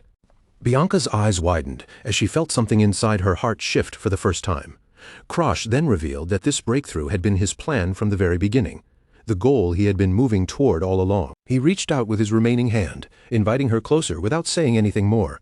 His fingers were still wrapped in bandages from the brutal journey, but his hand stayed steady as he held it toward her. Krosh smiled at her then, warm and sincere, the kind of smile that carried relief after a long, painful struggle. With that expression, he welcomed her back into the world of the living. Bianca did not hesitate for even a second. She threw herself forward and buried her face against his chest, clinging to him tightly as the first true sob finally broke free from her lips. For the first time, the emotionless mask she had worn for so long completely shattered. Bianca cried loudly in Krosh's arms, her body shaking as the curse gave way and real, painful tears finally poured out of her. A final image from the future lingered like a shadow, showing Krosh cradling Bianca's lifeless body in the middle of war. But in this timeline, at least, the world would no longer remain a gray and empty place for her. Bianca eventually pulled back from him, wiping at her wet eyes while she tried to steady her breathing. She looked exhausted, but for the first time, her face carried the faint warmth left behind by genuine emotion. Krosh sat with Bianca on the edge of the bed and gently asked how she was feeling. His voice was careful, as if he wanted to hear the truth without pushing her too hard. After everything that had happened between them, Krosh needed to know whether she was truly all right. It was not enough that the curse had broken. He wanted to make sure Bianca herself had not been overwhelmed by it. Bianca's face had mostly returned to its usual calm stillness, but something about her was different now. Behind that quiet expression, there was a new softness in her eyes that had never been there before. Krosh wondered if she was still struggling to sort through the sudden flood of feelings she had never known. Emotions that came naturally to others must have felt strange and unfamiliar as they rushed into her all at once. A firm knock suddenly echoed through the room, breaking the fragile silence between them. From the other side of the heavy door, Jenica Hardenhart's voice called out, politely asking if she could come in. Bianca gave her permission to enter. As the door began to open, she quickly wiped at her eyes, trying to gather herself and regain her composure before her sister could see the traces of her tears. Jenica stepped into the room, then stopped almost immediately when she noticed Bianca rubbing her eyes. From the bed, Krosh turned his gaze toward her and bluntly asked why she had come. Jenica quickly gathered herself and explained that her brother had sent her to invite Bianca to lunch. Even as she spoke, she kept a careful distance, her face giving away almost nothing. Then, noticing Krosh still wrapped in bandages and unable to get out of bed, she added that his own meal would be brought to the room soon. Krosh watched Jenica closely while she delivered the message, his gaze steady and suspicious. He could not help wondering whether this was a sincere attempt to reach Bianca as family, or whether it was just another cold formality dressed up as concern. Jenica turned to leave without meeting Bianca's eyes even once. The silence she left behind felt heavy, carrying the weight of all the years they had spent avoiding the words that should have been spoken long ago. Krosh thought back to his previous life and remembered that around this same time, Jenica had eventually apologized to Bianca. That memory made him wonder if the same moment was about to happen again, or if this life would take a different turn. He shifted his attention back to Bianca, who was still looking at him with quiet expectation. Her eyes stayed on him as if waiting for him to say what she herself could not yet put into words. Krosh called her name softly, his voice gentler than before. The sound pulled Bianca out of her thoughts and brought her attention fully back to him. He told her she did not need to force herself to forgive Jenica just because Jenica had suddenly changed her tone. Then, with calm certainty, he promised that once everything here was finished, the two of them would return together to the place they could truly call home. Bianca's eyes widened just a little when she heard the word home. A moment later, she suddenly lowered her head and covered her face with both hands, as if that one simple thought had overwhelmed her completely. She kept her hands pressed to her cheeks, making small, muffled sounds that seemed almost embarrassed. Krosh tilted his head in confusion, unable to understand why such an ordinary promise had made her react so strongly. At last, Bianca peeked out from behind her fingers. She turned her gaze up toward the ceiling, clearly trying to hide the blush slowly spreading across her face. Then she lifted her fingers to the corners of her mouth and gently pushed them upward, forcing herself into a wide, bright smile. In that awkward but earnest expression, she admitted that she felt incredibly happy right now. Some time later, Krosh got ready to step out of the estate for a short while. He gave Bianca a casual wave as he left, while she stood by the doorway and quietly watched him go. Leaning back in his chair, Krosh called on Vlesk and asked her to lend him her eyes and ears for a little while. His tone was calm, but there was a clear purpose behind the request. From the shadows, a pair of mice slipped into view, their tiny red eyes glowing with an unsettling light. Krosh instructed them to listen in on every word spoken to Bianca while he was busy elsewhere. His fist tightened, and a dark, murderous look passed across his face. He swore that if anyone dared say the wrong thing to her, he would tear the entire place apart. Krim, still in her crow form and perched on his shoulder, scoffed at him, reminding him that a man missing an arm was in no position to be worrying so much about his fiancée. Krim's red eyes glowed sharply as she continued mocking him. She asked whether a returner in such a crippled state seriously believed he could still steal her immortality from her. Krosh did not let the insult bother him. He simply told her not to get so worked up, then added that an injury like his could be repaired easily enough by a saintess from the Holy Land. The Holy Land of Freeman rose in his thoughts, a grand and sacred nation known as one of the four great powers. It was a place wrapped in divine miracles, golden light, and blessings that ordinary people could only dream of. The saintess appeared like a figure bathed in a halo of radiant gold, her hands folded together in prayer. Her divine power was said to be so extraordinary that even the dead could be brought back through her miracles. Krim let out a sharp, derisive laugh and asked if he honestly believed House Walheim would spend such a fortune on a saintess for someone they had already written off as a worthless loser. Krosh only smiled back at the crow, a secretive glint passing through his eyes. Then he revealed what he was really thinking.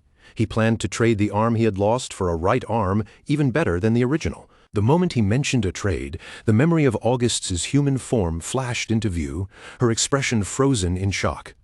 She understood at once exactly what Krosh was planning. Krim asked if that was the real reason he had recruited Vlesk in the first place. Krosh confirmed it without hesitation, knowing that for a spirit with Evilesk's abilities, attaching the arm of a dead man would be nothing more than a simple task. In a small glimpse elsewhere, Evelesk appeared with the bird perched on her head as she acknowledged the request. She admitted the task was sudden and certainly strange, but it was still well within what she could handle. Krim squawked in irritation, flapping slightly as she called returners calculating bastards who treated everyone around them like pieces on a board. Krosh answered that this was only a lucky coincidence and insisted that losing his arm had never been part of his original plan. Then Krosh spoke a name with enough weight to freeze the air between them, the Sword Demon. The moment Krim heard it, she went completely still, stunned by the mention of her former subordinate. August's memories turned back to the legendary fighter she had once known. She could hardly believe that Krosh had somehow managed to find his remains. The Sword Demon had been a legendary swordsman whose quick-draw style once sent tremors through the entire world. His blade moved so fast that enemies were cut down before they could even understand when he had drawn it. But he was not merely a legend carved into old stories. He had once been the most valuable and powerful subordinate serving under the Crimson Garden. Krim erupted in fury, shrieking as her wings beat wildly in the air. She shouted that the Sword Demon was her masterpiece, and there was no way she would allow a loser like Krosh to take him for himself. Krosh stayed completely calm and reminded her that she wanted him to grow stronger. If she had once raised that legendary masterpiece with such dedication, then she could do the same for him. Krim snapped at him to shut up, her wounded pride spilling out through every furious word. She hissed that there was a reason she had favored the Sword Demon over Krosh. In her eyes, that difference was not something he could erase with a few clever words. For a moment, the crow fell silent, her feathers still ruffled from anger. Krosh then mentioned that he knew she truly cared about Krim and all of her other subordinates, no matter how harshly she acted. Krosh's gaze sharpened with quiet focus. He knew that uncovering the Crimson Garden's weakness, her main body, would become the key to everything he wanted to accomplish. A memory of Arthur, the hero from Krosh's past life, flashed across his mind. Arthur had once mentioned this exact weakness, and Krosh knew he could use that knowledge as leverage to push his own goal forward. Krosh then recalled a ruthless method from his previous life. There was a saintess capable of healing subordinates even while they were being tortured, keeping them alive long enough to force their secrets out. In his mind, the image appeared clearly. The saintess praying over a bloodied prisoner whose eyes were covered, her divine light keeping the captive alive despite the brutality inflicted on them. Krosh remembered that this was the very method Arthur, the King of Heroes, had used in the previous timeline. Even to Krosh, it had been a truly monstrous tactic, the kind of cruelty that left those who witnessed it staring from the shadows in disbelief. Back in the present, Krosh sat at the edge of the bed with the crow nearby and explained his plan. He intended to use the Crimson Garden's attachment to the Sword Demon to convince her to help him, believing that even though the man had died of old age, his legendary quick-draw technique should not be allowed to disappear. He locked eyes with August, his expression unwavering and intense. If they transplanted the Sword Demon's arm onto his body, then, in a sense, Krosh could bring that legendary technique back to life through himself. The crow suddenly fluttered her wings in agitation, clearly shaken by what he had proposed. Krosh watched her restless movements calmly, and asked whether that reaction meant she was refusing him. The bird finally settled back onto the bed, her wings' shadow stretching across the white sheets. After a long, tense silence, she gave in and told him he only needed to wait 2 days. Krosh answered with a short word of thanks to the Crimson Guard. Krim prepared to fly off, loose feathers drifting from her wings as she warned him not to use her real name only when he wanted a favor. With a sharp snap in her voice, she announced that she was going for a walk just to get away from him. Krosh lowered his eyes to the thick bandages wrapped around the stump of his arm, and a quiet sense of satisfaction settled over him. Now that the deal for his replacement arm had been made, one of the largest obstacles in front of him had been cleared. His thoughts then shifted toward the larger political mess waiting beyond this room. He wondered how House Walheim would respond to the news he had sent, and he knew he would need to carefully align his explanation with the Hardenhart family regarding his injury. Far from the estate, in a quiet office, Arioto sat at a desk and wrote a report with meticulous care. Krosh could already imagine the problem. Despite his claim that he had been at Green Pine Manor, Arioto would eventually realize that his true location was the Hardenhart estate. Krosh flopped back onto the bed with a tired sigh, staring up at the ornate ceiling above him. In the end, he decided that if anyone questioned him, he would simply tell them to mind their own business, especially since his father had never cared enough to seriously interfere before. One of Ivlesk's mice sat on the pillow beside his head, its red eyes glowing faintly in the dim room. Even with several of his plans moving successfully, an uneasy sense of dread still lingered at the back of Krosh's mind. Bianca sat calmly where she was, her posture composed and her face impossible to read. Without raising her voice, she gave a firm refusal to her brother's demands. Miriak Hardenheart did not take that refusal well. He leaned forward with clear irritation and barked at Bianca to stop acting like a child, demanding that she hand over her position as Krosh's fiancée to Jenica. Bianca cut straight to the point, saying what everyone in the room is already thinking but refuses to admit. Krosh may have been called the family's loser for years, but that so-called failure had just defeated Bergman, a peak-level expert. If Krosh's real strength was finally beginning to awaken, then he wasn't a burden at all. He was the sharpest weapon their family could possibly have. She doesn't pretend to be mature or experienced, and she openly admits that she may still be just a child in their eyes. But because of that, once her heart latches onto something she truly wants, she has no intention of loosening her grip, no matter who tries to pull her away. Bianca plants herself firmly where she stands, making it clear that she has no plans to run back down or be moved by anyone's pressure. To her, being Krosh's fiancée is not some empty title. It is the one thing in this world she has chosen for herself, and she is determined to protect it. Miriakin's temper finally boils over. He slams both hands down hard, his face twisting with disgust as he sneers at her, saying that a cursed girl like her is only fooling herself. In his eyes, the moment Krosh gets tired of her, she will be thrown away without a second thought. Jenica Hardenhearts can't stay silent any longer. Her patience snaps, and she sharply tells her brother that he has gone too far. But Miriakin doesn't even flinch. He coldly insists that he is only stating the truth, and that Jenica herself is not some special exception to how the family works. Then Miriakin turns that bitterness directly on Jenica, telling her that if she feels so guilty, then she should marry Krosh herself and start thinking seriously about the family's future. Jenica's face falls, as if the words hit her harder than she expected. But Bianca immediately cuts through the suffocating silence, demanding to know what this family had ever truly done for her in the first place. Bianca stares Miriakin down without blinking, her voice firm and cold. She tells him she couldn't care less what happens to the house, because neither her brother nor her father had ever cared about her life, her feelings, or her happiness to begin with. By now, Bianca's decision is completely set in stone. Even if they throw her out of the estate, strip away everything she owns, and leave her with nothing but the clothes on her back, she will still choose to remain beside Krosh. Miriakin's face tightens, and he looks ready to roar Bianca's name in anger. But before he can let the shout explode from his mouth, a sudden sound from the doorway slices straight through the tension in the room. A foot steps calmly across the threshold, drawing every eye toward the entrance. Miriakin immediately snaps that he is busy, but the person who walked in does not seem bothered at all, only offering a casual apology for interrupting so suddenly. The one standing there is Krosh Walheim, looking far more composed than anyone expected. His expression remains relaxed as he mentions that he overheard a few things from the hallway, and some of them were simply too interesting for him to keep ignoring. Miriakin's eyes widen in shock when he sees Krosh standing on his own feet, and he immediately says that Krosh should still be resting. Krosh only raises 2 fingers in response, calmly bringing up the 2 rumors that are already beginning to spread outside these walls. The first rumor is simple. Krosh protected his fiancée and brought down the butcher dog himself, even though the battle cost him one of his arms. To outsiders, that story makes him look like a wounded hero rather than a useless son. But then comes the second rumor, and this one is far uglier for House Hardenhearts. According to that version, their security was so pathetic that they could not even stop a single mercenary from slipping in and causing chaos. And worse than that, they allowed a direct descendant of House Walheim to be placed in mortal danger right under their own roof.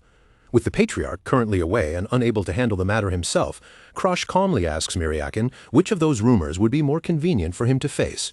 Miriakin clenches his teeth, his confidence crumbling as the pressure closes in around him.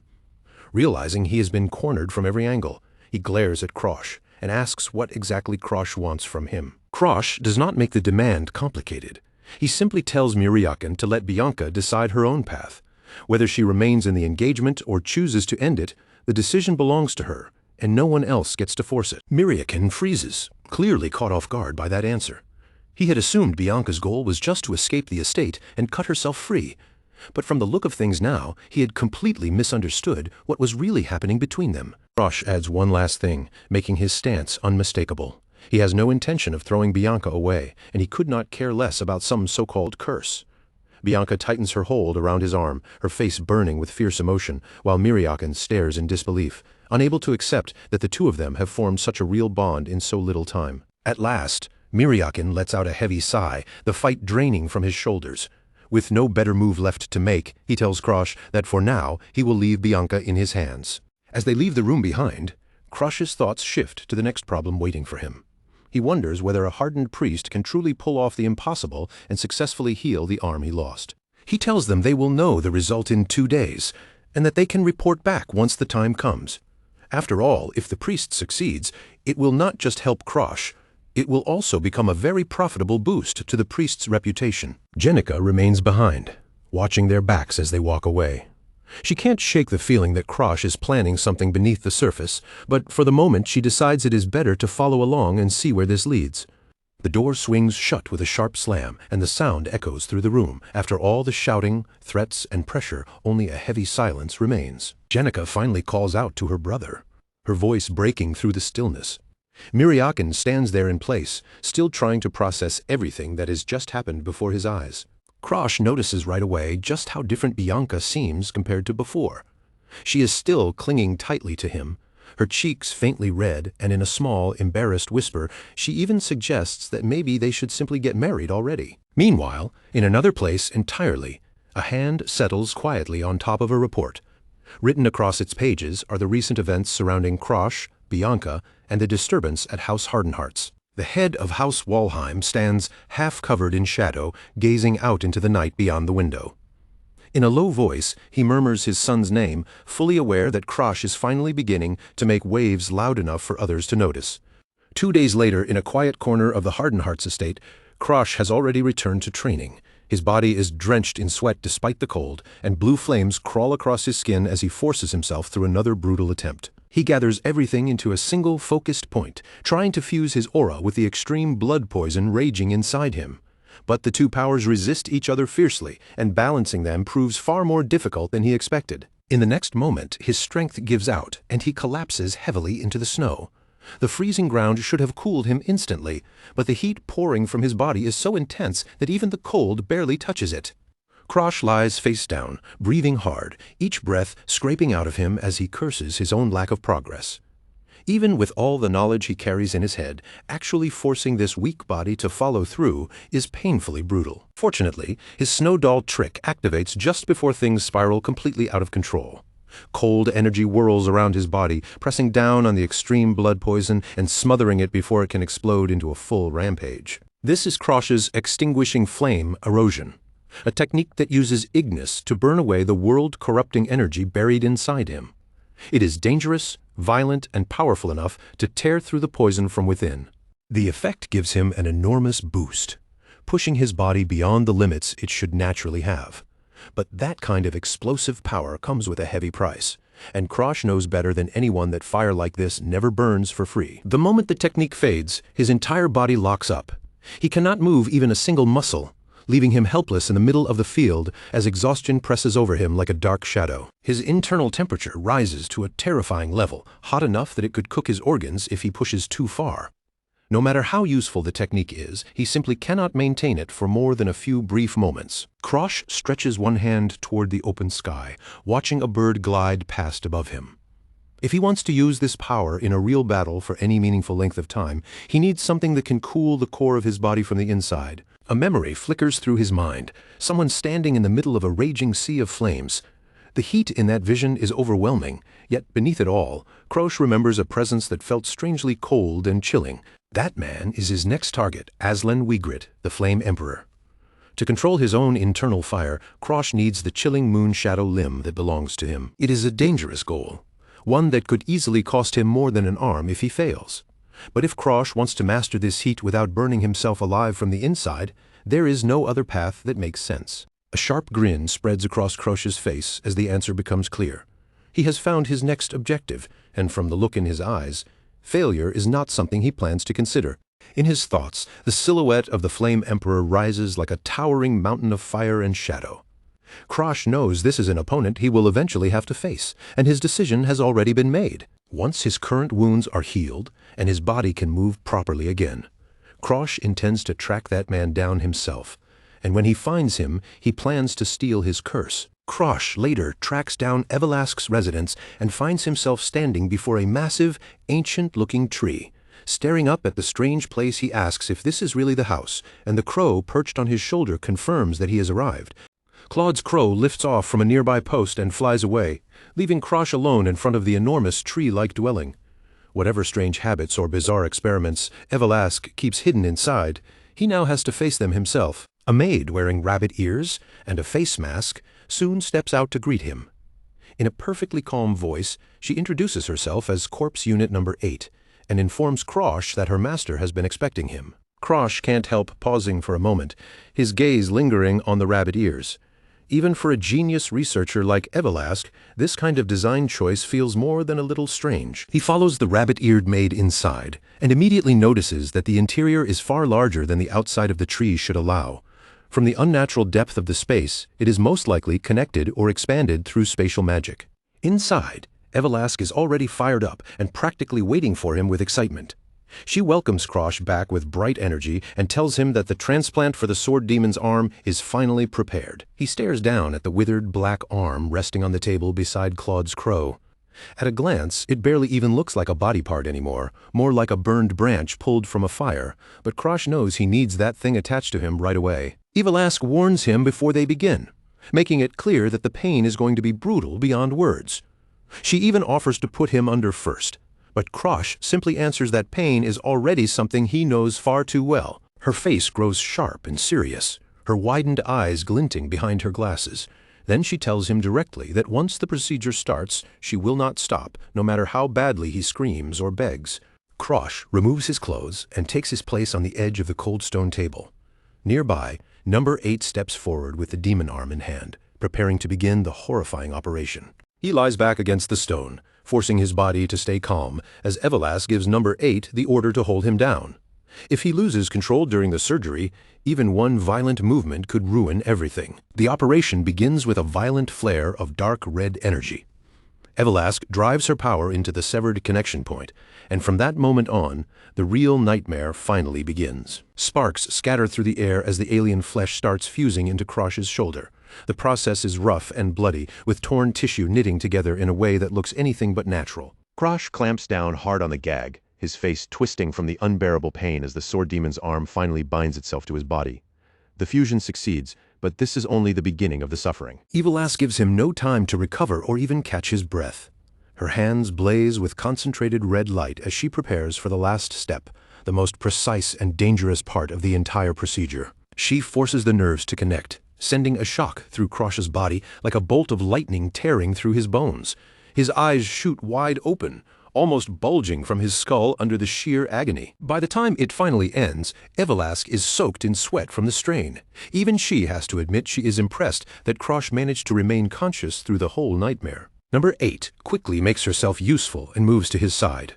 One by one, she starts undoing the thick leather restraint belts that had been holding Krosh down against the stone table. Krosh rises to his feet and slowly tests the weight of his new limb. The arm is black, twisted, and nothing like the one he lost. But he calmly says there was a reason he endured all that pain. The extreme blood poison reacts to its new host almost instantly. A thick purple mist coils around the blackened flesh, swirling over the surface of the demon arm like something alive. Under the dark skin, the muscles begin to ripple and swell in violent waves. The connection between Krosh's body and the demon arm grows stronger, locking itself into place with terrifying force. Evelask takes one look at the pulsing veins and twisted flesh, then visibly winces in disgust. Even for a researcher used to bizarre experiments, the sight is hard to stomach. Krosh can already feel the arm trying to run wild, and he understands that if he had been unconscious, the blood poison would have taken full control of the limb. Krosh steadies his breathing and concentrates on the flow of power inside the arm. Bit by bit, he adjusts how much aura he sends into it, knowing he has to tame this strength gradually instead of forcing it all at once. At last, the wild energy begins to settle. Krosh slowly curls his new fingers into a fist, and a satisfied smirk crosses his face when he realizes the arm moves as naturally as if it had always belonged to him. Claude's crow flutters over to inspect him more closely. Krosh looks toward everyone gathered there and confirms that it is finished. The demon arm has fully become part of his body. Krosh then asks Evelask to let him use her training grounds. Since he is already here, he wants to start practicing the sword demon's draw technique right away. Claude's crow suddenly cuts in, adding that Krosh is also searching for an ancient book known as Hakutu. The crow makes sure the matter is brought up before they move on. Evelask pays almost no attention to that at all. Instead, she slips into a dreamy daze over the thought of Lord Krim, leaving Krosh staring at her in confusion as she completely loses herself in admiration. After a moment, Evelask finally pulls herself together enough to give an order. She tells number 8 to guide Krosh to the training grounds, and the maid gives a simple nod as she accepts the task. As they make their way through the manor, number 8 asks how much Krosh actually knows about the technique he is so eager to learn. Krosh answers honestly, admitting that his understanding is still very basic. Crow immediately pecks at his head, clearly stunned that Krosh would go through a full limb transplant for a technique he barely understands. To the crow, the whole thing sounds completely reckless. Krosh explains that the sword demon's draw technique may look like a single slash from the outside, but at its core it is something completely different from an ordinary sword strike. Normally, a draw technique works by gathering aura inside a sheathed sword, compressing that power, and then releasing it all at once in a single explosive motion. But the sword demon's version goes far beyond that. Instead of releasing the aura as one mass, it splits the stored power into countless tiny fragments to increase the force of impact. So, rather than being a simple swing, the movement is closer to a chain of microscopic explosions. Each burst pushes the blade forward, launching it from the sheath with terrifying speed. Number 8 stops in the middle of a vast courtyard and turns to ask if Krosh understands the explanation. Krosh answers with a completely flat no, making it clear none of that has really clicked yet. Since theory is not getting him anywhere, Krosh decides he will have to learn it with his body instead. He reaches for his practice blade, ready to attempt the technique himself. The crow lifts off and flies away, telling him to trust the muscle memory already carved into his new arm. Even if Krosh's mind is unsure, the limb itself remembers. That arm carries thousands of hours of training within it, every movement etched deep into its flesh. Krosh may not fully understand the technique yet, but the sword demon's arm does. Krosh draws in a slow breath, his eyes narrowing with focus. Standing there in the courtyard, he prepares to test just how far this new body of his can go. Deep down, he understands that the sword demon's arm is the perfect teacher for this technique. With the limb now attached and the training ground before him, everything is finally ready. As the sun starts sinking toward the horizon, Krosh remains out in the training grounds. No matter how many attempts it takes, he is determined to reproduce the sword demon's technique. Several exhausting days of practice pass. Krosh is still training relentlessly, his movements cutting through the hall as blue aura swirls around him in sharp, restless waves. He gathers his energy into the sword's hilt, forcing the aura to compress tighter and tighter. The sheath begins to tremble under the pressure, vibrating as if it can barely contain the force inside. Blue flames crawl along the blade's edge, flickering as Krosh prepares to release the built-up tension. The air around him grows heavy, waiting for the strike to break free. His eyes shine with a cold blue glow as he fixes on the exact line of his attack. Every bit of his focus narrows onto the path his blade is about to take. The instant he draws, a flash of blue light rips across the air. The force of the strike sends a shockwave blasting outward, cracking the stone floor beneath him.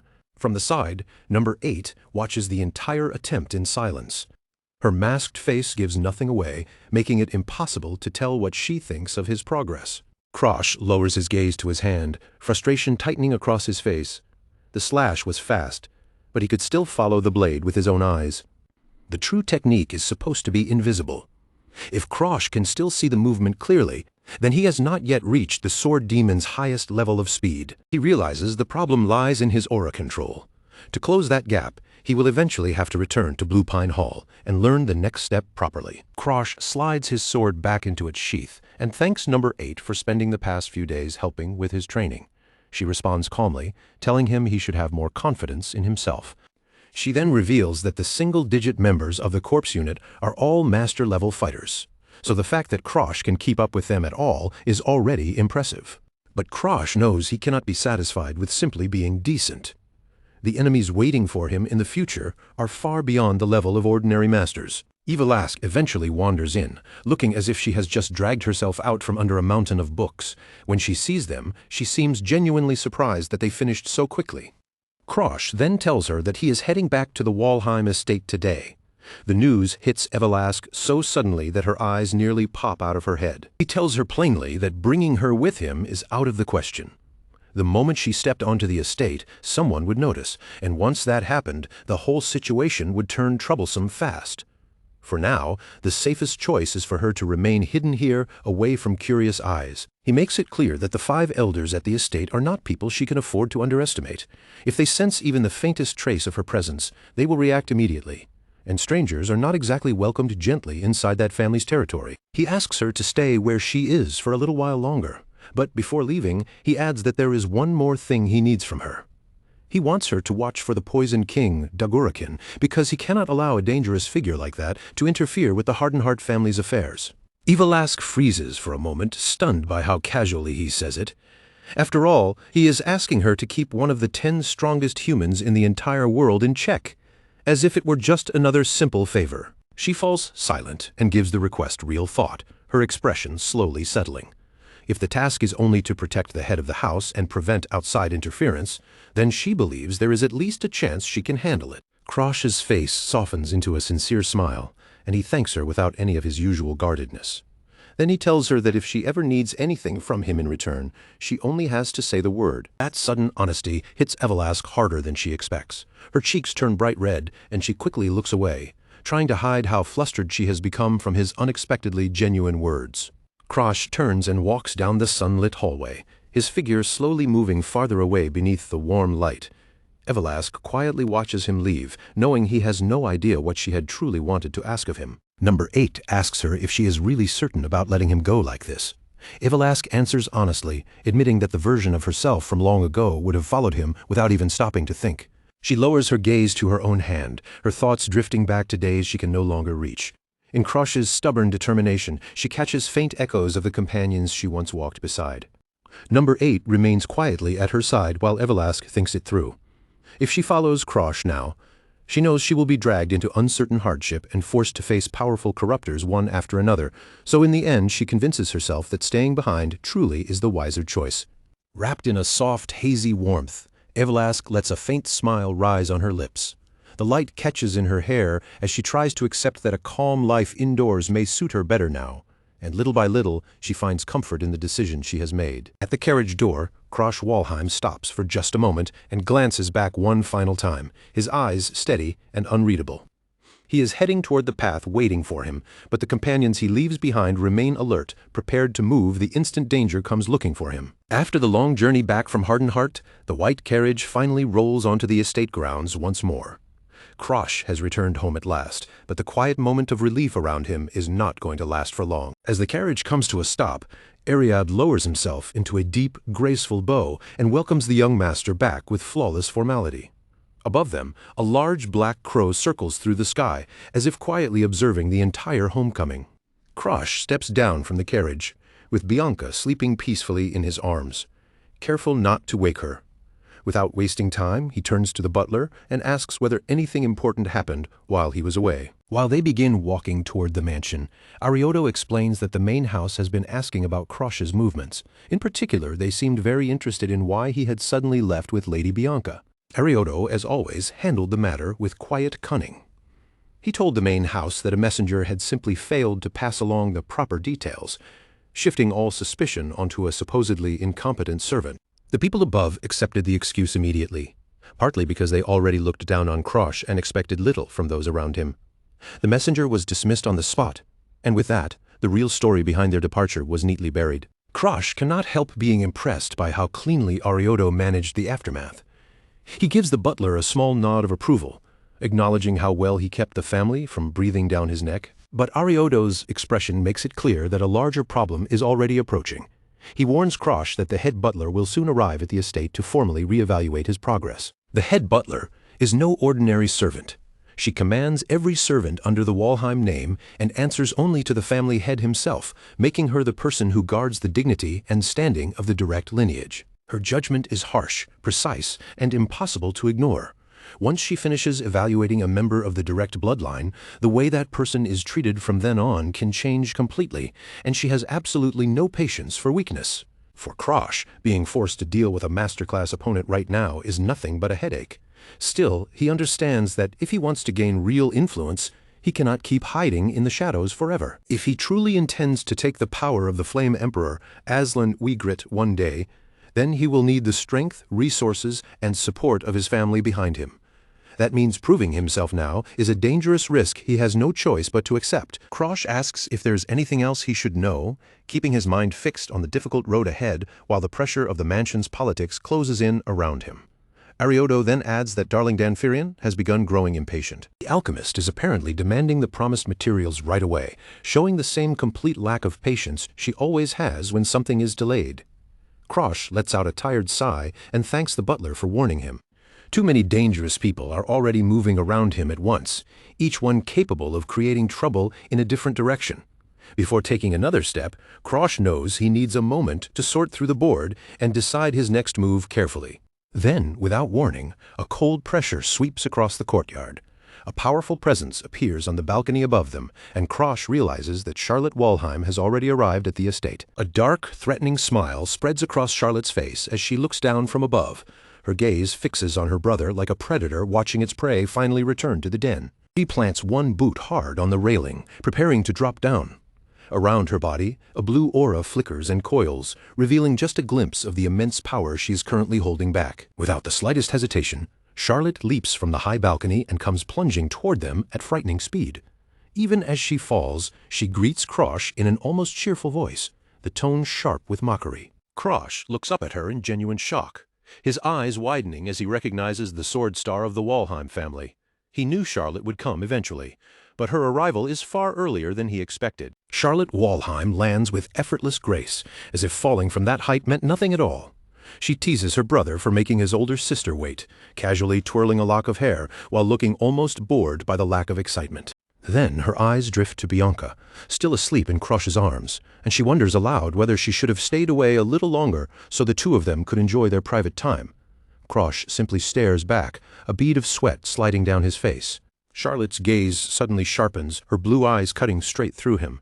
She asks if he is really telling the truth when he says he is surprised to see her there. In the next instant, the pressure hanging over the courtyard surges violently. Charlotte releases only a fraction of her strength, but Krosh immediately feels the crushing weight of her aura and realizes she may have already stepped beyond the master level. Charlotte laughs as if the heavy tension in the air was nothing more than a little joke. Then she mentions the rumors she heard about how desperately Krosh fought to save his fiancée, lightly mocking this sudden heroic side of him. She reaches out and pokes Bianca's sleeping cheek, giving a small nod as she comments on how cute the girl looks. Krosh immediately shifts Bianca a little farther away, visibly uncomfortable with his sister getting involved like this. Charlotte tells him not to worry, teasing that she has no intention of stealing his bride from him. Even so, she pretends to be wounded by his cold reaction, pouting like a rejected older sister while that dangerous aura still lingers around her. Krosh narrows his eyes at her and tells her there is no need to put on such an exaggerated act. In a blunt voice, he says he is simply surprised that she suddenly showed up at his house. The smile disappears from Charlotte's face in an instant. She repeats his words, "Your house?" and the dangerous edge in her voice makes the very air around them feel heavier. Charlotte slams her foot down with terrifying force, and the stone floor cracks apart beneath the pressure of her aura. Shattered debris bursts outward as she reminds him that this mansion belongs to the Walheim family. Arioto keeps his distance behind the spreading dust, while Charlotte makes her point with chilling force. It is not Krosh's house alone, she says, but their house, and the ground continues to tremble beneath the sudden rise of her killing intent. She scolds him for getting so arrogant, even comparing his quick temper to their mother's. The wind whips fiercely through the courtyard, making the overwhelming gap between Krosh and Charlotte's current strength impossible to ignore. Krosh tries to calm the situation before it spirals further, asking whether she is actually angry. At the same time, he is carefully measuring her reaction, trying to figure out how much she knows and how far she is willing to push him right now. Charlotte leans closer, and her voice drops into a low, quiet whisper. She admits that she always believed she was the person closest to him, yet all this time, he has been hiding enormous secrets from everyone around him. She suspects that Krosh may have formed a contract with a god, because reaching the level of a mid-level expert so quickly should not have been possible. She has been watching him closely and sensing a speed of growth that feels unnatural, but that is not the only thing bothering her. Touching her chin in thought, Charlotte says there is also an unpleasant energy clinging to him, something that feels like either a curse or the erosion of the world itself. Crash feels his heart drop as the full scale of Charlotte's ability finally sinks in. At that moment, he understands why even the slaughter dog from the previous timeline could never have stood a chance against his sister. He grips his arm tightly, sweat gathering on his skin as the realization becomes impossible to ignore. Charlotte has not merely awakened the mind's eye. She has already advanced to the stage beyond it, a legendary power that allows her to see the world through the stars. Charlotte possesses the Star Eye, a terrifying ocular power that lets her see through almost anything placed in front of her. Even the corruption of world erosion energy buried deep inside Crush's body cannot escape her sight, meaning there is nowhere for his secret to hide beneath that gaze. Crush remembers the rumors he once heard about her, how illusions were useless against Charlotte, and how every trick would be exposed the moment it entered her eyes. Her arrival is no longer just an unexpected family visit. To Crush, she has become a direct threat to the identity he has been trying so desperately to conceal. His mind flashes back to his earlier conversation with Krim. If Charlotte can truly see world erosion, then she can also see the unstable condition eating away at him right now, along with the dark flames he has been secretly cultivating. In front of a predator like her, Crush might as well be standing completely exposed. He looks down at the purple and black flames curling around his hand, wondering what those powers must look like through her star eyes. The confrontation he had hoped to avoid has come much earlier than planned. Claude's Crow observes that to an ordinary person watching from the outside, Crush's power would probably appear as nothing more than a sinister black flame. But that surface appearance is only a mask, hiding something far more dangerous beneath it. The Crow explains that in the entire world, only a very small number of people, such as devourers or servants of an eroder, are capable of recognizing the true nature of world erosion. Charlotte then points to the small star-shaped mark on her own neck, comparing it to the visible signs carried by her own servants as proof of their status and power. Crush's eye widens as the realization hits him. Sweat gathers across his forehead, and he finally understands that Charlotte's knowledge of the hidden forces beneath the world runs far deeper than he expected. In an old memory, Claude's Crow once reminded a younger Crush that those entities were manifestations of world erosion itself.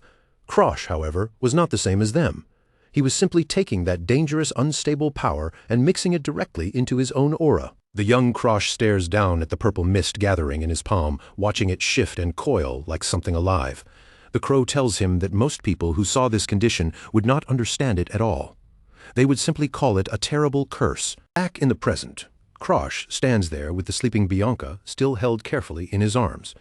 He tries to keep his face calm, but Claude's Crow's words continue circling in his mind, making it harder to maintain his composure. Charlotte leans in close enough for her eyes to search every tiny change in his expression. Crush knows that if she confirms he is using world erosion, she will not hesitate for even a second before killing him.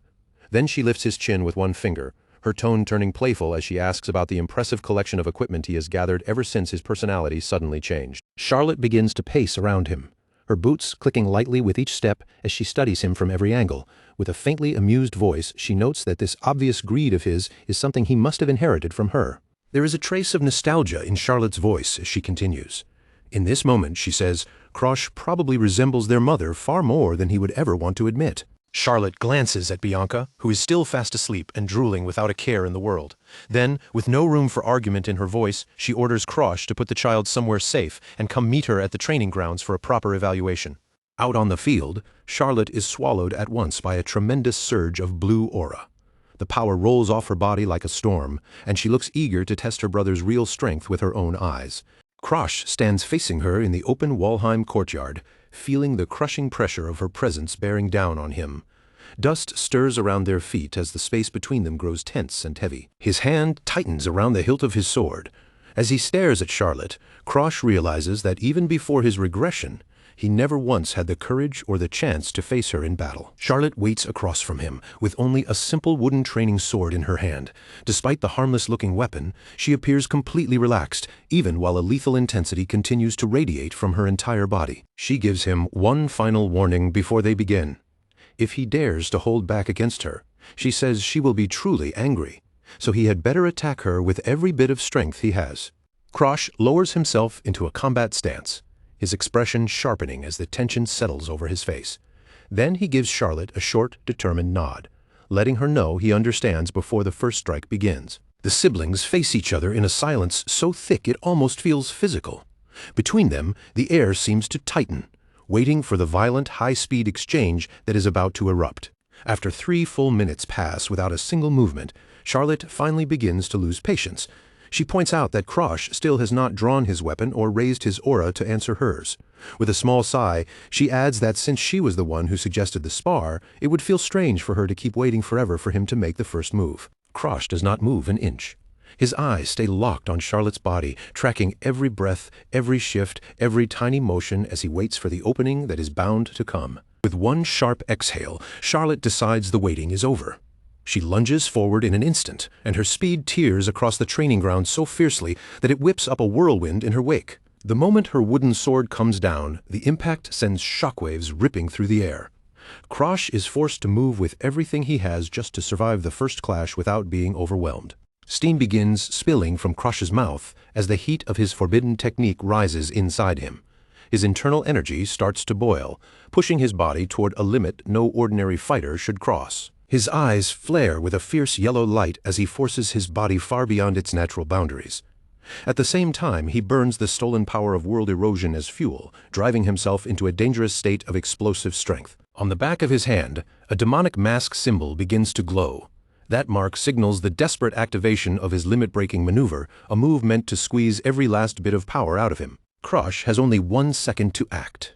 In that instant, he draws his blade in a blur of purple and black energy, the force ripping through the air with a violent howl. His extinguishing flame erupts from the sword, and the dark flames burst forward as he strikes at Charlotte with absolute lethal intent. For the first time, Charlotte's eyes widen with genuine surprise.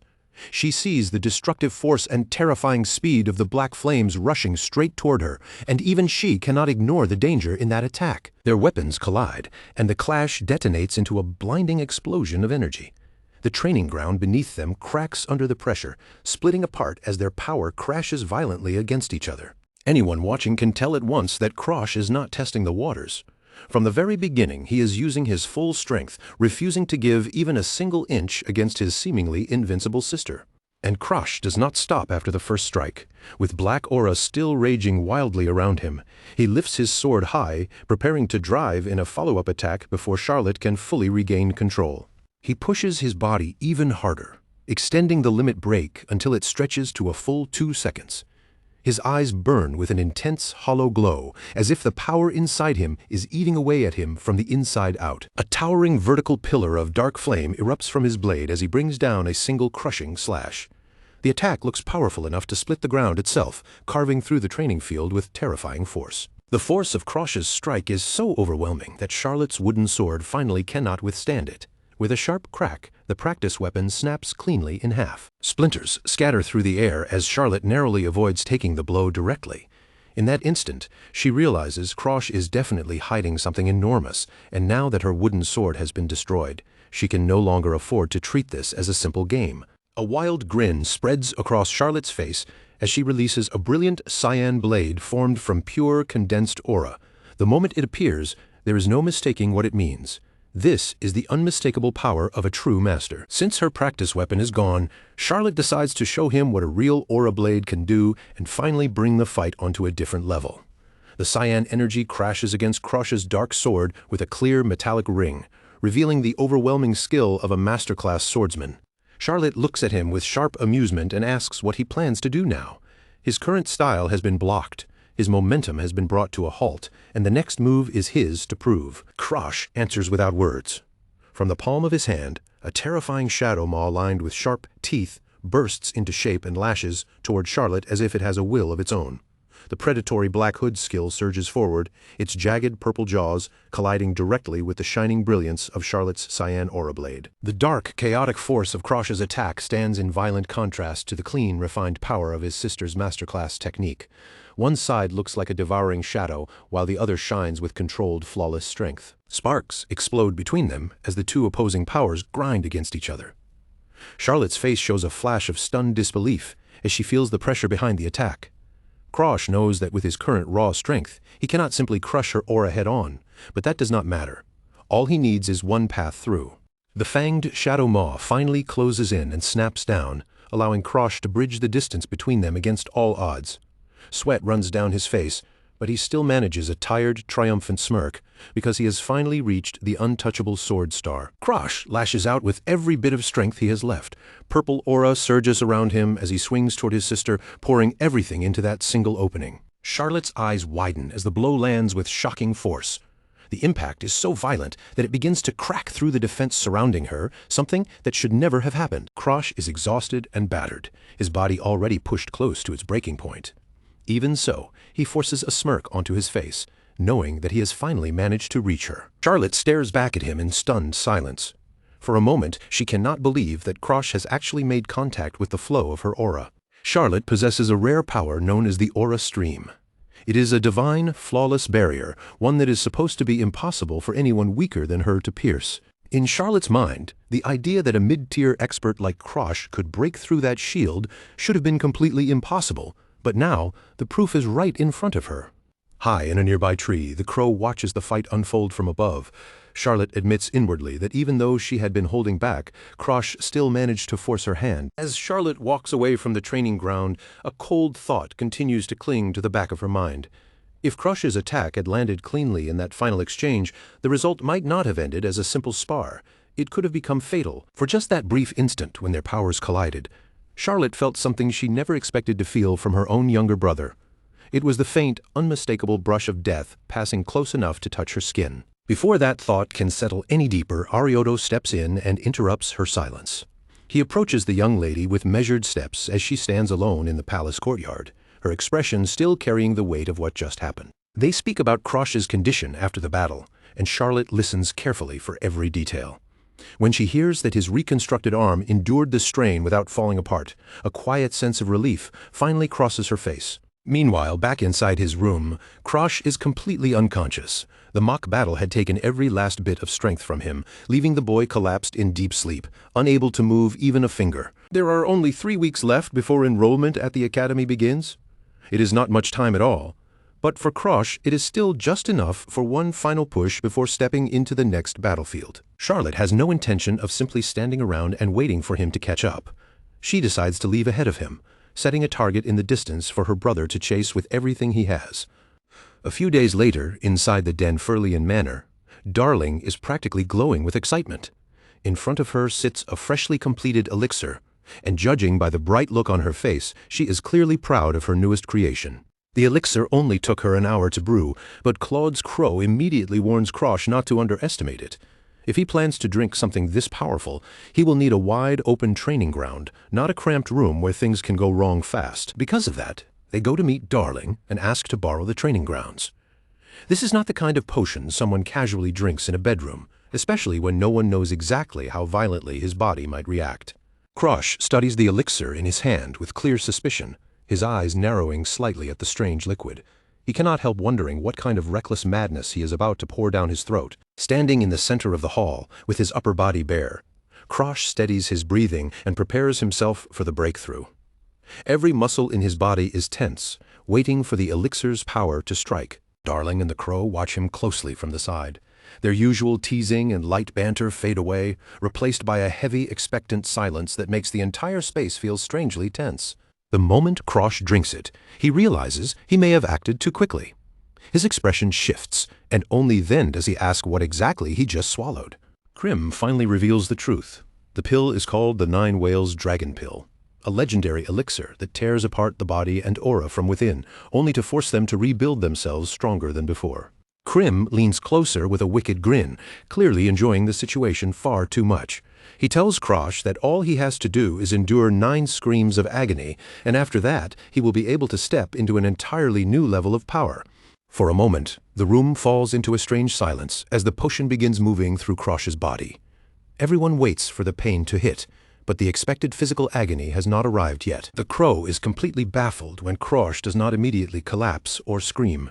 Instead, Krosh only feels a faint heat beginning to build inside him, spreading slowly through his body like a controlled flame. Darling watches with wide, startled eyes as Krosh calmly explains what he is feeling.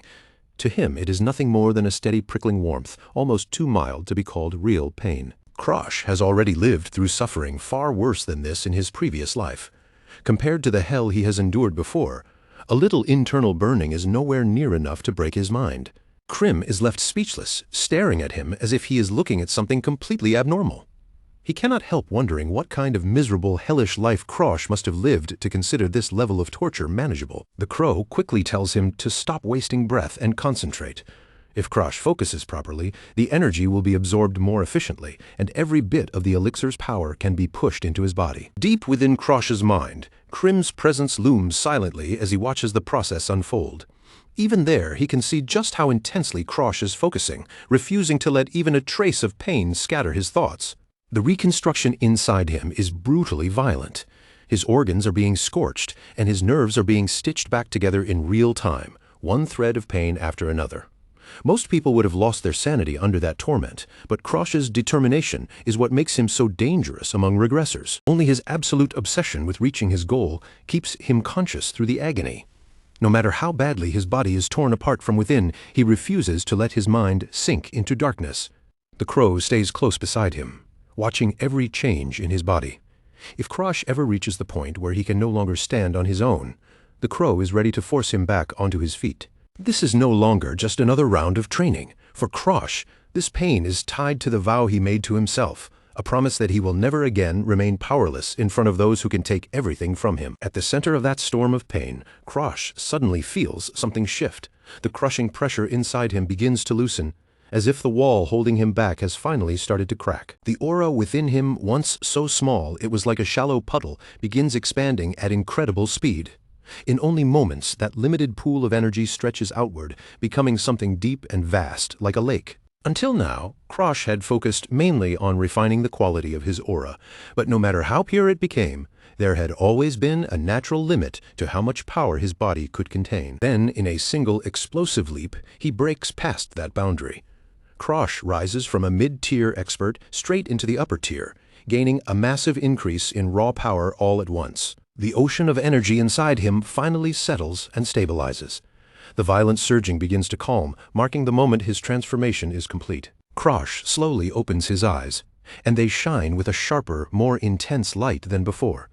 At last, he has stepped onto the same stage as the geniuses of the world. Even the crow cannot hide his surprise. He calls Krosh a stubborn brat, impressed that he used the dragon's flames to burn away every last impurity left inside his body. As Krosh catches his breath, he answers back that stubbornness is not optional. If someone wants to survive against enemies stronger than themselves, then being stubborn enough to keep standing is an absolute requirement. He looks straight at Krim as he says it, his gaze unwavering. Without needing to explain further, Krosh makes it clear that the standards he holds himself to are higher than anything anyone else could demand from him. Krim looks back at that stubborn brat in silence for a moment. In the end, all he can do is let out a tired sigh, as if there is simply no point arguing with someone that determined. After finally getting dressed and preparing to leave, Krosh hears the others calling out to him. They had been waiting for him to finish his breakthrough, and now that he is standing again, they rush toward him at once. Bianca is the first to hurry to his side. She closes the distance without hesitation, unable to bear the thought of staying separated from him for so long. Krosh gently pats her on the head, his expression softening for a moment. Still, he tells them they should have waited somewhere warm instead of lingering outside for him the entire time. Darling looks up at him and immediately pauses in surprise. Her eyes move over him carefully, and she notices at once that Krosh seems to have gone through a huge growth spurt during the breakthrough. Darling wastes no time turning that discovery into teasing. With a playful smile, she comments on his new height and asks if he is finally ready to take her as a mistress now. Even while joking, Darling watches him with a satisfied look in her eyes. Seeing Krosh standing there after the breakthrough clearly reassures her that the elixir she brewed had truly worked. Soon the conversation turns toward what comes next. Darling looks at Krosh and asks whether he is still planning to enroll at Lahelny Academy next year. She has already made her own decision to enroll before him. With a confident little grin, she insists that once Krosh arrives, he will have no choice but to call her his senpai. Krosh quietly thinks about how much his actions have already changed the course of events. In his previous life, neither Darling nor Charlotte ever set foot inside the academy. Darling explains that Lahelny Academy does not work like a normal school. There, advancement is based entirely on skill and ability, not on age, grade, or how long someone has been enrolled. She is genuinely excited by the idea, her eyes bright with anticipation. To Darling, this academy is the perfect chance for the three of them to stay close and move forward together. She turns a page in her manual, already fully committed to this new path.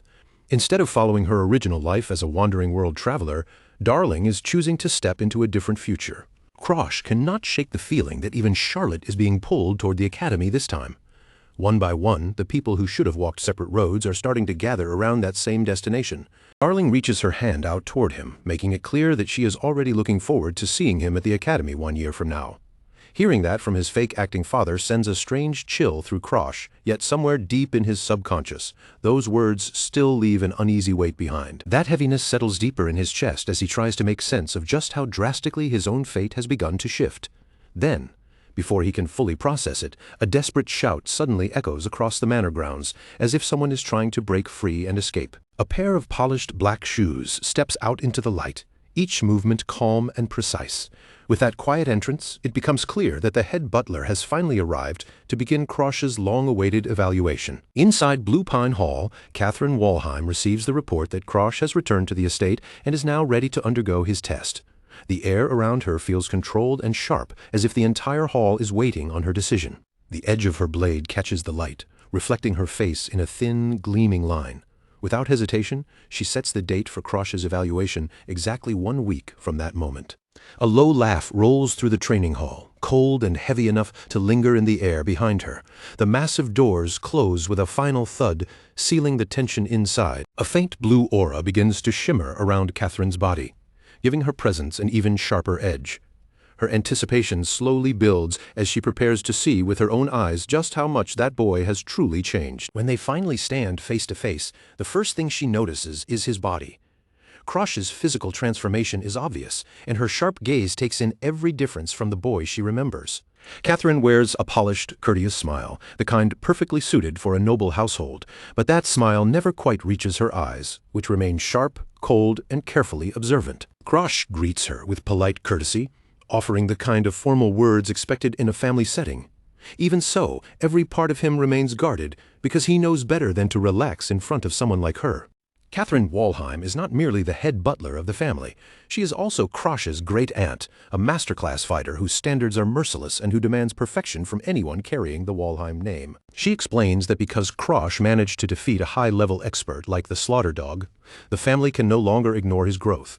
They need to confirm his true standing with their own eyes. When Krosh tries to dismiss the matter by claiming it was only luck, Catherine simply lets out a quiet laugh. To her, luck is not something separate from ability.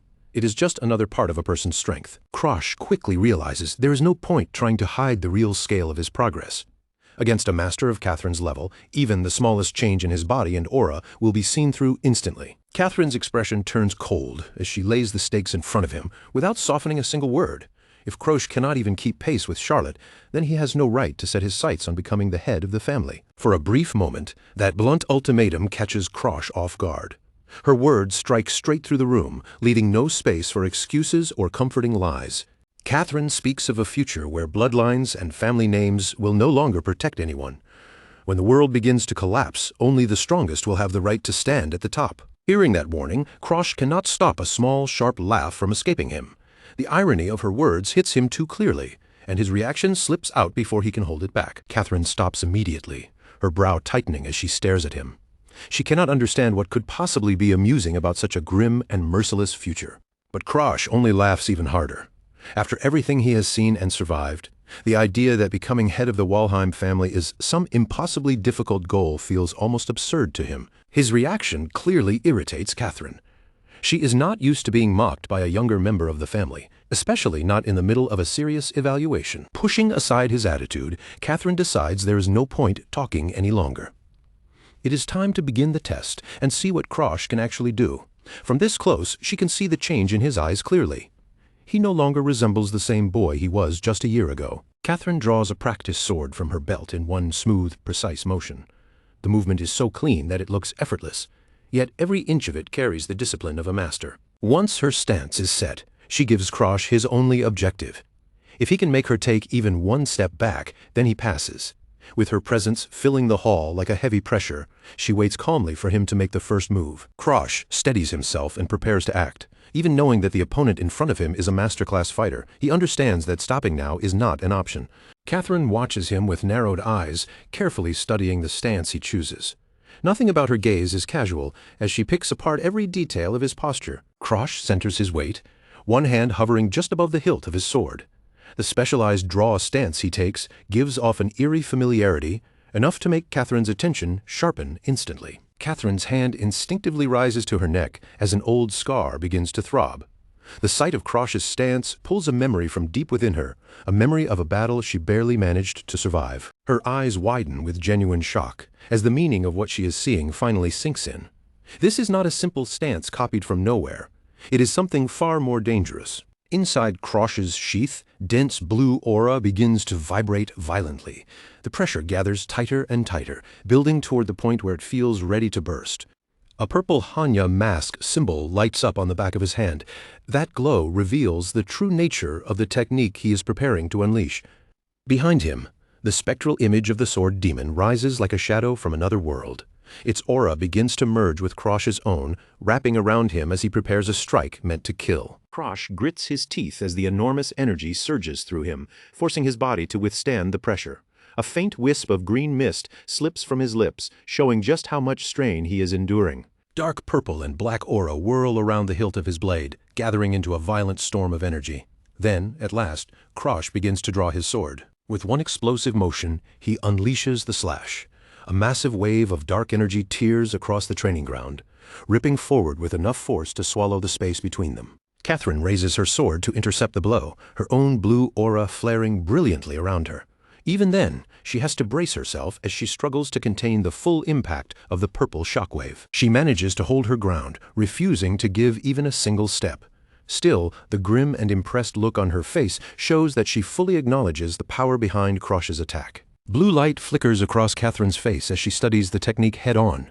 She admits that although she has no idea where Krosh learned such a thing, its quality is undeniably first class. The two forces collide in a blinding flash, shaking the entire training hall under the weight of their clashing wills. As the energy begins to fade, Catherine remains standing at the center of it all, but her expression makes one thing clear. She no longer sees Krosh as the same boy from a year ago. Dust slowly settles around them, drifting through the damaged hall in thin clouds. Both fighters remain standing in the middle of the arena, surrounded by cracks and scars carved into the floor.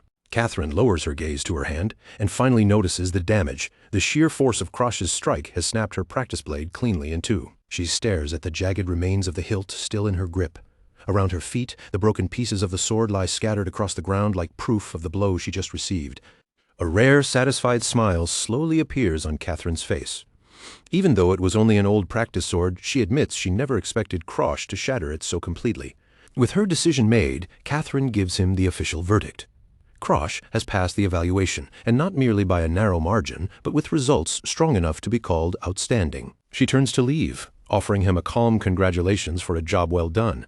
Behind her, Krosh finally slumps forward, the exhaustion from that single explosive attack crashing over him all at once. Before she can walk away, Krosh stops her with an unexpected request. He says he wants to join the Blue Sea Knights instead of aiming for one of the top-tier orders, and Catherine pauses with her brow furrowed. She cannot understand why he would choose a middle-tier knight order over a far more prestigious path. Krosh looks directly into her eyes. His gaze steady and unshaken. Without wavering at all, he confirms that this is the choice he wants. Catherine studies his face for a long, quiet moment. Behind those calm eyes, she can sense that Krosh is thinking several steps ahead, and she wonders what kind of scheme he is preparing. In the end, Catherine agrees to bring his request to the Knight Commander. The heavy doors of the hall loom behind them as the evaluation finally comes to a close. Once Krosh is finally alone, the strength leaves his legs completely. He collapses onto the cold stone floor, gasping for air as the last of the adrenaline drains from his body. In the darkness of his own thoughts, Krosh measures his performance against the reports he has heard about Charlotte's almost inhuman achievements. No matter how much he has grown, the gap between his current strength and her monstrous feats still presses heavily on his mind. Then, without warning, a firm and commanding voice cuts through the silence around him. Krosh's eyes snap open at once, his body reacting before his mind can fully catch up. Standing before him is Valpin Abazilog Walheim, the head of the family himself. His presence alone fills the space with a crushing, wordless pressure, as if the entire room has gone still beneath his weight. Krosh can barely draw in a breath as he looks up at his father from the floor.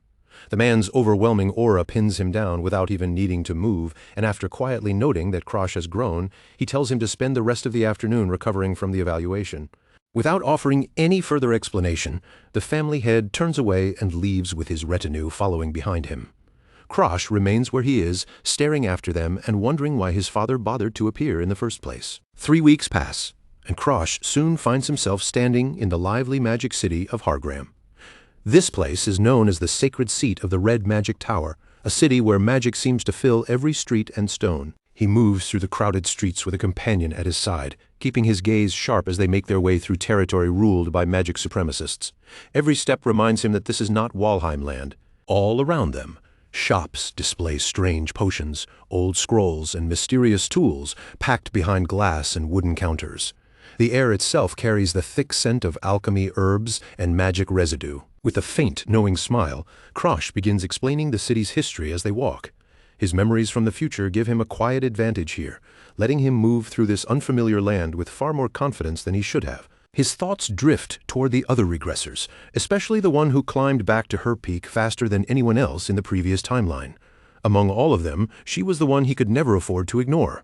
That person is Abela, the Red Witch. She is a terrifyingly powerful mage who carried both her memories and her vast magical knowledge through the regression, making her recovery far faster than ordinary people could imagine. Krosh knows that with Abela's ability, it is only a matter of time before she reclaims her position as a legendary great mage. Resting his chin against his hand, he quietly realizes that the most dangerous outcome would be for her to discover that he has regressed as well. At sunset, Krosh Walheim stops in front of a quiet tavern, already determined to finish their business here and leave as quickly as possible. Beside him, Bianca peers curiously at the building and asks if he already knows the place's reputation. Once they step inside, Krosh explains that although the tavern looks ordinary from the outside, it is actually a famous spot known only by people with truly sharp taste. Krosh then points out Lilina, a maid from the Ygritte family, sitting at a nearby table. She is far too busy stuffing her face with food to notice much else, eating with a greed that makes her stand out immediately. After some time, Lilina finally finishes her meal and hops away with a bright, cheerful goodbye. Her steps are light, almost carefree, as though nothing unusual has happened at all. Watching her leave only confirms Krosh's impression. Lilina's personality has not changed in the slightest, and that familiar behavior tells him she is still exactly the kind of person he remembers. As Lilina disappears into the evening glow, Claude's crow watches her carefully from the rooftops. His red eyes remain fixed on the bright-haired maid, following the target he has been sent to tail. Krosh stays seated at their table, calm and confident in the plan he has set in motion. By sending Krim to follow Lilina and gather information, he believes the leads they need will soon fall into their hands. He then turns to Bianca with a small smile and suggests that they should enjoy a proper meal while they wait, since their feathered spy is already on the move. There is no reason to waste the time sitting there hungry. By the time Krosh and Bianca step back out into the night, Bianca is rubbing her sleepy eyes, the long wait clearly catching up to her. Krosh gently encourages her to keep walking just a little farther, while his own mind stays focused on the report Krim should bring back at any moment. A sudden burst of black feathers cuts through the night sky, and Krim swoops down noisily toward them. The crow squawks in irritation, loudly complaining that they left him behind while they went off to enjoy dinner. Bianca reaches out and gently strokes the crow's head, trying to calm his dramatic outrage. Meanwhile, Krosh leans closer, eager to hear what Krim discovered while watching the maid. Later that night, the focus shifts to the Ygritte estate, where a heavy, ominous silence has settled over the mansion. The quiet is so tense, it feels like something terrible has already happened inside those walls. Aslan Ygritte, the grandson of the Flame King, appears with a hollow and lifeless stare. The empty look in his eyes hints at a tragic decision, one that seems frighteningly final. Chaos erupts through the household when the staff discovers the young heir. Voices rise in panic, and the horrifying news spreads through the mansion that Aslan has tried to take his own life. The young man with messy red hair and dark, exhausted circles beneath his eyes stares blankly ahead, as if his mind has already sunk somewhere far away. This is Aslan, and every part of him looks like he has reached the very end of his strength. The servants of Ygritte Manor fall into complete panic, shouting desperately for someone to cut the rope and save their master.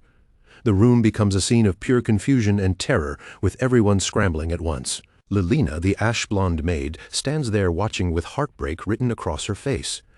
She looks completely helpless as she sees the ruined state of the man she serves. Aslan is carried away by the staff, tears streaming down his face as he begs them to just let him die. The loss of someone named Dorothy has left him broken, reducing him to a hollow shell of the person he once was. Back in the present, Lilina lets out a long, heavy sigh while feeding a piece of meat to a very round-looking crow. She is stuck in Hargram Market Square, but her mind remains trapped on the suffering of her master. Grim happily tears into the meat while Lilina quietly lists off Aslan's recent suicide attempts. Between the poison and the hanging, her fear keeps growing, because she is terrified that the next attempt might actually succeed. She remembers a time when Aslan was not so weak, when he still had strength and spirit left in him. More than anything, she wishes someone could find a way to cheer him up again and pull him back from that darkness. Suddenly, a voice behind her offers to help. Lilina jolts in surprise and clutches herself instinctively, startled by the sudden presence she never noticed approaching. She spins around in alarm, only to see the crow flying back toward its master. In that instant, she realizes she was never as alone as she thought. A young man with spiky black hair and a confident smirk steps into view. He introduces himself as Krosh Walheim, the youngest son of the famous martial arts family. Lilina's eyes widen the moment she hears the name Walheim, fully aware of their reputation as the strongest martial family in the kingdom. But her shock quickly turns into irritation, and she glares at him for eavesdropping on such a personal moment like some common creep. Krosh does not seem bothered by her sharp attitude at all. He calmly says that he only overheard her by chance, and that his offer to help is sincere. Then Krosh drops a name that changes the entire air between them. He mentions Dorothy, the student whose disappearance pushed Aslan into his downward spiral of despair. Lilina is stunned into silence. She cannot understand how an outsider could know about a secret that should have been restricted to only a select few people inside House Ygritte. The setting shifts to the Grand Ygritte Manor, where Krosh points out how strange it is to bury the truth about a student who simply vanished. To him, hiding that kind of disappearance only makes the situation more suspicious. Krosh begins explaining the truth behind world erosion and the monsters born within it.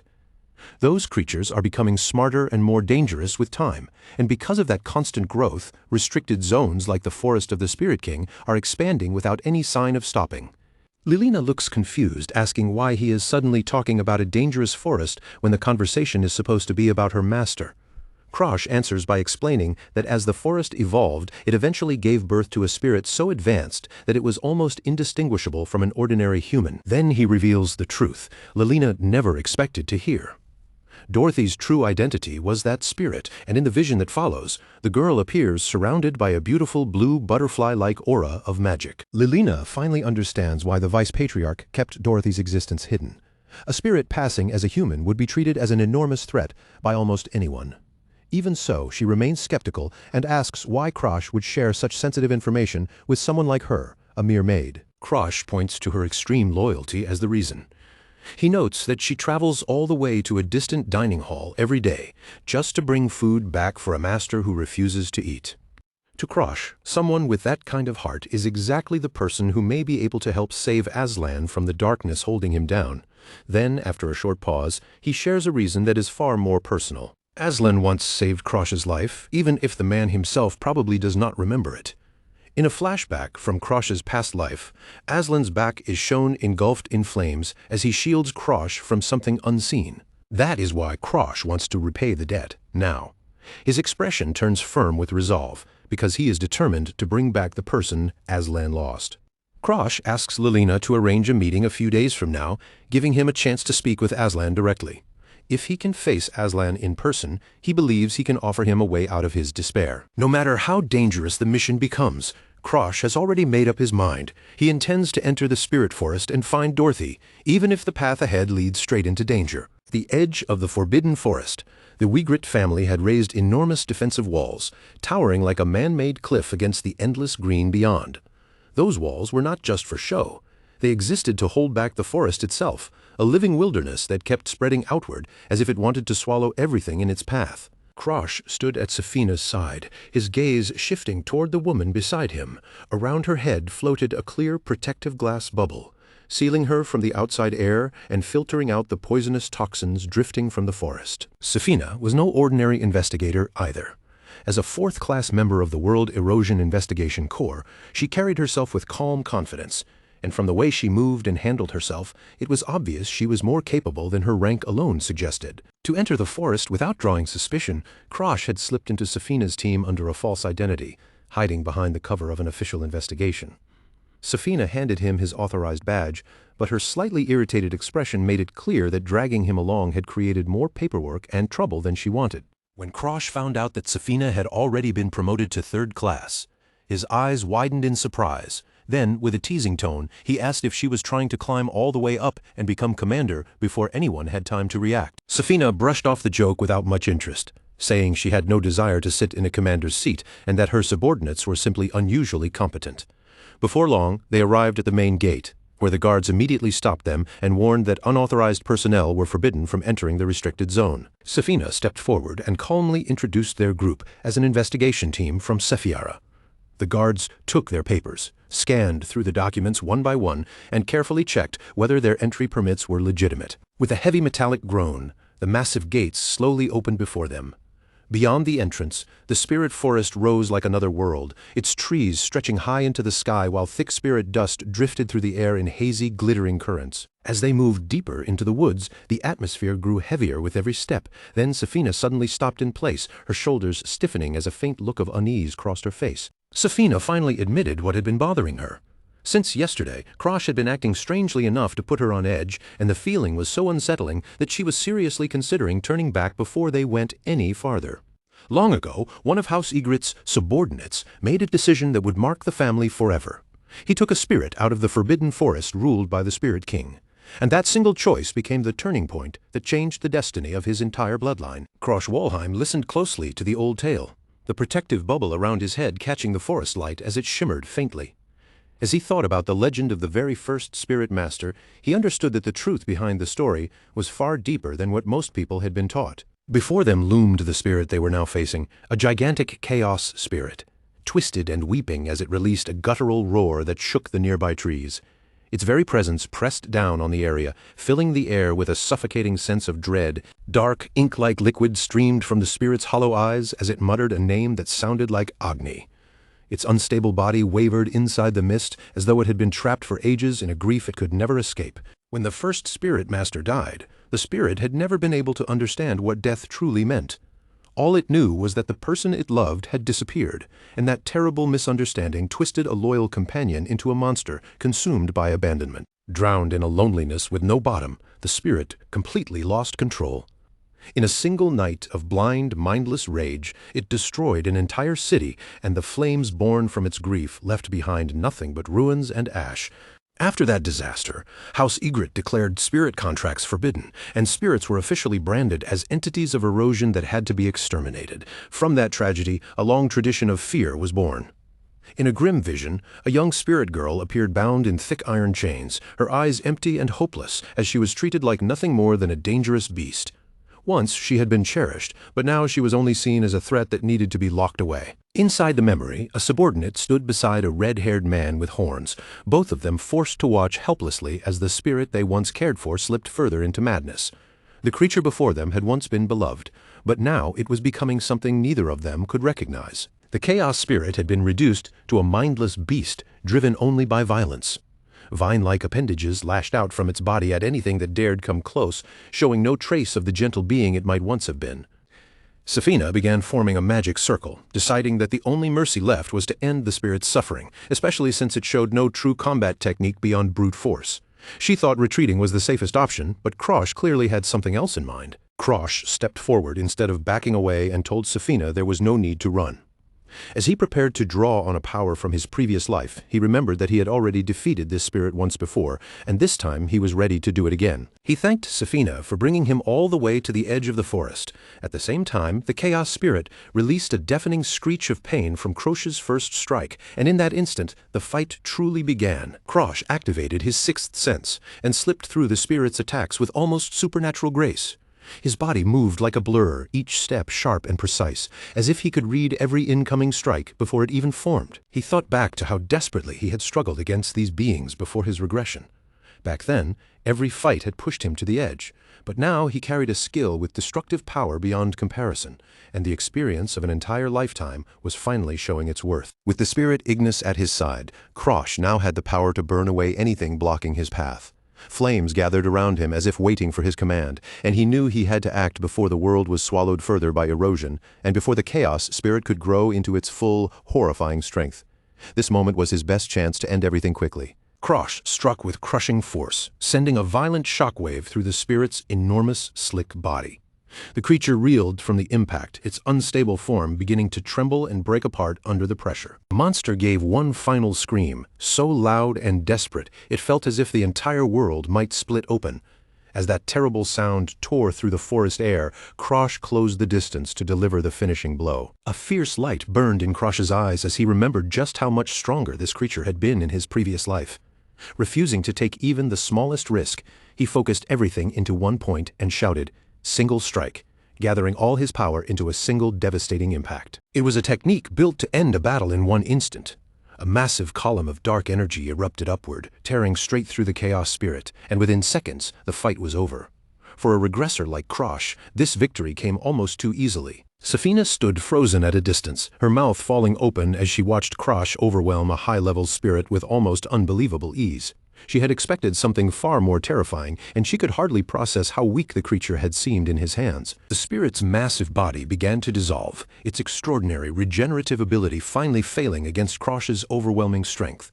Piece by piece, its form broke down, and its long, tragic time in this world came to an end. As the spirit core cracked and shattered, Krosh extended his hand without hesitation, reaching toward the remains of the battle and preparing to take the reward that had been left behind. The core rested in his palm, pulsing with a faint and dying glow, like the last ember of a life that had almost faded completely. Krosh realized that because of his malevolent blood poison, he did not need to destroy the erosion power outright. Instead, he could absorb it directly into himself, turning what remained of the spirit into a far more efficient source of strength. Safina stared in stunned silence as the battlefield transformed around them into a crimson garden. Her eyes widened with disbelief because even after witnessing Krosh's strength, she had never expected the battle to end in such an unnatural and overwhelming way. For one final moment, the spirit's fading presence took on a faint, human-like shape. It whispered a soft farewell before disappearing completely into the light, leaving behind a quiet peace at the end of a heartbreaking existence. In the memory that surfaced, the spirit girl sat beside the subordinate and told him she had waited for a very long time just to speak with him once more. The tenderness in that moment revealed that their bond had been far deeper than anyone else ever understood. She had always believed he would never abandon her to be alone forever. That faith was beautiful, but it was also painfully sad, because she had clung to that single hope through countless years of waiting. A close view of a green eye reflected the spirit's quiet acceptance, as if the final answer she had been searching for had finally reached her. Around her, the world seemed to grow warmer and brighter in response. The man from the past drew the spirit girl into a tight embrace, holding her close as their figures were wrapped in a brilliant golden glow. In that silent moment, there was only connection, sorrow, and the comfort they had both been denied for so long. From the side, the red-haired woman watched them with a softened expression and apologized for stepping into such a private farewell. She admitted that she felt she should not have intruded on their final moment together. The spirit girl turned back toward her with a gentle smile and thanked her for everything she had done. There was no anger in her eyes, only the quiet understanding that the woman had tried to help in the only way she could. The subordinate confessed that he wished he could have cared for the spirit better, knowing that his human life was painfully short compared to her eternal existence.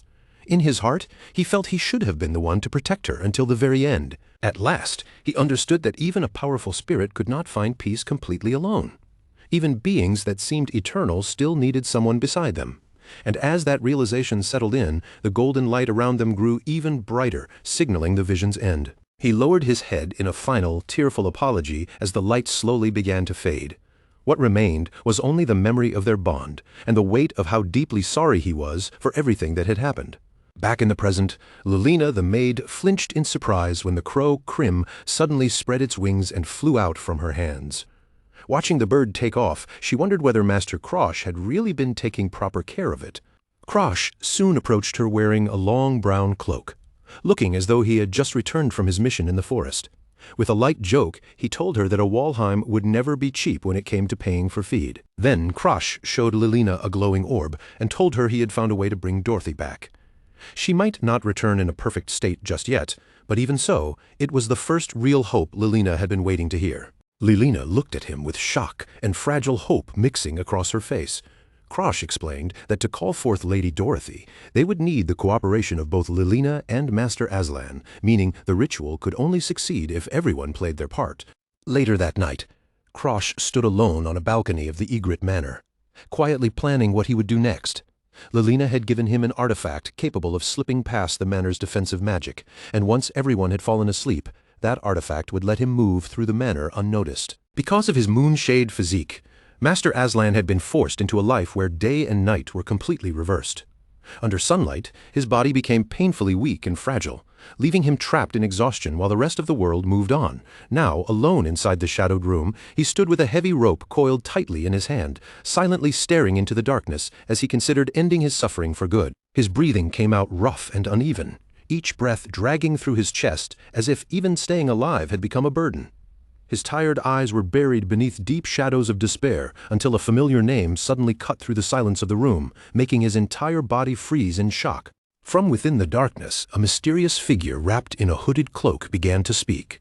Only a faint, mocking smile could be seen beneath the hood as the figure casually remarked on just how desperately Aslan seemed to want Dorothy back, their voice echoing through the quiet chamber like a temptation from the abyss. Aslan spun around in alarm, his long red hair whipping through the air as his eyes locked onto the intruder standing within a swirling purple aura.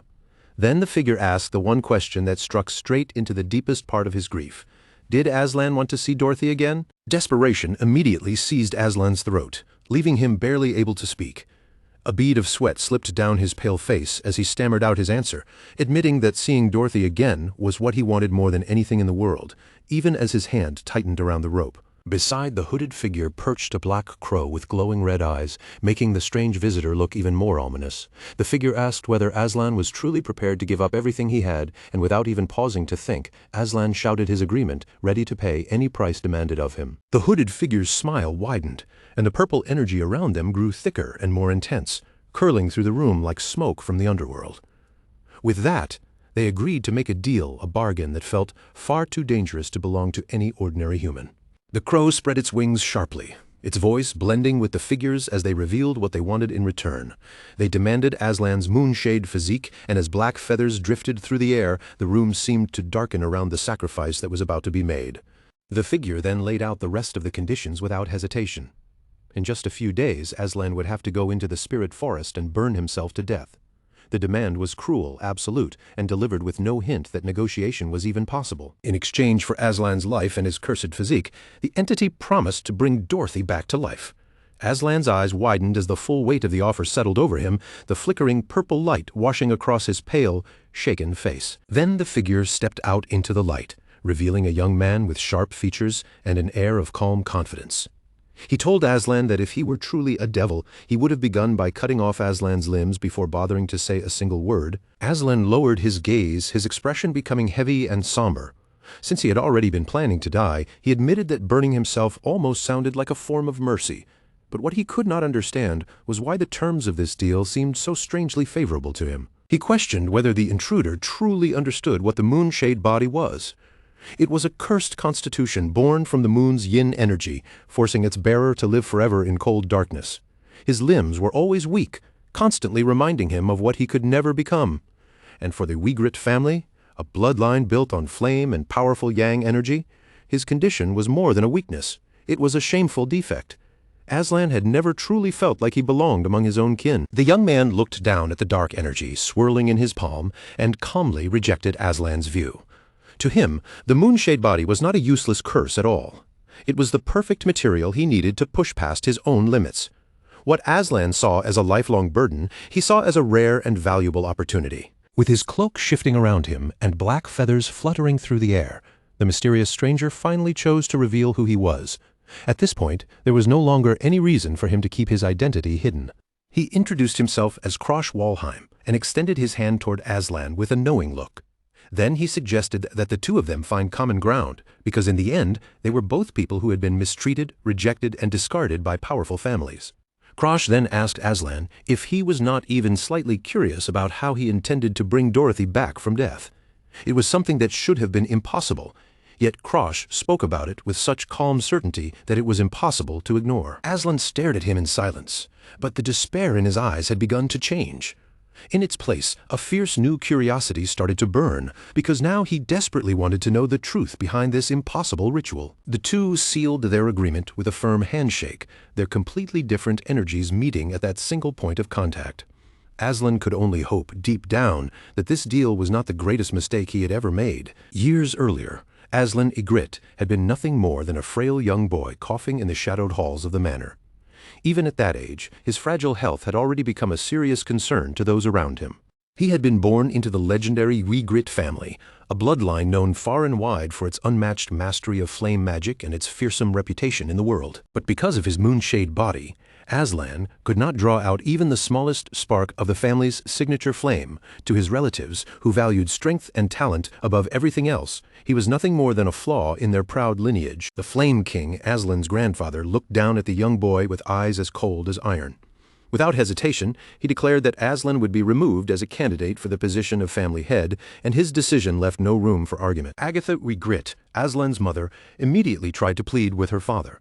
Her voice carried both desperation and pain as she reminded him that Aslan was his own grandson, begging him not to be so cruel as to strip away the boy's future entirely. But her father's answer was a firm and merciless no. His gaze did not waver from Agatha's distressed face, making it clear that sentiment had no place in how he ruled the family. The Flame King stood over his daughter with overwhelming pressure, demanding to know if he was supposed to let the entire Ygritte family and the Red Magic Tower collapse simply because he loved his grandson too much.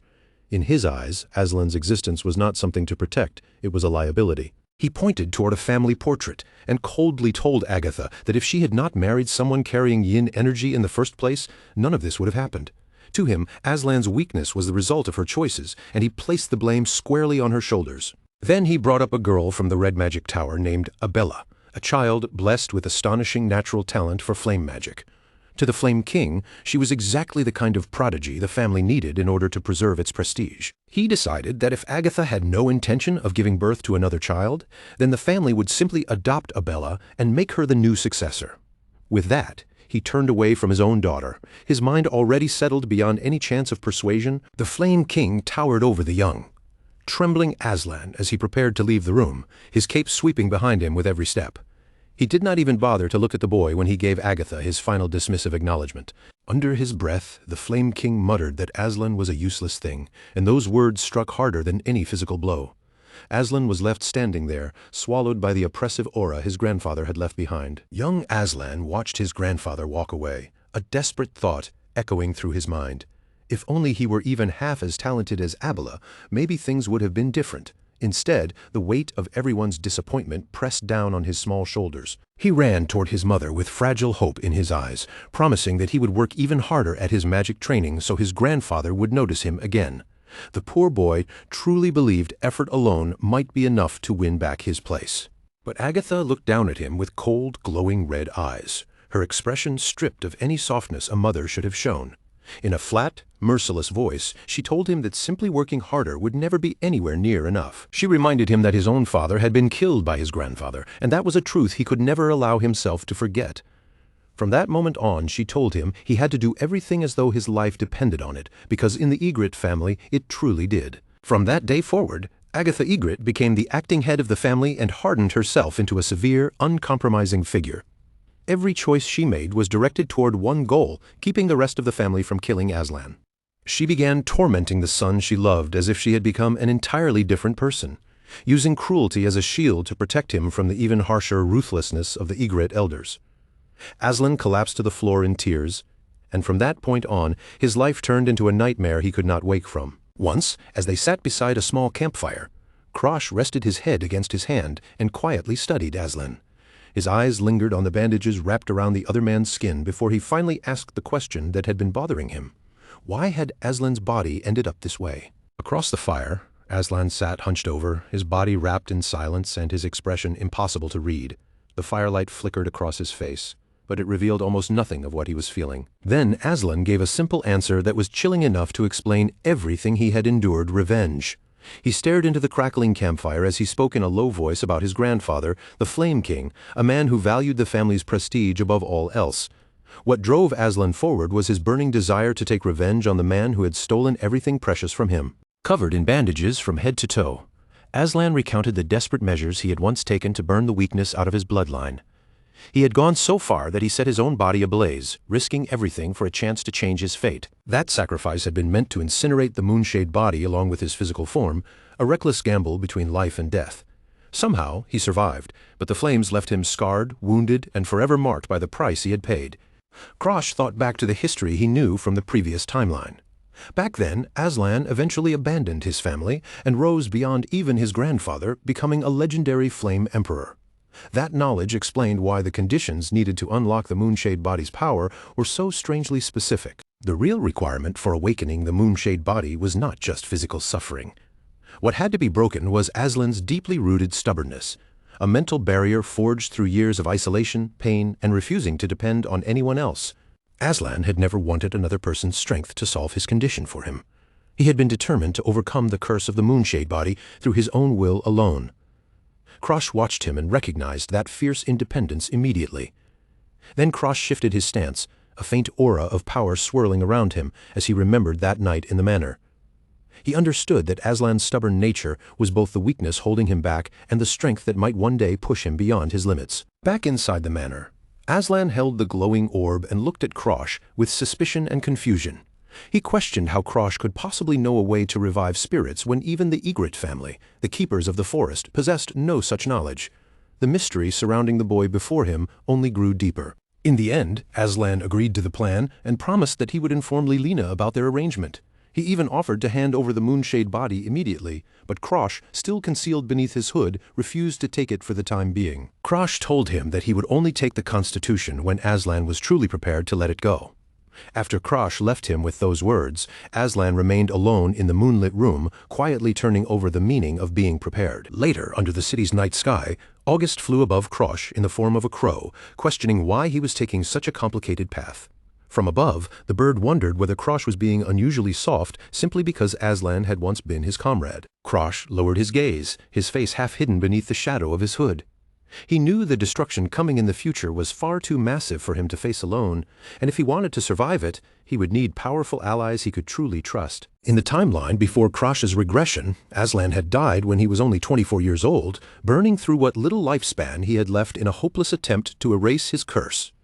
To Krosh, that ending was nothing but a tragic waste of a man with incredible potential, and this time he had no intention of letting Aslan throw his life away again. The crow fixed Krosh with its glowing red eyes as he explained that this timeline would not follow the same path. Krosh would stand on the front lines and clash directly with the disasters, but behind him, he needed Aslan to remain firm and steady, supporting him where it mattered most. Krosh knew he could not rely on Siglin and the other powerful figures the same way Arthur once had. People like them were too unstable, too dangerous, and far too difficult to control. Aslan, on the other hand, had already possessed genuine ability even before the world collapsed into ash. On top of that, the Moonshade body was the key needed to handle the deadly heat of flame erosion.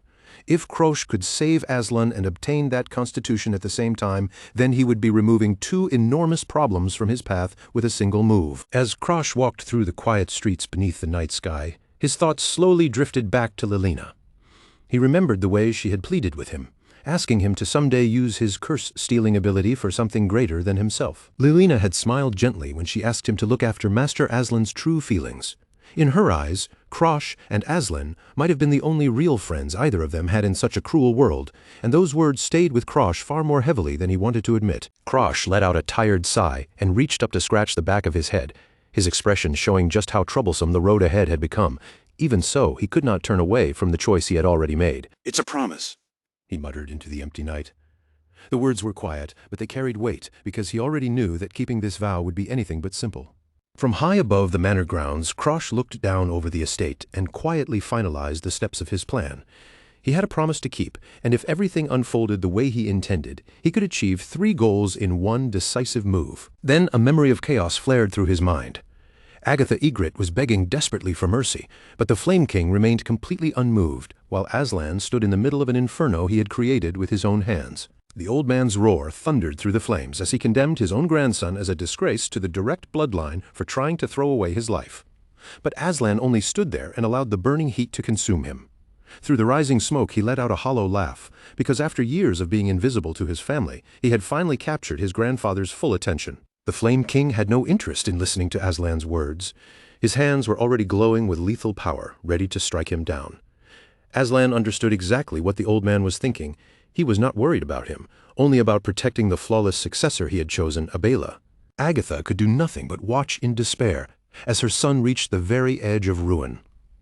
To Aslan, everything had already been taken from him: his mother's protection, his place in the family, and even Dorothy, the one true friend who had mattered to him most. The younger Aslan smiled as the flames crawled over his skin, the fire reflecting in his eyes like madness and grief mixed together.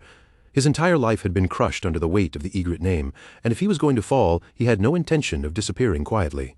Tears streamed down Aslan's face, but his smile twisted into something almost manic as he swore to become the ultimate disgrace to the Egret legacy. The Flame King's expression hardened at those words, his fury rising until it seemed ready to explode. Above them, an enormous magic circle made of concentrated flame formed in the air. It crackled with raw destructive power, its heat distorting the space around it as the fire gathered into a single terrifying force. The savage cry, the Flame King released the blast, ready to grant Aslan the death he seemed to be begging for. Agatha immediately sprinted toward the center of the attack, her voice breaking as she screamed her son's name through the roaring flames. She threw herself forward without caring about the danger, desperate to reach Aslan and drag him back before the fire swallowed him completely. Every step carried the fear of a mother watching her child vanish before her eyes. But before the Flame King's fire could consume everything, a massive pillar of dark energy suddenly erupted from the ground. It slammed straight into the incoming flames and tore them apart, splitting the old man's attack before it could reach Aslan. Aslan lifted his head in shock, barely able to understand what had just happened. Through the searing heat, a hand reached toward him, offering the protection he had never expected anyone to give. Krosh moved with absolute precision, swinging his blade through the storm of fire as though he had already read every wave before it arrived. Each strike parried the Flame King's attack cleanly, cutting through the flames as if they were nothing more than drifting smoke. At the same time, Lilina rushed in like a blur and caught Aslan before his weakened body could fall back into the burning ruins. Her arms held him firmly, pulling him away from the edge of collapse. The maid steadied him with both hands, while August, still in her crow form, circled above them and watched over the scene from the sky. Aslan stared at Lilina in stunned disbelief, unable to believe that she had truly come back for him. Lilina wasted no time at all. She reached into her pocket and pulled out a letter from Krosh along with Dorothy's crystal, holding them out so Aslan could see that this was not an empty promise. Aslan's breath caught in his throat as he took the paper from her hands. In that moment, he realized the thief had actually done it. Krosh had fulfilled the impossible bargain he had offered. The message in the letter was simple and direct. Aslan had to follow the crow to the lake, use the spirit powder there, and if he did, Dorothy would return to the world of the living. He gripped the note tightly, holding it as if it were the only thing keeping him anchored to this world. For the first time after years spent in darkness, a real spark of hope began to return to his eyes. A brief memory revealed that the crystal had been the key to the entire plan. It had originally been prepared to draw out the acting head, but everything shifted when the Flame King unexpectedly returned and turned the situation into something far more dangerous. Lilina looked up toward the clash of overwhelming powers, fear and uncertainty trembling in her voice. As the air shook from the impact of flame and darkness, she asked whether Krosh could truly hold his ground against someone like the Flame King. The Flame King showed no sign of slowing down.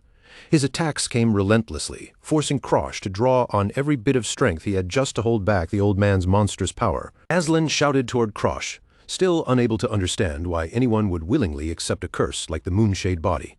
But if Krosh truly needed that cursed constitution to save Dorothy, then Aslan was done clinging to it. With everything inside him, Aslan screamed for the thief to take it. His physique, his curse, and every burden that came with it.